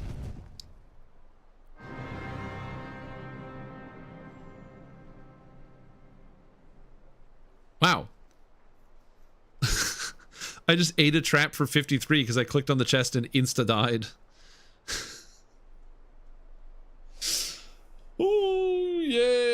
Cool. All right. Well, back to wherever I would last saved. Where am I? Oh, joke's on me. I gotta kill that guy again. Okay.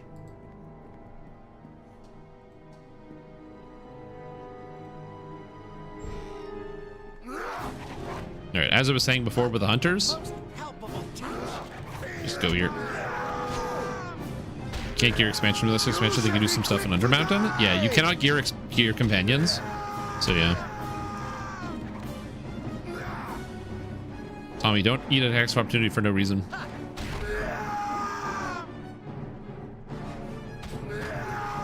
Alright, anyway, across the room.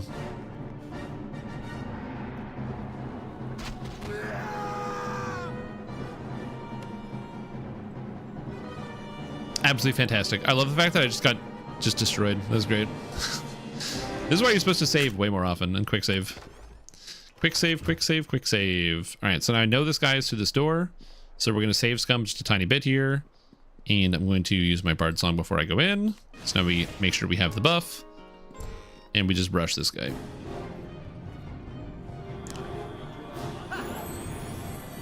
Yeah, I don't know what spell he cast. Also, we rolled, my first 2 attacks were 2 and 1. So that's pretty unlucky for me, but what are you gonna do? Look at these 5 footsteps. Is he gonna kill Tommy this time?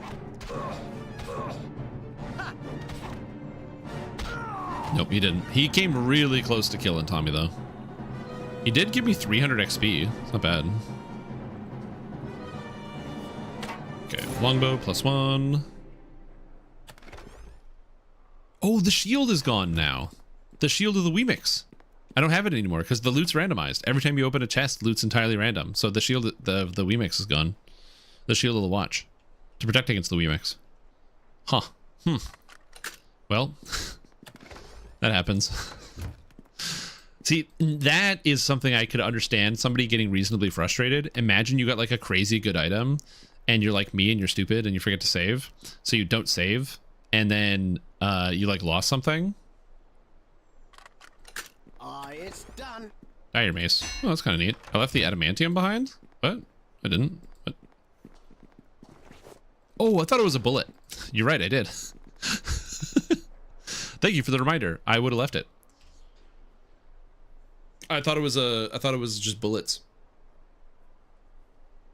Yeah, I like fully customizable companions, but given that this game is a game that you can play entirely solo, but also is a game you can play with your friends, where like the idea is you can have just like a full party of your friends playing together. Although, does the game have like level scaling? Or like straight party scaling? Where like if I play this solo, or if I have like 6 people in one party and we're all running around, does the game scale, or is it just like just let you kind of do whatever?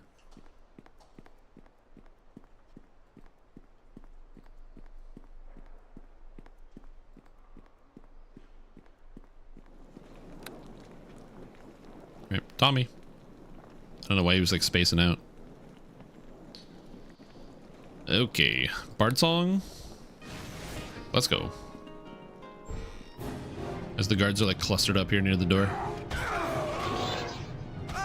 You almost let that guy kick your ass. You leave adamantium behind, like the rarest metal in existence. Do you have so much adamantium that you just throw it in the trash? Yeah. Yeah, of course I do. Okay, dude, there's adamantium everywhere. There's so much adamantium. There's literally a guy that's all his bones are made out of adamantium. Okay. Taking a quick smoke. Toke of his smoke stick. That's honestly probably true. All right, Tommy. Oh, I should have noticed. Look at all the explosions around the chest. Oh, his disable skill is too low? Okay, hold on. There actually is a way to get around this. How much health do I have? 37. So if I make my save, I don't die. So if I get a potion of Cat's Grace,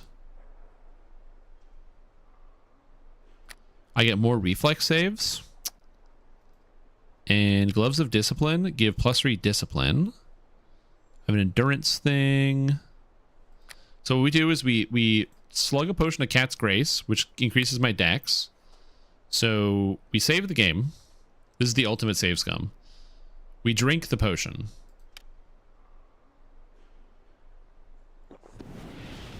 Okay. Which I rolled 2. So actually I only got a +1. And now we rip it. Death.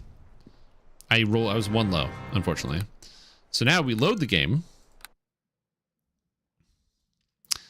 And we rip the potion.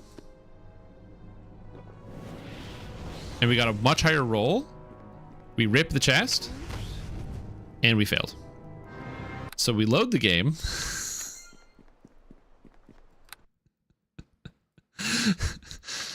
And we drink the potion. We're still good. We got the +2 on the dex. We rip it. And we fail. So we load the game.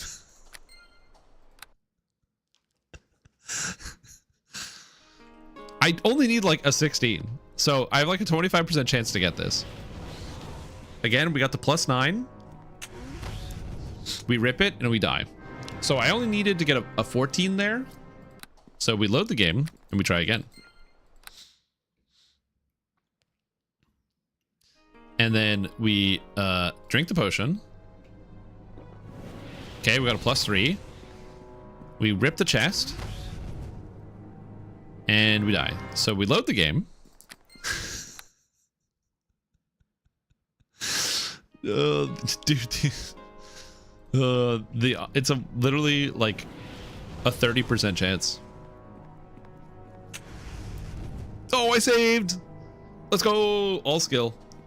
Okay, dokie. I have neither of those things.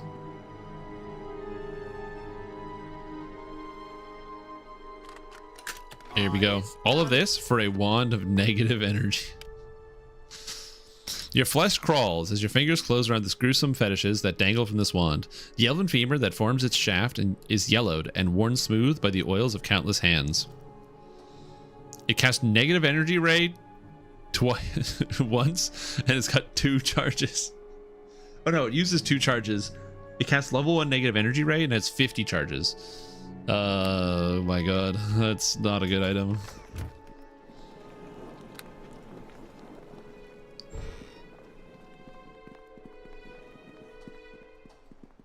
Master of the Pens. What? Did this guy just instantly kill me? Oh my lord. Alright, hold on. We gotta load the game. We gotta load the game. We gotta load the game. Hold on. There we go. We load the game. We got the 20 dexterity. We rip the chest. We make the save, no problem.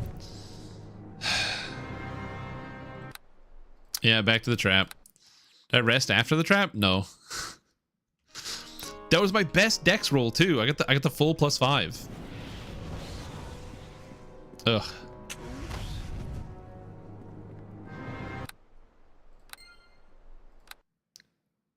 Why do I need it? Because I want the wand.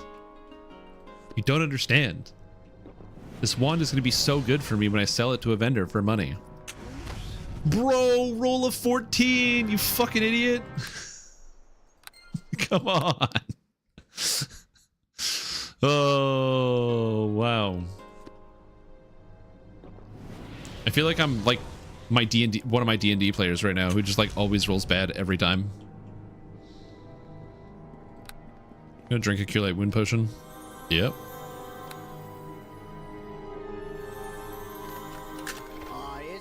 Oh, magic armor this time. Let's go. Random chest. Shit. I don't have anywhere to put it. There we go. +1 leather. Oh, buddy. Max dex 6, armor class 2.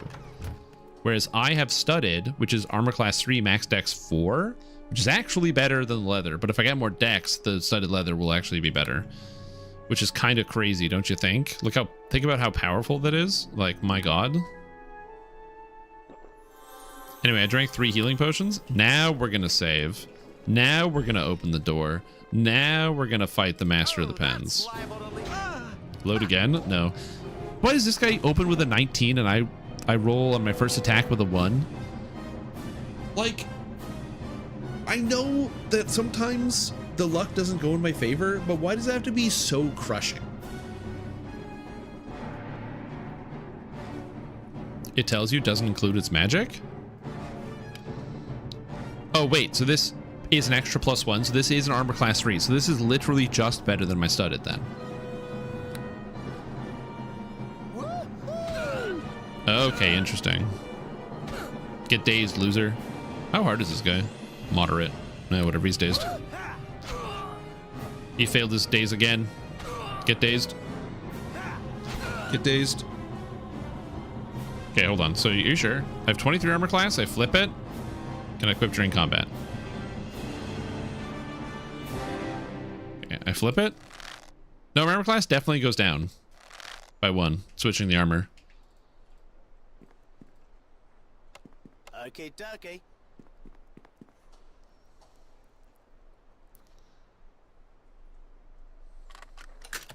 It's done.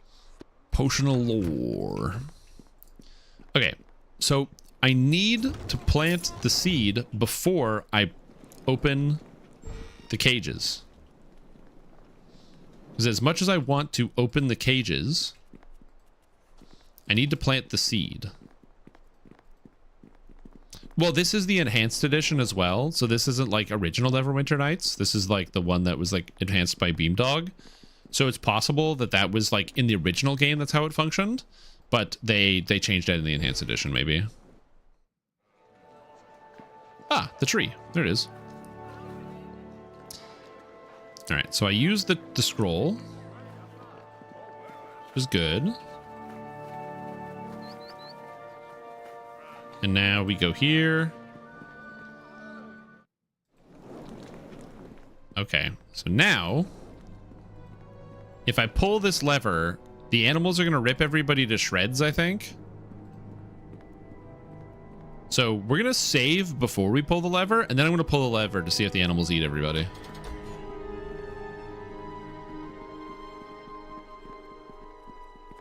Hey, Mr. Lion. Run to the tree outside. It will send you to your freedom. Animal is instantly more lively. You sense great joy. Dude, I can talk to lions. Let's go. Okay, I thought it would open up. I was ready to open up both gates, and then the animals will go at the front and eat everybody. Run to the tree outside. Can we go, please? Again, as a reminder, when I took my level of Ranger, I decided not to put any points in animal handling. In fact, I can't even see it. So as a result, even though I got gloves, I started the game by ripping gloves that were like +3 animal handling. Unfortunately for me, I can't use them because I have no animal handling because I didn't put points in as a Ranger because I didn't think it was important. Which was a bit of a blunder, but you know what? It's my first time playing through the game, so I gotta give myself some grace.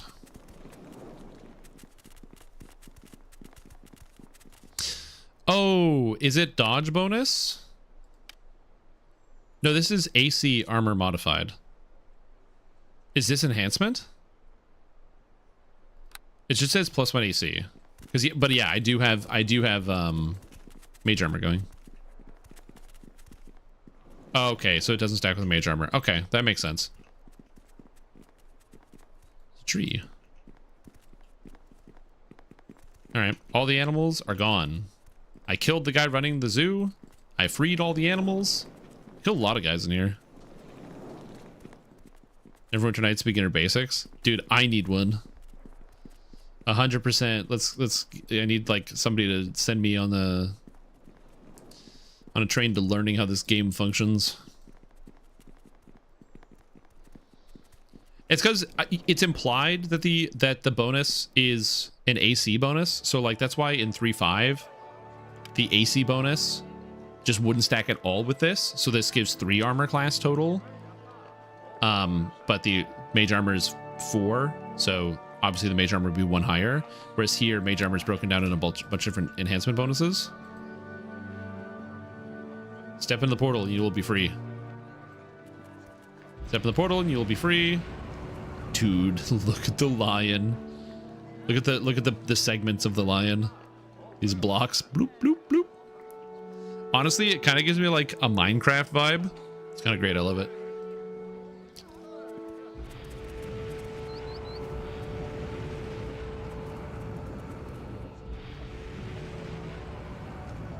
All right. We are done. So I think the answer is I should probably leave this area because I have a bunch of garbage to sell and I don't want to leave through the front door and get mobbed. So I want to use my Stone of Recall to town, I think.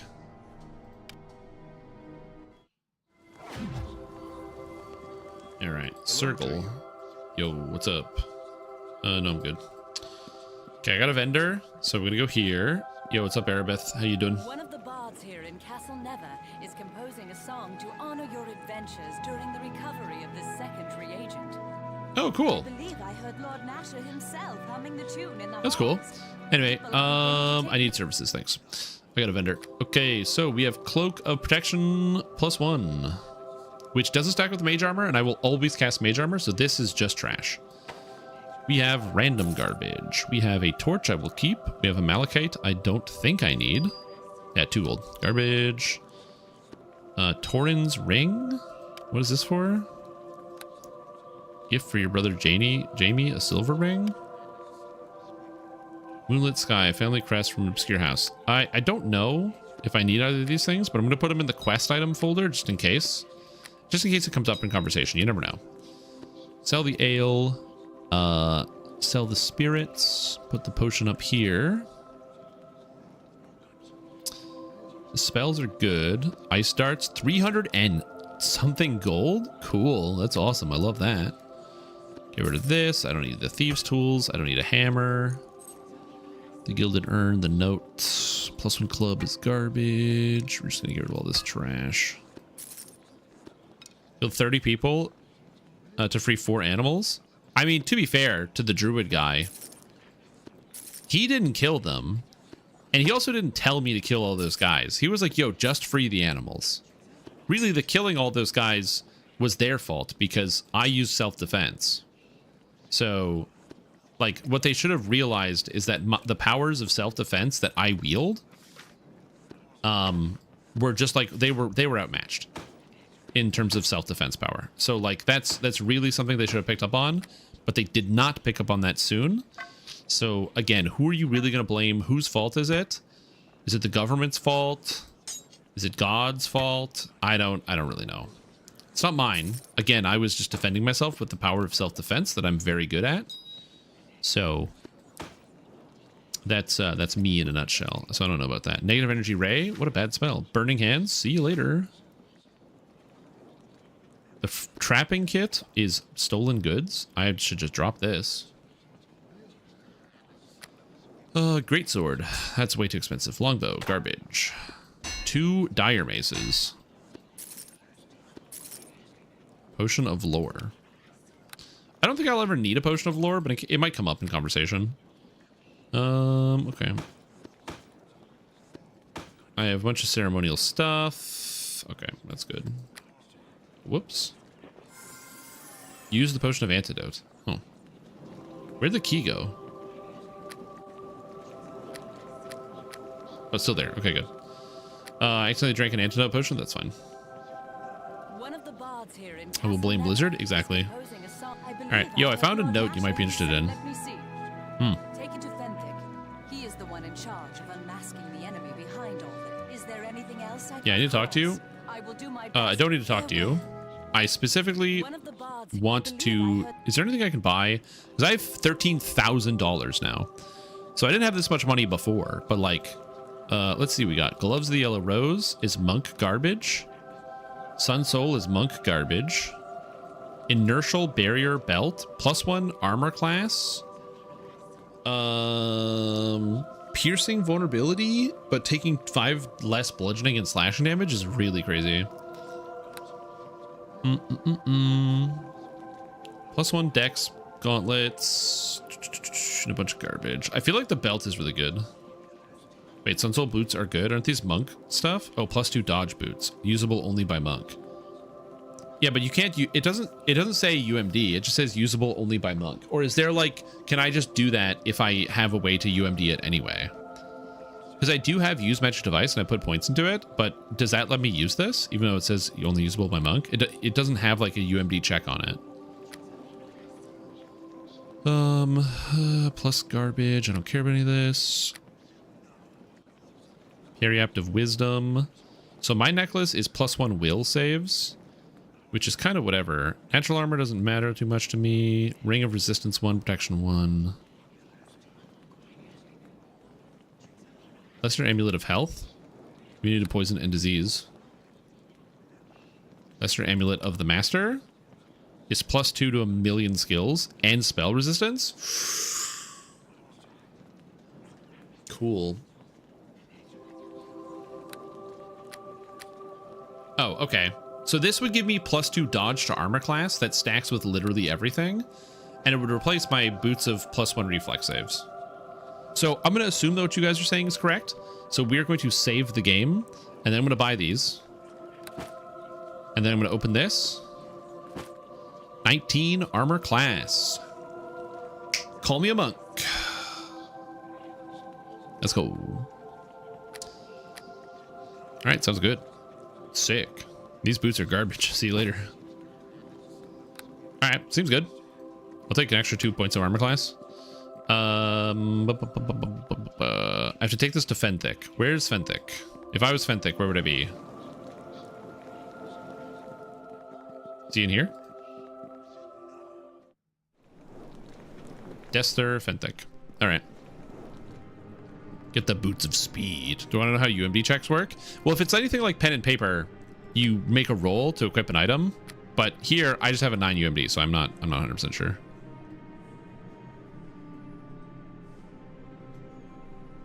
Okay, we're gonna save. Talk to Fenthic. Hello again, and well met as Yo, you should take this note. Let me see. The people of the Eye. A cult in Neverwinter is dark news indeed, especially one bent on preventing us from recovering the water avian creatures.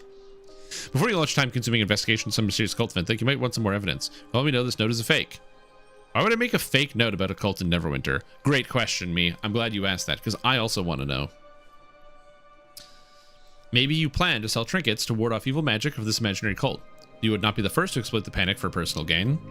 Enough, Tester. You have no right to make such accusations. Peter has done nothing but help us in these troubled times. Literally true. The only things I've done. I found the water avian creatures. I stopped the like zombie plague that was happening in the prison. I went into the beggars district and solved the zombie plague in the beggars district. I stopped all the guards from going crazy and the crazed guard in the prison. I used self-defense on like 100 guys. I've only helped since I've been in this town. The fact that this guy doesn't trust me is disgusting. Please accept my apologies. We're under a great deal of stress. Rest assured, I intend to follow every lead. You've done well. Yo, thanks. Lord Naturals give me authority to grant compensation to those who serve our cause. Bring me this and give you 250 gold. This note was not easy to obtain, Fenthic. Fenthic, my boy, listen. Fenthic. This note, I had to kill a man to get it. Actually 40, but still. I would give you more if I could, but I must exercise restraint. Damn it. Unlucky. What did I need to do it? I got a failure? Persuade, failure. Damn.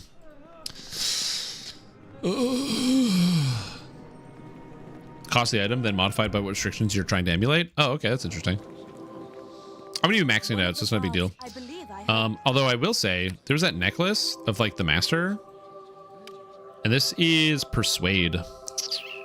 I'm tempted to just buy this as an amulet. I lose a will save, but I gain so many good skills. And I spent all my money, but that seems good. And I should have put that on before, so I could have gotten more money. But we're going to do that. Because this allows me to squeeze some people. And it gives me spell resistance 12, which is really nice. Because I don't have spell resistance anywhere else. So now we got 12. So I'm just going to be immune to some magic, which is nice. And then, yeah, +2 Persuade, Search, Lore. So an open lock. Seems good. And now we rest.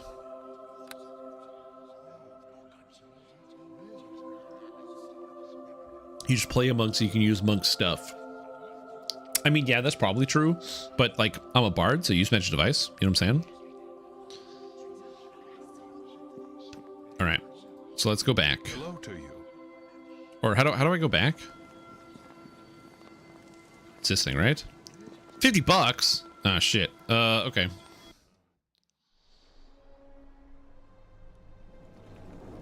Okay, so we're good. And now I'm going to save the game. Now let's see what these people at the front have to say. Since I got rid of the animals. That lady was like, there's no way you could shut down this zoo. That's impossible. This zoo's been here for thousands of years. Well, we're going to find out if I can actually shut down the zoo or not. I think I did. I think I successfully shut down the zoo, especially since I left like a trail of bodies. Oh, you know, I should have talked to the guy in town. Yeah, I should have talked to the guy. I kind of spaced on that one. That was my bad. Okay. And it looks like everybody's gone. All right, everybody's gone. Cool. Where are the guards? Are the guards gone? Yep, the guards are gone.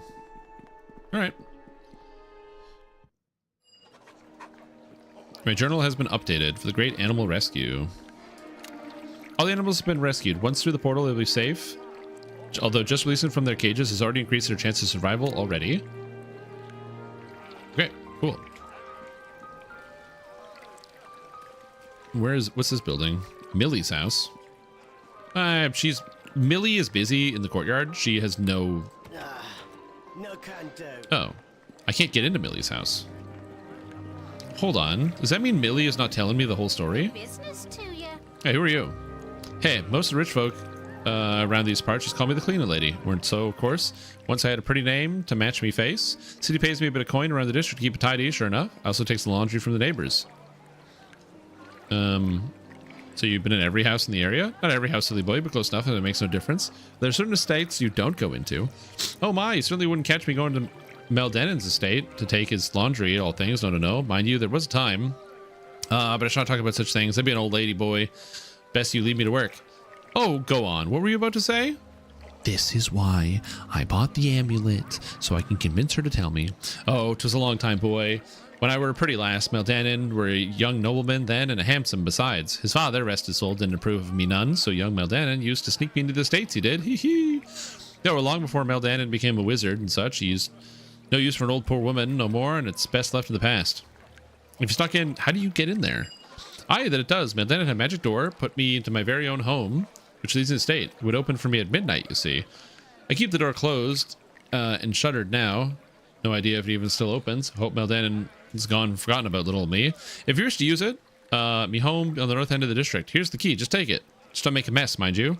I don't really have anything worth stealing in there, but if you look like a guard anyway, but you look like a guard anyway, so I just don't think I need to worry about you. Just use the key and go on in. I'm grateful. Take these 10 gold. 100%. Take the 10 gold.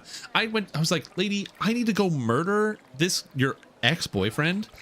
Can you tell me how to get past all of his guards directly into his bedroom? And she's like, oh yeah, when I was like, like 22, we used to boink and he made a portal in my house that goes directly to his bedroom. You want to go through? Here's my house key. Go crazy. Man. The things people say to you when you look like this. Dude, my hair jostles when I move. That's amazing. They got the jiggle physics for the hair.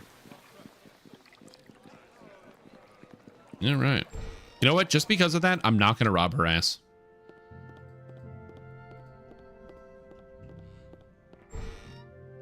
Yeah, I don't see a magical portal here.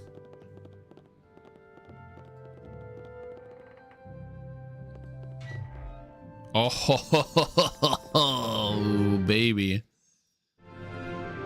The Meldanon estate. Okay. We are in the house. So now we cast Mage Armor.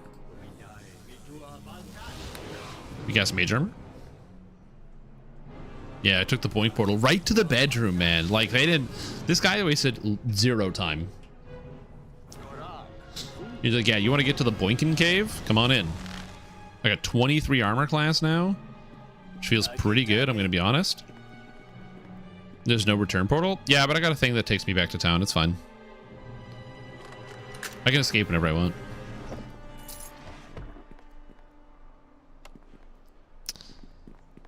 And I'm in the boinking room and all the doors are locked.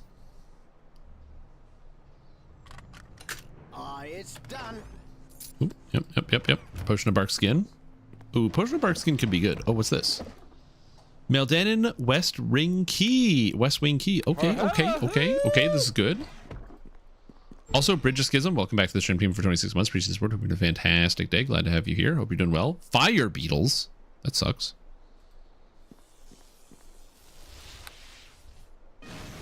Nasty Imp is casting an unknown spell.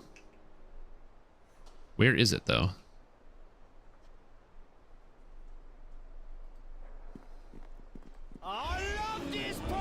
Oh, there it is. He was invisible. Boom. 16. Attack of opportunity. Come on. Get him. 9 damage. Small but insidious devils. My eyes are itchy. Why are my eyes itchy? Stop itching. Oh, you know when your eyes itchy or are itchy, but it feels so good to scratch? Anyway, or to rub. Small but insidious devils, often bound to service as wizards and sorcerers. Imps have a gleeful attraction to pranks, riddles, and bawdy jokes. And stabbing. 15 damage. Okay, no problem. I made my save against that. It's all good. Okay, he flubbed his spell. Come on. I don't know why I stopped attacking the imp. I literally couldn't tell you. I'm eating magic missiles for breakfast. Imp is dead. Fire beetle's gone. Nice. So normally, I would like not drink potions, but I have like 3 stacks of cure potions. So I'm just gonna start chug-a-lugging so I can keep going. Someone's got to do the walk of shame. Yeah, unfortunately you can't teleport back. So yeah, it's true. As is tradition. You have no choice but to do the walk of shame.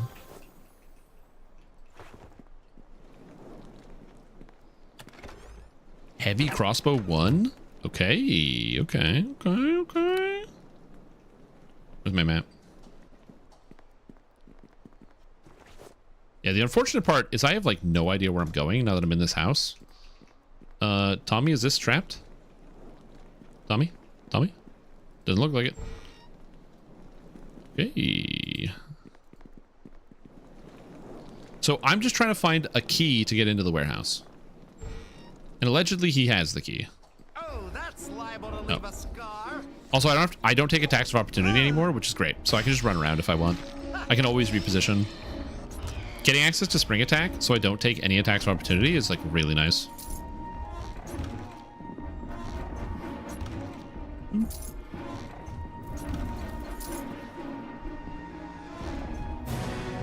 Can't you kick the door down? Whoa, arrow unidentified? Arrow of the vampire. No one knows when or where these arrows were made. It is rumored that each tip is made with a vampire tooth. That seems unlikely due to the number of quivers of these arrows that can be found. Vampiric regeneration 2? Vampiric regeneration?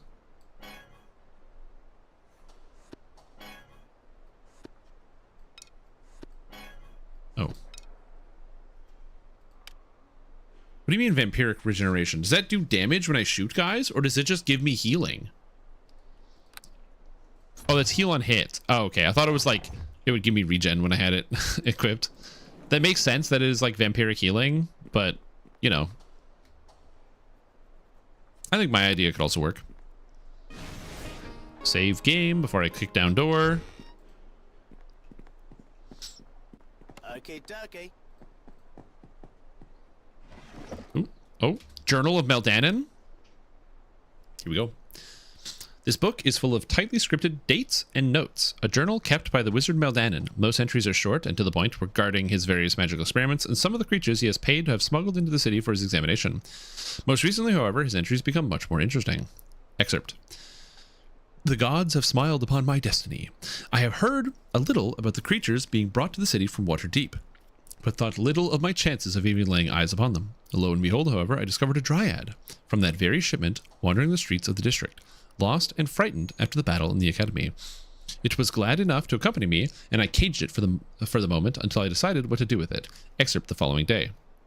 I've decided to experiment upon this dryad and find a cure for this plague on my own. Think of all the gold the panicked nobles of the city would offer for a cure. It's too bad that the dryad must be sacrificed. However, she is comely if inhuman. What does this word mean? I don't like what he said.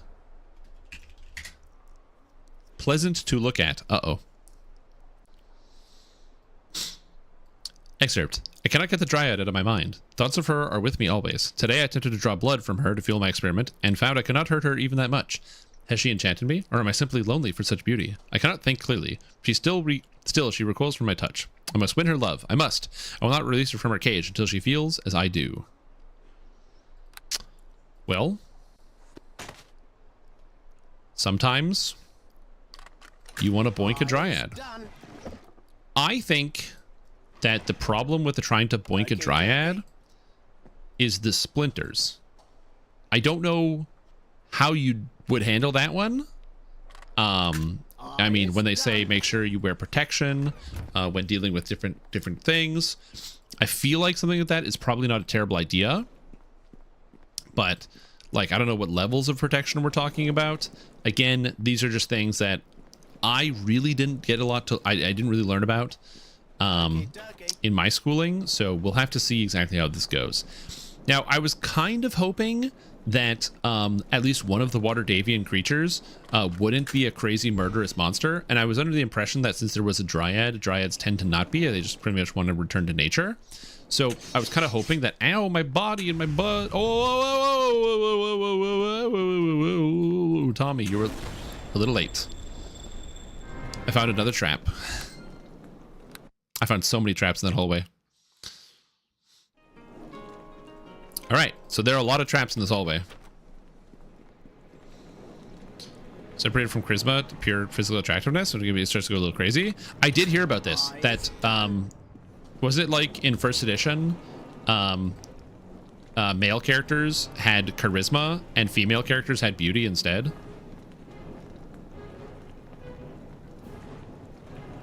Come on, Tommy. Get it. Did I manage to just like go through a bunch of these traps?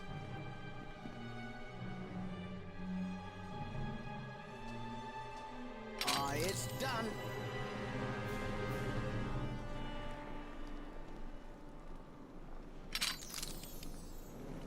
There's another one. I know there is. Come on, Tommy. No can do. Oh, he can't disable this one. Interesting. I just don't know if there's going to be more of them. And I don't trust this hallway as of current point, but yeah. Oh yeah, it's just another word I'm familiar with. That's all. I'm too young. It's done. All right, part song.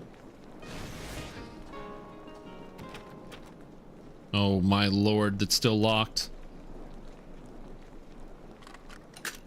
It's done.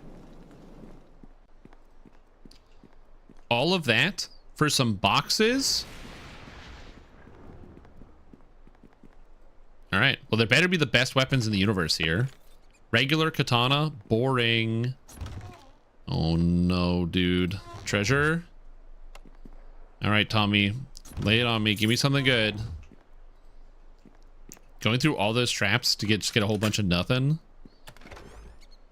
Crossbow 1, okay. Sick. I found 3 +1 heavy crossbows in this area. That's kind of cool. I'm not gonna lie. I don't hate it. Magic wand, okay. Wand of lesser summoning. The enchantment on a wand of summoning owes much to the ancient magics crafted by followers of forgotten beast totems, though the modern example can hardly be called a divinely inspired tool. Sorcerers and wizards take inspiration from many places, and the resulting mix of incantations can bear little resemblance to the rituals they might have once been a part of. Cool.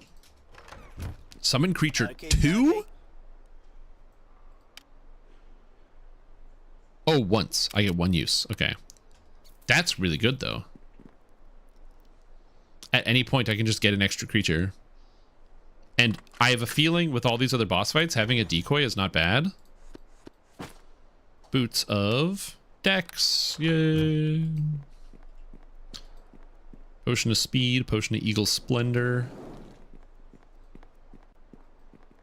Alright, is Tommy gonna eat the trap? No, he's good. Alright. Well, in theory, I should be safe here, so I should be able to just, like, fully rest. Yeah, I can just rest and then cast all my buffs and stuff. Which is weird. We're stuff in the heavily trapped hallway to just hopefully kill a few intruders so they can finish them off right after. Well, that's what I'm saying. Yeah, you would have like a decoy chest maybe. But like, I was kind of hoping that there wouldn't be a decoy there.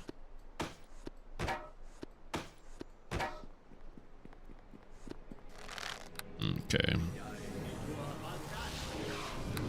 Yep, exactly. Where you have a decoy treasure room. Alright, bull strength. Come on. Come on. +5, +5, +5. +2. Min roll.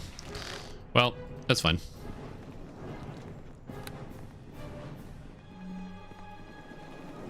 So now we just gotta find the Dryad. I don't know where the guy is, or the Dryad. Hey, attack of opportunity, me baby. Boom. Again, I really love being immune to attacks of opportunity as Peter Pipega. It's really nice. Spring attack is really good. I don't think I've ever taken spring attack in pen and paper because it's hard to like justify all of the feats, but like being a human and getting all the extra feats, it is very satisfying to have spring attack.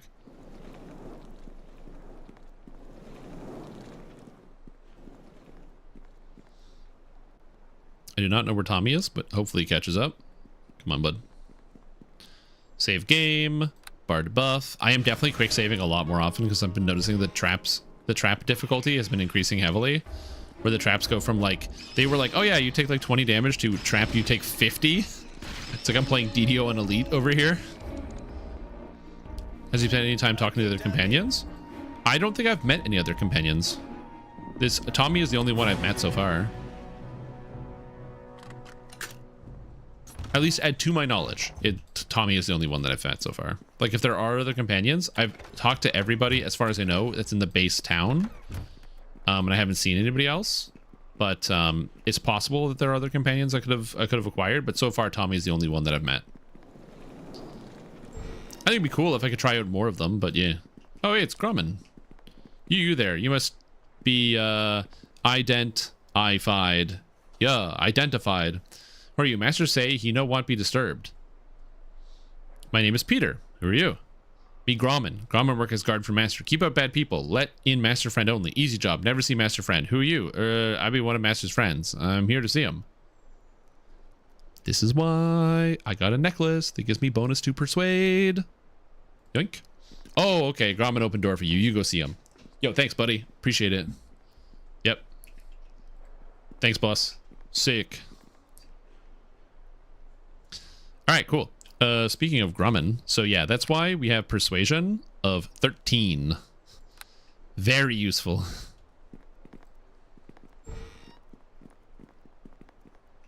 Yo, thanks, guy. Appreciate it. I don't know where I'm going, but I got a lot of rooms. May have missed the tavern full of them. There's a tavern of guys. If there's a tavern full of recruitable NPCs, 100% I missed it, and I don't know where it is.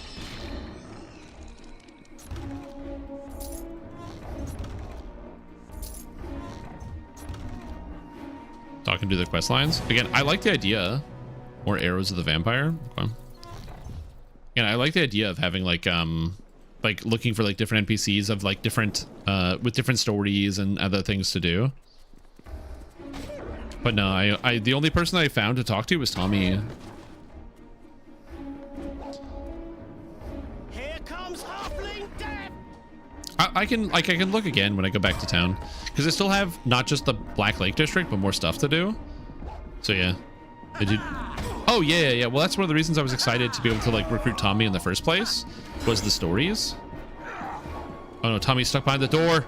He's stuck behind the door, Tommy. It's okay, Peter's got this. I'm uninjured. Peter just like murked all those guys. But yeah, being able to do like all the different character stories would be kind of cool. And I assume you can only have like one companion at a time. Like you can't have like a whole gaggle of them. So being able to like take each one out and then go on like an adventure, I think would be kind of cool.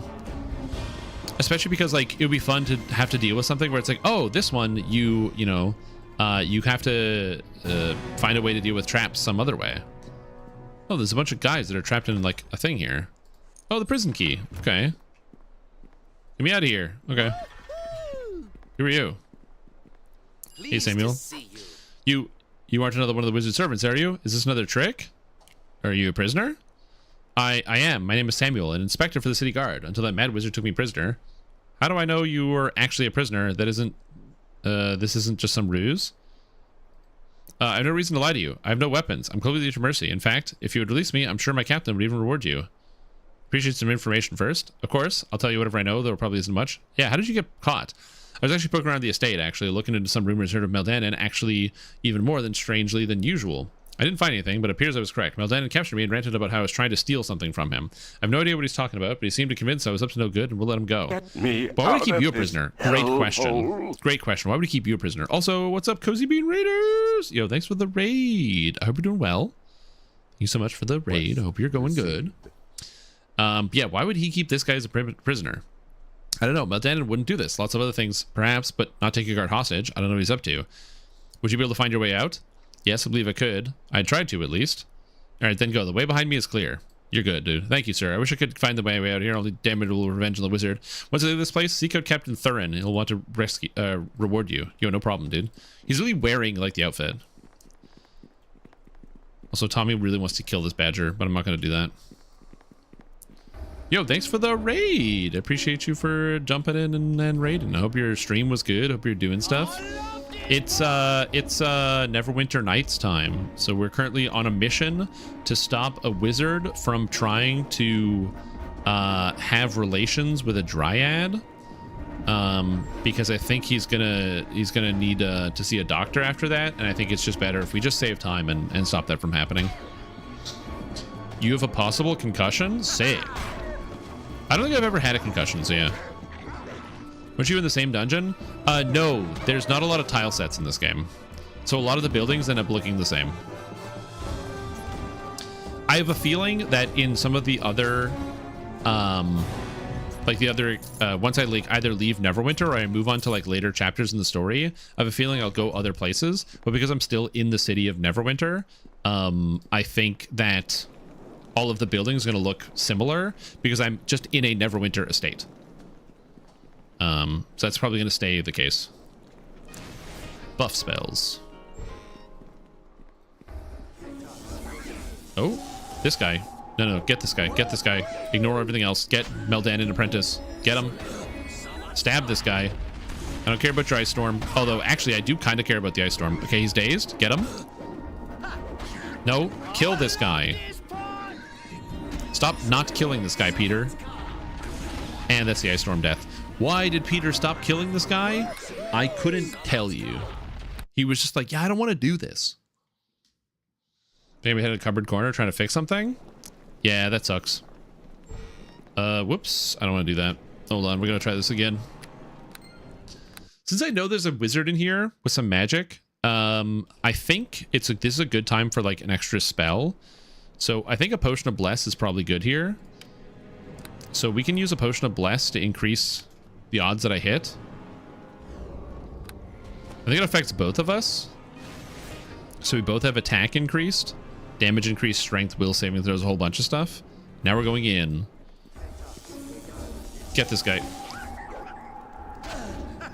Critical hit for 23. Okay, he's casting Ice Storm. Stab him to death.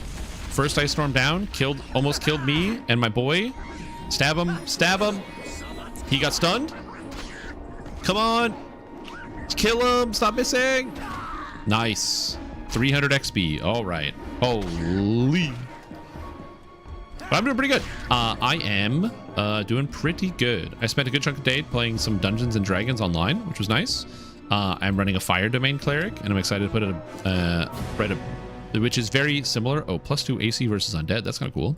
Which I am excited to put more time into because I have been doing my Beginner Basics series.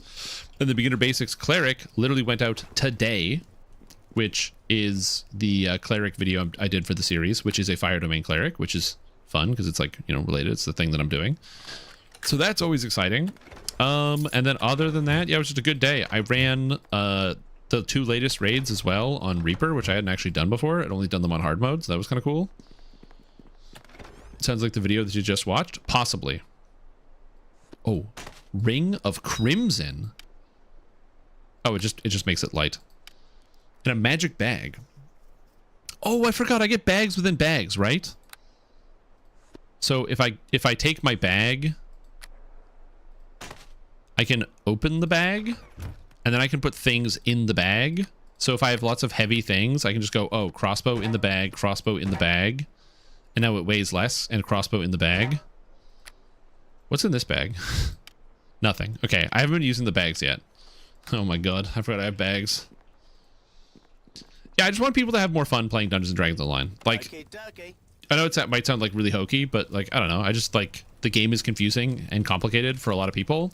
And so if I can help some people understand it, even on a more basic level, I can. Now, that being said, if you have had the chance to actually like watch a lot of the videos, you will probably find, which is true, that the videos are very repetitive.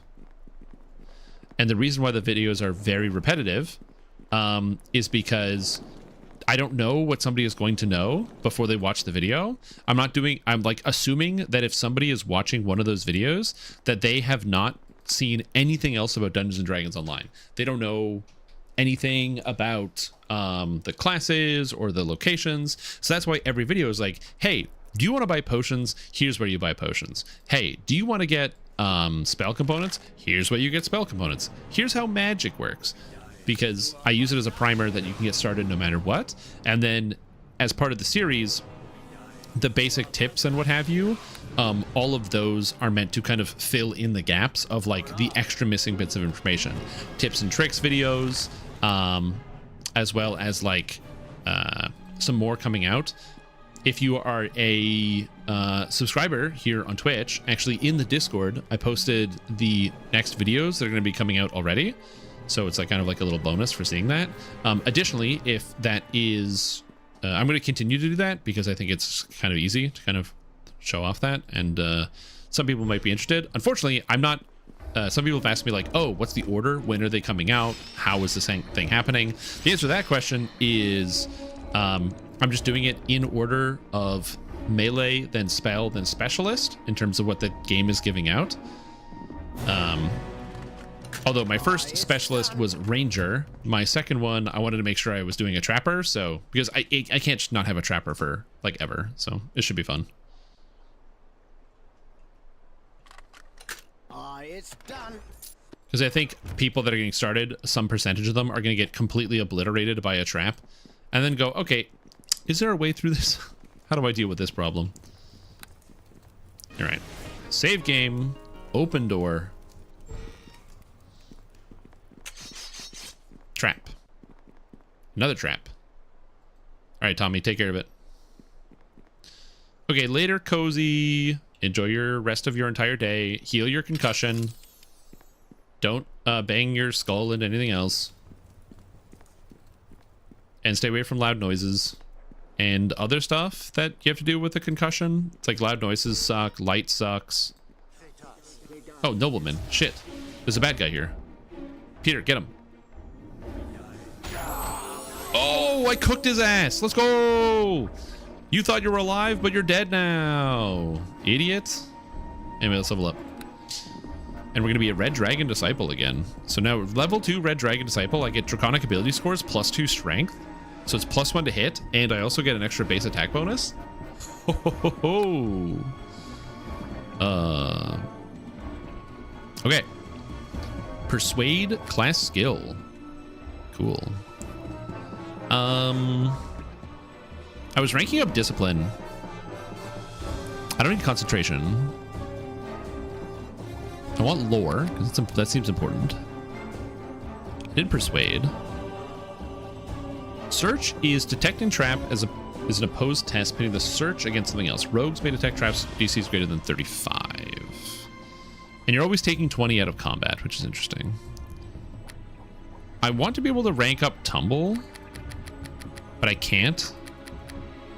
Oh, requires training, so I can't do it unless I like take bard levels. So I can't get more armor class until I get another rank.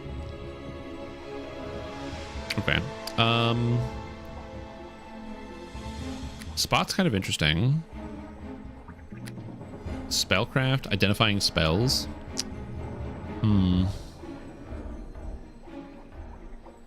Search seems fine. Because if I swap out a character, I might not have Tommy. I think I'm just going to do Search. That makes sense to me. And I get +2 Search, +1 Persuade, +1 Lore. Yeah. No, I'm going to do the Search because I just want to be able to avoid traps. So this makes sense to me. Cool.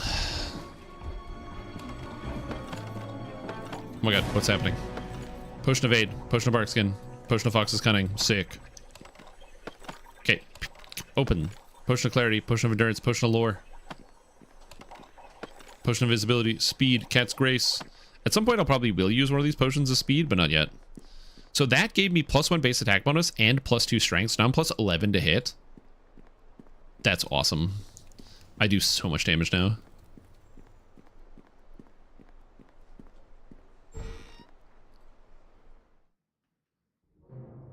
Okay, so now we're in Meldanon's Sanctum. So I have to deal with Meldanon. So we're going to save and then crack a door. Ice Method. Let's just beat this guy up. Oh, God, I love that Daze. It's so good. This weapon, by the way, is so powerful. It's like the Fey Dagger that I crafted with Fey Dust, and it allows me to daze enemies on a 14 hit. I should turn it. Yeah, unfortunately, Peter Pipega, the half-elf, chaotic good, bard, ranger, red dragon disciple, cannot turn undead.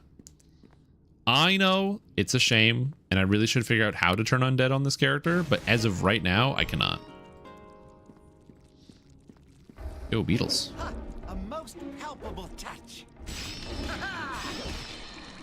Yeah, getting base attack bonus and flat strength is actually kind of cool. I feel very strong right now. Oh, Scare. Okay, good spell, good spell. Weapon rack. Like Great Sword 1. Okay. If I had power attack, that's like pretty good. Especially considering my strength is 23 right now. Rain turns things 90 degrees. Oh yeah. Yeah, I can see that. I see what you're saying. I'm getting what you're putting down. Okay, where are we going?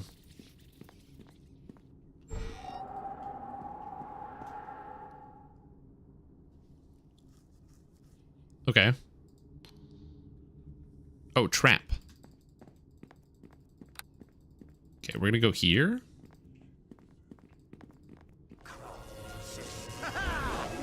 I missed. I rolled a 1. Dude. Attempts to resist spell. Failure, but I made the save against negative energy. Or enervation. Okay, I saved enervation. So he almost tried to lower... He tried to drain my levels? Dude. Attempts to spell... Oh, I resisted it! Yo! My spell resistance. Oh, right. Cool. So thanks to the spell resistance, this guy actually couldn't affect me with his Ice Storm. That's good. Tommy? Tommy. Do your job, Tommy. Tommy. Thank you. He gets there eventually. Shuriken. Oh. Dragon's Tail. Each weapon of this type bears the following inscription. As the tail of the dragon sweeps across the sky, so too will these stars be unerring and true, if no other intent is meant or suffered. Of course, this ungainly text is actually the poor translation of a single elegant symbol. Is it any wonder that the creator of the item remains unknown, when such lengths must be taken to understand so small a thing? It's +2 and it adds a D4 fire.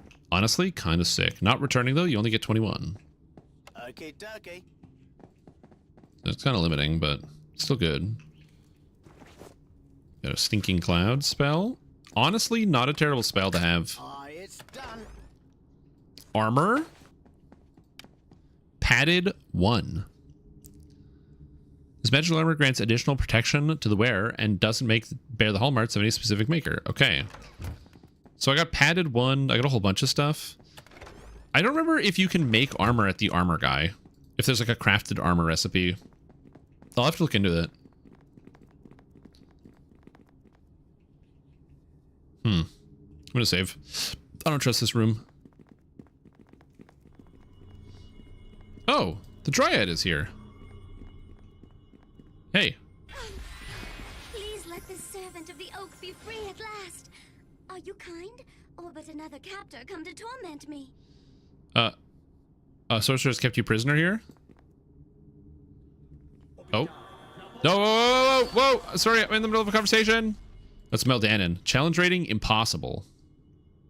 His clothing crisp and spotless, this elf scans the room nervously. He appears terribly preoccupied, his manner suggesting that he is greatly troubled. I'm unprepared for this fight. What do I do here? Obviously, I drink a potion of speed.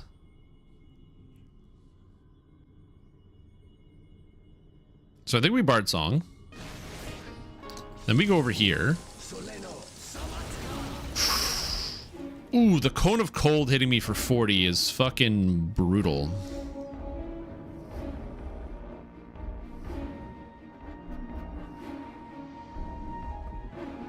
Tommy, can I get him to attack? Cast spell, attack nearest. Okay, so Tommy can do that because he's kind of injured, but that's okay. Where's my potions of speed? Invisibility, speed. Lasts for 5 rounds. I've got cure critical around here, so I might use that. Cure critical.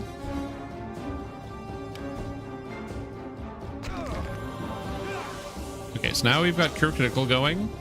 Now I'm going to drink a potion of speed.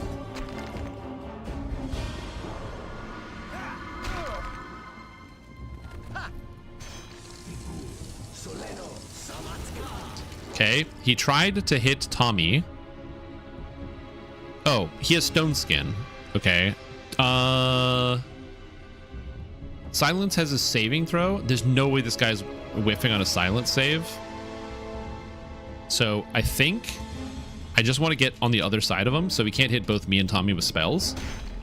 And I crit him for a lot. So he takes 22.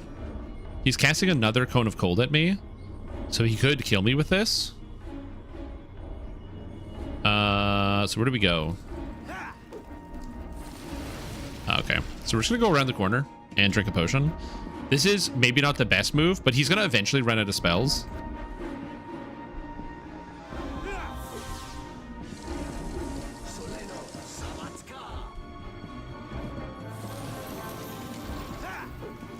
And he has like no way to stop Tommy from doing stuff to him.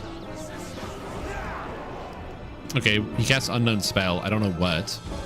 Was it a spell or magic or something? Okay, he's running lower on high level magic, so that's good. He has only 1 point left of damage reduction. I don't even know what spell he's casting currently. The concealment really sucks. Please don't kill me. I'll give you anything. Okay, fight's over. We did it. Okay. Formosa sent you to kill me, didn't she? Why are you here? I'm here to free the Dryad you stole, sorcerer.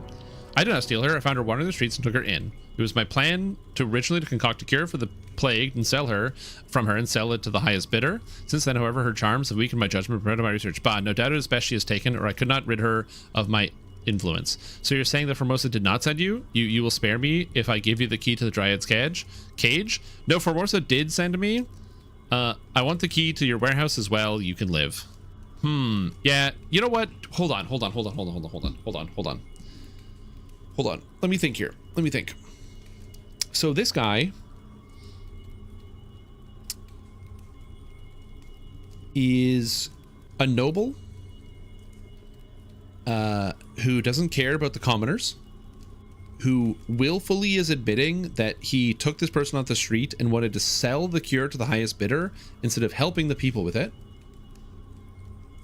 Is he really bad for just being greedy?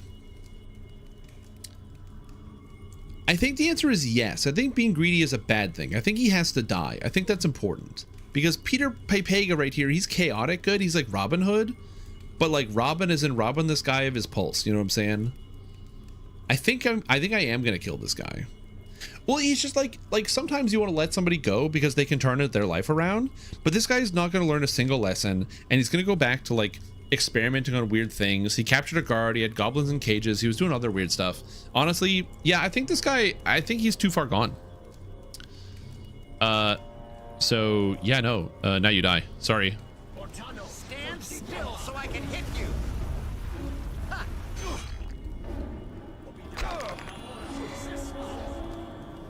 Are we all missing? Sorry. You think, but what if murder? I just think he's an evil guy. I just think he's an evil guy who does bad things.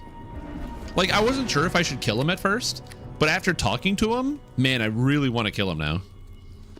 Wizard clothing, magic staff, Meldanon's silver tooth, the master key, and $500. Dude. Staff of Meldanon, one of the staffs created by Mage Meldanon. Over his career, he supplied gold to a small industry of adventurers that would bring him exotic materials for his workshop. In his later years, he was not so charitable, and occasionally set 2 or more groups against each other to secure most reasonable prices for himself. Recently, he stopped the practice altogether, preferring that as few people knew of his experiments as possible. I told you this guy was evil! Oh my lord. He was literally price fixing the market by paying people to kill each other. Yeah, this guy's... I don't feel bad about killing this guy. I don't know what to tell you. He gives spell penetration for the rod. It's a good item though. Alright, save the game. Okay, hey, what's up? Please let the servant of the oak. The sorcerer kept you prisoner? Sadly, yes, the servant wandered the strange city after fleeing the horde battle. I did not know where to turn and longed so for my oak. Meldanon found me and brought me to this place. He meant to hurt me and make a cure for the great sickness. I did only what I could and charmed him. 'Twas almost worse, however, to bear his obsession. Please release me, human friend. I've been away from my oak for too long. Have you survived? Yeah, how does that work? Can dryads just leave their tree? A great wizard of the humans came to my grove and said that part of my essence would aid in curing great sickness among his people. He did not know what part of my essence, however, and asked me to travel to this strange place so it could be discovered. I have no wish for so many to perish, so I agreed, and the wizard placed a spell on me that bid me to live. Oh, but I missed my oak, human friend. Will you release me? I asked you first come to Erebeth and help cure the plague. You need not worry. All you have to do is take a lock of my hair to your lady Erebeth. I would give it gladly, human one. I had hoped to do more, but I am very weak now. It saddens me to see their sickness in your people, but now that you have my hair, I am no longer needed here. May the servant of this one be allowed to leave. I miss my tree. Yeah, can you get home? Yeah, wait, would you get lost? I can take you to someone who you can help. Oh yeah, the druid. He can probably help.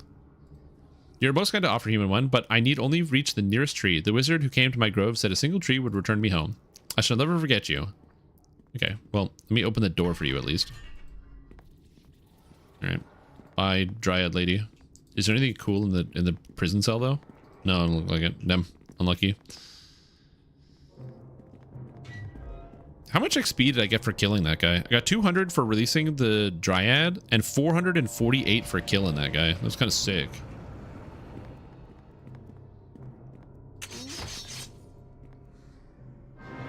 I saw it too. I saw it turn red. And this is why I saved. I knew it was coming. I knew it was coming. Ugh.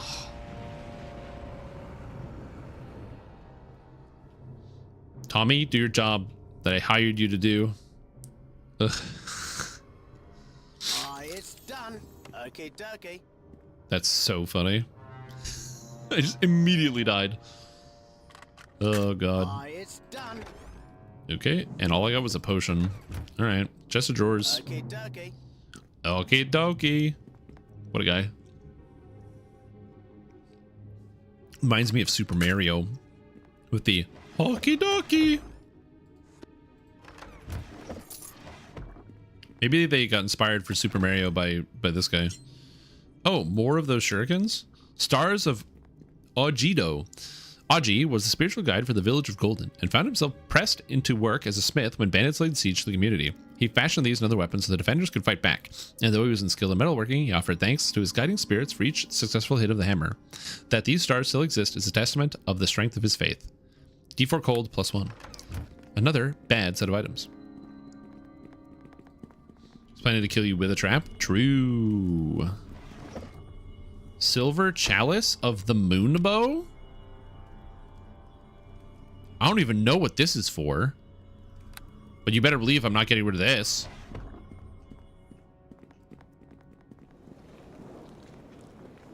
What's in here? Another ice method? Okay, that's probably fine. Oh, magic missile? Yeah, whatever, it died. I should definitely heal my wounds. Oh, whatever. Can you only have one companion? I'm not sure. The only companion I've found is Tommy Undergallows. So if you can have more of them, I just haven't found anyone else to have as a companion. Also, the companions in this game are very bare bones. There's no customization or anything like that. I can't even see his stats. So like, the closest I can do is just like look like at him physically around, but I can't see his stats. I don't really know what he does or what his like levels are. And I can't give him items to like beef up his stats. For example, like I have an item that is +2 to like all the trapping things, and I can't give it to him because the game doesn't allow me to give stats. Oh shit. Nasty Imp. This guy sucks.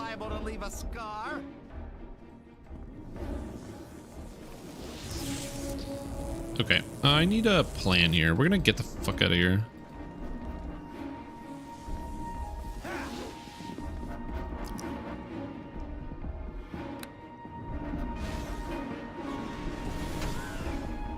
He's hitting Tommy Undergallows.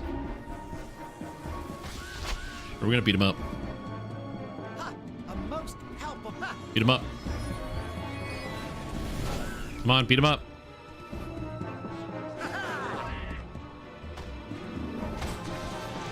Oh my god, why are we so bad at this? Beat him up. He doesn't have that many hit points. Beat him. Beat him up. Hit him. Oh my lord.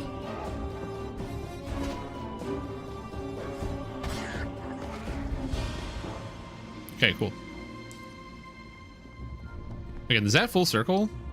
Okay, that's full circle. So that's this whole place explored now. Okay, so that's everything done in here. Another wand of missiles. It is a popular bit of lore that the first wizard to encapsulate magical properties within an object like this was apparently drawn and quartered, accused of releasing arcane power to the masses. Most wizards and sorcerers scoff at that, citing that if every creator of wands were killed today, magic would indeed be a very exclusive club. Magic missile level 3 with 50 charges? Actually, tons of damage. That's actually massive. That's kind of crazy. It remains a flail 1. Cool. Since I am near death, I think I'm going to take this opportunity to just quickly rest and get all my health back. And then I guess I kind of just go hand in all my quests now. I have like a whole bunch of quests to hand in like Black Lake and a bunch of other places. I have to hand in the Silver Tooth. I have a couple more places to walk into here. Yeah. I'm going to be honest. Overall, things are going well for Mr. Peter Pipega. Do you think the front door guard who I said I was like the best friend of Meldanon is going to let me go free? Or do you think he's going to be aware that I killed his master? Because I don't think he would know that, but maybe he does.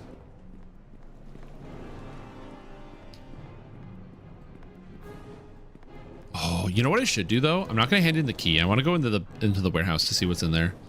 Because what if there's like not food in the warehouse because he's supposed to be hoarding food? What if he doesn't hoard food? So later, Grommen, say hi to Meldanon for me. Hey. Oh, there's like a gate and everything. That's kind of cool. Hey, what's up? Yo! Excuse me. You can't just attack me. What the hell? Oh, crap. I don't have any of my buffs. So I'm, like, not doing well here. I'm, like, missing every attack. This is so bad. Dude, what the fuck? Peter attacks 3. Peter attacks 1. Peter attacks 4. Peter attacks 7. Oh, lordy. I might die. Okay, we're gonna... I have to... No, get out of here. Go, go, go, go, go. In the house. No, stop attacking, please. Okay.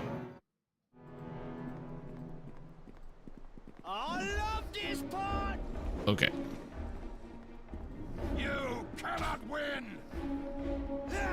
We have the flank. Get him. Dude, Peter, stop drinking. What the fuck? 2-5? Like, hit this guy. Oh my lord. Okay. So the one, I was like, oh, I'll be totally safe if I leave this building. No, key to Meldanon Estate. Okay, well, let's rest.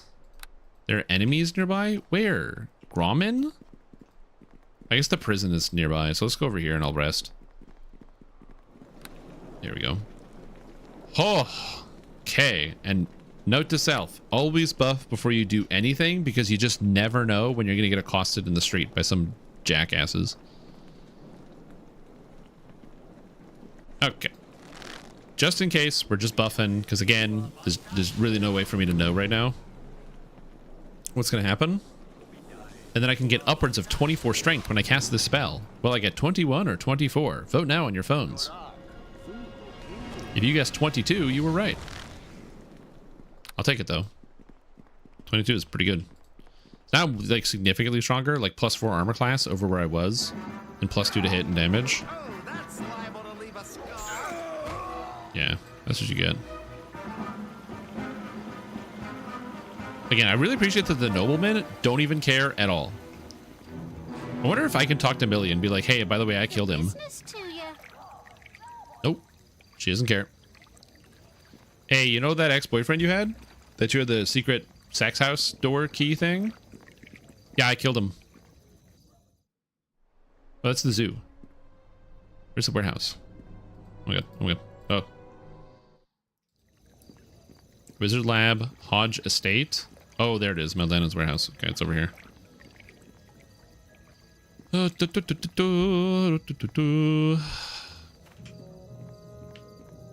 That's true.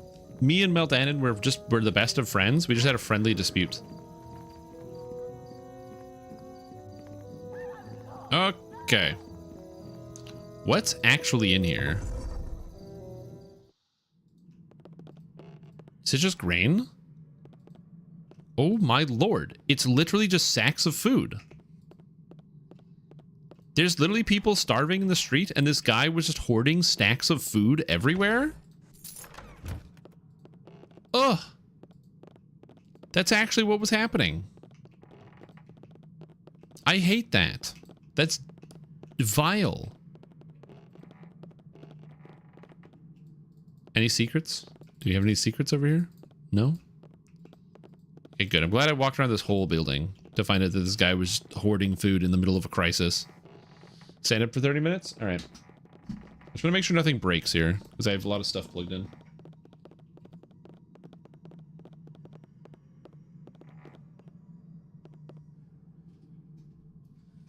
All right, we're good.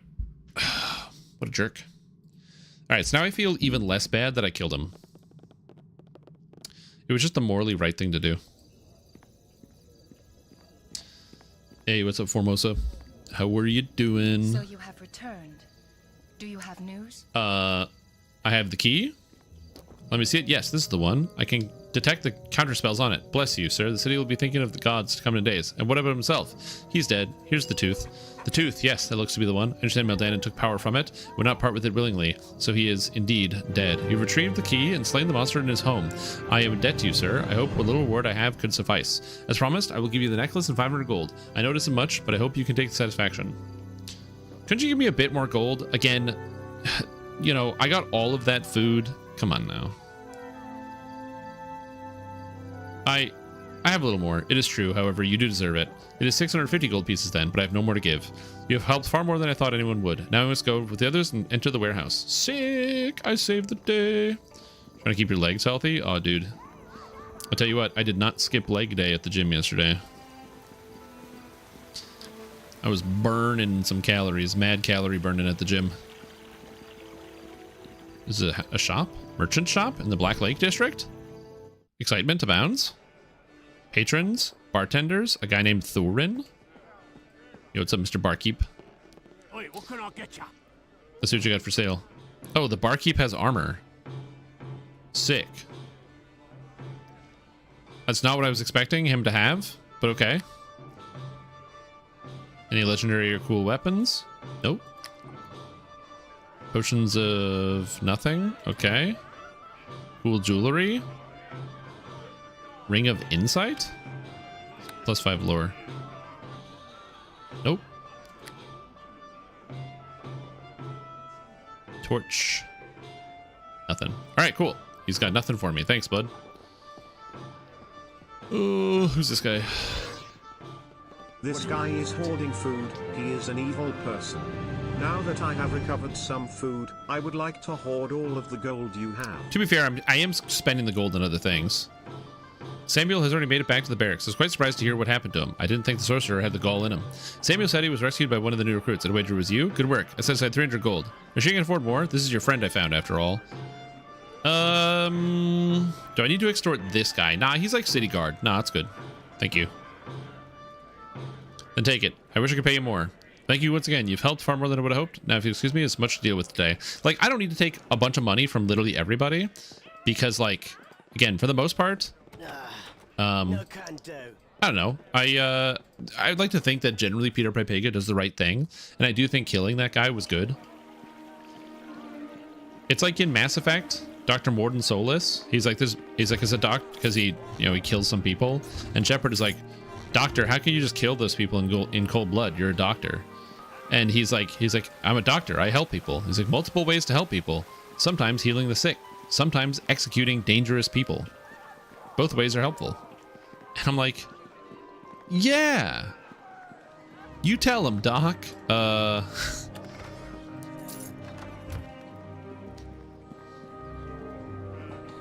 what's in here? I greet you. Anyway, let's go in here. Hey, it's Telma. Hey, what's up? Hello there. Begging your pardon. Why are you in my home? Not the nobility or the like can't go wherever they want. And there's no reason you shouldn't go where you want, really. I didn't mean to cause a fuss.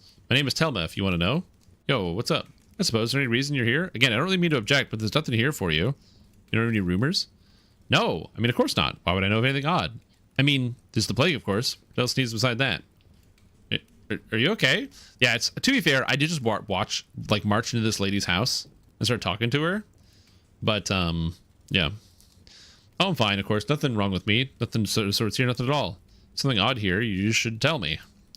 Maybe you'll do something about it? I won't have to worry about it no more? I guess I can talk. See, you found a note in the old book and said, when we said a certain word, the bookcase moved. We're going to dig out behind to make a secret place. The guards wouldn't look, but we found, well, there was a tunnel. There's something on right down there. There's a door we could never open and sounds that come from behind it. Look at the bookcase and say the word Heluth. You'll see for yourself.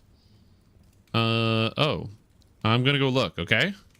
That's your decision, I guess. The entrance is hidden behind the bookcase. Please try not to stir anything up. What? Speak the words. Heluth. Oh, camera, stop. Oh, dude, there's zombies and stuff under her house. What the hell? You don't see that every day. There's like all these weird pipes and stuff. All right, let's see what's going on. Killing some skeletons, killing some bad guys. Yeah, going to the gym has felt really good. I went yesterday. It took all day for me to be able to like fully bend my arms, but I can like bend my arms pretty good now. So I'm feeling pretty happy about that. A splinter delivered in flight. Okay, I can't open this door unless I find a mechanism. There's a locking mechanism that has been moved in the way. A splinter delivered in flight. I don't know what that means.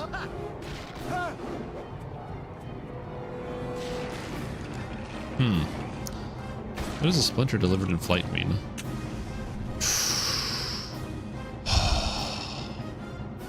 (16 + 6 = 22. DC 23. Took 44 damage. I'm at 1. Well, at least I'm alive.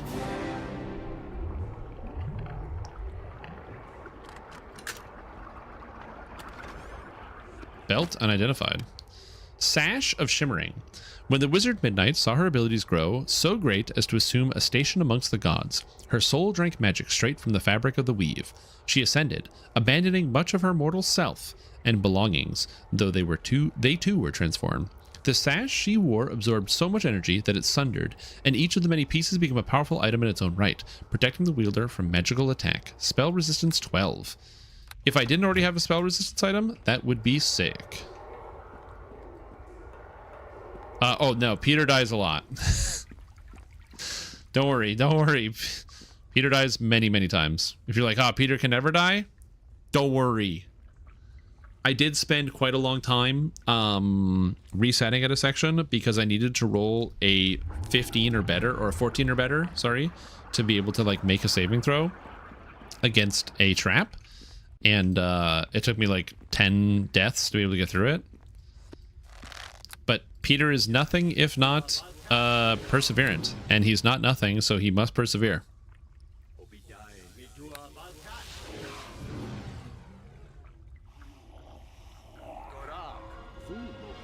Okay, back to full health. Everybody's nice and happy. How in the Lord?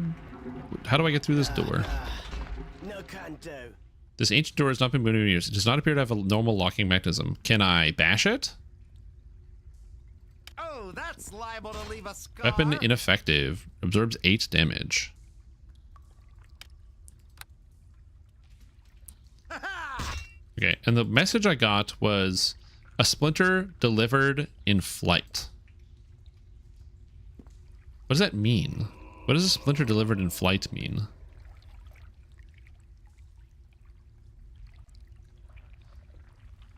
I wonder if like casting a magical spell at the door will do anything.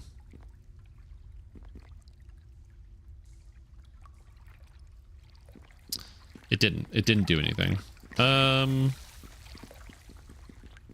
do I open this door?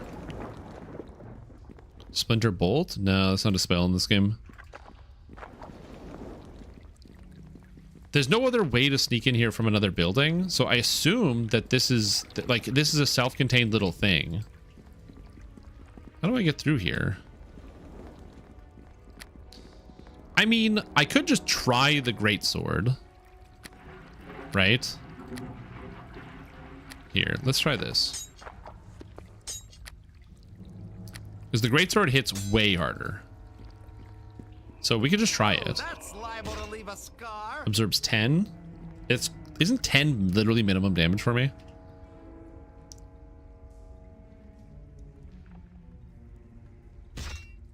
Oh, you cannot damage your target with your currently equipped weapon. So I can't damage it with this. Damage resistance absorbs 10. Okay, so that doesn't work either. So how do I get the door open? It's not normally locked, so I can't pick the lock. It's got like a deadbolt or something.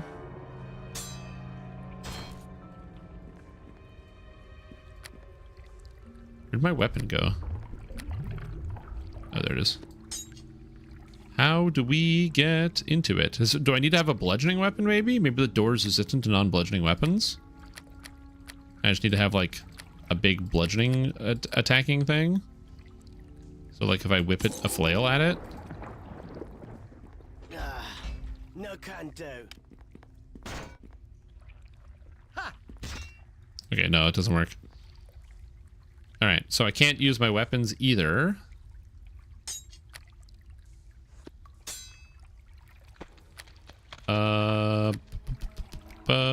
Strategy. Think of something.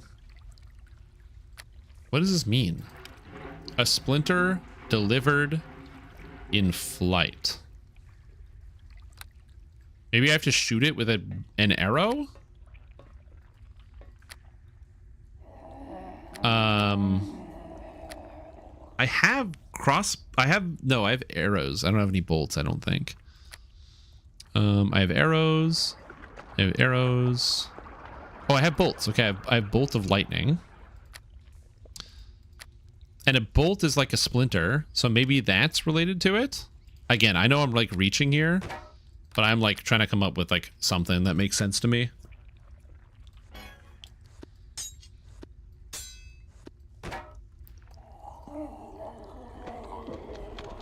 I don't want to bash it. I want to shoot it. How do I attack with the crossbow?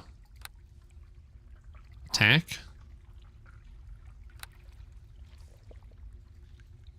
Oh, I can't shoot the door. A splinter delivered in flight. What's the puzzle here? Maybe there's somewhere else I have to shoot? Like a hole I can like see through?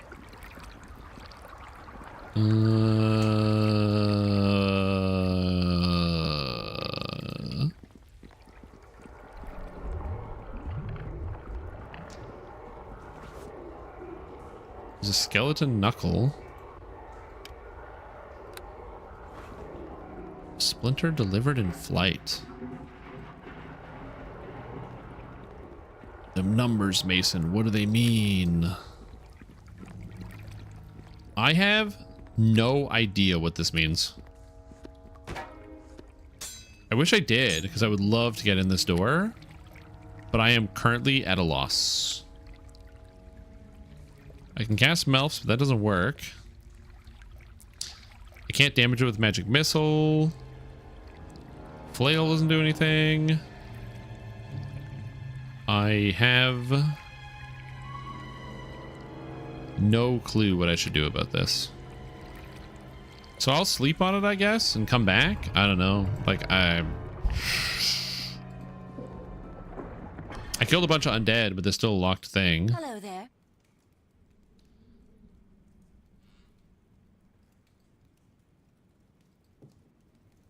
So Splinter delivered, you put a certain shield or arrow somewhere?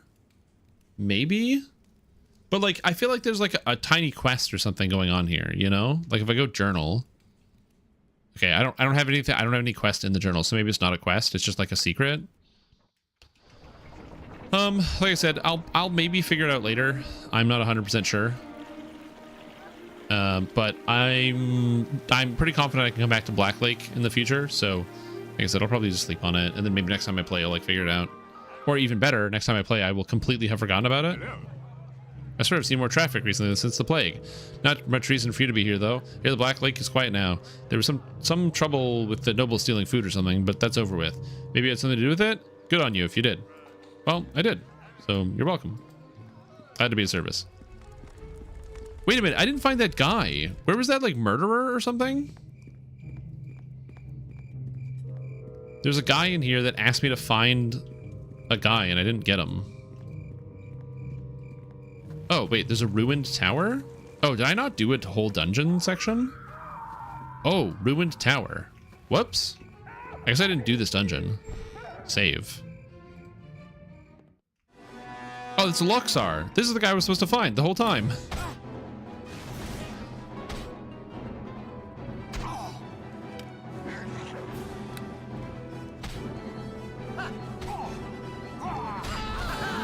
Well, Tommy fucking died instantly.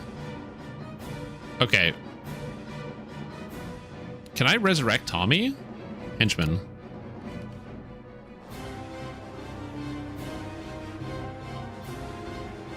Oh, I can just resurrect him at the Temple of Tyr. Okay, whatever.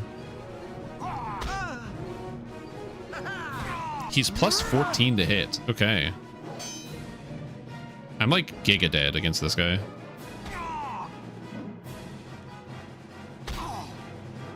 Also, he's got the scythe, so he got the critical hit on him for ×4. Yeah, all right. Yeah, the ×4 scythe, and he just ate Tommy instantaneously. Okay, so I can do a couple things here before we go in. So number one, we got the summoned creature. Arcane spell failure. Let's try again. Take off the armor, Strim Tom. It's a good idea, Strim Tom. I'm gonna go with this. Summon creature. Perfect. And then I can use another potion of bless, because potion of bless seems like really good here. We're gonna bard buff before we go in. We're gonna save the game. And we're gonna go in. I'm gonna kill the rabid dog first so that this guy doesn't get a flank anymore. So now he's got no flank, so he's got -2 on his armor class by contrast. And now he's probably going down. He's still eating Tommy though. Peter just randomly stopped attacking for reasons I can't figure out. He got stunned. Nice. Get him.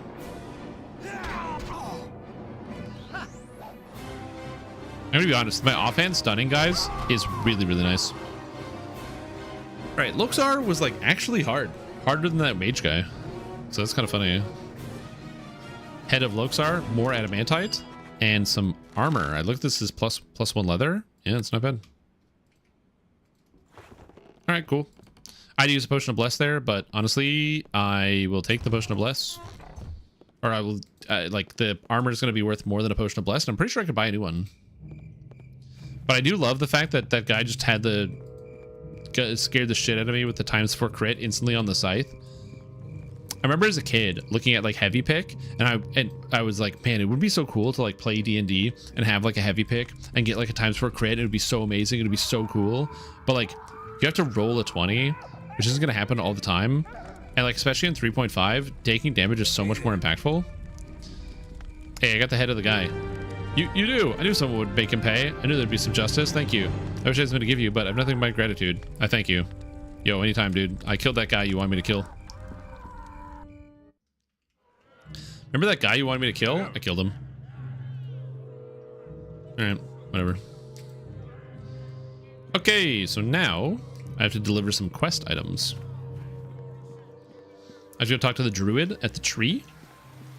I have to go talk to the lady inside of the Moonstone Mask.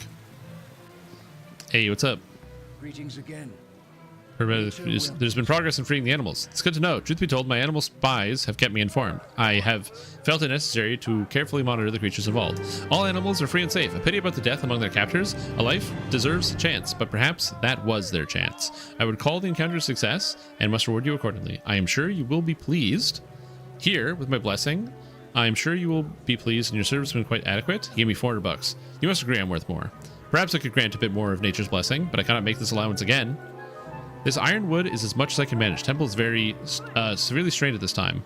Oh, thank you. He gave me ironwood. Cool. I can make some armor or something. Yo, I'm glad I convinced that guy to give me more gear. That's sick. Could you imagine if I didn't? Oh, that's great. I feel so rich now. I have to look into the book of recipes to see what else I can craft. All right, now we go into the Moonstone Mask, and we find Ophala. Greetings to you again. Hello. I have an art object which you might be interested in. Oh, do you? I got the portrait. Thank you. I never cared for his uncle, but Thoms had this painted on some rather sensitive parchment. Couldn't leave it alone in his care. Besides, this might get him off my back. He doesn't care much for the Moonstone Mask. I think he's got condition. Here, I'll pay you for the work. 400 gold should satisfy. Also, I got the urn. There's no real value in this urn, but I love messing with Hodge. If you happen to spoil some scheme he was working on, all the better. Here, I'll pay you now for this piece. Excellent work, 400 gold. There's more for you to retrieve. Return when you have it, and I'll reward you. Okay, perfect. That's the last one. Extortion? There's no extortion here. That guy wanted me to have the ironwood. Speaking of which, hold on. Where's my recipe book? Recipes. Okay. So, armor and axes. Scales of Truth, Holy Water, and Magical Armor of AC 5. Okay, so I need an armor of AC 3 for White Bone Armor, which requires a Gargoyle Skull. I can make an Ironwood Mace, which is a Dire Mace.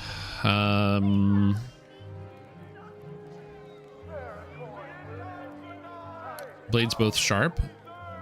I can make a greatsword, Harbinger Kin greatsword. That sounds kind of cool. Sword Saint Katana, adamantite sword and a katana. Astral Blade longsword, diamond and a magic longsword. I don't have a diamond. I don't know where to get one. Adamantite and a scimitar can get me a Desert Wind scimitar, which is kind of cool. Two-bladed sword, ironwood, and rare fare. Rare Ravager halberd, Sea Reaver scythe. I don't have a magic scythe. Spear and a golden sickle. Okay. I could try to make that special scimitar. It might be better than the +1 longsword. I would just need a magic scimitar to be able to do it. And I have 2 adamantite, so I can like try to make 2 different things. Because I could like make another thing. Like I could try making the greatsword or maybe the Sword Saint Katana. Are katanas exotic weapons? I think katanas are exotic weapons. I don't think I have proficiency with that. Proficiency martial. Yeah, I can't use a katana. I don't have one either, but that's neither here nor there. But I think I actually sold a +1 scimitar to Arabeth. So yes, I did. Oh, it's so expensive to buy back. Okay, well, we're gonna one step at a time. I recovered a reagent. I knew it is shameful the way such a gentle creature is mishandled. The plague does enough harm without us adding to it. True. Where others have found only failure, you have discovered shining success. Neverwinter is in your debt. That is correct. You are in my debt. The coffers of Neverwinter. You know what? I can use the gold. The last 2 times I said no thanks, I didn't need the gold. I actually need the gold. Actually, can I just have that scimitar I gave you like 20 minutes ago? Is there something else you need? Nope, that's it. Farewell. You are a welcome sight as always. We are all, of course. I will do my best. I think the help Desta challenges my every decision on general. Sometimes is there anything? Okay. So we're gonna save scum. And we're gonna go and I'm gonna buy this. I'm gonna buy the sword, and I want to see what the sword looks like when you make it. Because it's really expensive, so I don't want to like check it. So we're gonna investigate. So I bought the sword. I'm gonna have it make the sword and see what you get out of the sword.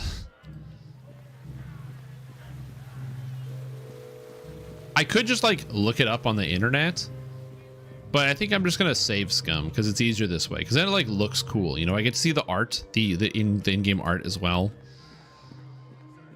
So let's see what we got here. It's which way? Shining arms and armor. Oh yeah, I actually don't want this. I can't drop it because I'm gonna save scum. What if you kill her and sell her items for gold?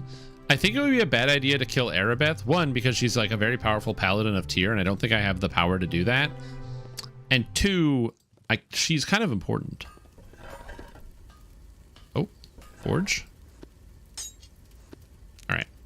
So I have that, and I have another adamantite. I kind of want to see what the greatsword is going to do since I'm already save scumming.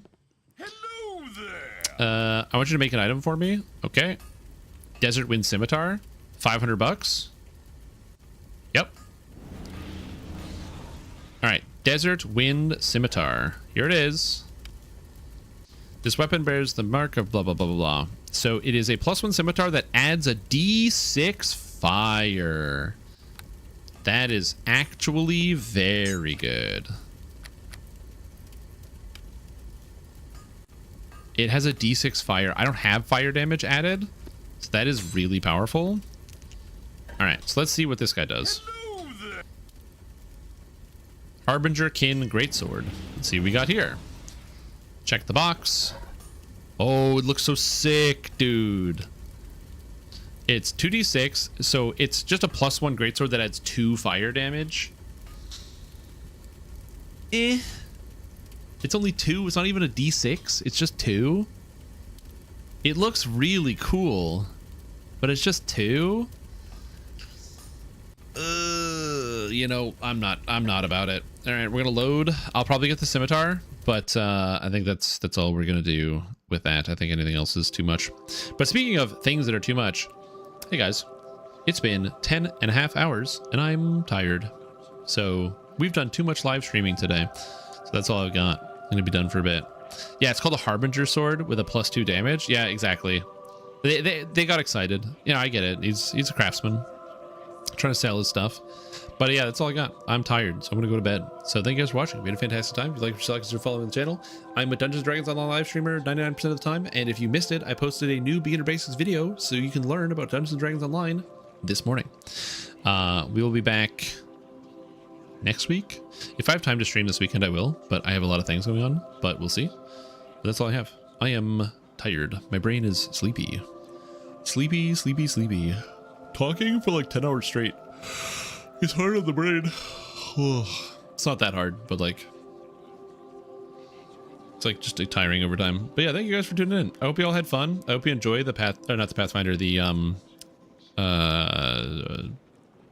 whatever this game is, Neverwinter Nights.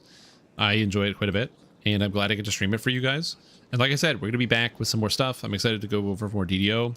Oh, something you will get is when I'm done it, you'll get the Dragon Disciple video. That one I am working on. It's either tomorrow or Sunday. You're gonna get the Dragon Disciple video, so that one's gonna go out. So people that haven't played Dragon Disciple yet, I'm still working out the items right now, so sorting it. Anyways, thank you guys. Have a good night. Bye bye. Drive safe. Eat vegetables.